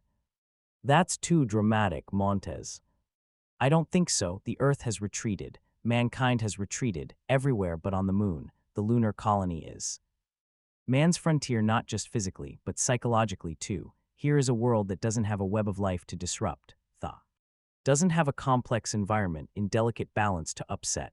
Everything on the moon that is of any use to man is man-made. The moon is a world constructed by man from the start and out of basics. There is no past.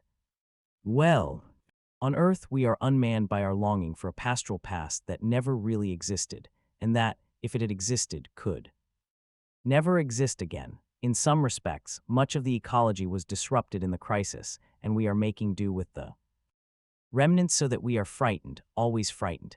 On the moon, there is no past to long for or dream about. There is no direction but forward. Montez seemed to be catching fire with his own words. He said, Gottstein, I have watched it for 2 years. You will watch it for at least that much longer. There is a fire here on the moon, a restless burning. They expand in every direction. They expand physically. Every month, new corridors are bored, new living quarters established, a new population. Potential made room for. They expand as far as resources are concerned. They find new construction materials, new weight sources, new loads of specialized minerals. They expand their sun power battery banks, enlarge their electronics factories. I suppose you know that these 10,000 people here on the moon are now the major source for Earth's supply of mini electronic devices and fine biochemicals. I know they're an important source. Earth lies to itself for comfort's sake. The moon is the major source at the present rate. It may become the sole source. In the near future, it's growing intellectually too. Gottstein, I imagine there isn't a bright science-oriented youngster on Earth who doesn't vaguely, or perhaps not so vaguely, dream of going to the moon one day. With Earth in retreat from technology, the moon is where the action is. You're referring to the proton synchrotron, I suppose. That's one example. When was the last new synchrotron built on Earth? But it's just the biggest and most dramatic item. No. The only or even the most important. If you want to know the most important scientific device on the moon. Something so secret I haven't been told. No, something so obvious that no one seems to notice. It's the 10,000 brains here, the 10,000 best human brain. There are the only close-knit group of 10,000 human brains that are, in principle and by emotion, science-oriented. Gottstein moved restlessly and tried to shift his chair's position. It was bolted to the floor and wouldn't move, but in the attempt to do so, Gottstein found himself skittering out of the chair. Montez reached out an arm to steady him. Gottstein flushed. Sorry. You'll get used to the gravity. Gottstein said, but aren't you making it out a lot worse than it is? Earth isn't a know-nothing planet altogether. We did develop the electron pump. That's a purely terrestrial accomplishment. No Lunarite had anything to do with it. Montez shook his head and muttered a few words in his native Spanish. They didn't sound like placid words. He said, Have you ever met Frederick Hallam? Gottstein smiled. Yes, as a matter of fact I have. The father of the electron pump. I believe he has the phrase tattooed on high. Just. The mere fact that you smile and make that remark proves my point, really. Ask yourself, could a man like Hallam really have fathered the electron pump? For the unthinking multitude, the story will do, but the fact is, and you must know it if you Stop to think about it. There is no father to the electron pump. The para-people and e-people in the para-universe, whoever they are and whatever that is, invented it. Hallam was their accidental instrument. All of Earth is their accidental instrument. We were clever enough to take advantage of their initiative. Yes, as cows are clever enough to eat the hay we provide for them, the pump is no sign that man is forward-looking. Quit. The reverse. If the pump is a backward step, then I say good for backwardness. I wouldn't want to do without it. Who would? But the point is it fits Earth's present mood perfectly. Infinite energy at virtually zero cost, except for maintenance and with zero pollution besides. But there are no electron pumps on the moon. Gottstein said, I imagine there's no need for them. The solar batteries supply what the lunarites require, infinite energy at virtually zero cost, except for maintenance and with zero pollution besides. Isn't that the litany? Yes, indeed, but the solar batteries are entirely man-made. That's the point I'm making. An electron pump was projected faux. The moon installation was attempted. And it didn't work. The para-people didn't accept the tungsten. Nothing happened. I didn't know that. Why not? Montez lifted his shoulders and eyebrows expressively. How is one to know? We might assume, for instance, that the para-people live on a world without a satellite, that they have no conception of separate worlds in close proximity, each populated, that having found one, they did not seek another. Who knows? The point is that the para-people didn't bite and ourselves without them could do nothing. We ourselves, repeated Gottstein thoughtfully. By that you mean the Earthmen. Yes. And the Lunarites. They were not involved. Were they interested?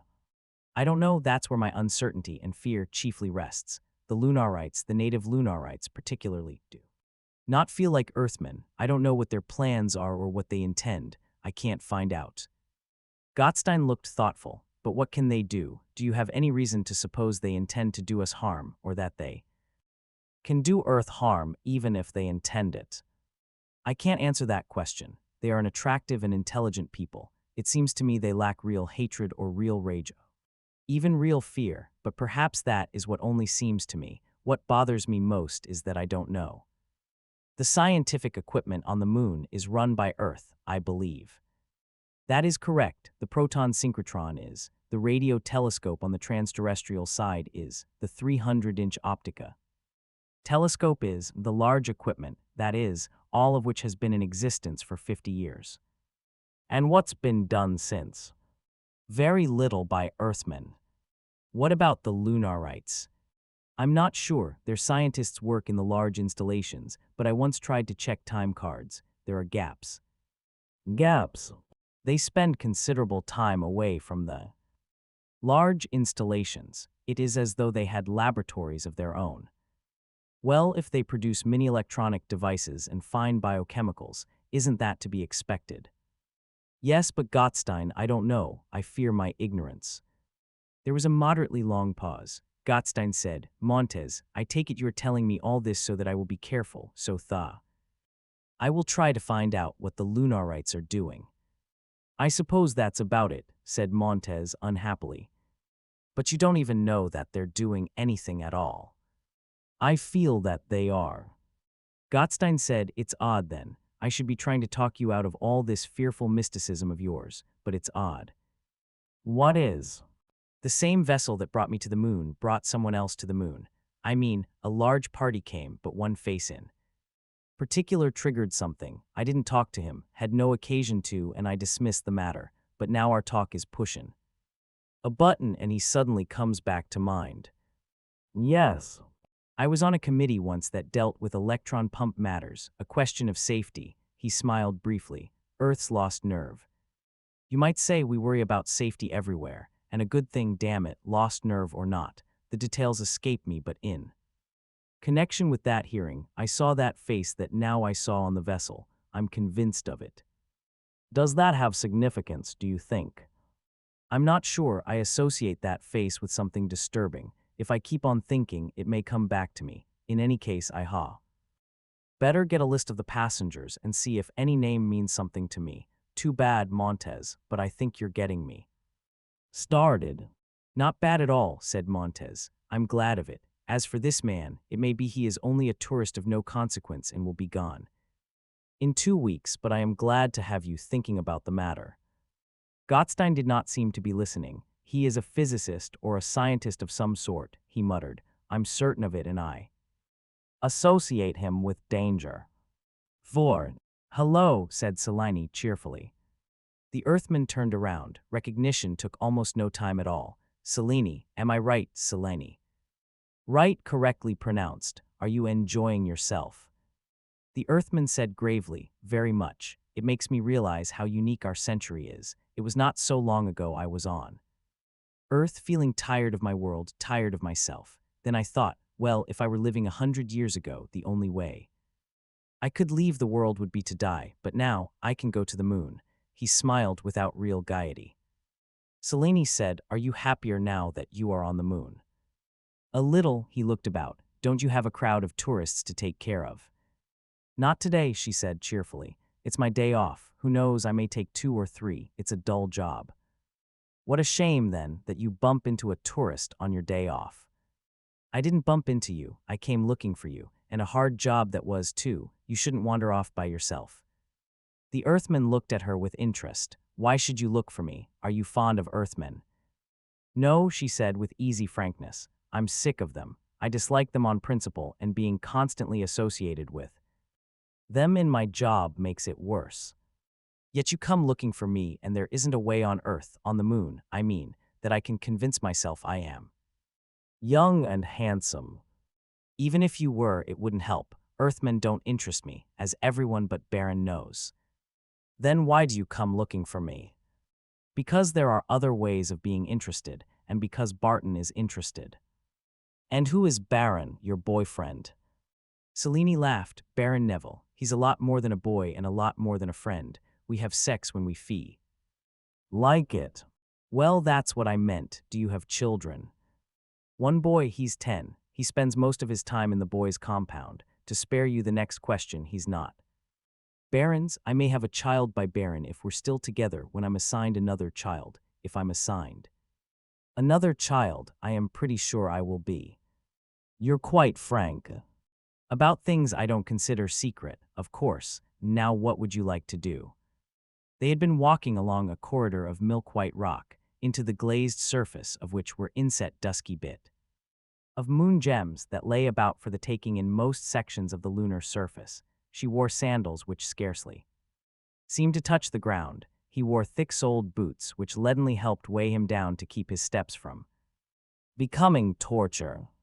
The corridor was one way. Occasionally, a small electric cart would overtake them and move nearly silently past. The Earthman said, now what would I like to do? That is a broad-beamed invitation. Would you like to set boundary conditions so that my answers will not innocently offend you? Are you a physicist? The Earthman hesitated. Why do you ask? Just to hear what you would say. I know you're a physicist. How? No one says set boundary conditions, you. Unless they are. Especially if the first thing they want to see on the moon is the proton synchrotron. Is that why you've come looking for me? Because I seem to be a physicist. That's why Baron sent me looking for you, because he's a physicist. I came because I thought you were rather unusual. For an Earthman. In what ways? Nothing terribly complimentary. If it's compliments you're fishing for, it's just that you seem not to like Earthmen. How can you tell that? I watched you look at the others in the party. Besides, I can always tell somehow. It's the Earthies who don't like Earthies who tend to stay on the moon, which brings me back to the question, what would you like to do? And I'll set the boundary conditions. I mean as far as sightseeing is concerned. The Earthman looked at her sharply. That's peculiar, Selene. You have a day off. Your job is sufficiently uninteresting or distasteful so that you are glad to have the day off and would be willing to make it 2 or 3. Yet your way of spending it is to volunteer to resume your job for me particularly, just because of a little interest. Baron's interest. He's busy now and there's no harm in entertaining you until he's ready. Besides, it's different, Can.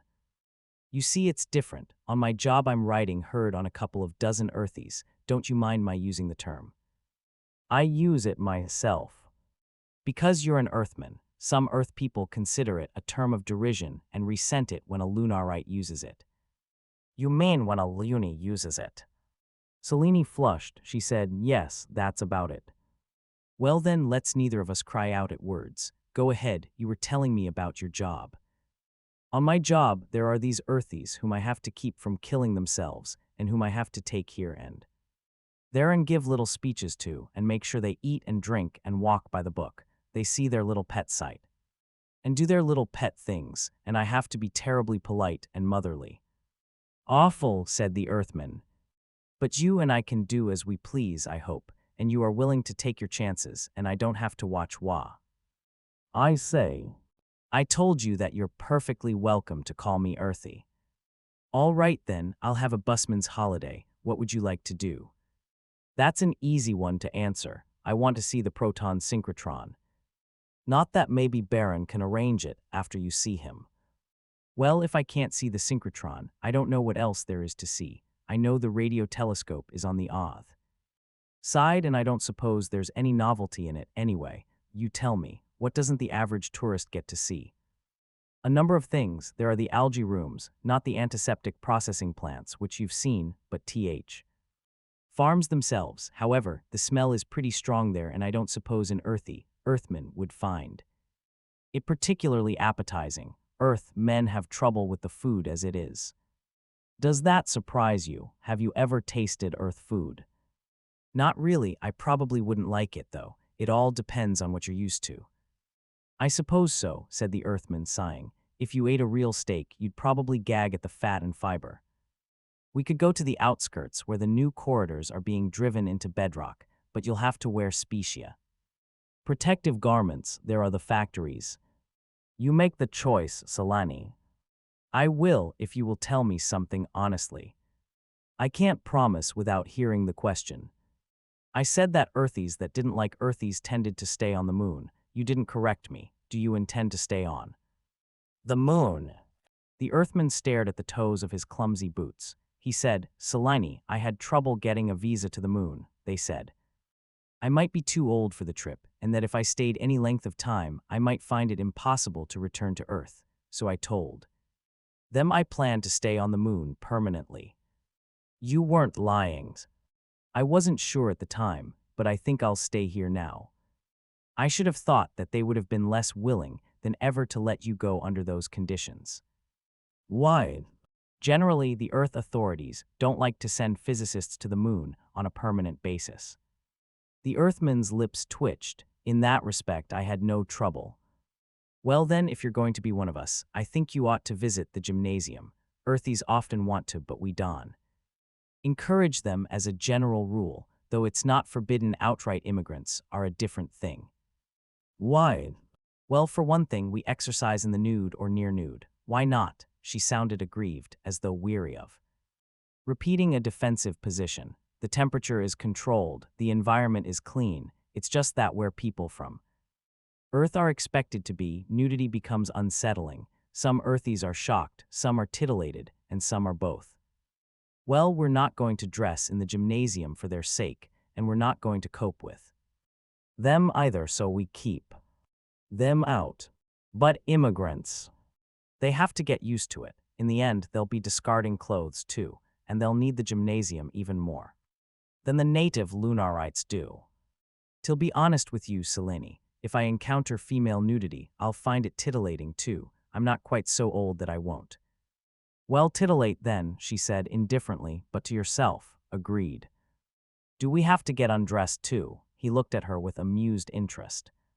As spectators, no, we could, but we don't have to. You would feel uncomfortable if you did this early in the game. And you wouldn't be a particularly inspiring sight to the rest of us. You are frank. Do you think it would be? Be honest, and as for myself, I have no wish to put you under a special strain in your private titillation, so we might both just as well stay clothed. Will there be any objection? I mean to my being there as an Earthie of uninspirational appearance. Not if I'm with you. Very well then, Selene, is it far away? We are there just through here. Ah, then, you were planning to come here all the time. I thought it might be interesting. Why? Selene smiled suddenly. I just thought. The Earthman shook his head. I'm beginning to think you never just think. Let me guess. If I'm to stay on the moon, I will. Need to exercise now, and then in order to keep muscles, bones, and all my organs, perhaps, in condition. Quite true, so do all of us, immigrants from Earth in particular. The day will come when the gymnasium will be a daily grin. For you. They stepped through a door, and the Earthman stared in astonishment. This is the first place I've seen that looks like Earth. In what ways? Why, it's big. I didn't imagine you would have such big rooms on the moon. Desks, office machinery, women at. The desks. Bare-breasted women, said Selene gravely. That part isn't Earth-like, I admit. We've got a hold chute too, and an elevator for Earthies. There are many levels, but wait. She approached a woman at one of the nearer desks, talking in a rapid, low voice while the Earthman stared at everything with amiable curiosity. Selene returned, no trouble, and it turns out we're going to have a melee, a rather good one, I know the teams. This place is very impressive, really. If you still mean its size, it's not nearly big enough. We have 3 gymnasiums. This is the largest. I'm somehow pleased that in the Spartan surroundings of the moon, you can afford to waste so much room on. Frivolity. Frivolity, Selene sounded offended. Why do you think this is frivolity? Melee's some sort of game. You might call it a game. On Earth you can do such things for sports. 10 men doing, 10,000 watching. It's not so. On the moon, what's frivolous for you is necessary for us. This way, we'll take the elevator, which means a little waiting. Perhaps. Didn't mean to get you angry. I'm not really angry, but you must be reasonable. You Earthmen have been adapted to Earth gravity for all the 300 million years since life crawled onto dry land. Even if you don't exercise, you get by. We've had no time at all to adapt to moon gravity. You look different enough. If you're born and reared under moon gravity, your bones and muscles are, naturally, slimmer and less massive than an Earthies would be, but that's superficial. There isn't a bodily function we possess, however subtle digestion, rates of hormonal secretions, that isn't maladjusted to gravity, and that doesn't require a deliberate regimen of exercise, if we can arrange exercise in the form of fun and games that does not make it frivolity. Here's the elevator. The Earthman hung back in momentary alarm, but Selene said, with residual impatience, as though still seething over the necessity of defense, I suppose you're going to tell me it looks like a wickerwork basket. Every Earthman who uses I says so. With moon gravity, it doesn't have to be any more substantial. The elevator moved downward slowly. They were the only ones on board. The Earthman said, I suspect this isn't much used. Selene smiled again. You're right, the hold chute is much more popular and much more fun. What is it? Exactly what the name implies. Here we are. We only had to drop 2 levels. It's just a vertical tube you can drop through with handholds. We don't encourage Earthies to use it. Too risky. Not in itself. You can climb down as though it were a ladder. However, there are always youngsters swinging down a considerable speed, and Earthies don't know how to keep out of the way. Collisions are always discomforting, but you'll get to use it in time. In fact, what you'll see now is a kind of large hold chute designed for recklessness. She led him to a circular railing around which a number of individuals were leaning and talking. All were more or less in the nude. Sandals were common, and usually a hip purse was slung over one shoe. Elder, some wore briefs. One was scooping a greenish mash out of a container and was eating it. The Earthman wrinkled his nose slightly as he passed that one. He said, the dental problem must be severe on the moon. It isn't good, Selene agreed. If we ever get the chance, we'll select for an edentate jaw. Toothlessness. Maybe not entirely. We might keep the incisors and canines for cosmetic reasons and for occasionally useful tasks. They're easily cleaned, too, but why should we want useless molars? It's just a hangover from an earthy past. Are you making any progress in that direction? No, she said stiffly. Genetic engineering is illegal, Earth insists. She was leaning over the railing. They call this the moon's playground, she said.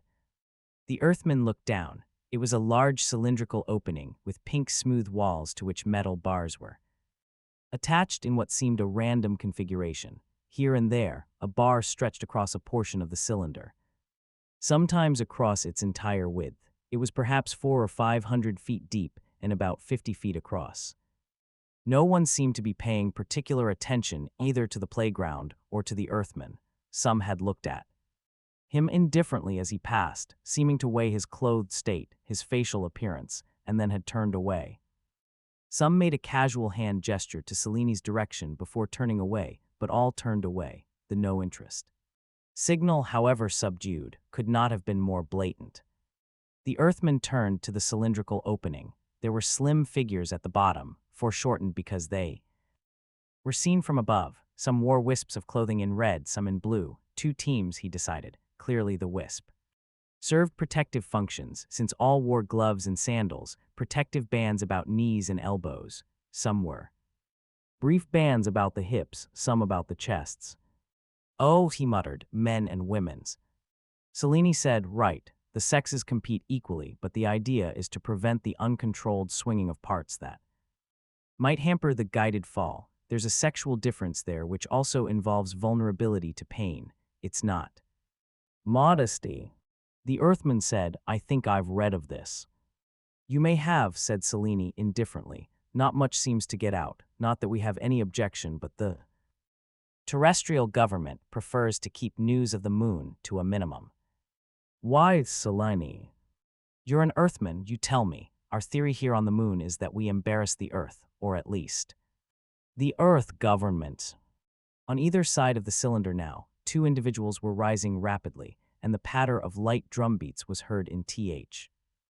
Background. At first, the climbers seemed to be going up a ladder, rung by rung, but their speed increased, and by the time they were halfway up, they were striking each hold as they passed, making an ostentatious slapping noise. Couldn't do that on Earth as gracefully, said the Earthman admiringly. Or at all, he amended. It's not just low gravity, said Cellini. Try it if you think so. This takes endless hours of practice. The climbers reached the railing and swung up to a headstand. They performed a simultaneous somersault and began to fall. They can move quickly when they want to, said the Earthman. Said Cellini through the patter of applause.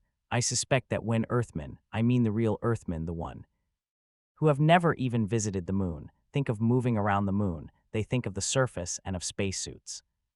That's often slow, of course. The mass with the spacesuit added is huge, which means high inertia and a small gravity to overcome it. Quite right, said the Earthman. I've seen the classic motion pictures of the early astronauts that all school children see. And the movements are like those underwater. The picture gets imprinted, even when we know better. You'd be surprised how fast we can move on the surface these days, spacesuit and all, said Cellini. And here, underground, without spacesuits, we can move as quickly as on Earth.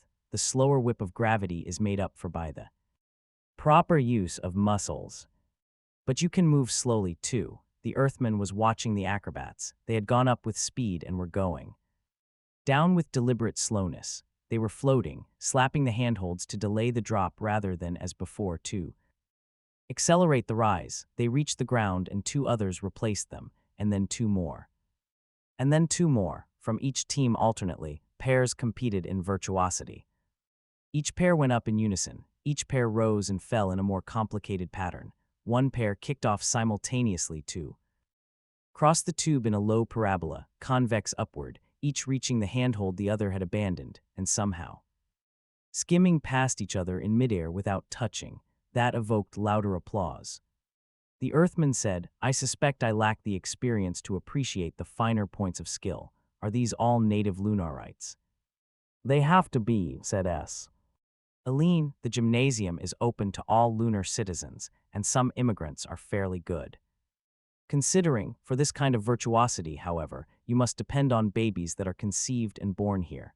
They have the proper physical adaptation, at least more than native Earthmen have, and they get the proper childhood training. Most of these performers are under 18. I imagine it's dangerous, even at moon gravity levels. Broken bones aren't very uncommon. I don't think there's been an actual death, but there's been at least one case of broken spine and paralysis. That was a terrible accident. I was actually watching. Oh, wait now, we're going to have ad libs now. The what? Till now, we've had set pieces. The climbs were according to a fixed pattern. The percussion beat seemed softer as one climber rose and suddenly launched into midair. He caught a transverse bar. One-handed, circling it once vertically, and let go. The Earthman watched closely. He said, amazing. He gets around those bars exactly like a gibbon. A what? Asked Selene. A gibbon, a kind of ape. In fact, the only ape still existing in the wild. He looked at Selene's expression and said, I don't mean it as an insult, Selene. They are graceful creatures. Selene said, frowning, I've seen pictures of apes. You probably haven't seen gibbons in motion. I dare say that Earthies might call Lunarites gibbons and mean it insultingly, about on the level of what you mean by earthy, but I don't mean it so. He leaned both elbows on the railing and watched the movements. It was like dancing in the air. He said, how do you treat Earth immigrants here on the moon, Selene? Mean immigrants who mean to stay here lifelong, since they lack true Lunarite abilities. That makes no difference. Emirs are citizens. There's no discrimination, no legal discrimination. What does that mean, no legal discrimination? Well, you said it yourself. There are some things they can't do. There are differences. Their medical problems are different, and they've usually had a worse medical history. If they come in middle age, they look old. The Earthman looked away, embarrassed. Can they intermarry? I mean, immigrants and Lunarites. Certainly, that is, they can interbreed. Yes, that's what I meant. Of course, no reason why an immigrant can't have some worthwhile genes. Heavens, my father was an Emai, though. I'm second-generation Lunarite on my mother's side. I suppose your father must have come when he was one quite. Oh, good Lord. He froze at the railing, then drew a shuddering sigh. I thought he was going to miss that bar. Not a chance, said Selene. That's Marco 4. He likes to do that, reach out at the last moment. Actually, it's bad form to do that, and a real champion doesn't. Still, my father was 22 when he arrived. I suppose that's the way, still young enough to be adaptable, no emotional complications back on Earth. From the standpoint of the earthy male, I imagine it must be rather nice to have a sexual attachment with a sexual attachment. Selene's amusement seemed to cover a very real sense of shock. You don't suppose my father had sex with my mother? If my mother heard you say that, she'd set you right in a hurry. But artificial insemination was what it was, for goodness sake. Sex with an Earthman. The Earthman looked solemn. I thought you said there was no discrimination. That's not discrimination. That's a matter of physical fact. An Earthman can't handle the gravity field properly. However practiced he might be, under the stress of passion he might revert. I wouldn't risk it. The clumsy fool might snap his arm or leg, or worse, mine. Gene mixtures are one thing, sex is quite another. I'm sorry, isn't artificial insemination against the law? She was watching the gymnastics with absorption. That's Marco 4 again, when he isn't trying to be uselessly spectacular. He really is good, and his sister is almost as good. When they work together, it's really a poem of motion. Look at them now. They'll come together and circle the same bar as though they have a single body stretched across. He's a little too flamboyant times, but you can't fault his muscular control. Yes, artificial insemination is against Earth's law, but it's allowed where medical reasons are involved, and of course, that's often the case, or said to be. The acrobats had now climbed to the top, and were in a great circle just below the railing, all the reds on one side, the blue on the other. All arms on the side of the interior were raised, and the applause was loud. Quite a crowd had now gathered at rail. You ought to have some seating arrangement, said the Earthman. Not at all. This isn't a show. This is exercise. We don't encourage any more spectators than can stand comfortably about railing. We're supposed to be down there, not up here. You mean you can do that sort of thing, Selene? After a F. Ashen, of course, any Lunarite can. I'm not as good as they are. I haven't joined any teams. There's going to be melee now, the free-for-all. This is the really dangerous part. All 10 are going to be in the air, and each side is going to try to Send members of the other side into a fall. A real fall.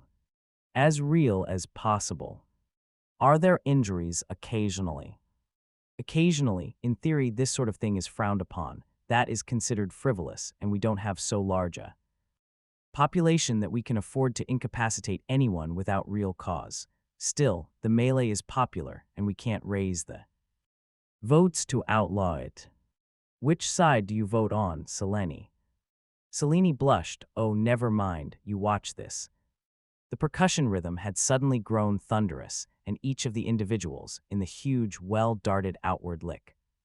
An arrow, there was wild confusion in midair, but when they parted again, each ended firmly on a bar grip. There was tension of waiting. One launched, another followed, and the air was filled with flashing bodies again, over and over it. Happened. Selene said, the scoring is intricate. There is a point for every launch, a point for every touch, 2 points for every miss. Inflicted, 10 points for a grounding, various penalties for various kinds of fouling. Who keeps the score? There are umpires watching who make the preliminary decisions, and there are television tapes in case of appeals.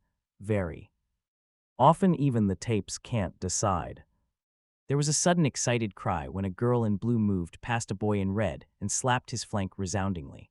The boy who received the blow had writhed away, but not successfully, and grabbing at a wall bar with improper balance struck that wall ungracefully with his knee. Where were his eyes? Demanded Selene indignantly. He didn't see her coming. The action grew hotter, and the Earthman tired of trying to make sense of the knotted flights. Occasionally, a leaper touched a bar and did not retain his hold. Those were the times when every spectator leaned over the railing as though ready to launch himself into space in sympathy. At one time, Marco 4 was struck in the wrist, and someone cried, "Foul!" 4 missed his handhold and fell. To the Earthman's eyes, the fall under moon gravity was slow, and 4's lithe body twisted and turned, reaching for bar after bar without quite making it. The others waited, as though all maneuvering were suspended during a fall. 4 was moving quite rapidly now, though twice he had slowed himself without quite being able to maintain a handhold. He was nearly to the ground when a sudden spidery lunge caught a transverse bar with the right leg, and he hung suspended and swinging, head downward, about 10 feet above the ground. Arms outspread, he paused while the applause rang out, and then he had twisted upright and jumped into a rapid climb. The Earthman said, was he fouled? If Jean Wang actually grabbed Marco's wrist instead of pushing it, it was a foul. The umpire has ruled a fair block. However, and I don't think Marco will appeal. He fell a lot farther than he had to. He likes these last-minute saves, and someday he'll miscalculate and hurt himself. Oh. The Earthman looked up in sudden inquiry, but Selene's eyes weren't upon him. She said, that's someone from the commissioner's office, and he must be looking for you. Why? I don't see why he should come here to find anyone else. You're the unusual one. But there's no reason, began the Earthman. Yet the messenger, who had the build of an Earthman himself or an Earth immigrant, and who seemed uneasy to be center of the stares of a couple of dozen slight, nude figures who seemed to tinge their scorn with indifference, came directly toward him. Sir, he began, Commissioner Gottstein requests that you accompany me. 5. Baron Neville's quarters were somehow harsher than Selene's. His books were on bold display, his computer outlet unmasked in one corner, and his large desk was in disarray. His windows were blank. Selene entered, folded her arms, and said, if you live like a slob, Baron, how do you expect to have your thoughts? Night. I'll manage, said Baron grumpily. How is it you haven't brought the Earthman with you? The commissioner got to him first, the new commissioner. Gottstra. That's right, why weren't you ready sooner? Because it took time to find out. I won't work blind. Selene said, well then, we'll just have to wait. Neville bit at a thumbnail and then inspected the results severely. I don't know whether I ought to like the situation or not. What did you think of him? I liked him, said Selene definitely. He was rather pleasant, considering he was an earthy. He let me guide him. He was interested. He made no judgments. He didn't patronize. and I didn't go out of my way to avoid insulting him. Either. Did he ask any further about the synchrotron? No, but then he didn't have to. Why not? I told him you anted to see him, and I said you were a physicist, so I imagine he'll ask you whatever he wants to ask. You when he says you. Didn't he think it strange that he should be talking to a female tourist guide who just happens to know a physicist? Why strange? I said you were my sex partner. There's no accounting for sex attraction, and a physicist may well condescend to a lowly tourist guide. Shut up, Selene. Oh, look, Baron, it seems to me that if he were spinning some sort of fancy web, if he approached me because he planned to get to you through me, he would have shown some trace of anxiety. The more complicated and silly any plot, the more rickety it is and the more anxious the plotter. I deliberately acted casual. I talked about everything but this synchrotron. I took him to a gymnastics show. And he was interested, relaxed and interested. Whatever he has on his mind, it isn't involuted. You're sure of that, yet the commissioner got to him before I did. You consider that good? Why should I consider it bad? An open invitation to a meeting of some sort delivered in front of a couple of dozen Lunarites isn't particularly involuted, either. Neville leaned back with his hands clasped at the nape of his neck. Selene, please don't insist on making judgments. When I don't ask you to, it's irritating. The man is not a physicist in the first place. Did he tell you he was? Selene paused to think. I called him a physicist. He didn't deny it, but I don't recall that he actually said he was. And yet, I'm sure he is.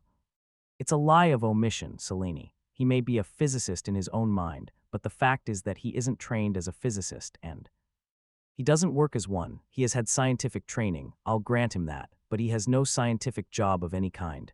He couldn't get one. There isn't a lab on Earth that would give him working room. He happens to be on Fred Hallam's Crudleys.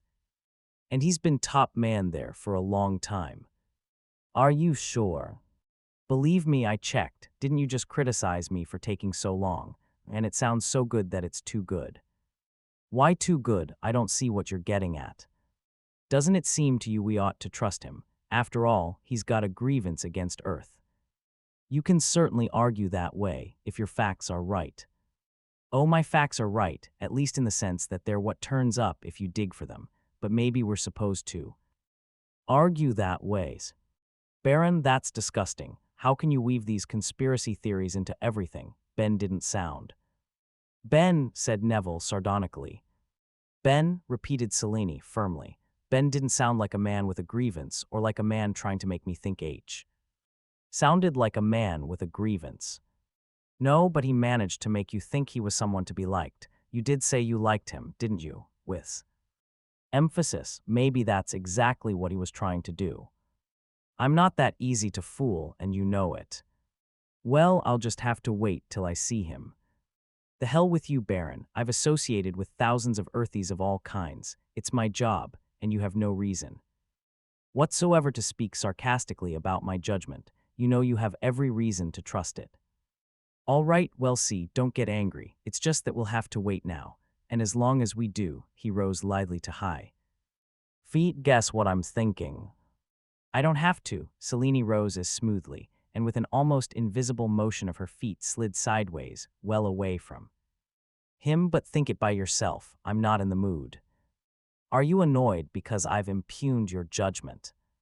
I'm annoyed because, oh hell, why don't you keep your room in better condition? And she left. Legs. I would like, said Gottstein, to offer you some earthside luxury, doctor, but as a matter of principle I have been allowed to bring none. The good people of the moon resent the artificial barriers imposed by special treatment for men. From Earth, it seems better to soothe their sensibilities by assuming the Lunarite pose as far as possible, though I'm afraid my gait will give me away. Their confounded gravity is impossible. The Earthman said, I find this so also. I congratulate you on your new post, N. Not yet quite mine, sir. Still, my congratulations, yet I can't help wondering why you have asked to see me. We were shipmates. We arrived not so long ago on the same vessel. The Earthman waited politely. Gottstein said, and my acquaintance with you is a longer one than that. We met briefly, some years ago. The Earthman said quietly, I'm afraid I don't recall. I'm not surprised at that. There is no reason for you to remember. I was, for a time, on the staff of Senator Burt, who headed still heads, in fact, the Committee on Technology and the Environment. It was at a time when he was rattier. Anxious to get the goods on Hallam, Frederick Hallam. The Earthman seemed, quite suddenly, to sit a little straighter. Did you know Hallam? You're the second person to ask me that since my coming to the moon. Yes, I did, not intimately. I've known others who have met him. Oddly enough, their opinion usually coincided with mine. For a person who is apparently idolized by Th. Planet, Hallam inspired little personal liking on the part of those who knew him. Little, none at all, I think, said the Earthman.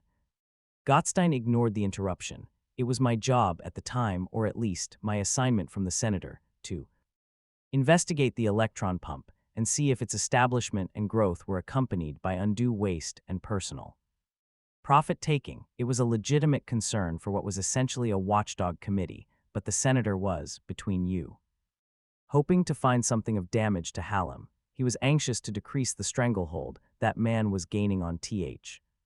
Scientific establishment. There he failed. That much would be obvious. Hallam is stronger than ever right now. There was no graft to speak of, certainly none that could be traced to Hallam. The man is rigidly honest. In that sense, I am sure, power has its own market value, not necessarily measured in credit bills. But what interested me at the time, though it was something I could not then follow up, was that I did come across someone whose complaint was not against Hallam's power, but against the electron pump itself. I was present at the interview, but I did not conduct it. You were the complainant, were you not? The Earthman said cautiously, I remember the incident to which you refer, but I still don't remember you. I wondered then how anyone could possibly object to the electron pump on scientific grounds. You impressed me sufficiently so that when I saw you on the ship, something stirred, and then, eventually, it came back. I have not referred to the passenger list, but let me check my memory. Aren't you Dr. Benjamin Andrew Dennison? The Earthman sighed. Benjamin Allen Dennison. Yes, but why does this come up now? The truth is, Commissioner, I don't want to drag up matters of the past. I'm here on the moon and rather anxious to start again, from the start, if necessary. Damn it, I considered changing my name. That wouldn't have helped. It was your face I recognized. I have no objection to your new life, Dr. Dennison. I would no in any way interfere, but I would like to pry a little for reasons that do not directly involve you. I don't remember, quite. Your objection to the electron pump, could you tell me? Dennison's head bent. The silence lengthened itself, and the commissioner appointee did not interrupt. He even stifled small clearing of the throat. Dennison said, truly, it was nothing. It was a guess I made, a fear about the alteration in the intensity of the strong nuclear field. Nothing. Nothing. Gottstein did clear his throat now. Please don't mind if I strive to understand this. I told you that you interested me at the time. I was unable to follow it up then, and I doubt that I could dig the information out of the records. Now the whole thing is classified. The senator did very poorly at the time, and he isn't interested in publicity over it. Still, some details come back. You were once a colleague of Hallam's. You were not a physicist. That's right, I was a radiochemist. So was he. Stop me if I remember incorrectly, but your early record was a very good one, right? There were objective criteria in my favor. I had no illusions about myself. I was a brilliant worker. Amazing how it comes back. Hallam, on the other hand, was not. Not particularly. And yet afterward things did not go well with you. In fact, when we interviewed you, I think you volunteered to see us. You were working for a toy manufacturer. Cosmetics, said Dennison in a strangled voice. Male cosmetics. That didn't help gain me a respectful hearing. No, it wouldn't. I'm sorry. You were a salesman. Sales manager. I was still brilliant. I rose to vice president before breaking off and coming to the moon. Did Hallam have something to do with that? I mean with you leaving science. Commissioner, said Dennison, please, it really doesn't matter any longer. I was there when Hallam first discovered Th. Tungsten conversion, and when the chain of events began that led to the electron pump, exactly what would have happened. If I had not been there, I can't say. Hallam and I might both have been dead of radiation poisoning a month later, or of a nuclear explosion 6 weeks later, I don't know, but I was there, and partly because of me, Hallam is what he is now, and because of my part in it, I am what I am now. The hell with the details. Does that satisfy you? Because it will have to. I think it satisfies me. You had a personal grudge against Hallam then. I certainly had no affection for him in those days. I have no affection for him now, for that matter. Would you say, then, that your objection to the electron pump was inspired by your anxiety to destroy Hallam? Dennison said, I object to this C. Ross examination. Please, nothing of what I ask is intended to be used against you. This is for my own benefit because I am concerned about the pump and about a number of things.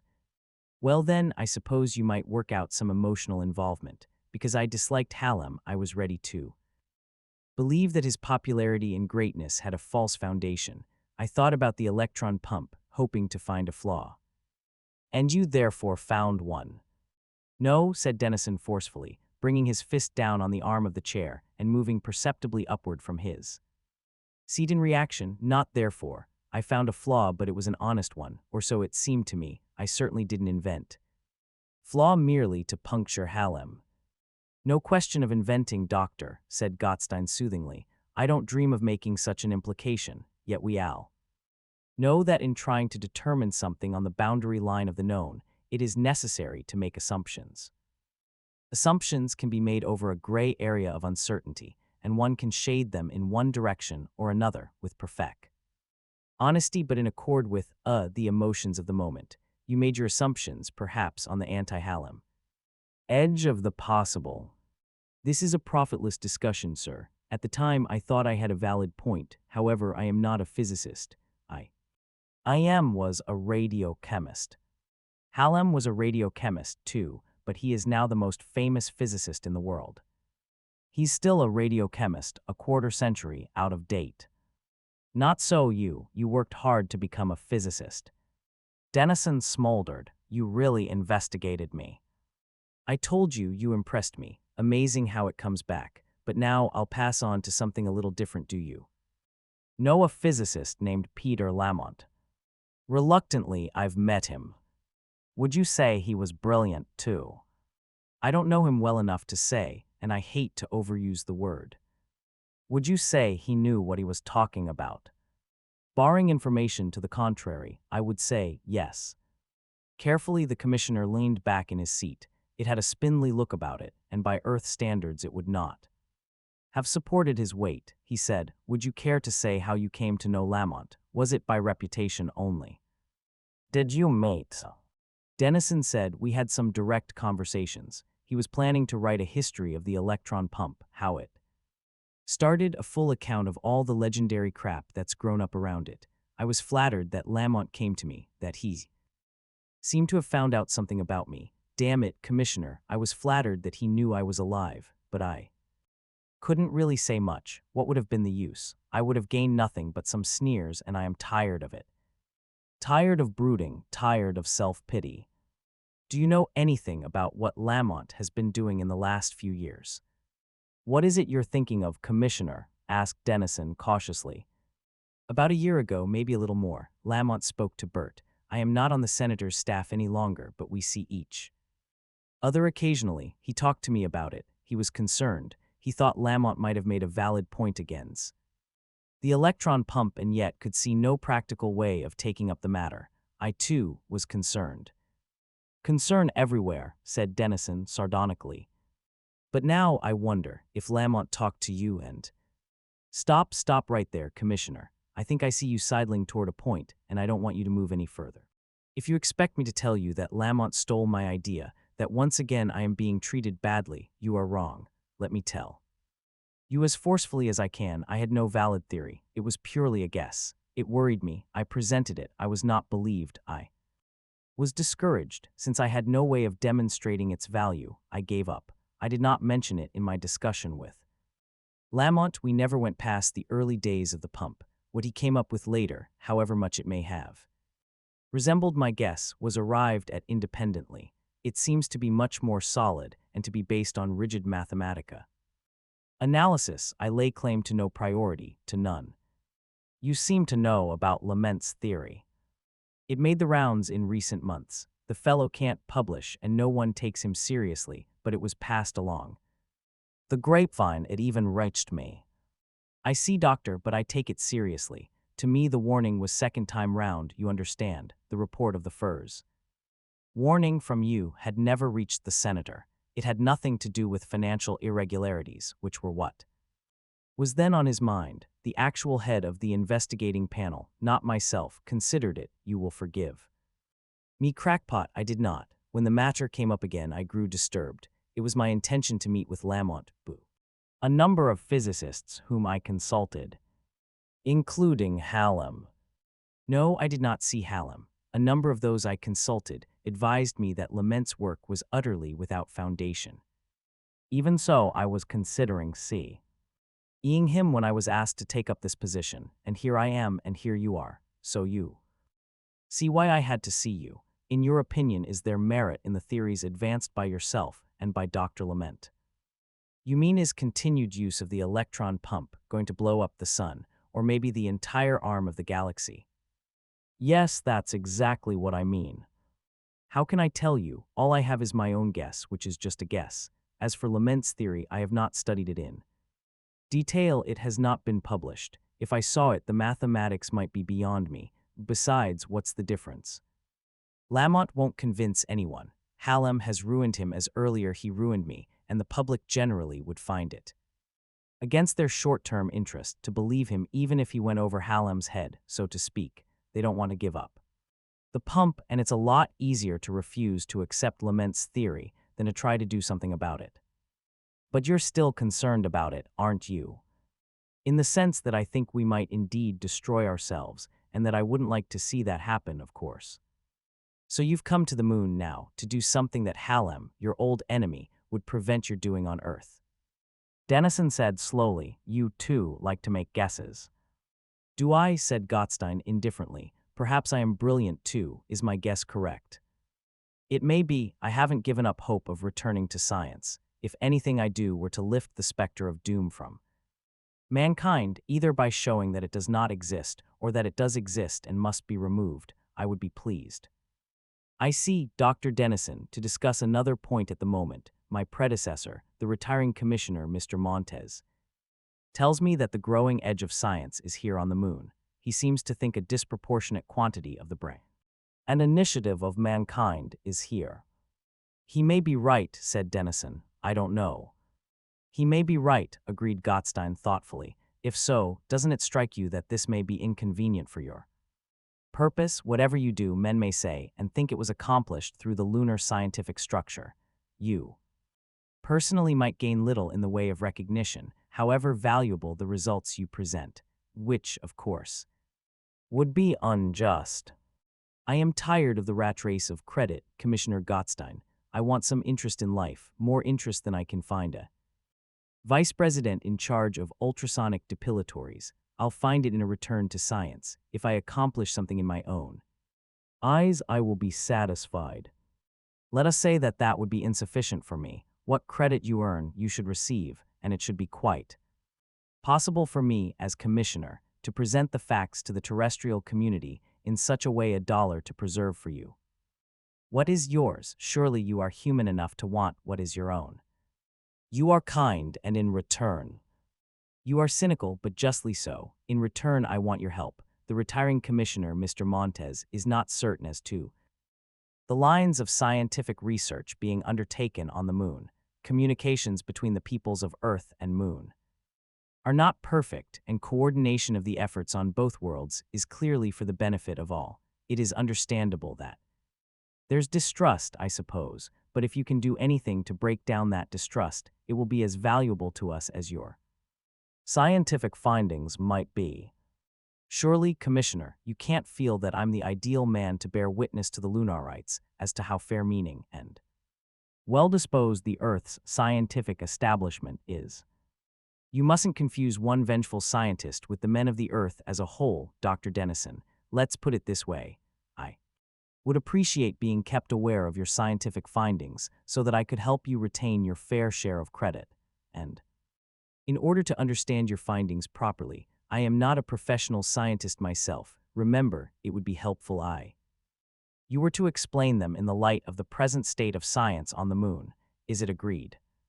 Dennison said, you ask a hard thing. Preliminary results prematurely disclosed, whether through carelessness or overenthusiasm, can do tremendous harm to a reputation. I would hate to talk about anything to anyone until I was sure of my ground. My earlier experience with the committee on which you served would certainly encourage me to be cautious. I quite understand, said Gottstein heartily. I would leave it to you to decide when I might usefully be informed. But have kept you late and you probably want to sleep. Which was a dismissal. Dennison left, and Gottstein looked after him thoughtfully. 7. Dennison opened the door by hand. There was a contact that would have opened it automatically, but in the blur of waking, H could not find it. The dark-haired man, with a face that was somehow scowling in repose, said, I'm sorry, am I early? Dennison repeated the last word to give him time to absorb ma. T-Ters early's, no, I'm late, I think. I called, we made an appointment. And now Dennison had it. Yes, you're Dr. Neville. That's right, may I come in? He stepped in as he asked. Dennison's room was small and held a rumpled bed that took up most of the available space. The ventilator was sighing softly. Neville said with meaningless courtesy, slept well, I hope. Dennison looked down at his pajamas and passed his hand over his rumpled hair. No, he said abruptly, I had an abominable night. May I be excused long enough to make myself more presentable? Of course, would you like to have me prepare breakfast meanwhile? You may be unacquainted with the equipment. It would be a favor, said Dennison. He emerged some 20 minutes later, washed and shaved, wearing trousers and an undershirt. He said, I trust I didn't break the shower. It went off and I couldn't turn it on again. The water's rationed. You only get so much. This is the moon, doctor. I've taken the liberty of preparing scrambled eggs and hot soup for the two of us. Scrambled. We call it that. Earthmen wouldn't, I suppose. Dennison said, oh. He sat down with something less than enthusiasm and tasted the pasty yellow mixture that clearly was what the other meant by scrambled eggs. He tried not to make a face at the first taste and then manfully swallowed and dug in for a second forkful. You'll get used to it with time, said Neville, and it's highly nourishing. I might warn you that the high protein content and the low gravity will cut your night for food. Just as well, said Dennison, clearing his throat. Neville said, Selene tells me that you intend to stay on the moon. Dennison said, that was my intention. He rubbed his eyes. I've had a terrible night, though. It tests my resolution. How many times did you fall out of bed? Twice. I take it that the situation is a common one. For men of Earth, an invariable one. Awake, you can make yourself walk with due regard for the moon's gravity. Asleep, you toss as you would on Earth, but at least falling is not painful at low gravity. The second time I slept on the floor a while before waking, didn't remember falling. What the hell do you do about it? You mustn't neglect your periodic checks on heartbeat, blood pressure, and so on, just to make sure the gravity chang isn't introducing too much of a strain. I've been amply warned of that, said Dennison with distaste. La fact, I have fixed appointments for the next month, and pills. Well, said Neville, as if dismissing a triviality, within a week you'll probably have no trouble at all, and you'll need proper clothing. Those trousers will never do, and that flimsy upper garment serves no purpose. I presume there's some place I can buy clothes. Of course, if you can get her when she's off duty, Selene will be glad to help, I'm sure. She assures me you're a decent sort, doctor. I'm delighted she thinks so. Dennison, having swallowed a spoonful of the soup, looked at it as though he were wondering what to do with the rest. Grimly, he continued the task of downing it. She judged you to be a physicist, but of course she's wrong. I was trained as a radiochemist. You haven't worked at that either for a long time, doctor. We may be out of it up here, but we're not that far out of it. You're one of Halem's victims. Are there so many you speak of them as a group? Why not? The whole moon is one of Halem's victims. The moon. In a manner of speaking. I don't understand. We have no electron pump stations on the moon. None have been established because there has been no cooperation. From the para-universe, no samples of tungsten have been accepted. Surely, Dr. Neville, you don't intend to imply that this is Halem's doing. In a negative way, yes. Why must it be only the para-universe which can initiate a pump station? Why not ourselves? As far as I know, we lack the knowledge to take the initiative. And we will continue to lack the knowledge if research into the matter is forbidden. Is it forbidden? Dennison asked, with a faint note of surprise. In effect, if none of the work necessary to expand knowledge in that direction finds adequate priorities at the proton, synchrotron, or at any of the other large equipment, all controlled by Earth and all under the influence of Halem, then the research is effectively forbidden. Dennison rubbed his eyes. I suspect I will have to sleep again before long. I beg your pardon, I did not mean to imply. You were boring me, but tell me, is the electron pump so important to the moon? Surely the solar batteries are effective. And sufficient. They tie us to the sun, Doctor. They tie us to the surface. Well, but why does Halem take this adverse interest in the matter, do you suppose, Dr. Neville? You know better than I if you know him personally, as I do not. He prefers not to make it clear to the public generally that the entire electron pump establishment NT is the product of the paramen, with ourselves merely servants of the masters. And if on the moon we advance to the point where we ourselves know what we are doing, then the birth of the true electron pump technology will date from our moment, not from his. Dennison said, why do you tell me all this? To avoid wasting my time. Ordinarily, we welcome physicists from Earth. We feel cut off here on the moon, victims owe. Deliberate terrestrial policy against us, and a physicist visitor can be helpful, even if only to give us a feeling of lesser isolation. A physicist immigrant is even more helpful, and we like to explain the situation to him and encourage him to work with us. I am sorry that you are not, after all, a physicist. Dennison said impatiently, but I never said I was. And yet you asked to see the synchrotron. Why? Is that really what's bothering you? My dear sir, let me try to explain. My scientific career was ruined half a lifetime ago. I have decided to see some sort of rehabilitation, some sort of renewed meaning, to my life as far away from Halem as could get, which means here on the moon. I was trained as a radiochemist, but that has not permanently paralyzed me as far as any other field of endeavor is concerned. Paraphysics is the great field of today, and I have done my best to self-educate myself there, feeling that this will offer me my best hope for rehabilitation. Neville nodded. I see, he said with clear dubiousness. By the way, since you mentioned the electron pump, have you heard anything about the theories of Peter Lamont? Neville eyed the other narrowly. No, I don't think I know the man. Yes, he is not yet famous, and probably never will be, chiefly for the same reason I'll never be. He crossed Halem. His name came up recently, and I've been giving him some thought. It was one way of occupying the sleepless portion of last night, and he yawned. Neville said impatiently, yes, doctor, what of this man? What is his name?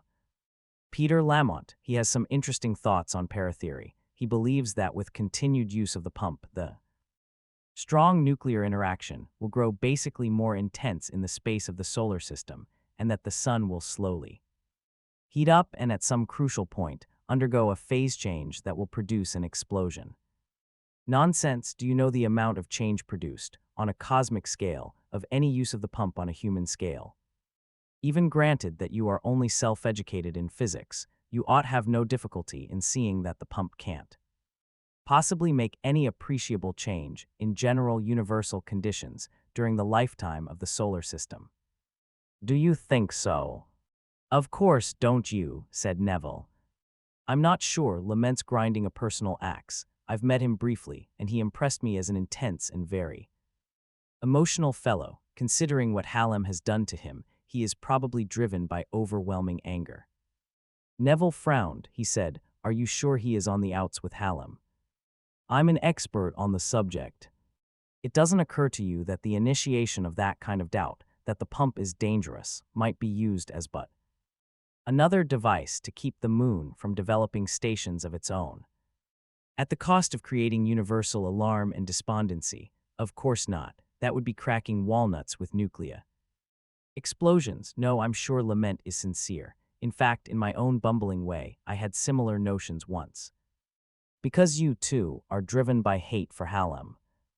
I'm not Lamont. I imagine I don't react the same way he does. In fact, I had some dim hope I would be able to investigate the matter on the moon, without Hallam's interference and without Lament's emotionalism. Here on the moon, I thought perhaps I might get the use of the synchrotron. And that was your interest in it? Dennison nodded. Neville said, "You really think you will get the use of the synchrotron? Do you know how far back the requisitions have piled up? I thought perhaps I might get the cooperation of some of the lunar scientists." Neville laughed and shook his head. "We have almost as little chance as you. However, I'll tell you what we can do. We have established laboratories of our own. We can give you space. We might even have some minor instrumentation how useful our facilities would be to you, I can't say, but you might be able to do something. Do you suppose I would have any means there of making observations useful to paratheory? It would depend partly on your ingenuity, I suppose. Do you expect to prove the theories of this man, Lamont? Or disprove them, perhaps? You'll disprove them, if anything at all. I have no fears about that." Dennison said, "It's quite clear, isn't it, that I'm not a physicist by training. Why do you so readily offer me working space?" "Because you're from Earth. I told you that we value that, and perhaps your self-education as a physicist will be of additional value." Selene vouches foe. "Are you? Something I attach more importance to than I should, perhaps, and we are fellow sufferers at Th. Hands of Hallam. If you wish to rehabilitate yourself, we will help you. But pardon me if I am cynical. What do you expect to get out of it? Your help. There is a certain amount of misunderstanding between the scientists of the Earth and the moon. You are a man o' Earth who has come voluntarily to the moon, and you could act as a bridge between us to the benefit of both. You have already had contact with the new commissioner, and it may be possible that, as you rehabilitate yourself, you will rehabilitate us as well. You mean that if what I do weakens Hallam's influence, that will benefit lunar science as well? Whatever you do is sure to be useful, but perhaps I ought to leave you to catch up with your sleep. Call on me during Th. Next couple of days and I will see about placing you in a laboratory, and he looked about, getting you somewhat more comfortable quarters as well. They shook hands and Neville left. "Right," Gottstein said, "I suppose that, however annoying this position of yours may have been, you are getting ready to leave it today." With a small pang. Montez shrugged eloquently. "A very large pang when I think of the return to full gravity, the difficulty of breathing, the aching feet, the perspiration. I'll be a bath of perspiration constantly. It will be my turn someday. Take my advice, never stay here longer than 2 months at a time. I don't care what the doctors tell you or what kind of isometric exercises they put you through. Get back to Earth every 60 days and stay at least a week. You've got to keep the feel of it." "I'll bear that in mind. Oh, I've been in touch with my friend." "Which friend is that?" "The man who was on the vessel with me when I came in. I thought I remembered him, and I did. A man named Dennison. Radiochemist. What I remembered of him was accurate enough. Lord. I remembered a certain interesting irrationality of his and tried to probe it. He resisted in quite a shrewd fashion. He sound rational, so rational, in fact, that I grew suspicious. There's a kind of attractive rationality developed by certain types of crackpots, a kind of defense mechanism." "Oh Lord," said Montez, clearly harassed. "I'm not sure I follow you. If you don't mind, I'm going to sit down for a moment." Between trying to determine whether everything is properly packed and thinking about Earth's gravity, I'm out of breath. Wah. Kind of irrationality.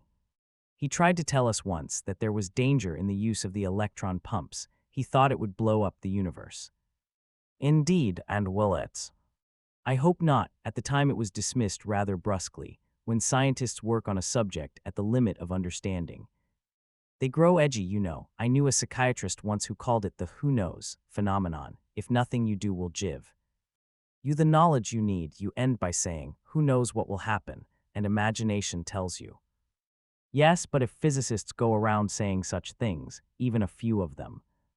But they don't, not officially. There's such a thing as scientific responsibility, and the journals are careful not to print nonsense, or what they consider nonsense. Actually, you know, the subjects come up again. A physicist named Lehman spoke to Senator Hurt, to that self-appointed environmental messiah, Chen, and to a few others. He also insists on the possibility of cosmic explosion. No one believes him, but the story spreads in a thin sort of way and gets better with the retelling.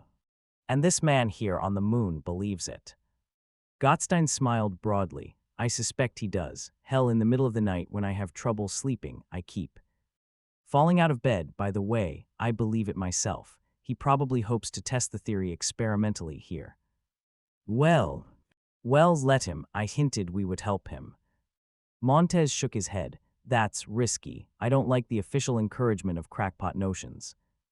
You know, it's just barely possible they may not be entirely crackpot, but that's not the point. The point is that if we can get him established here on the moon, we may find out, through him, what's going on here. He's anxious for rehabilitation. And I hinted that rehabilitation would come through us if he cooperated. I'll see to it that you are discreetly kept posted. As between friends, you know. Thank you, said Montez, and goodbye. 9. Neville chafed. No, I don't like him. Why not? Because he's an earthy. Selene brushed a bit of fluff from her right breast, then caught it and looked at it critically. That's not from my blouse. I tell you, the air circulation is abominable. This Dennison is worthless. He is not a paraphysicist. He's a self-educated man in the field, he says, and proves it by coming here with ready-made damn fool notions. Like what? He thinks that the electron pump is going to explode the universe. Did he say that? What? I know he thinks that. Oh, I know the arguments. I've heard them often enough, but it's not so, that's all. Maybe, said Selene, raising her eyebrows, you just don't want it to be so. Don't you start, said Neville. There was a short pause. Selene said, well, what will you do with him? I'll give him a place to work. He may be worthless as a scientist, but he'll have his uses just the same. He'll be conspicuous enough. The commissioner has been talking to him already. I know. Well, he has a romantic history, as someone with a wrecked career, trying to rehabilitate himself. Really? Really, I'm sure you'll love it. If you ask him about it, he'll tell you, and that's good, if we have a romantic Earthman working on the moon on a crackpot project, he'll make a perfect object to preoccupy the commissioner. He'll be misdirection window dressing, and it may even be that through him, who knows, we might just possibly get a better idea of what goes on there on Earth. You'd better continue to be friendly with him, Selene. 10. Selene laughed, and the sound was metallic in Dennison's earpiece. Her figure was lost in the spacesuit she wore. She said, now come, Ben, there's no reason to be afraid. You're an old hand by now. You've been here a month. 28 days, mumbled Dennison. He felt smothered in his own suit. A month, insisted Selene. It was well past half-Earth when you came. It is well past half-Earth now, she pointed to the brilliant curve of the Earth in the southern sky. Well, but wait, I'm not as brave out here as I am underground. What if I fall? What if you do? The gravity is weak by your standards. The slope is gentle. Your suit is strong. If you fall, just let yourself slide and roll. It's almost as much fun that way anyhow. Dennison looked about doubtfully. The moon lay beautiful in the cold light of the Earth. It was black and white, a mild and delicate white as compared with the sunlit views he had seen when he had taken a trip a week before to inspect the solar batteries that stretched from horizon to horizon along the floor of Mare Imbrium, and the black was somehow soft. Too, through lack of the blazing contrast of true day, the stars were supernally bright, and the Earth was infinitely inviting with its swirls of white on blue and its peeping glimpse of tan. "Well," he said, "do you mind if I hang on to you?" "Of course not, and we won't go all the way up. It will be the beginner's slope for you. Just try to keep in time with me." "I'll move slowly." Her steps were long, slow, and swinging, and he tried to keep in synchronization. The upsloping ground beneath them was dusty, and with each step he kicked up a fine powder that settled quickly in the airlessness. He matched her stride, but with an effort. "Good," said Selene, her arm locked in his, steadying him. "You're very good for an earthy. No, I ought to say." "Am I? Thank you."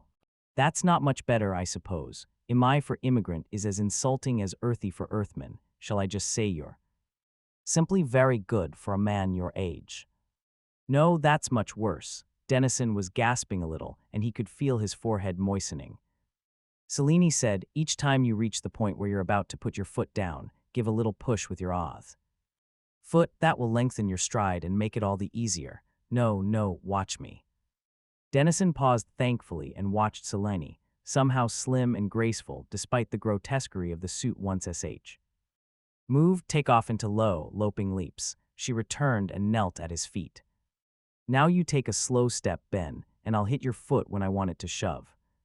They tried several times, and Dennison said, "That's worse than running on Earth. I better rest." "All right, it's just that your muscles aren't used to the proper coordination. It's yourself you're fighting, not gravity's. Well, sit down and catch your breath. I won't take you up much farther." Dennison said, "Will I do any damage to the pack if I lie down on my back?"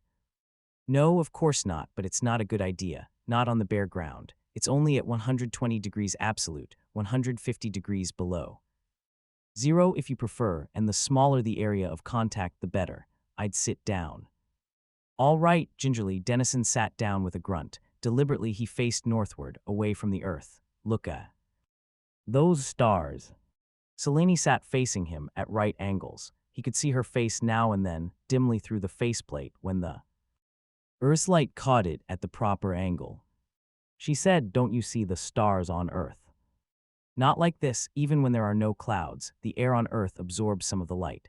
Temperature differences in atmosphere make them twinkle, and city lights, even distant city lights, wash them out." "Sounds disgusting." "Do you like it out here, Selene, on the surface?" "I'm not crazy about it really, but I don't mind it too much now and then. It's part of my job to bring tour "It's out here, oh. Course. And now you have to do it for me." "Can't I convince you it's not the same thing at all, Ben? We've got a set route for the tourists. It's very tame, very uninteresting. You don't think we'd take them out here to the slide, do you? This is for Lunarites and Amiz, mostly." "Amiz, actually. It can't be very popular. There's no one here but ourselves." "Oh well, there are particular days for this sort of thing. You should see this place on race days. You wouldn't like it." "Then, though." "I'm not sure I like it now. Is gliding a sport for Amiz particularly?" "Rather, Lunarites don't like the surface generally." "How about Dr. Neville?" "You mean how he feels about the surface?" "Yes." "Frankly, I don't think he's ever been up here. He's a real city boy. Why do you ask?" "Well, when I asked permission to go along on the routine servicing of the solar batteries, he was perfectly willing to have me go, but he wouldn't go himself. I rather asked him to, I think, so I could have someone answer my questions if there were any, and his refusal was rather strong." "I hope there was someone else to answer your questions." "Oh yes, he was an MI too, come to think of it. Maybe that explains Dr. Neville's attitude toward the electron pump. What do you mean?" "Well," Dennison leaned back and kicked his legs up alternately, watching them rise and fall slowly with a certain lazy pleasure. "Hey, that's not bad. Look, Selene, what I mean is that Neville is so intent on developing a pump station on the moon when the solar batteries are so adequate for the job. We couldn't use solar batteries on the Earth, where the sun is neve as unfailing, as prolonged, as bright, as radiant in all wavelengths. There's not a single planetary body in the solar system, no body of any size, that is more suitable for the use of the batteries than the moon is. Even Mercury is too hot, but the use Tie you to the surface, and if you don't like the surface. Selene rose to her feet suddenly and said, "All right, Ben, you've rested enough. Up, up." He struggled to his feet and said, "A pump station, however, would mean that no Lunarite would ever have to come out on th. surface if he didn't want to." "Uphill we go, Ben. Well, go to that ridge up ahead. See it, where the Earthlight cuts off in a horizontal line." They made their way up the final stretch silently. Dennison was aware of the smoother area to their side, a wide swathe of slop, from which most of the dust had been brushed. "That's too smooth for a beginner to work up," Selene said, answering his thoughts. "Don't get too ambitious or you'll want to teach you the kangaroo hop next." She made a kangaroo hop as she spoke, turned about face almost before landing and said, "Right here, sit down and I'll adjust." Dennison did, facing downhill. He looked down the slope uncertainly. "Can you really glide on it?" "Of course, the gravity is weaker on the moon than on the Earth, so you press against the ground much less strongly, and thaw means there is much less friction. Everything is more slippery on the moon than on the Earth. That's why the floors in our corridors and apartments seemed unfinished to you. Would you like to hear me give my little lecture on the subject, the on I give the tourists?" "No, Selene.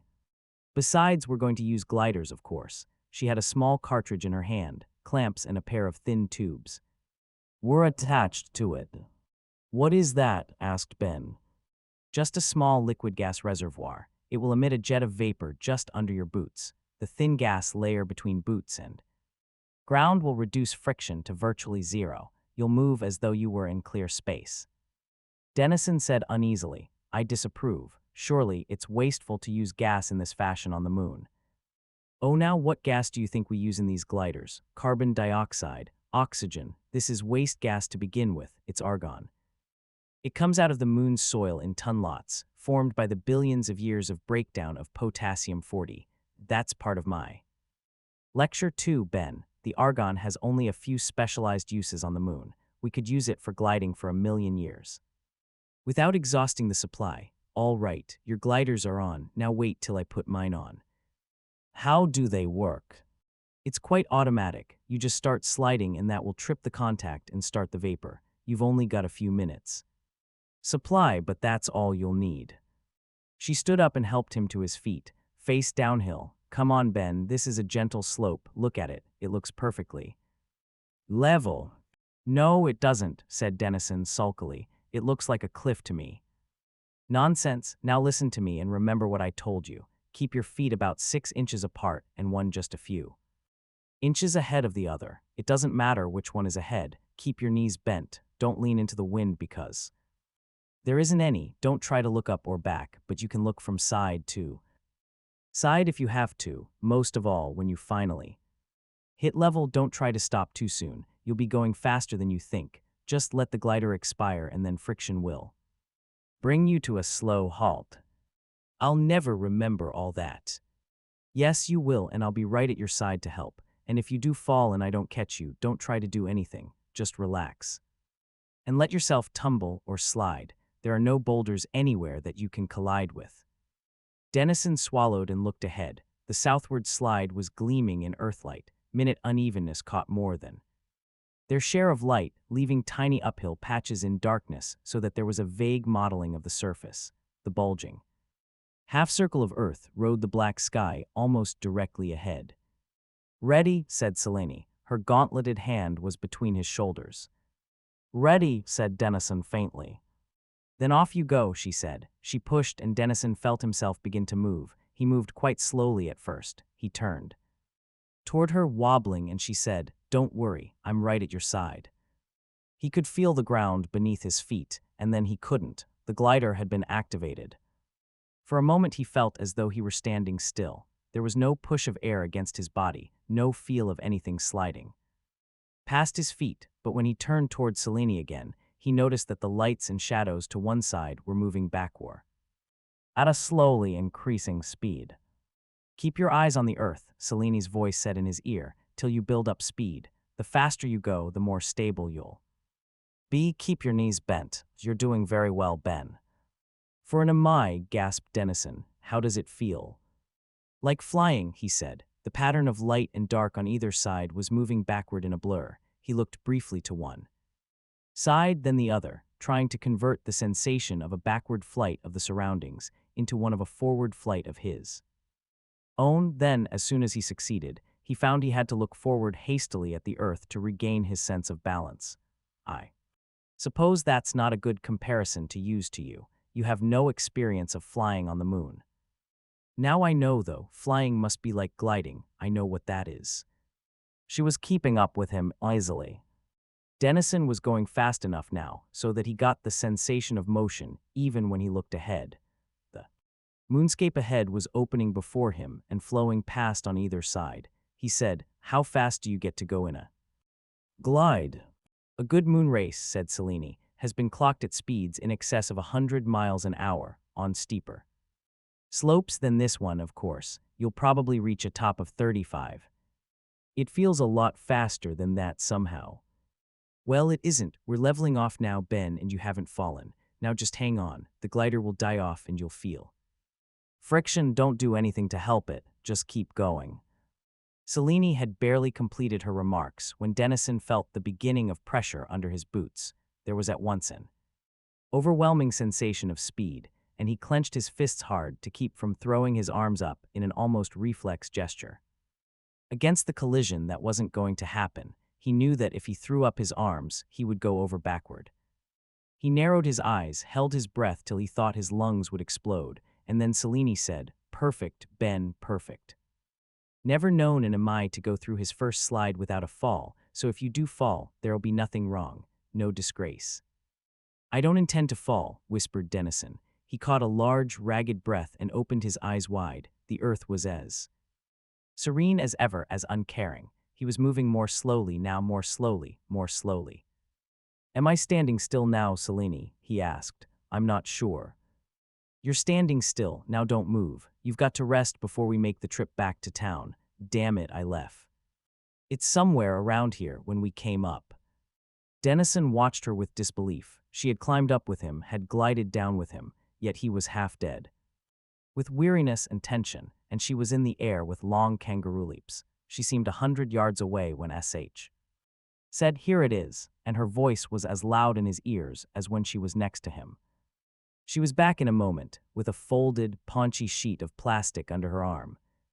"Remember," she said cheerily, "when you asked what it was on our way up, and I said we'd be using it before we came down?" She unfolded it and spread it on the dusty surface of the moon.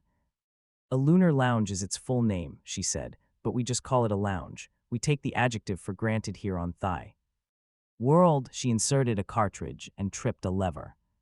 It began to fill. Somehow Dennison had expected a hissing noise, but of course there was no air to carry sound. "Before you question our conservation policies again," said Selene, "this is argon also." It blossomed into a mattress on 6 stubby legs. "It will hold you," she saw. It makes very little actual contact with th ground, and the vacuum all around will conserve its heat." "Don't tell me it's hot," said Dennison, amazed. "The argon is heated as it pours in, but only relatively.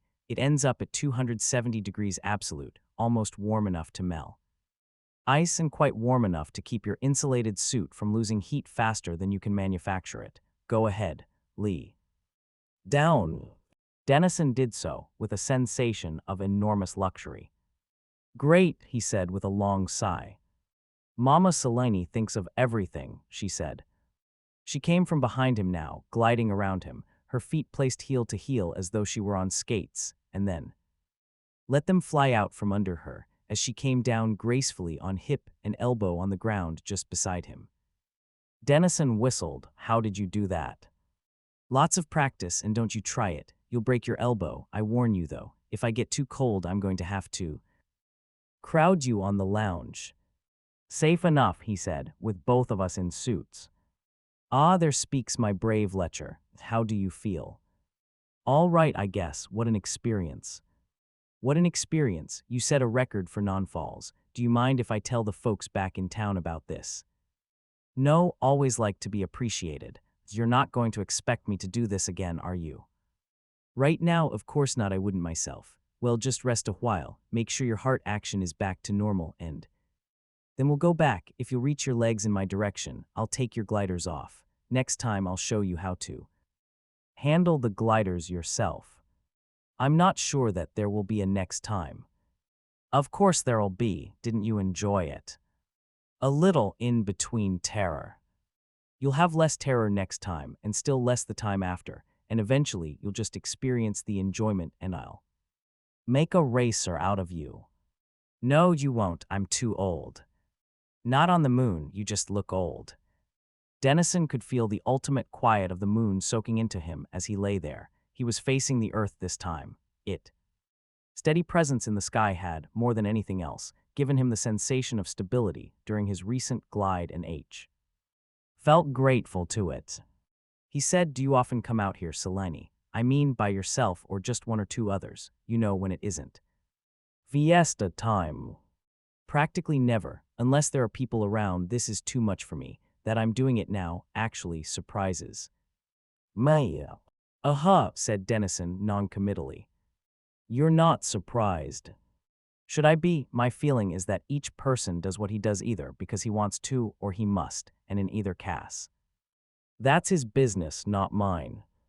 "Thanks, Ben, I mean it. It's good to hear. One of the nice things about you, Ben, is that for an Amai, you're willing to let us be ourselves. We're underground people, we Lunarites, cave people, corridor people, and what's wrong with that? Nothing.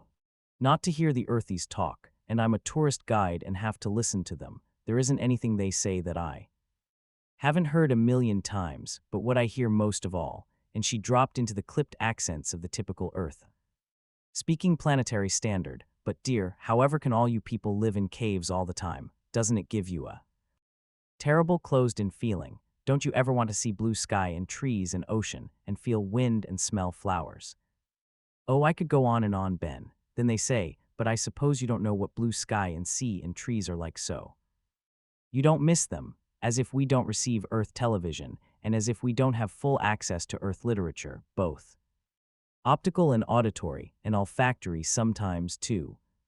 Dennison was amused. He said, "What's the official answer to remarks like that?" "Nothing much, we just say, 'We're quite used to it, madam,' or 'Sir,' if it's a man. Usually it's a woman. The men are too interested in studying our blouses and wondering when we take them off, I suppose. You know what I'd like to tell the idiots?" "Please tell me, as long as you have to keep the blouse on, it being inside the suit, at least get that off your chest." Funny word play. I'd like to tell them, "Look, madam, why the hell should we be interested in your damned world? We don't want to be hanging on the outside of any planet and waiting to fall off or get blown off. We don't want raw air puffing at us and dirty water falling on us. We don't want your damned germs and your smelly grass and your dull blue sky and your dull white clouds. We can see Earth in our own sky when we want to, and we don't often want to. The moon is our home, and it's what we make it, exactly what we make it. We own it, and we build our own ecology, and we don't need you here being sorry for us going our own way. Go back to your own world and let your gravity pull your breasts down to your knees, that's what I'd say." Dennison said, "All right, whenever you get too close to saying that to some Earth you come say it to me and you'll feel better. You know what? Every once in a while, some of my suggests that we build an Earth park on the moon, some little spot with Earth plants brought in as seeds or seedlings, maybe some animals. A touch of home, that's the usual expression. I take it you're against that." "Of course I'm against it. A touch of whose home? The moon is our home, and am I who wants a touch of home? Had better get back to his home. Emiz can be worse than Earthies sometimes." "Till keep that in mind," said Dennison. "Not you so far," said Selene. There was silence for a moment, and Dennison wondered if Selene were going to suggest a return to the caverns. On the one hand, it wouldn't be long before he would feel a fairly strenuous craving to visit a restroom. On the other, had never felt so relaxed. He wondered how long the oxygen in his pack would hold out. Then Selene said, "Ben, do you mind if I ask you a question?" "Not at all. If it's my private life that interests you, I am without secrets. I'm 5'9", weigh 28 pounds on the moon, had one wife long ago, now divorced, one child, a daughter, grown up and married, attended University of No, Ben, I'm serious. Can I ask about your work? Of course you can, Selene. I don't know how much I can explain to you, though. Well, you know that Baron and L.M.s. Yes, I know, said Dennison brusquely. We talk together. He tells me things sometimes. He said you think the electron pump might make the universe explode. Our section of the universe. It might convert a part of our galactic arm into a quasar.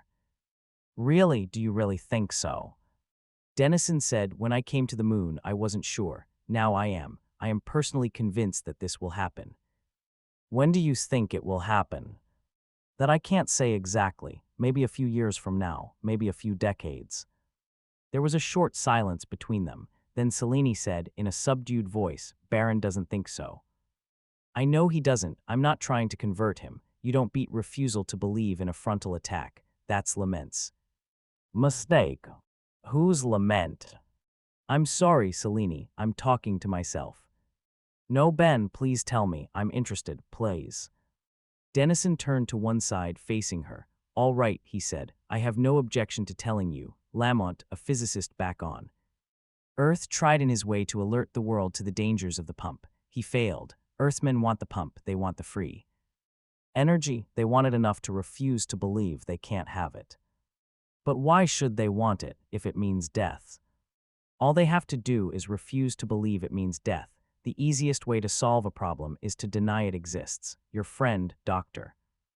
Neville, does the same thing. He dislikes the surface, so he forces himself to believe that solar batteries are no good, even though to any impartial observer, they would seem the perfect energy source for the moon. He wants the pump so he can stay underground, so he refuses to believe that there can be any danger from it.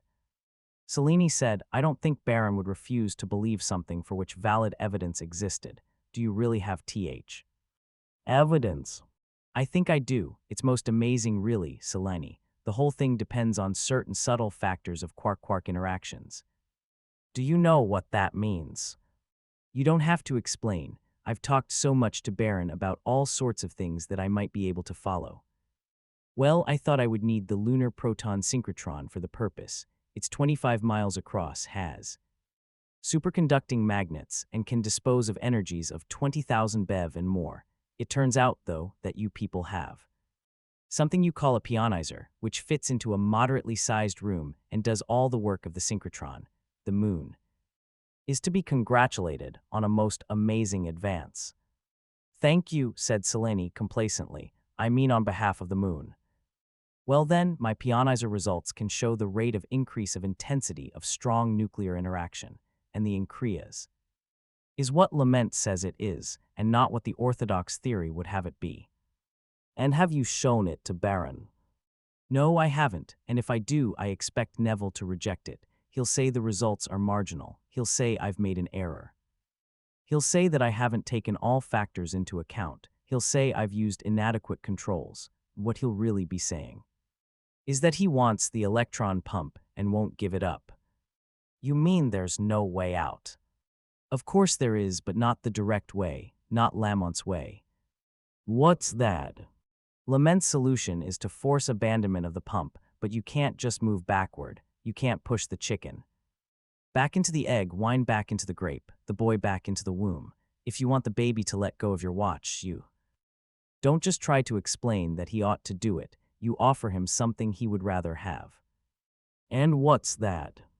That's where I'm not so sure. I do have an idea, a simple idea, perhaps too simple to work, based on the quite obvious fact that the number 2 is ridiculous and can't exist. There was a silence that lasted for a minute or so, and then Selene, her voice as absorbed as his, said, Let me guess you. Mining. I don't know that I have any, said Dennison. Let me guess anyway. It could make sense to suppose that our own universe is the only one that can exist or does exist, because it is the only one we live in and directly experience. Once, however, evidence arises that there is a second universe, the one we call the para-universe, then it becomes absolutely ridiculous to suppose that there are 2 and only 2 universes. If a second universe can exist, then an infinite number can. Between 1 and the infinite in cases such as these, there are no sensible numbers. not only 2, but any finite number, is ridiculous and can't exist. Dennison said, "That's exactly my Ria's," and silence fell again. Dennison heaved himself into a sitting position and looked down on the suit-encased girl. He said, "I think we had better go back to town." She said, "I was just guessing." He said, "No, you weren't. Whatever it wasn't just guessing." 11. Baron Neville stared at her, quite speechless for a while. She looked calmly back at him. Her window panorama had been changed again. One of them now showed the earth, a little more than half full. Finally, he said, "Why?" She said, "It was an accident, really. I saw the point, and I was too enthusiastic not to speak. I should have told you days ago, boo. I was afraid your reaction would be exactly what it is." "So he knows, you fool." She frowned. "What does he know?" "Only what he would have guessed sooner or later, that I'm not really a tourist guide, that I'm your intuitionist. An intuitionist who knows no mathematics, for heaven's sake. So what if he knows that? What does it matter if I have intuition? How many times have you told me that my intuition has no value till it is backed by mathematical rigor and experimental observation? How many times have you told me that the most compelling intuition could be wrong? Well then, what value will he place on mere intuitionism?" Neville grew white, but Cellini couldn't tell whether that was out of anger or apprehension. He said, "You're different. Hasn't your intuition always proved right, when you were sure of it?" "Ah, but he doesn't know that, does he?" "He'll guess it. He'll see Gottstein." "What will he tell Gottstein? He still has no idea of what we're really after." "Doesn't he?" No, she had stood up, walked away. Now she turned to him and shouted, "No, it's cheap of you to imply that I would betray you and the rest. If you don't accept my integrity, then accept my common sense. There's no point in telling them. What's the use of it to them, or to us, if we're all going to be destroyed?" "Oh, please, Cellini." Neville waved his hand in disgust. "Not that." "No, you listen. He talked to me and described his work. You hide me like a secret weapon. You tell me that I'm more valuable than any instrument or any ordinary scientist. You play your games of conspiracy, insisting that everyone must continue to think me a tourist guide, and nothing more so, that my great talents will always be available to the Lunarites. To you, and what do you accomplish? We have you, haven't we? How long do you suppose you would have remained free if they... You keep saying things nice that, but who's been imprisoned? Who's been stopped? Where is the evidence of the Gria conspiracy you see all around you? The Earthmen keep you and your team from their large instruments, much more because you goad them into it than out of any malice on their part, and that's done us good rather than harm, since it's forced us to invent other instruments that are more subtle. Based on your theoretical insight, Cellini." Cellini smiled. "I know, Ben was very complimentary about them." "You and your Ben, what the hell do you want with that miserable earthy? He's an immigrant, and what I want is information. Do you give me any? You're so damned afraid 111 be caught, you don't dare let me be seen talking to any physicist. Only you and your for that reason only, probably." "Now, Cellini," he tried to manage a soothing tone, but there was far too much impatience to it. "No, I don't care about that, really. You've told me I have this one task, and I've tried to concentrate on it in some time. I think I have it, mathematics or not. I can visualize it, the kind of thing that must be done, and then it slips away. But what's the use of it when the pump will destroy us all anyway? Haven't I told you I distrusted the exchange of field intensities?" Neville said, "I'll ask you again. Are you ready to tell me that the pump will destroy us? Never mind might, never mind coulds, never mind anything but will." Cellini shook her head angrily. "I can't, it's so marginal. I can't say it will, but isn't a simple "I'd sufficient in such a case." "Oh, Lord.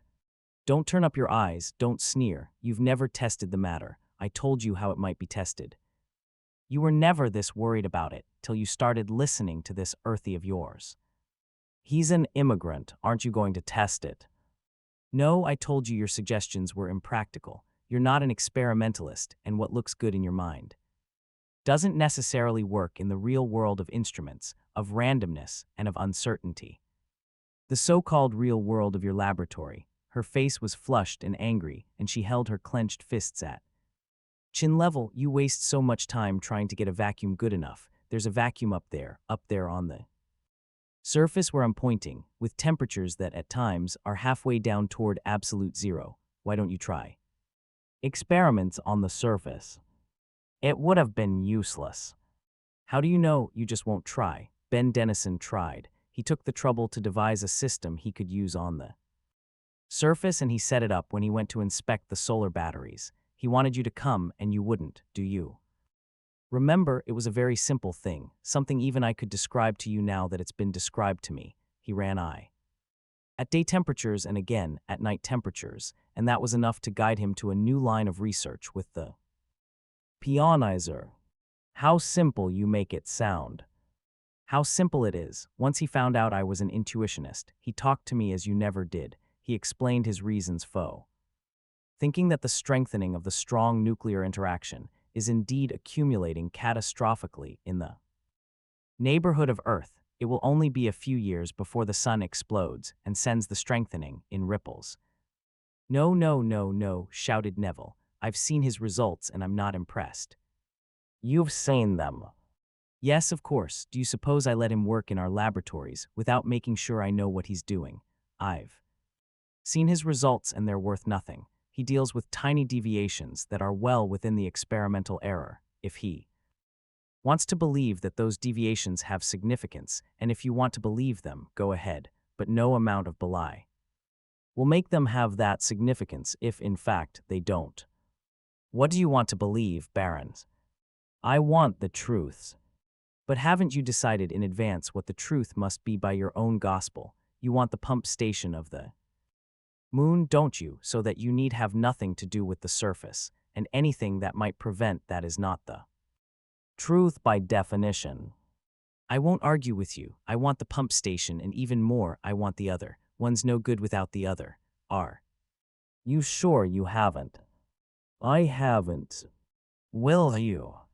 Selene whirled on him again, her feet tapping rapidly on the ground in such a way as to keep her bobbing in the air to th. Tune of an angry clatter. I won't tell him anything, she said, but I must have more information. You have no information for me, but he may have, or he may get it with the experiments you won't do. I've got to talk to him and find out what he is going to find out. If you get between him and me, you'll never have what you want, and you needn't fear his getting it before I do. He's too used to Earth thinking. He won't make that last step. I will. All right, and don't forget the difference between Earth and Moon, either. This is your world, you have no other. Sigh. Man Dennison, this Ben, this immigrant, having come from Earth to the Moon, can, if he chooses, return from Moon to Earth's. You can never go to the Earth, never. You are a Lunarite forever. A Moon Maiden, said Selene derisively. No maiden, said Neville, though you may have to wait a long while before I confirm the matter once again. She seemed unmoved at that. He said, and about this big danger of explosion, if the risk involved in changing the basic constants of a universe is so great, why haven't the paramen, who are so far advanced beyond us in technology, stopped pumping? And he left. She faced the closed door with bunched jaw muscles. Then she said, because conditions are different for them and foe us, you incredible jerk. But she was speaking to herself. He was gone. She kicked the lever that let down her bed, threw herself into it, and seized. How much closer was she now to the real object for which Baron and those others had now been aiming for years? No closer. Energy. Everyone searched for energy, the magic word, the cornucopia, the one key to universal plenty, and energy wasn't all. If one found energy, one could find the other too. If one found the key to energy, the key to the other would be obvious.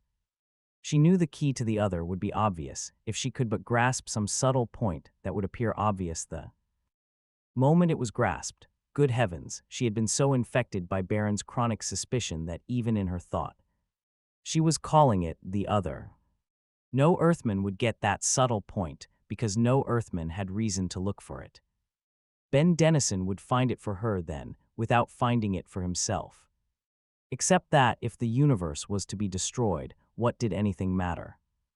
12. Dennison tried to beat down his self-consciousness. Time and again, he made a groping motion as though to hitch upward. The pants he wasn't wearing. He wore only sandals and the barest of briefs, which were uncomfortably tight and of course. He carried the blanket.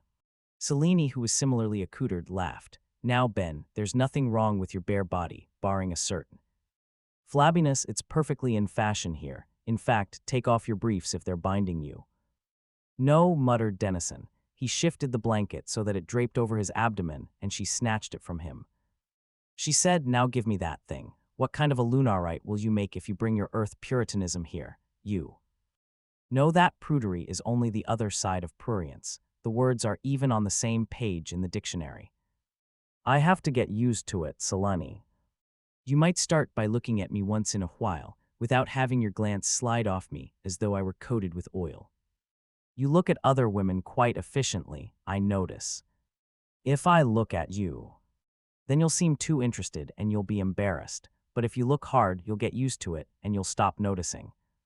Look, I'll stand still and you stare. I'll take off my briefs. Dennison groaned. Selene, there are people all around and you're making intolerable fun of me. Please keep walking and let me get used to the situation. All right, but I hope you notice the people who pass us don't look at us. They don't look at you, they look at me, all right. They've probably never seen so old-looking and ill-shaped a person. They probably haven't, agreed Selene cheerfully, but they'll just have to get used to it. Dennison walked on in misery, conscious of every gray hair on his chest and of every quiver of his paunch. It was only when the passageway thinned out and the people passing them were fewer in number that he began to feel a certain relief. He looked about him curiously now, not as aware of Selene's conical breasts as he had been, nor of her smooth thighs. The corridor seemed endless. How far have we come? He asked. Are you tired? Selene was contrite. We could have taken a scooter. I forget you're from Earth. I should hope you do. Isn't that the ideal for an immigrant? I'm not the least bit tired, hardly the least bit tired at any rate. What I am is a little cold. Purely your imagination, Ben, said Selene firmly. You just think you ought to feel cold because so much of you is bare. Put it out of your head. Easy to say, he sighed. I'm walking well, I hope. Very well, I'll have you kangarooing yet.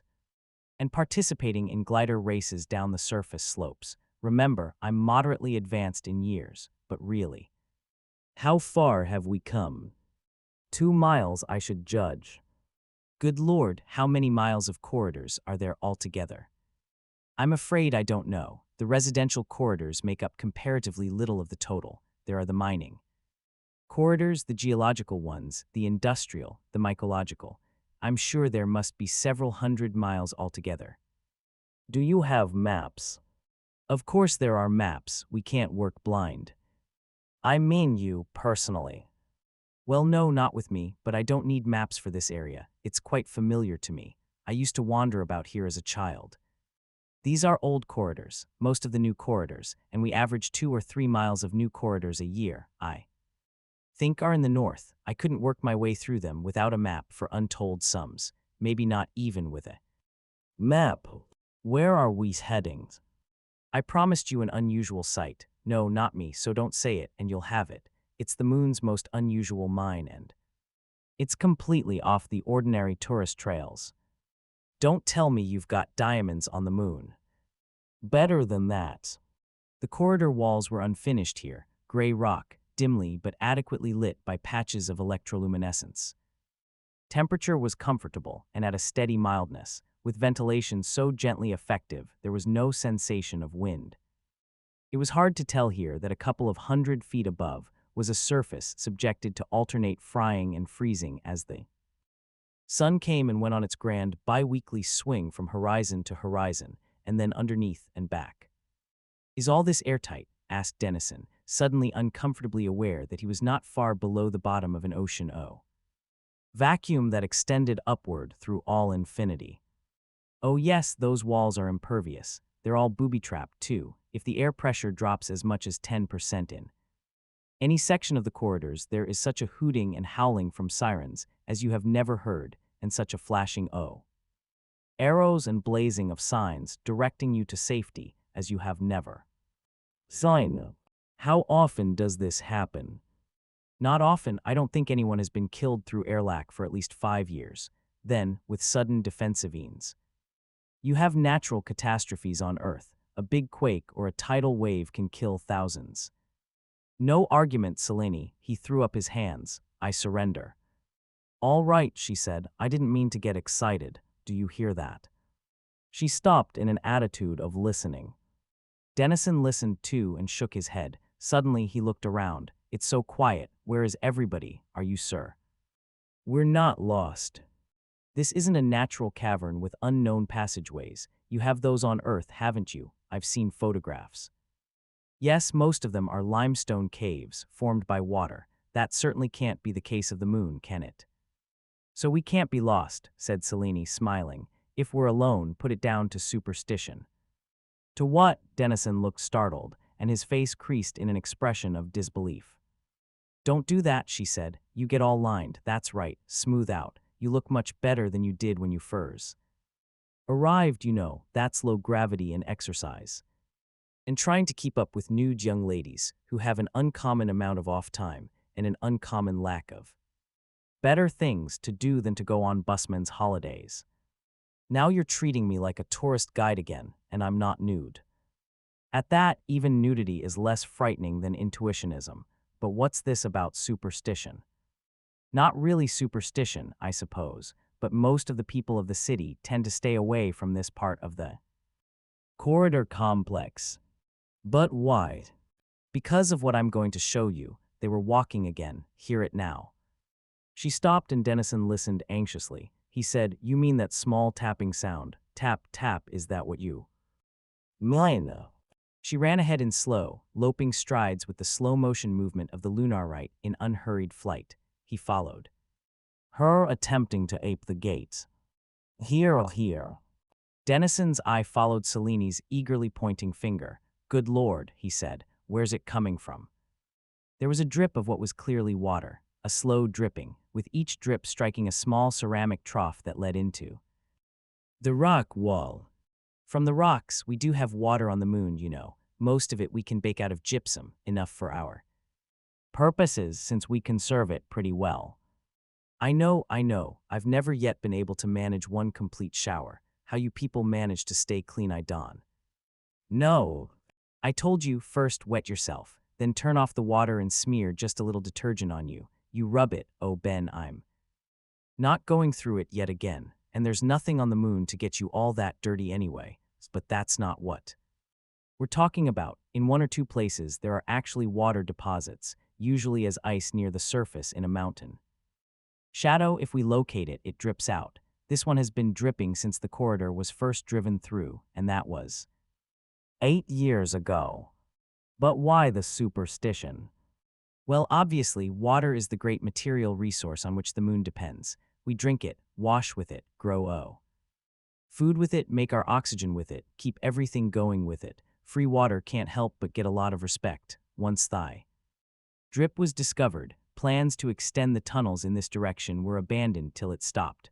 The corridor walls were even left unfinished. That sounds like superstition right there. Well, a kind of awe maybe. It wasn't expected to last for more than a few months. Such drips never do. Well, after one had passed its first anniversary, it began to seem eternal. In fact, that's what it's called, the eternal, you'll even find it marked that way on the maps. Naturally, people have come to attach importance to it, a feeling that if it stops it will mean some sort of bad fortune. Dennison laughed. Selene said warmly, No one really believes it, but everyone part believes it. You see, it's not really eternal and it muse. Stop some time. As a matter of fact, the rate of drip is only about a third of what it was when it was first discovered, so it is slowly drying. I imagine people feel that if it happened to stop when they were actually here, they would share in bad fortune. At least, that's the rational way of explaining their reluctance to come here. I take it that you don't believe this. Whether I believe it or not isn't the point. You see, I'm quite certain that it won't stop sharply enough for anyone to be able to take the blame. It will just drip slower and slower and slower, and no one will ever be able to pinpoint the exact time. When it stopped, so why worry? I'd agree with you. I do, however, she said, making the transition smoothly, have other worries, and I'd like to discuss them with you. While we're alone, she spread out the blanket and sat on it, cross-legged. Which is why you really brought me here. He dropped to hip and elbow, facing her. Liz. He said, see, you can look at me easily now. You're getting used to me. And really, there were surely times on Earth when near nudity wasn't something to be exclaimed over. Times and places, agreed Dennison, but not since the passing of the crisis, in my lifetime. Well, on the moon, do as the Lunarites do, is a good enough guide for behavior. Are you going to tell me why you really brought me here, or shall I suspect you of planning seduction? I could carry through seduction quite comfortably at home, thank you. This is different the surface would have been. Best, but getting ready to go out on the surface would have attracted a great deal of attention. Coming here didn't, and thigh. Place is the only spot in town where we can be reasonably safe from interruption. She hesitated. Well, said Dennison. Baron is angry, very angry in fact. I'm not surprised. I warned you he would be if you told him that I knew you were an intuitionist. Why did you feel it so necessary to tell him? Because it is difficult to keep things for long from my companion. Probably, though, he doesn't consider me that any longer. I'm sorry. Oh, it was turning sour anyway. It's lasted long enough. What bothers me much more, is that he violently refuses to accept your interpretation of the pionizer experiments you ran after the surface observations. I told you the way it would be. He said he had seen your results. He glanced at them and grunted. It's rather disillusioning. Does everyone just believe what he wants to? As long as possible, sometimes longer. What about you? You mean, am I human? Certainly. I don't believe I'm really old. I believe I'm quite attractive. I believe you seek out my company because you think I'm charming, even when you insist on turning the conversation to physics. No, I mean it. Well, I suspect Neville told you that the data I had gathered were not significant beyond the margin of error, which makes them doubtful, and that's true enough. And yet I prefer to believe they have the meaning I expected them to have. To begin with. Just because you want to believe that. Not just because, look at it this way. Suppose there is no harm in the pump, but that I insist on thinking there is harm. In that case, I will turn out to be a fool, and my scientific reputation will be badly damaged. But I am a fool in the eyes of the people who count, and I have no scientific reputation. Why is that, Ben? You've hinted around the tale several times. Can't you tell me the whole story? You'd be surprised how little there is to tell. At the age of 25, I was still such a child that I had to amuse myself by insulting a fool for no reason other than that he was a fool. Since his folly was not his fault, I was the greater fool to do it. My insult drove him to heights he couldn't possibly have scaled otherwise. You're talking of Hallam. Yes, of course, and as he rose I fell, and eventually it dropped me to the moon. Is that so bad? No, I rather think it's good, so let's say he did me a favor long way round, and let's get back to what I'm talking about. I've just explained that if I believe the pump to be harmful and am wrong, I lose nothing. On the other hand, if I believe the pump to be harmless and am wrong, I will be helping to destroy the world. To be sure, I've lived most of my life already, and I suppose I can argue myself into believing that I have no great cause to love humanity. However, only few people have hurt me, and if I hurt everyone in return, that is unconscionable usury. Then too, if you'd rather have a less noble reason, Selene, consider my daughter. Just before I left for the moon, she had applied for permission to have a child. She'll probably get it, and before long I'll be, if you don't mind my saying so, a grandfather. Somehow I'd like to see my grandchild have a normal life expectancy, so I prefer to believe the pump is dangerous and to act on that belief. Selene said intensely, but here's my point. Is the pump dangerous or is it not? I mean the truth and not what anyone wants to believe. I should ask you that. You're the intuitionist. What does your intuition say? But that's what bothers me, Ben. I can't make it really certain either way. I tend to feel the pump is harmful, but maybe that's because I want to believe that. All right, maybe you do, wise. Selene smiled ruefully and shrugged her shoulders. It would be fun for Baron to be wrong when he thinks he's certain. He's so vituperatively certain. I know you want to see his face when he's forced to back down. I'm well aware of how intense such a desire can be. For instance, if the pump were dangerous and I could prove it, I might conceivably be hailed as the savior of humanity, and yet I swear that I'd be more interested in the look on Hallam's face.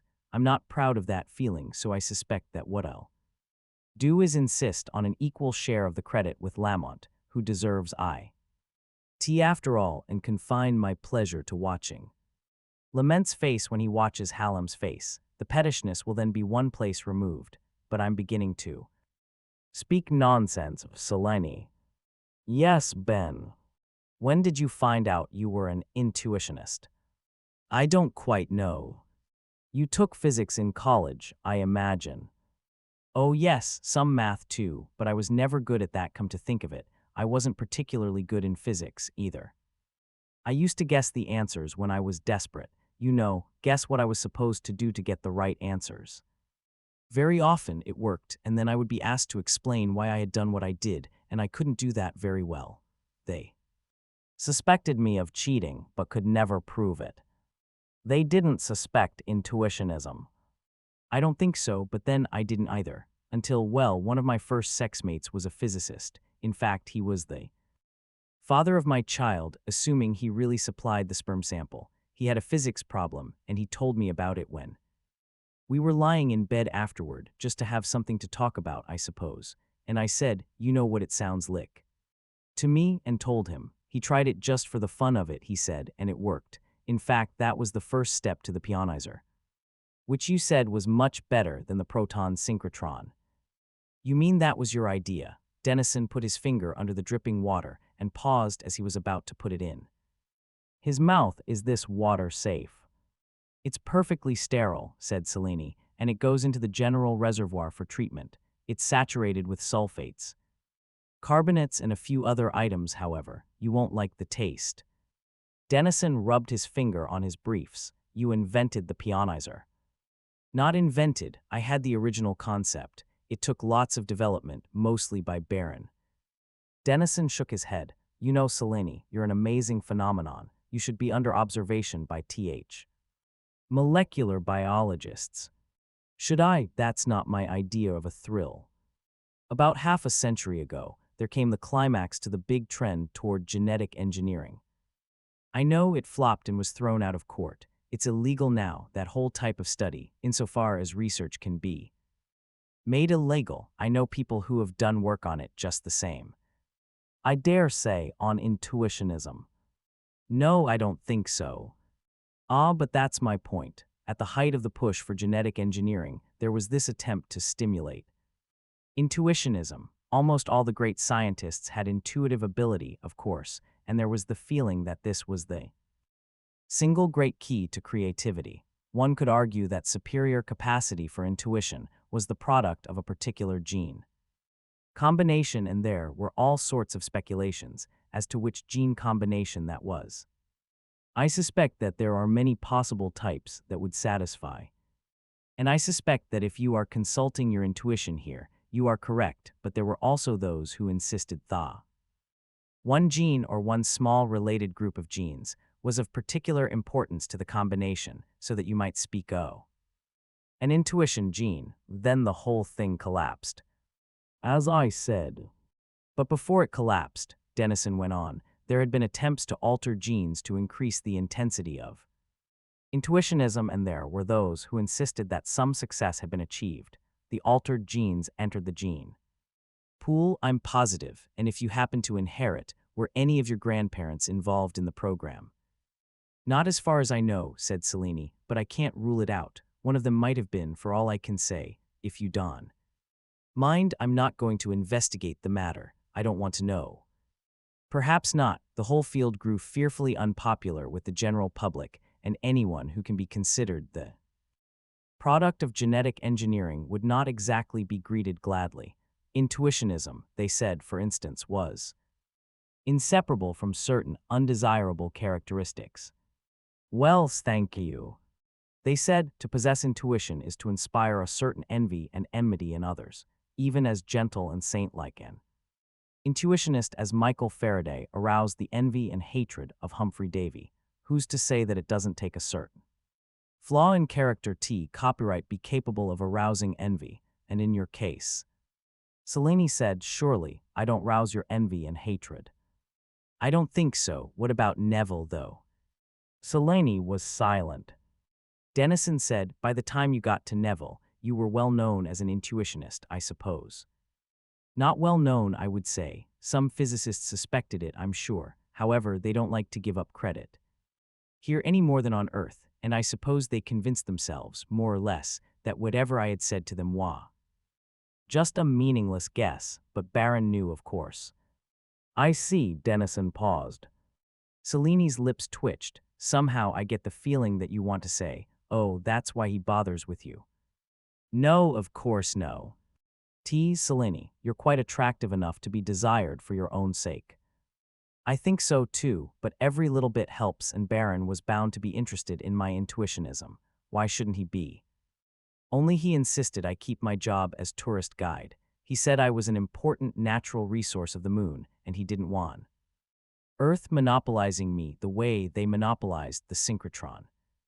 An odd thought, but perhaps it was that the fewer who knew of your intuitionism, the fewer would suspect your contribution to what would otherwise be put to his sole credit. Now you sound like Baron himself.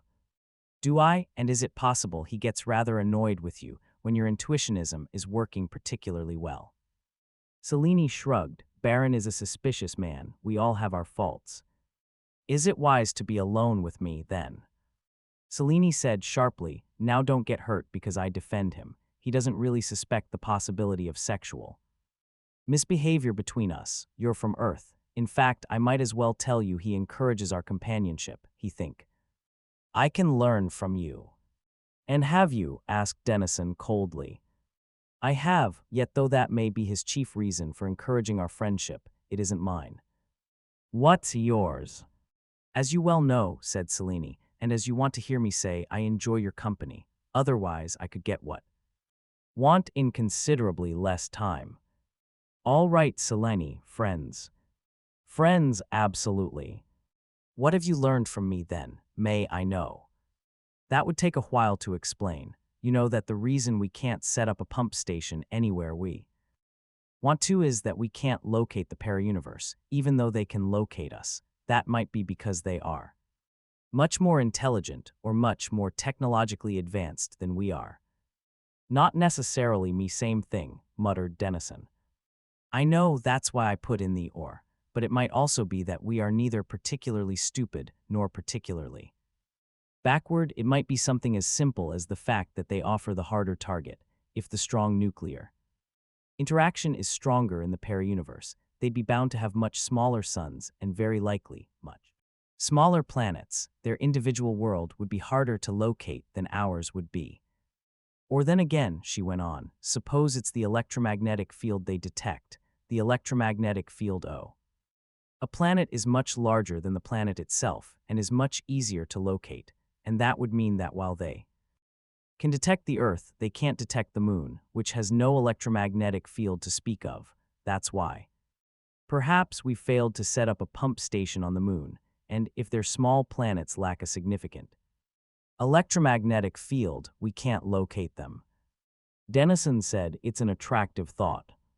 Next, consider the interuniversal exchange in properties that serves to weaken their strong nuclear interaction, cooling their suns while strengthening ours, heating and exploding our suns. What might that imply? Suppose they can collect energy one way without our help, but only at ruinously low efficiencies. Under ordinary circumstances, that would therefore be utterly impractical. They would need us to help direct concentrated energy in their direction by supplying tungsten-186 to them and accepting plutonium-186 in return. But suppose our galactic arm implodes into a quasar. That would produce an energy concentration in the neighborhood of the solar system enormously greater than now exists, and one that might persist for over 1 million years. Once that quasar forms, even a ruinously low efficiency becomes sufficient. It wouldn't matter to them, therefore. Whether we are destroyed or not, in fact, we might argue that it would be safer for them if we did explode, until we do. We might end the pump for any of a variety of reasons, and they would be helpless to start it again. After the explosion, they are home free, no one could interfere.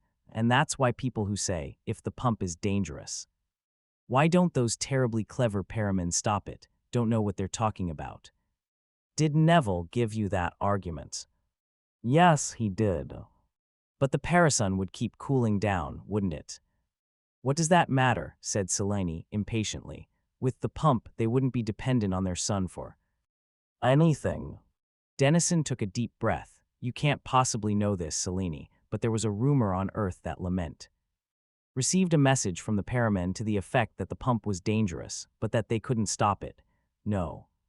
One took it seriously, of course, but suppose it's true. Suppose Lamont did receive such a message. Might it be that some of the paramen were humanitarian enough to wish not to destroy a world with cooperating intelligences upon it and were prevented by the opposition of an oh-so-practici majority?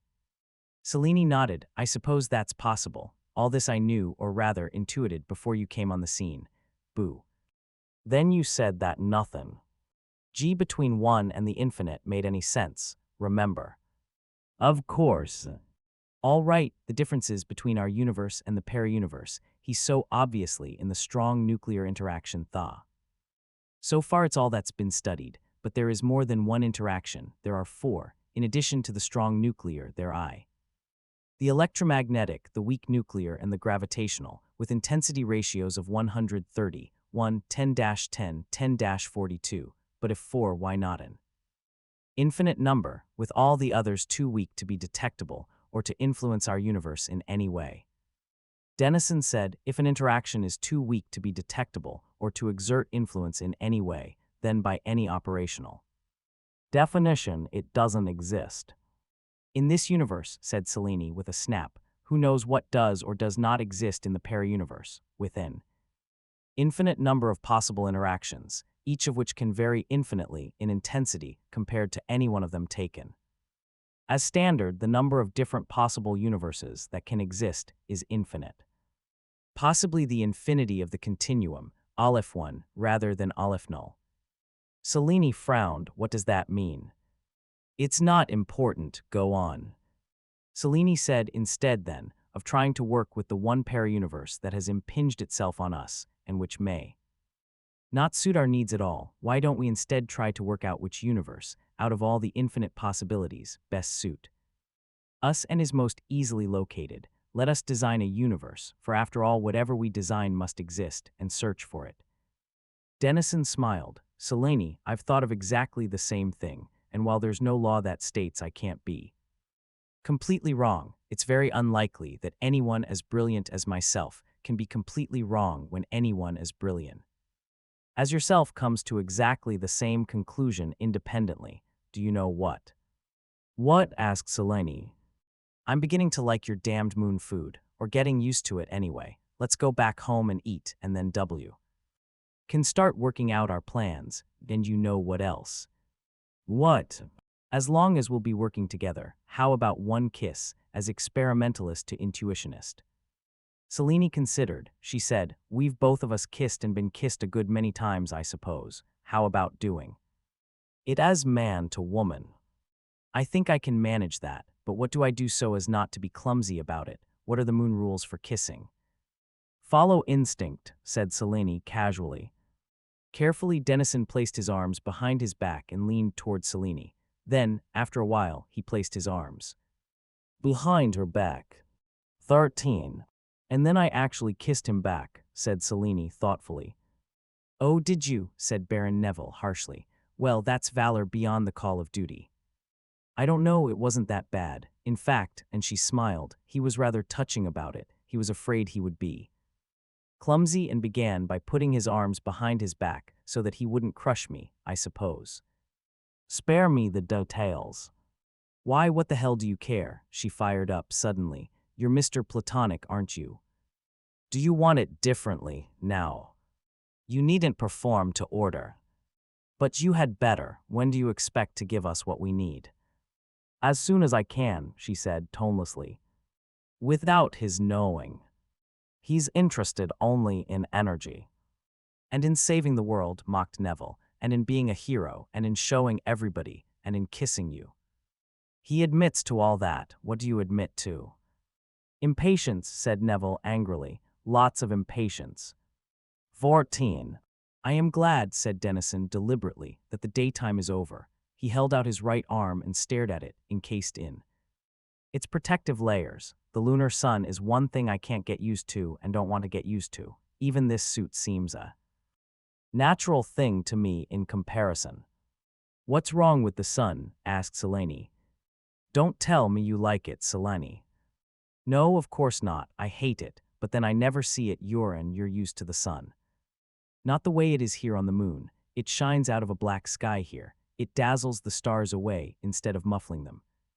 It is hot, hard, and dangerous. It is an enemy, and while it's in the sky, I can't help but feel that none of our attempts at reducing field intensity will succeed. That's superstition, Ben, said Selene with a distant edge of exasperation. The sun has nothing to do with it. We were in the crater's shadow anyway, and it was just like night, stars and all. Not quite, said Dennison. Anytime we looked northward, Selene, we could see that stretch of sunlight glittering. I hated to look northward, yet the direction dragged at my eyes. Every time I looked at it, I could feel the hard ultraviolet springing at my viewplate. That's imagination. In the first place, there's no ultraviolet to speak of in reflected light. In the second, your suit protect you against radiation. Not against heat, not very much. But it's night now. Yes, said Dennison. Why? Satisfaction, and this I like. He looked about with a continuing wonder. Earth was in the sky. Of course, in its accustomed place, a fat crescent now, bellying to the southwestward. The constellation Orion was above it, a hunter rising up out of the brilliant curved chair of Earth. The horizon glittered in the dim crescent Earth light. It's beautiful, he said. Then, Selene, is the pionizer showing anything? Selene, who was looking at the skies with no comment, stepped toward the maze of equipment that, over the past 3 alternations of day and night, had been assembled there in the shadow of the crater.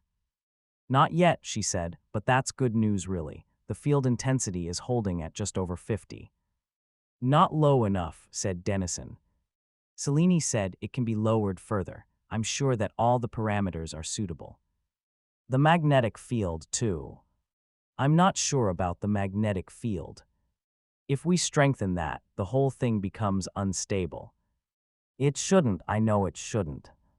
Selene, I trust your intuition against everything but the facts. It does get unstable. We've tried it. I know, Ben, but not quite with this geometry. It's been holding to 52 a phenomenally long time. Surely, if we begin to hold it there for hours instead of minutes, we ought to be able to strengthen the magnetic field tenfold for a period of minutes instead of seconds. Let's try. Not yet, said Dennison. Selene hesitated, then stepped back, turning away. She said, You still don't miss Earth, do you, Ben? No, it's rather odd, but I don't. I would have thought it inevitable that I miss blue sky, green earth, flowing water, all the cliché adjective-noun combinations peculiar to Earth. I miss none of them. I don't even dream about them. Selene said, This sort of thing does happen sometime. At least, there are a Ms. who say they experience no homesickness. They're in the minority, of course, and no one has ever been able to decide what this minority has in common. Guesses run all the way from serious emotional deficiency, no capacity to feel anything, to serious emotional excess of fear to admit homesickness, lest it lead to breakdown. In my case, I think it's plain enough. Life on Earth was not very enjoyable for 2 decades and more, while here I work at last in a field I have made my own, and I have your help. It's more than that, Selene, I have your company. You are kind, said Selene gravely, to place company and help in the relationship you do. You don't seem to need much help. Do you pretend to seek it for the sake of my company? Dennison laughed softly, not sure which answer would flatter you more. Dry the truth. The truth is not so easy to determine when I value each so much. He turned back to the pionizer. The field intensity still holds, Selene. Seleni's faceplate glinted in the earthlight. She said, Baron says that non-homesickness is natural and the sign of a healthy mind. He says that though the human body was adapted to Earth's surface and requires adjustment to the moon, human brain was not and does not. The human brain is so different, qualitatively, from all other brains that it can be considered a new phenomenon. It has had no time to be really fixed to Earth's surface and can, without adjustment, fit other environments. He says that enclosure in the caverns of the moon may actually suit it best of all, for that is but a large version of its enclosure in the cavern of the skull. Do you believe that? Asked Dennison, amused. When Baron talks, he can make things sound very plausible. I think it can be made equally plausible to claim that the comfort to be found in the caverns of the moon is the result of the fulfillment of the return to the womb fantasy. In fact, he added thoughtfully, considering the controlled temperature and pressure, the nature and digestibility of the food, I could make a good case for considering the lunar colony. I beg your pardon, Selene, the lunar city a deliberate reconstruction of the fetal environment. Selene said, I don't think Baron would agree with you for a minute.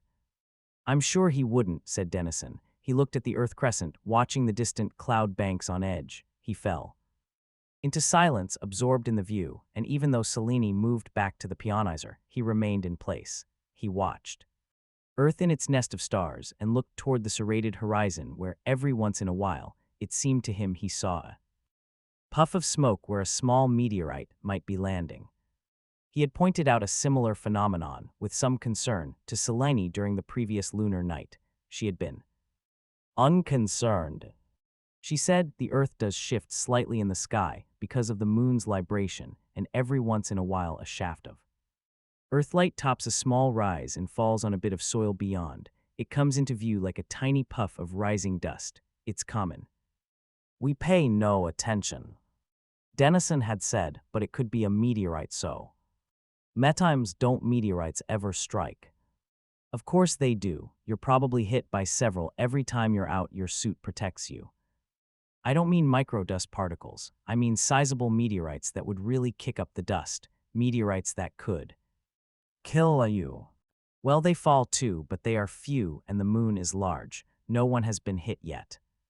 And as Dennison watched the sky and thought of that, he saw what, in the midst of his momentary preoccupation, he took to be a meteorite. Light streaking through the sky could, however, be a meteorite only on Earth with its atmosphere and no on the airless moon.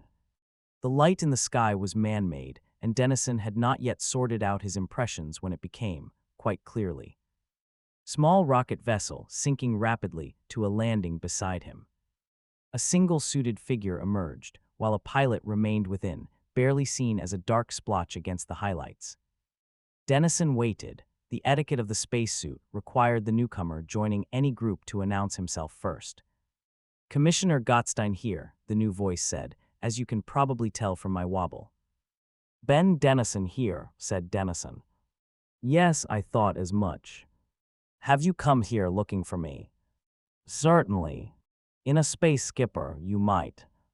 I might, said Gottstein, have used outlet P4, which is less than 1,000 yards from here. Yes, indeed, but I wasn't looking only for you.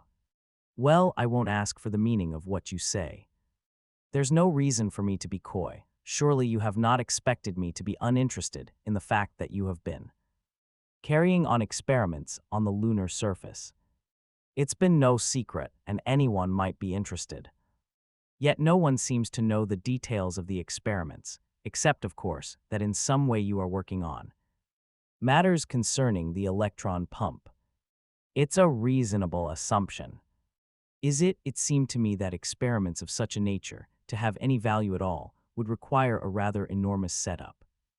This is not of my own knowledge, you understand. I consulted those who would know, and it is quite obvious you are no working on such a setup. It occurred to me, therefore, that you might not be the proper focus of my interest. While my attention was drawn to you, others might be undertaking more important tasks. Why should I be used as distraction? I don't know. If I knew, I would be less concerned. So I have been under observation.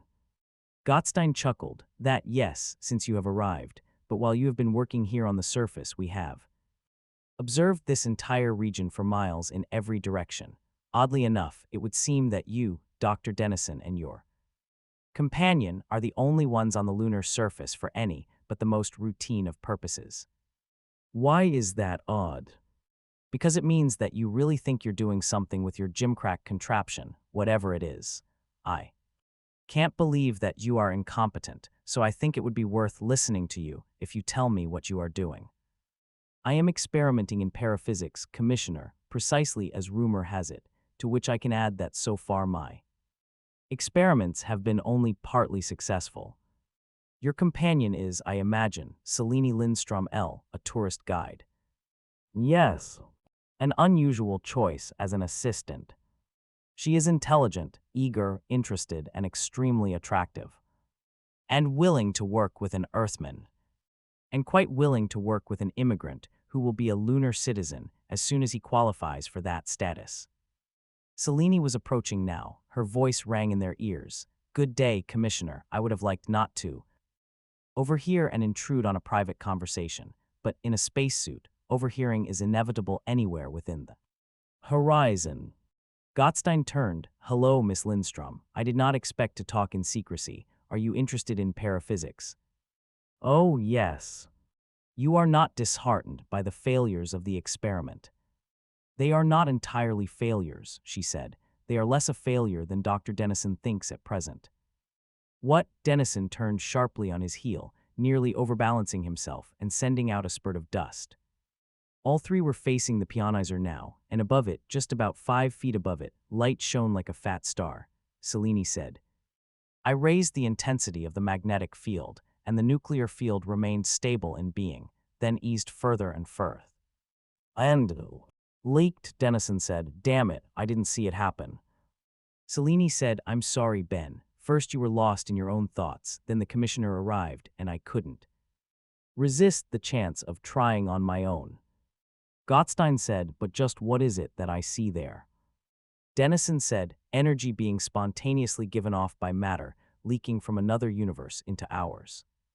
And even as he said that, the light blinked out, and many yards away, a farther, dimmer star came into simultaneous buying. Dennison lunged toward the pionizer, but Selene, all lunar grace, propelled herself across the surface more efficiently.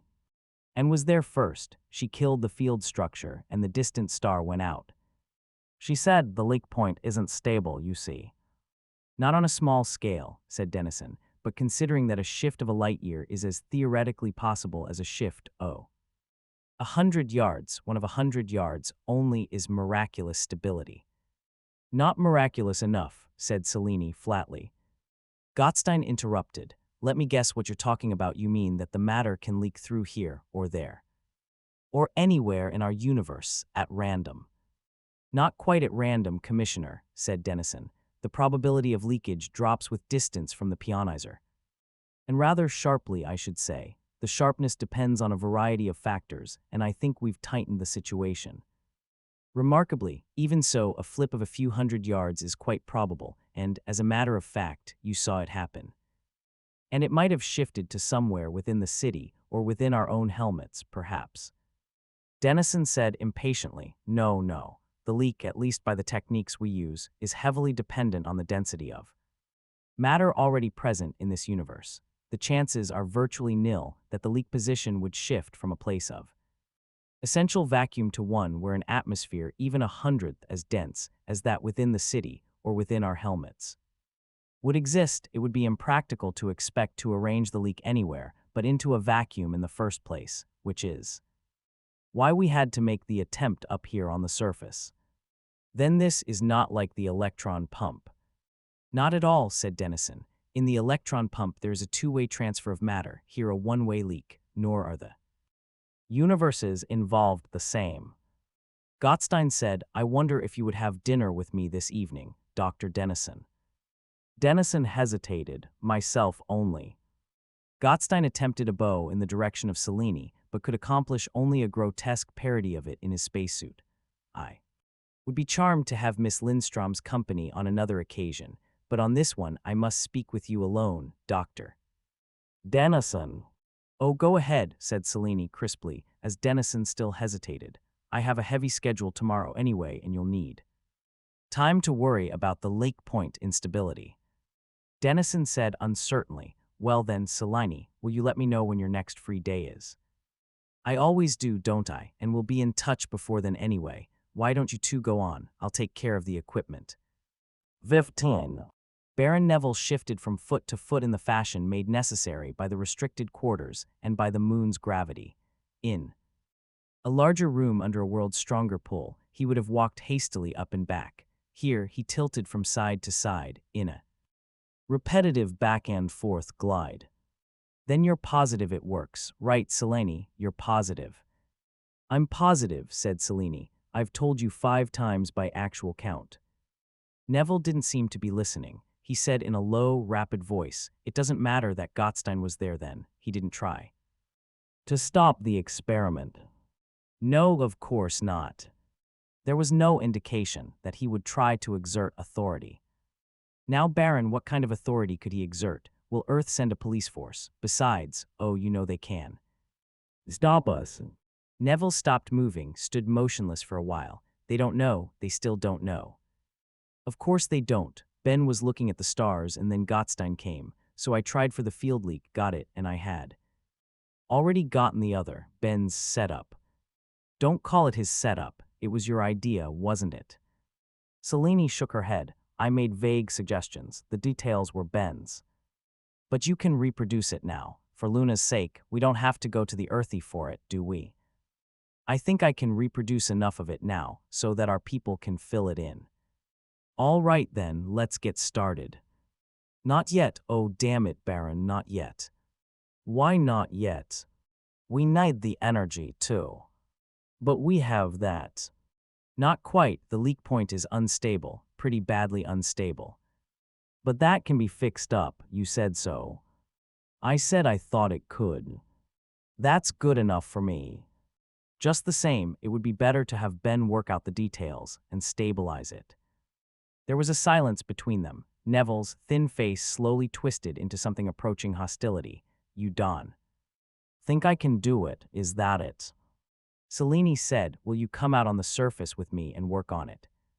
There was another silence. Neville said unsteadily, I don't appreciate your sarcasm, and I don't want to have to wait long. I can't command the laws of nature, but I think it won't be long, so now if you don't mind, I need my sleep. I've got my tourists tomorrow. For a moment, Neville seemed on the point of gesturing to his own bed alcove, as though offering hospitality, but the gesture, if that was what it was, did not really come to birth, and Selene made no sign of understanding or even anticipate. She nodded wearily and left. 16. I had hoped to be frank, said Gottstein, smiling over what passed for dessert, a sticky, sweet concoction that we have seen each other more often. Dennison said, It is kind of you to take such an interest in my work. If the leak instability can be corrected, I think my achievement and that of Miss Lindstrom will have been a most significant one.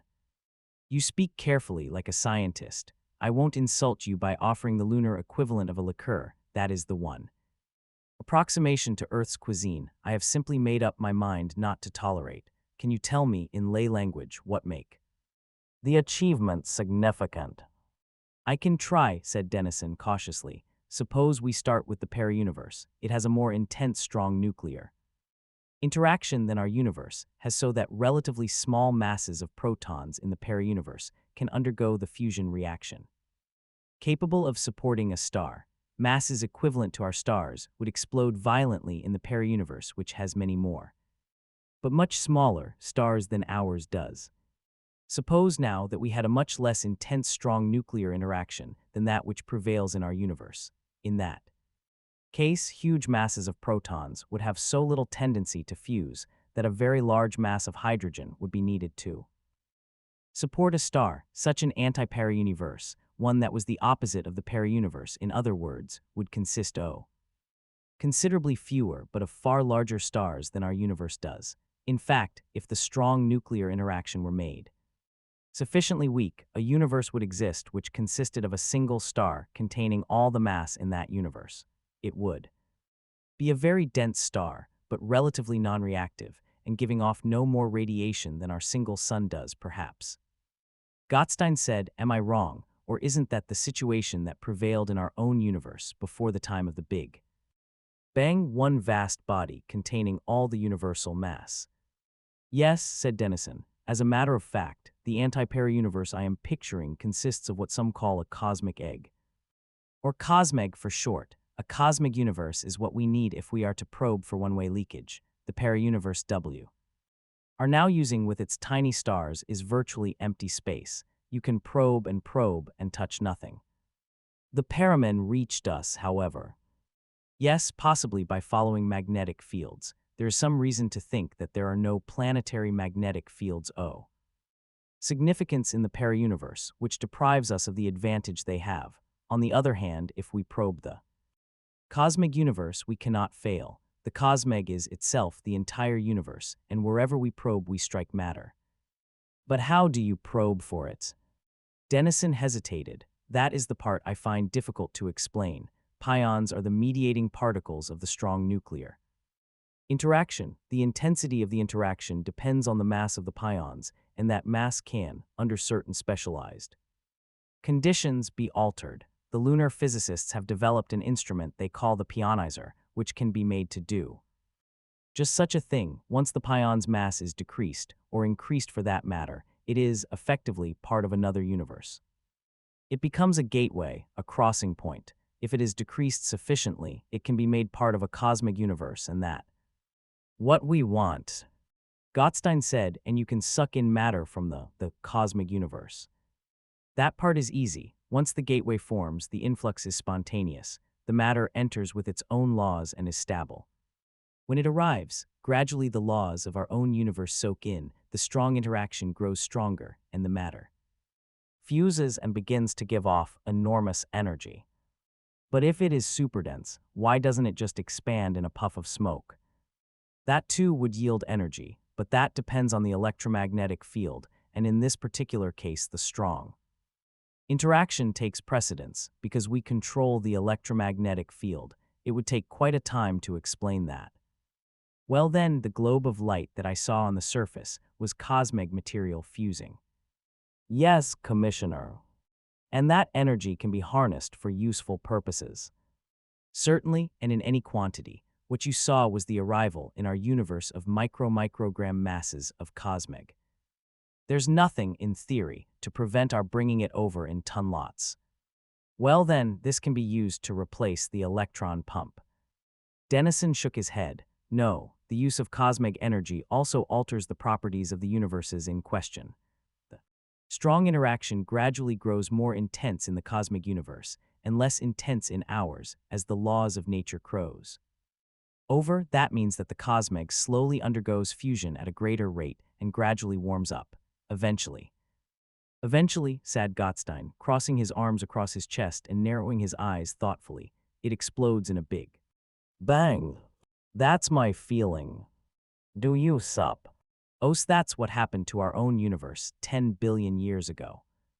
Perhaps cosmogonists have wondered why the original cosmic egg exploded at some one point in time and not at another. One solution was to imagine an oscillating universe in which the cosmic egg was formed and then at once exploded. The oscillating universe has been eliminated as a possibility, and the conclusion is that the cosmic egg had to exist for some long period of time and then went through a crisis of instability which arose for some unknown reason, but which may have been the result of the tapping of its energy across the universes. Possibly, but not necessarily, by some intelligence. Perhaps there are occasional spontaneous leaks. And when the Big Bang takes place, said Gottstein, can we still extract energy from the cosmic universe? I'm not sure, but surely that is not an immediate worry. The leakage of our strong interaction field into the cosmic universe must very likely continue for millions of years before pushing it past the critical point, and their muse be other cosmic universes, an infinite number perhaps. What about the change in our own universe? The strong interaction weakens. Slowly, very slowly, our sun cools off. Can we use cosmic energy to make up for that? That would not be necessary, Commissioner, said Dennison earnestly, while the strong interaction here in our universe weakens as a result of the cosmic pump. It strengthens through the action of the ordinary electron pump, if W. Adjust the energy productions of the two then, though the laws of nature change in the cosmic universe and in the para-universe, they do not change in ours. We are a highway but not the terminus in either direction. Nor need we be disturbed on behalf of the terminuses. The paramen on their side may have adjusted themselves to cooling off of their sun, which may be pretty cool to begin with. As for the cosmic universe, there is no reason to suspect life can exist there. Indeed, it is by inducing the conditions required for the Big Bang that we may be setting up a new land of universe that will eventually grow hospitable to life. For a while Gottstein said nothing. His plump face in repose seemed emotionless. He nodded to himself as though following the line of his own thoughts. Finally he said, "You know, Dennison, I think this is what will set the world on its ear. Any difficulty in persuading the scientific leadership that the electron pump is destroying the world should now disappear." Dennison said, "The emotional reluctance to accept that no longer exists. It will be possible to present the problem and the solution at the same time. When would you be willing to prepare a paper to this effect if I guarantee speedy publication?" "Can you guarantee that?" "In a government-published pamphlet, if no other way. I would prefer to try to neutralize the leak instability before reporting." "Of course." "And I think it would be wise," said Dennison, "to arrange to have Dr. Peter Lement as co-author. He can make mathematics rigorous, something I cannot do. Besides, it was through his work that I took the course I have followed." "One more point, Commissioner." "Yes." "I would suggest that the lunar physicists be involved. One of their number, Dr. Baron Neville, might well be a third author." "But why? Aren't you introducing unnecessary complications now? It was their pionizer that made everything possible." "There can be appropriate mention of that. But did Dr. Baron actually work on the project with you?" "Not directly." "Then why involve him?" Dennison looked down and brushed his hand thoughtfully over the weave of his pants leg. He said, "It would be diplomatic thing to do. We would need to set up the cosmic pump on the moon." "Why not on Earth's?" "In the first place, we need a vacuum. This is a one-way transfer, and not a two-way as in the case of the electron pump, and the conditions necessary to make it practical are different in the two cases. The surface of the moon has its vacuum ready-made in vast quantities, while to prepare one on Earth would involve an enormous effort." "Yet it could be done, couldn't it?" "Secondly," said Dennison, "if we have two vast energy sources from opposite directions with our own universe between, there would be something like a short circuit if the two outlets were too close together, separation by 250,000 miles of vacuum, with the electron pump operating only on Earth and the cosmic pump operating only on the moon. Would be ideal, in fact necessary, and if we are to operate on the moon, it would be wise, even decent, to take the sensibilities of the lunar physicists into account. We ought to give them a share." Gottstein smiled. "Is this the advice of Miss Lindstrom?" "I'm sure it would be, but the suggestion is reasonable enough to have occurred to me independently." Gottstein rose, stretched, and then jumped in place 2 or 3 times in the eerily slow F. Ashen imposed by lunar gravity. He flexed his knees each time. He sat down again and said, "Ever try that, Dr. Dennison?" Dennison shook his head. "It's supposed to help the circulation in the lower extremities. I do it whenever I feel my legs may be going to sleep. I'll be heading back for a short visit to Earth before long, and I'm trying to keep from getting too used to lunar gravity. Shall we talk of Miss Lindstrom, Dr. Dennison?" Dennison said in a quite changed tone, "What about her?" "She is a tourist guide." "Yes, you said so earlier." "As I also said, she is an odd assistant for a physicist." "Actually, I'm an amateur physicist only, and I suppose she is an amateur assistant." Gottstein was no longer smiling. "Don't play games, Doctor. I have taken the trouble to find out what I can about her. Her record is quite revealing, or would have been if it had occurred to anyone to look at it before this. I believe she is an intuitionist. Dennison said, many of us are. I have no doubt you are an intuitionist yourself, after a fashion. I certainly know that I am. After a fashion. There is a difference, Doctor. You are an accomplished scientist, and I hope, am an accomplished administrator. Yet while Miss Lindstrom is enough of an intuitionist to be useful to you in advanced theoretical physics, she is, in actua fact, a tourist guide. Dennison hesitated. She has little formal training, Commissioner. Her intuitionism is at an unusually high level, but under little conscious control. Is she the result of the one-time genetic engineering program? I don't know. I wouldn't be surprised if that were so, however. Do you trust her? In what way she has helped me? Do you know that she is the wife of Dr. Baron Neville? There is an emotional connection, not a legal one, I believe. None of the connections are what we would call legal here on the moon, the same Neville you want to invite as third author of the paper you are to write. Yes. Is that merely a coincidence? No, Neville was interested in my arrival, and I believe he asked Selene to help me in my work. Did she tell you this? She said he was interested in me. That was natural enough, I suppose. Does it occur to you, Dr. Dennison, that she may be working in her own interests and in those of Dr. Neville? In what way would their interests differ from ours? She has helped me without reservation. Gottstein shifted position and moved his shoulders as though he were going through muscle-pulling exercises. He said, Dr. Neville must know that a woman so close to himself is an intuitionist. Wouldn't he use her? Why would she remain? Tourist guide, if not to mask her abilities, for a purpose. I understand Dr. Neville frequently reasons in this fashion. I find it difficult to suspect unnecessary conspiracies. How do you know they are unnecessary, when my space skipper was hovering over the moon's surface just before? The ball of radiation formed over your equipment. I was looking down at you. You were not at the pionizer. Dennison thought back. No, I wasn't. I was looking at the stars, rather a tendency of mine on the surface. What was Miss Lindstrom doing? I didn't see. She said she strengthened the magnetic field, and the leak finally broke through. Is it customary for her to manipulate the equipment without you? No, but I can understand the impulse. And would there have been some sort of an ejection? I don't understand you. I'm not sure I understand myself. There was a dim sparkle in the earthlight, as though something was flying through air. I don't know what. I don't either, said Dennison. You can't think of anything that might naturally have to do with the experiment that. No. Then what was Miss Lindstrom doing? I still don't know. For a moment the silence was heavy between them. Then the commissioner said, As I see it then, you will try to correct the leak instability, and will be thinking about the preparation of a paper. I will get matters into motion at the Oz. And on my shortly forthcoming visit to Earth, will make arrangements to have the paper published, and will alert the government.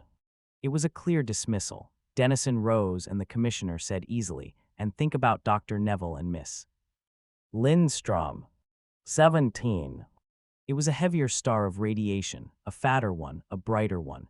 Dennison could feel its warmth on his faceplate and backed away. There was a distinct X-ray component in the radiation, and though this shielding should take care of that, there was no point in placing it under a strain.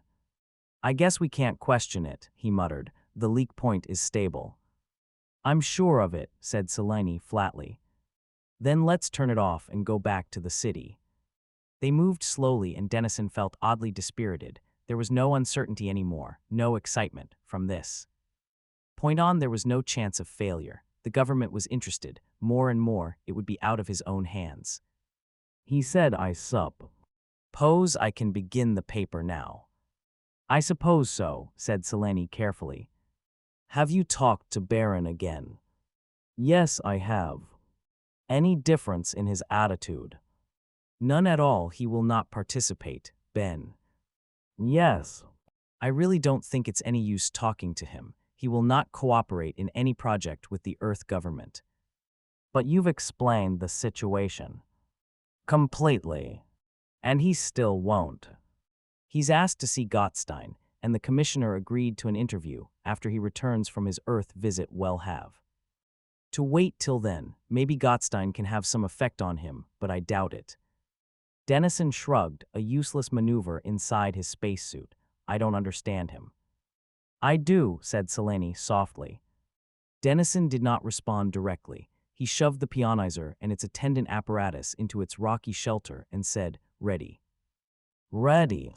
They slipped into the surface entrance at Outlet P4 in silence, and Dennison climbed down the entry ladder. Selene dropped past him, breaking in quick holds at individual rungs. Dennison had learned to do that, but he was dispirited and climbed down in a kind of rebellious refusal to accept acclamation.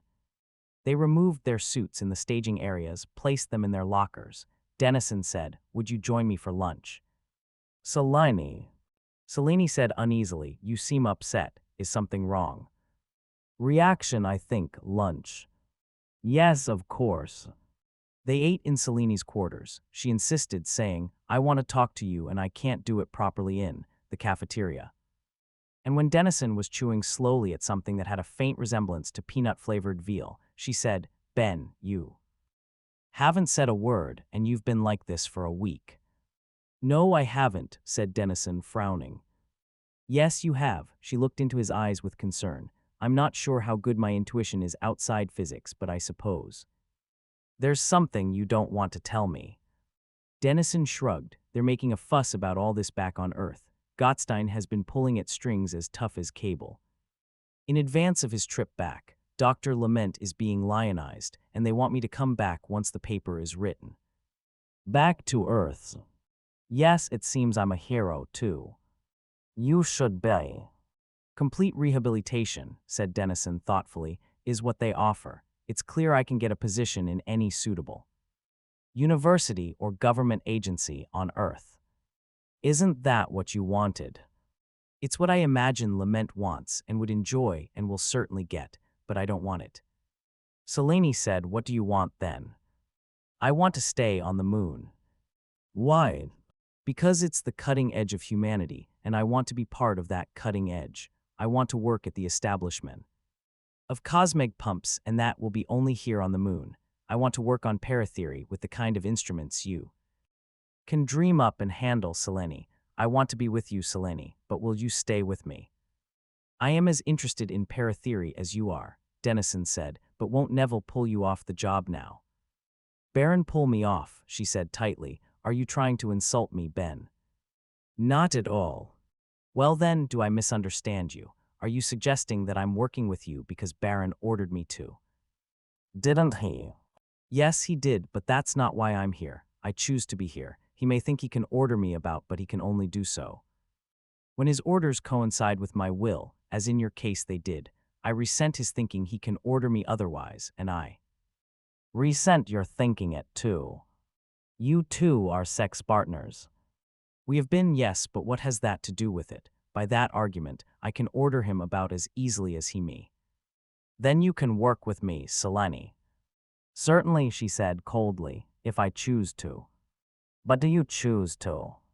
"As of now, yes." And Dennison smiled. "The chance that you might not choose to, or even might not be able to, is, I think, what has really been worrying me this past week. I dreaded the end of the project if it meant the end of you. I'm sorry, Selene, I don't mean to plague you with a sentimental attachment of an old earthy." "Well, there's nothing old earthy about your mind, Ben. There are other attachments than sexual. I like being with you." There was a pause, and Dennison's smile faded, then returned, perhaps a thought more mechanically. "I'm glad for my mind." Dennison looked away, shook his head slightly, then turned back. She watched him carefully, almost anxiously. Dennison said, "Selene, there's more than energy involved in the cross-universe leaks. I suspect you've been thinking about that." The silence stretched out now, painfully, and finally Selene said, "Oh, that." For a while the two stared at each other, Dennison embarrassed, Selene almost furtive. 18.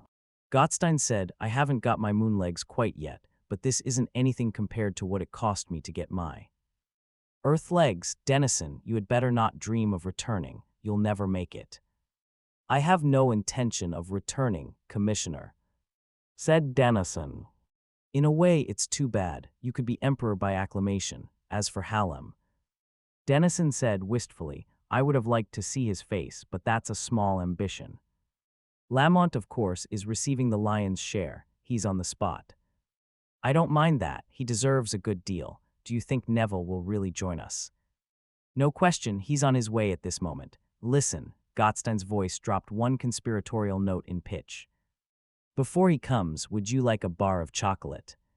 What? A bar of chocolate with almonds. One, I have some.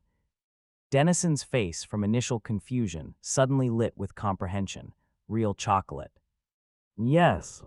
Certain, his face hardened. No, Commissioner. No. No, if I taste real chocolate then, for the few minutes it's in my mouth, I'm going to miss Earth. I'm going to miss everything. About it, I can't afford that. I don't want it. Don't even show it to me. Don't let me smell it or see it. The Commissioner looked discomfited. You're right. He made an obvious attempt to change the subject. The excitement on Earth is overwhelming. Of course, we made a considerable effort to save Hallam's face. He'll continue to hold some position of importance, but he'll have little real say.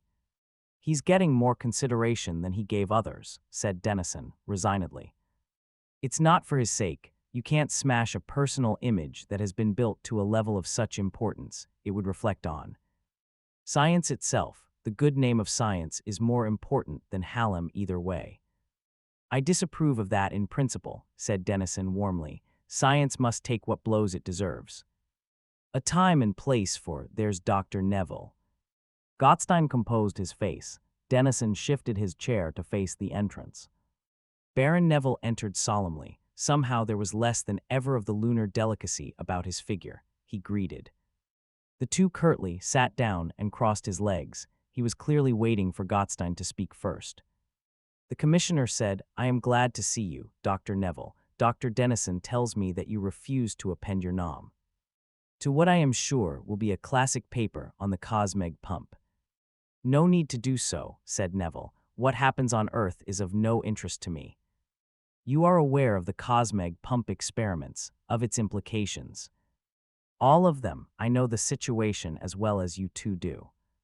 Then I will proceed without preliminaries. I have returned from Earth, Dr. Neville, and it is quite settled as to what will be the course of future procedure. Large Cosmeg pump stations will be set up on 3 different places on the lunar surface in such a way that one will always be in the night shadow. Half the time, 2 will be. Those in the night shadow will be constantly generating energy, most of which will simply radiate into space. The purpose will be not so much to use the energy for practical purposes, as to counteract the changes in field intensities introduced by Th.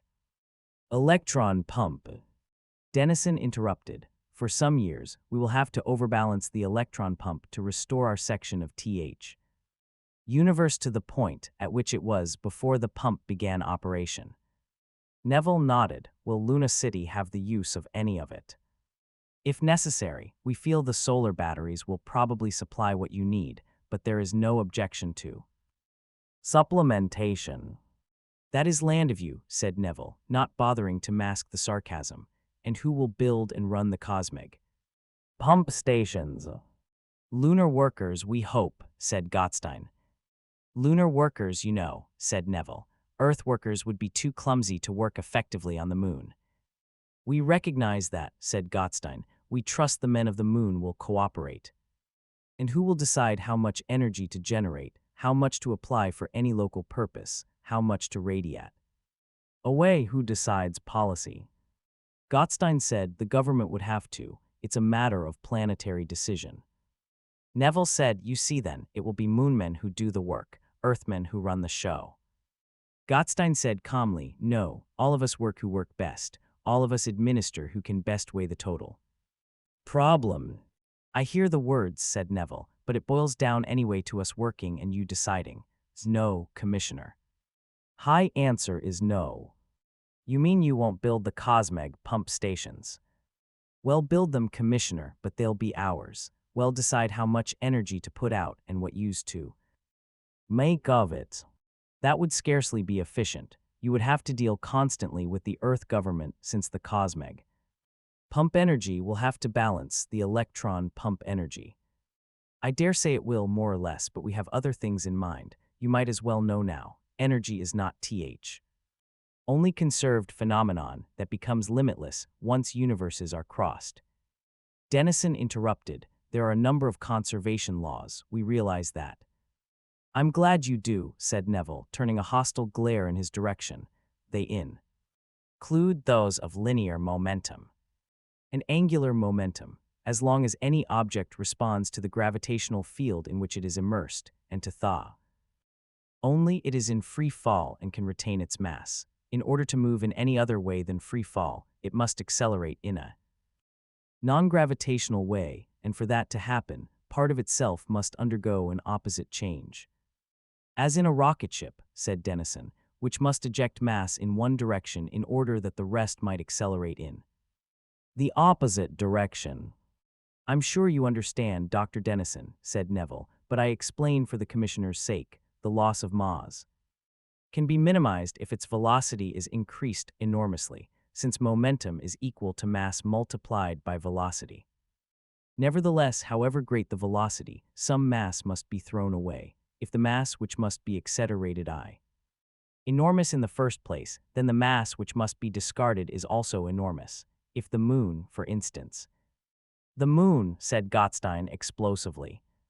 Yes, the moon, said Neville calmly. If the moon were to be driven out of its orbit and sent out of the solar system, the conservation of momentum would make it a colossal undertaking and probably a thoroughly impractical one. If, however, momentum could be transferred to the cosmeg in another universe, the moon could accelerate at any convenient rate without loss of mass at all. It would be like poling a barge upstream, to give you a picture I obtained from some Earth book I once read. But why? I mean, why should you want to move the moon? I should think that would be obvious. Why do we need the suffocating presence of the Earth? We have the energy we need. We have a comfortable world through which we have room to expand for the next few centuries. At least why not go our own way? In any case, we will. I have come to tell you that you cannot stop us and to urge you to make no attempt to interfere. We shall transfer momentum and we shall pull out. We of the moon know precisely how to go about building cosmeg pump stations. We will use what energy we need for ourselves and produce excess in order to neutralize the changes your own power stations are producing. Dennison said sardonically, it sounds kind of you to produce excess for our sake, but it isn't for our sake, of course. If our electron pumps explode the sun, that will happen long before you can move out of even the inner solar system, and you will vaporize wherever you are. Perhaps, said Neville, but in any case we will produce an excess, so that won't happen.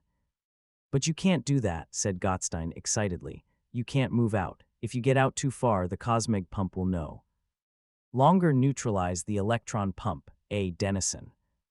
Dennison shrugged. Once they are as far off as Saturn, more or less, there may be trouble if I may trust a mental calculation I have just made. It will, however, be many years before they recede to such a distance, and by that time we will surely have constructed space stations in what was once the orbit of the moon and place cosmeg pumps on them.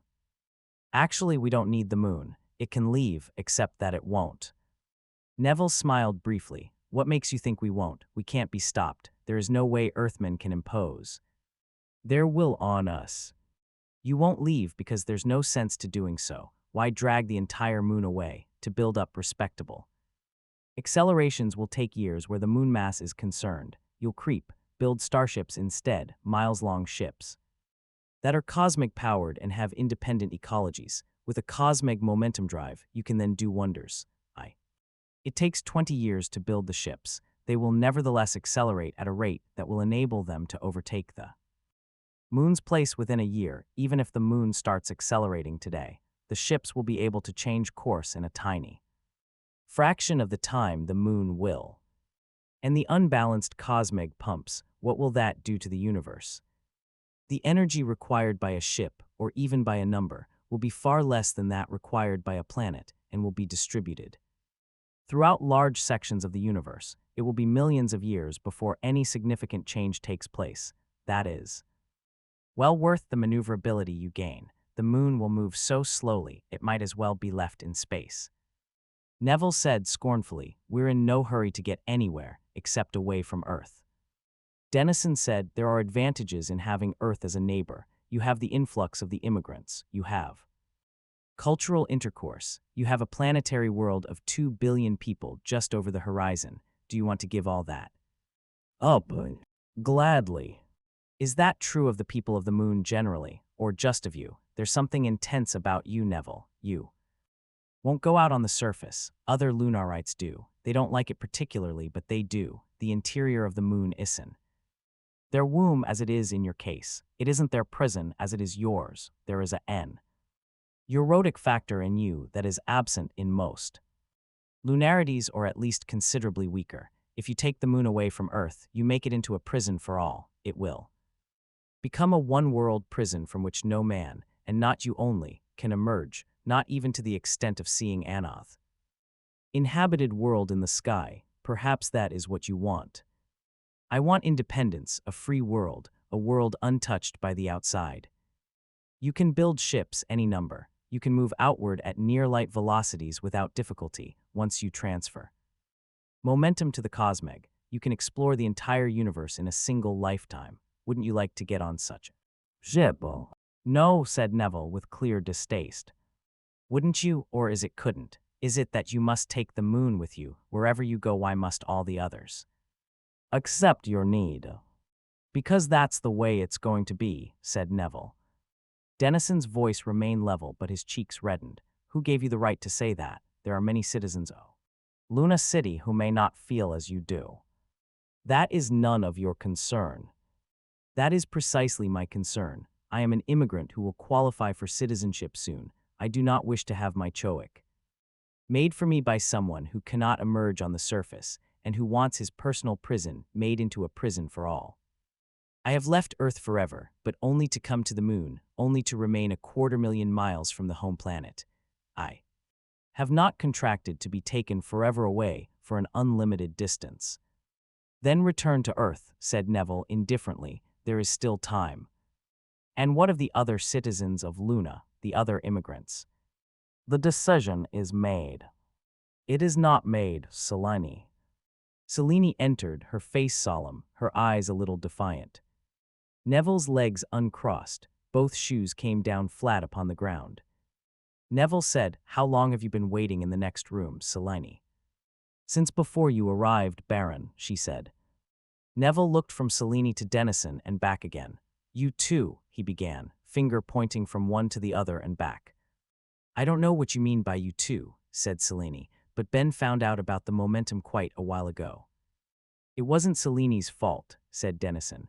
The commissioner spotted something flying at a time when no one could possibly have known he would be observing. It seemed to me that Selene might be testing something I was not thinking of, and transfer O.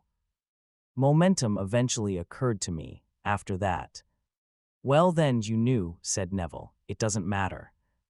It does, Baron, said Selene. I talked about it with Ben. I found that I didn't always have to accept what you said, perhaps. Can't ever go to Earth, perhaps I don't even want to, but I found I liked it in the sky where I could see it if I wanted to. I didn't want an empty sky. Then I talked to others of the group. Not everybody wants to leave. Most people would rather build the ship and let those go who wish to go, while allowing those to remain behind who wish to remain. Neville's breath was coming hard. You talked about it. Who gave you the right to? I took the right, Baron. Besides, it doesn't matter anymore. You'll be outvoted. Because of, Neville rose to his feet and took a menacing step toward Dennison. The commissioner said, Please don't get emotional, Dr. Neville. You may be of Luna, but I don't think you can manhandle both of us. All three, said Selene, and I'm of Luna too. I did it, Baron, not they. Then Dennison said, Look, Neville, for all Earth cares, the moon can go. Earth can build its space stations. It's the citizens of Luna City who care. Selene cares and I care, and the rest you are not being debarred from space, from escape from freedom. In 20 years at the outside, all who want to go will go, including you if you can bring yourself to leave the womb, and those who want to stay will stay. Slowly, Neville seated himself again. There was the look of defeat on his face. 19. In Seleni's apartment, every window now had a view of the earth. She said, the vote did go against him, you. No, Ben, quite heavily. I doubt that he'll give up, though. If there's friction with Earth during the building of the stations, public opinion on The moon may swing back. There needn't be friction. No, there needn't. In any case, there are no happy endings in history, only crisis points that pass. We've passed Thigh. One safely, I think, and we'll be sorry about the others as they come and as they can be foreseen. Once the starships are built, the tension will surely subside considerably. We'll live to see that, I'm sure. You will, Selene. You too, Ben, don't overdramatize your age. You're only 48. Would you go on one of the starships, Selene? No, I'd be too old and I still wouldn't want to lose Earth in the sky. My son might go, Ben. Yes, Selene. I have applied for a second son. The application has been accepted. Would you contribute? Dennison's eyes lifted and looked straight into hers. She did not look away. He said, artificial insemination. She said, of course, the gene combination should be interesting. Dennison's eyes dropped. I would be flattered, Selene. Selene said defensively, that's just good sense, Ben. It's important to have good gene combinations. There's nothing wrong with some natural genetic engineering. None at all. It doesn't mean that I don't want it for other reasons, too, because I like you. Dennison nodded and remained silent. Selene said almost angrily, well, there's more to love than sex. Dennison said, I agree to that at least. I love you even with sex subtracted. And Selene said, and for that matter, there's more to sex than acrobatics. Dennison said, I agree to that, too. And Selene said, and besides, oh damn it, you could try to learn. Dennison said softly, if you would try to teach. Hesitantly, he moved toward her. She did not move away. He stopped hesitating.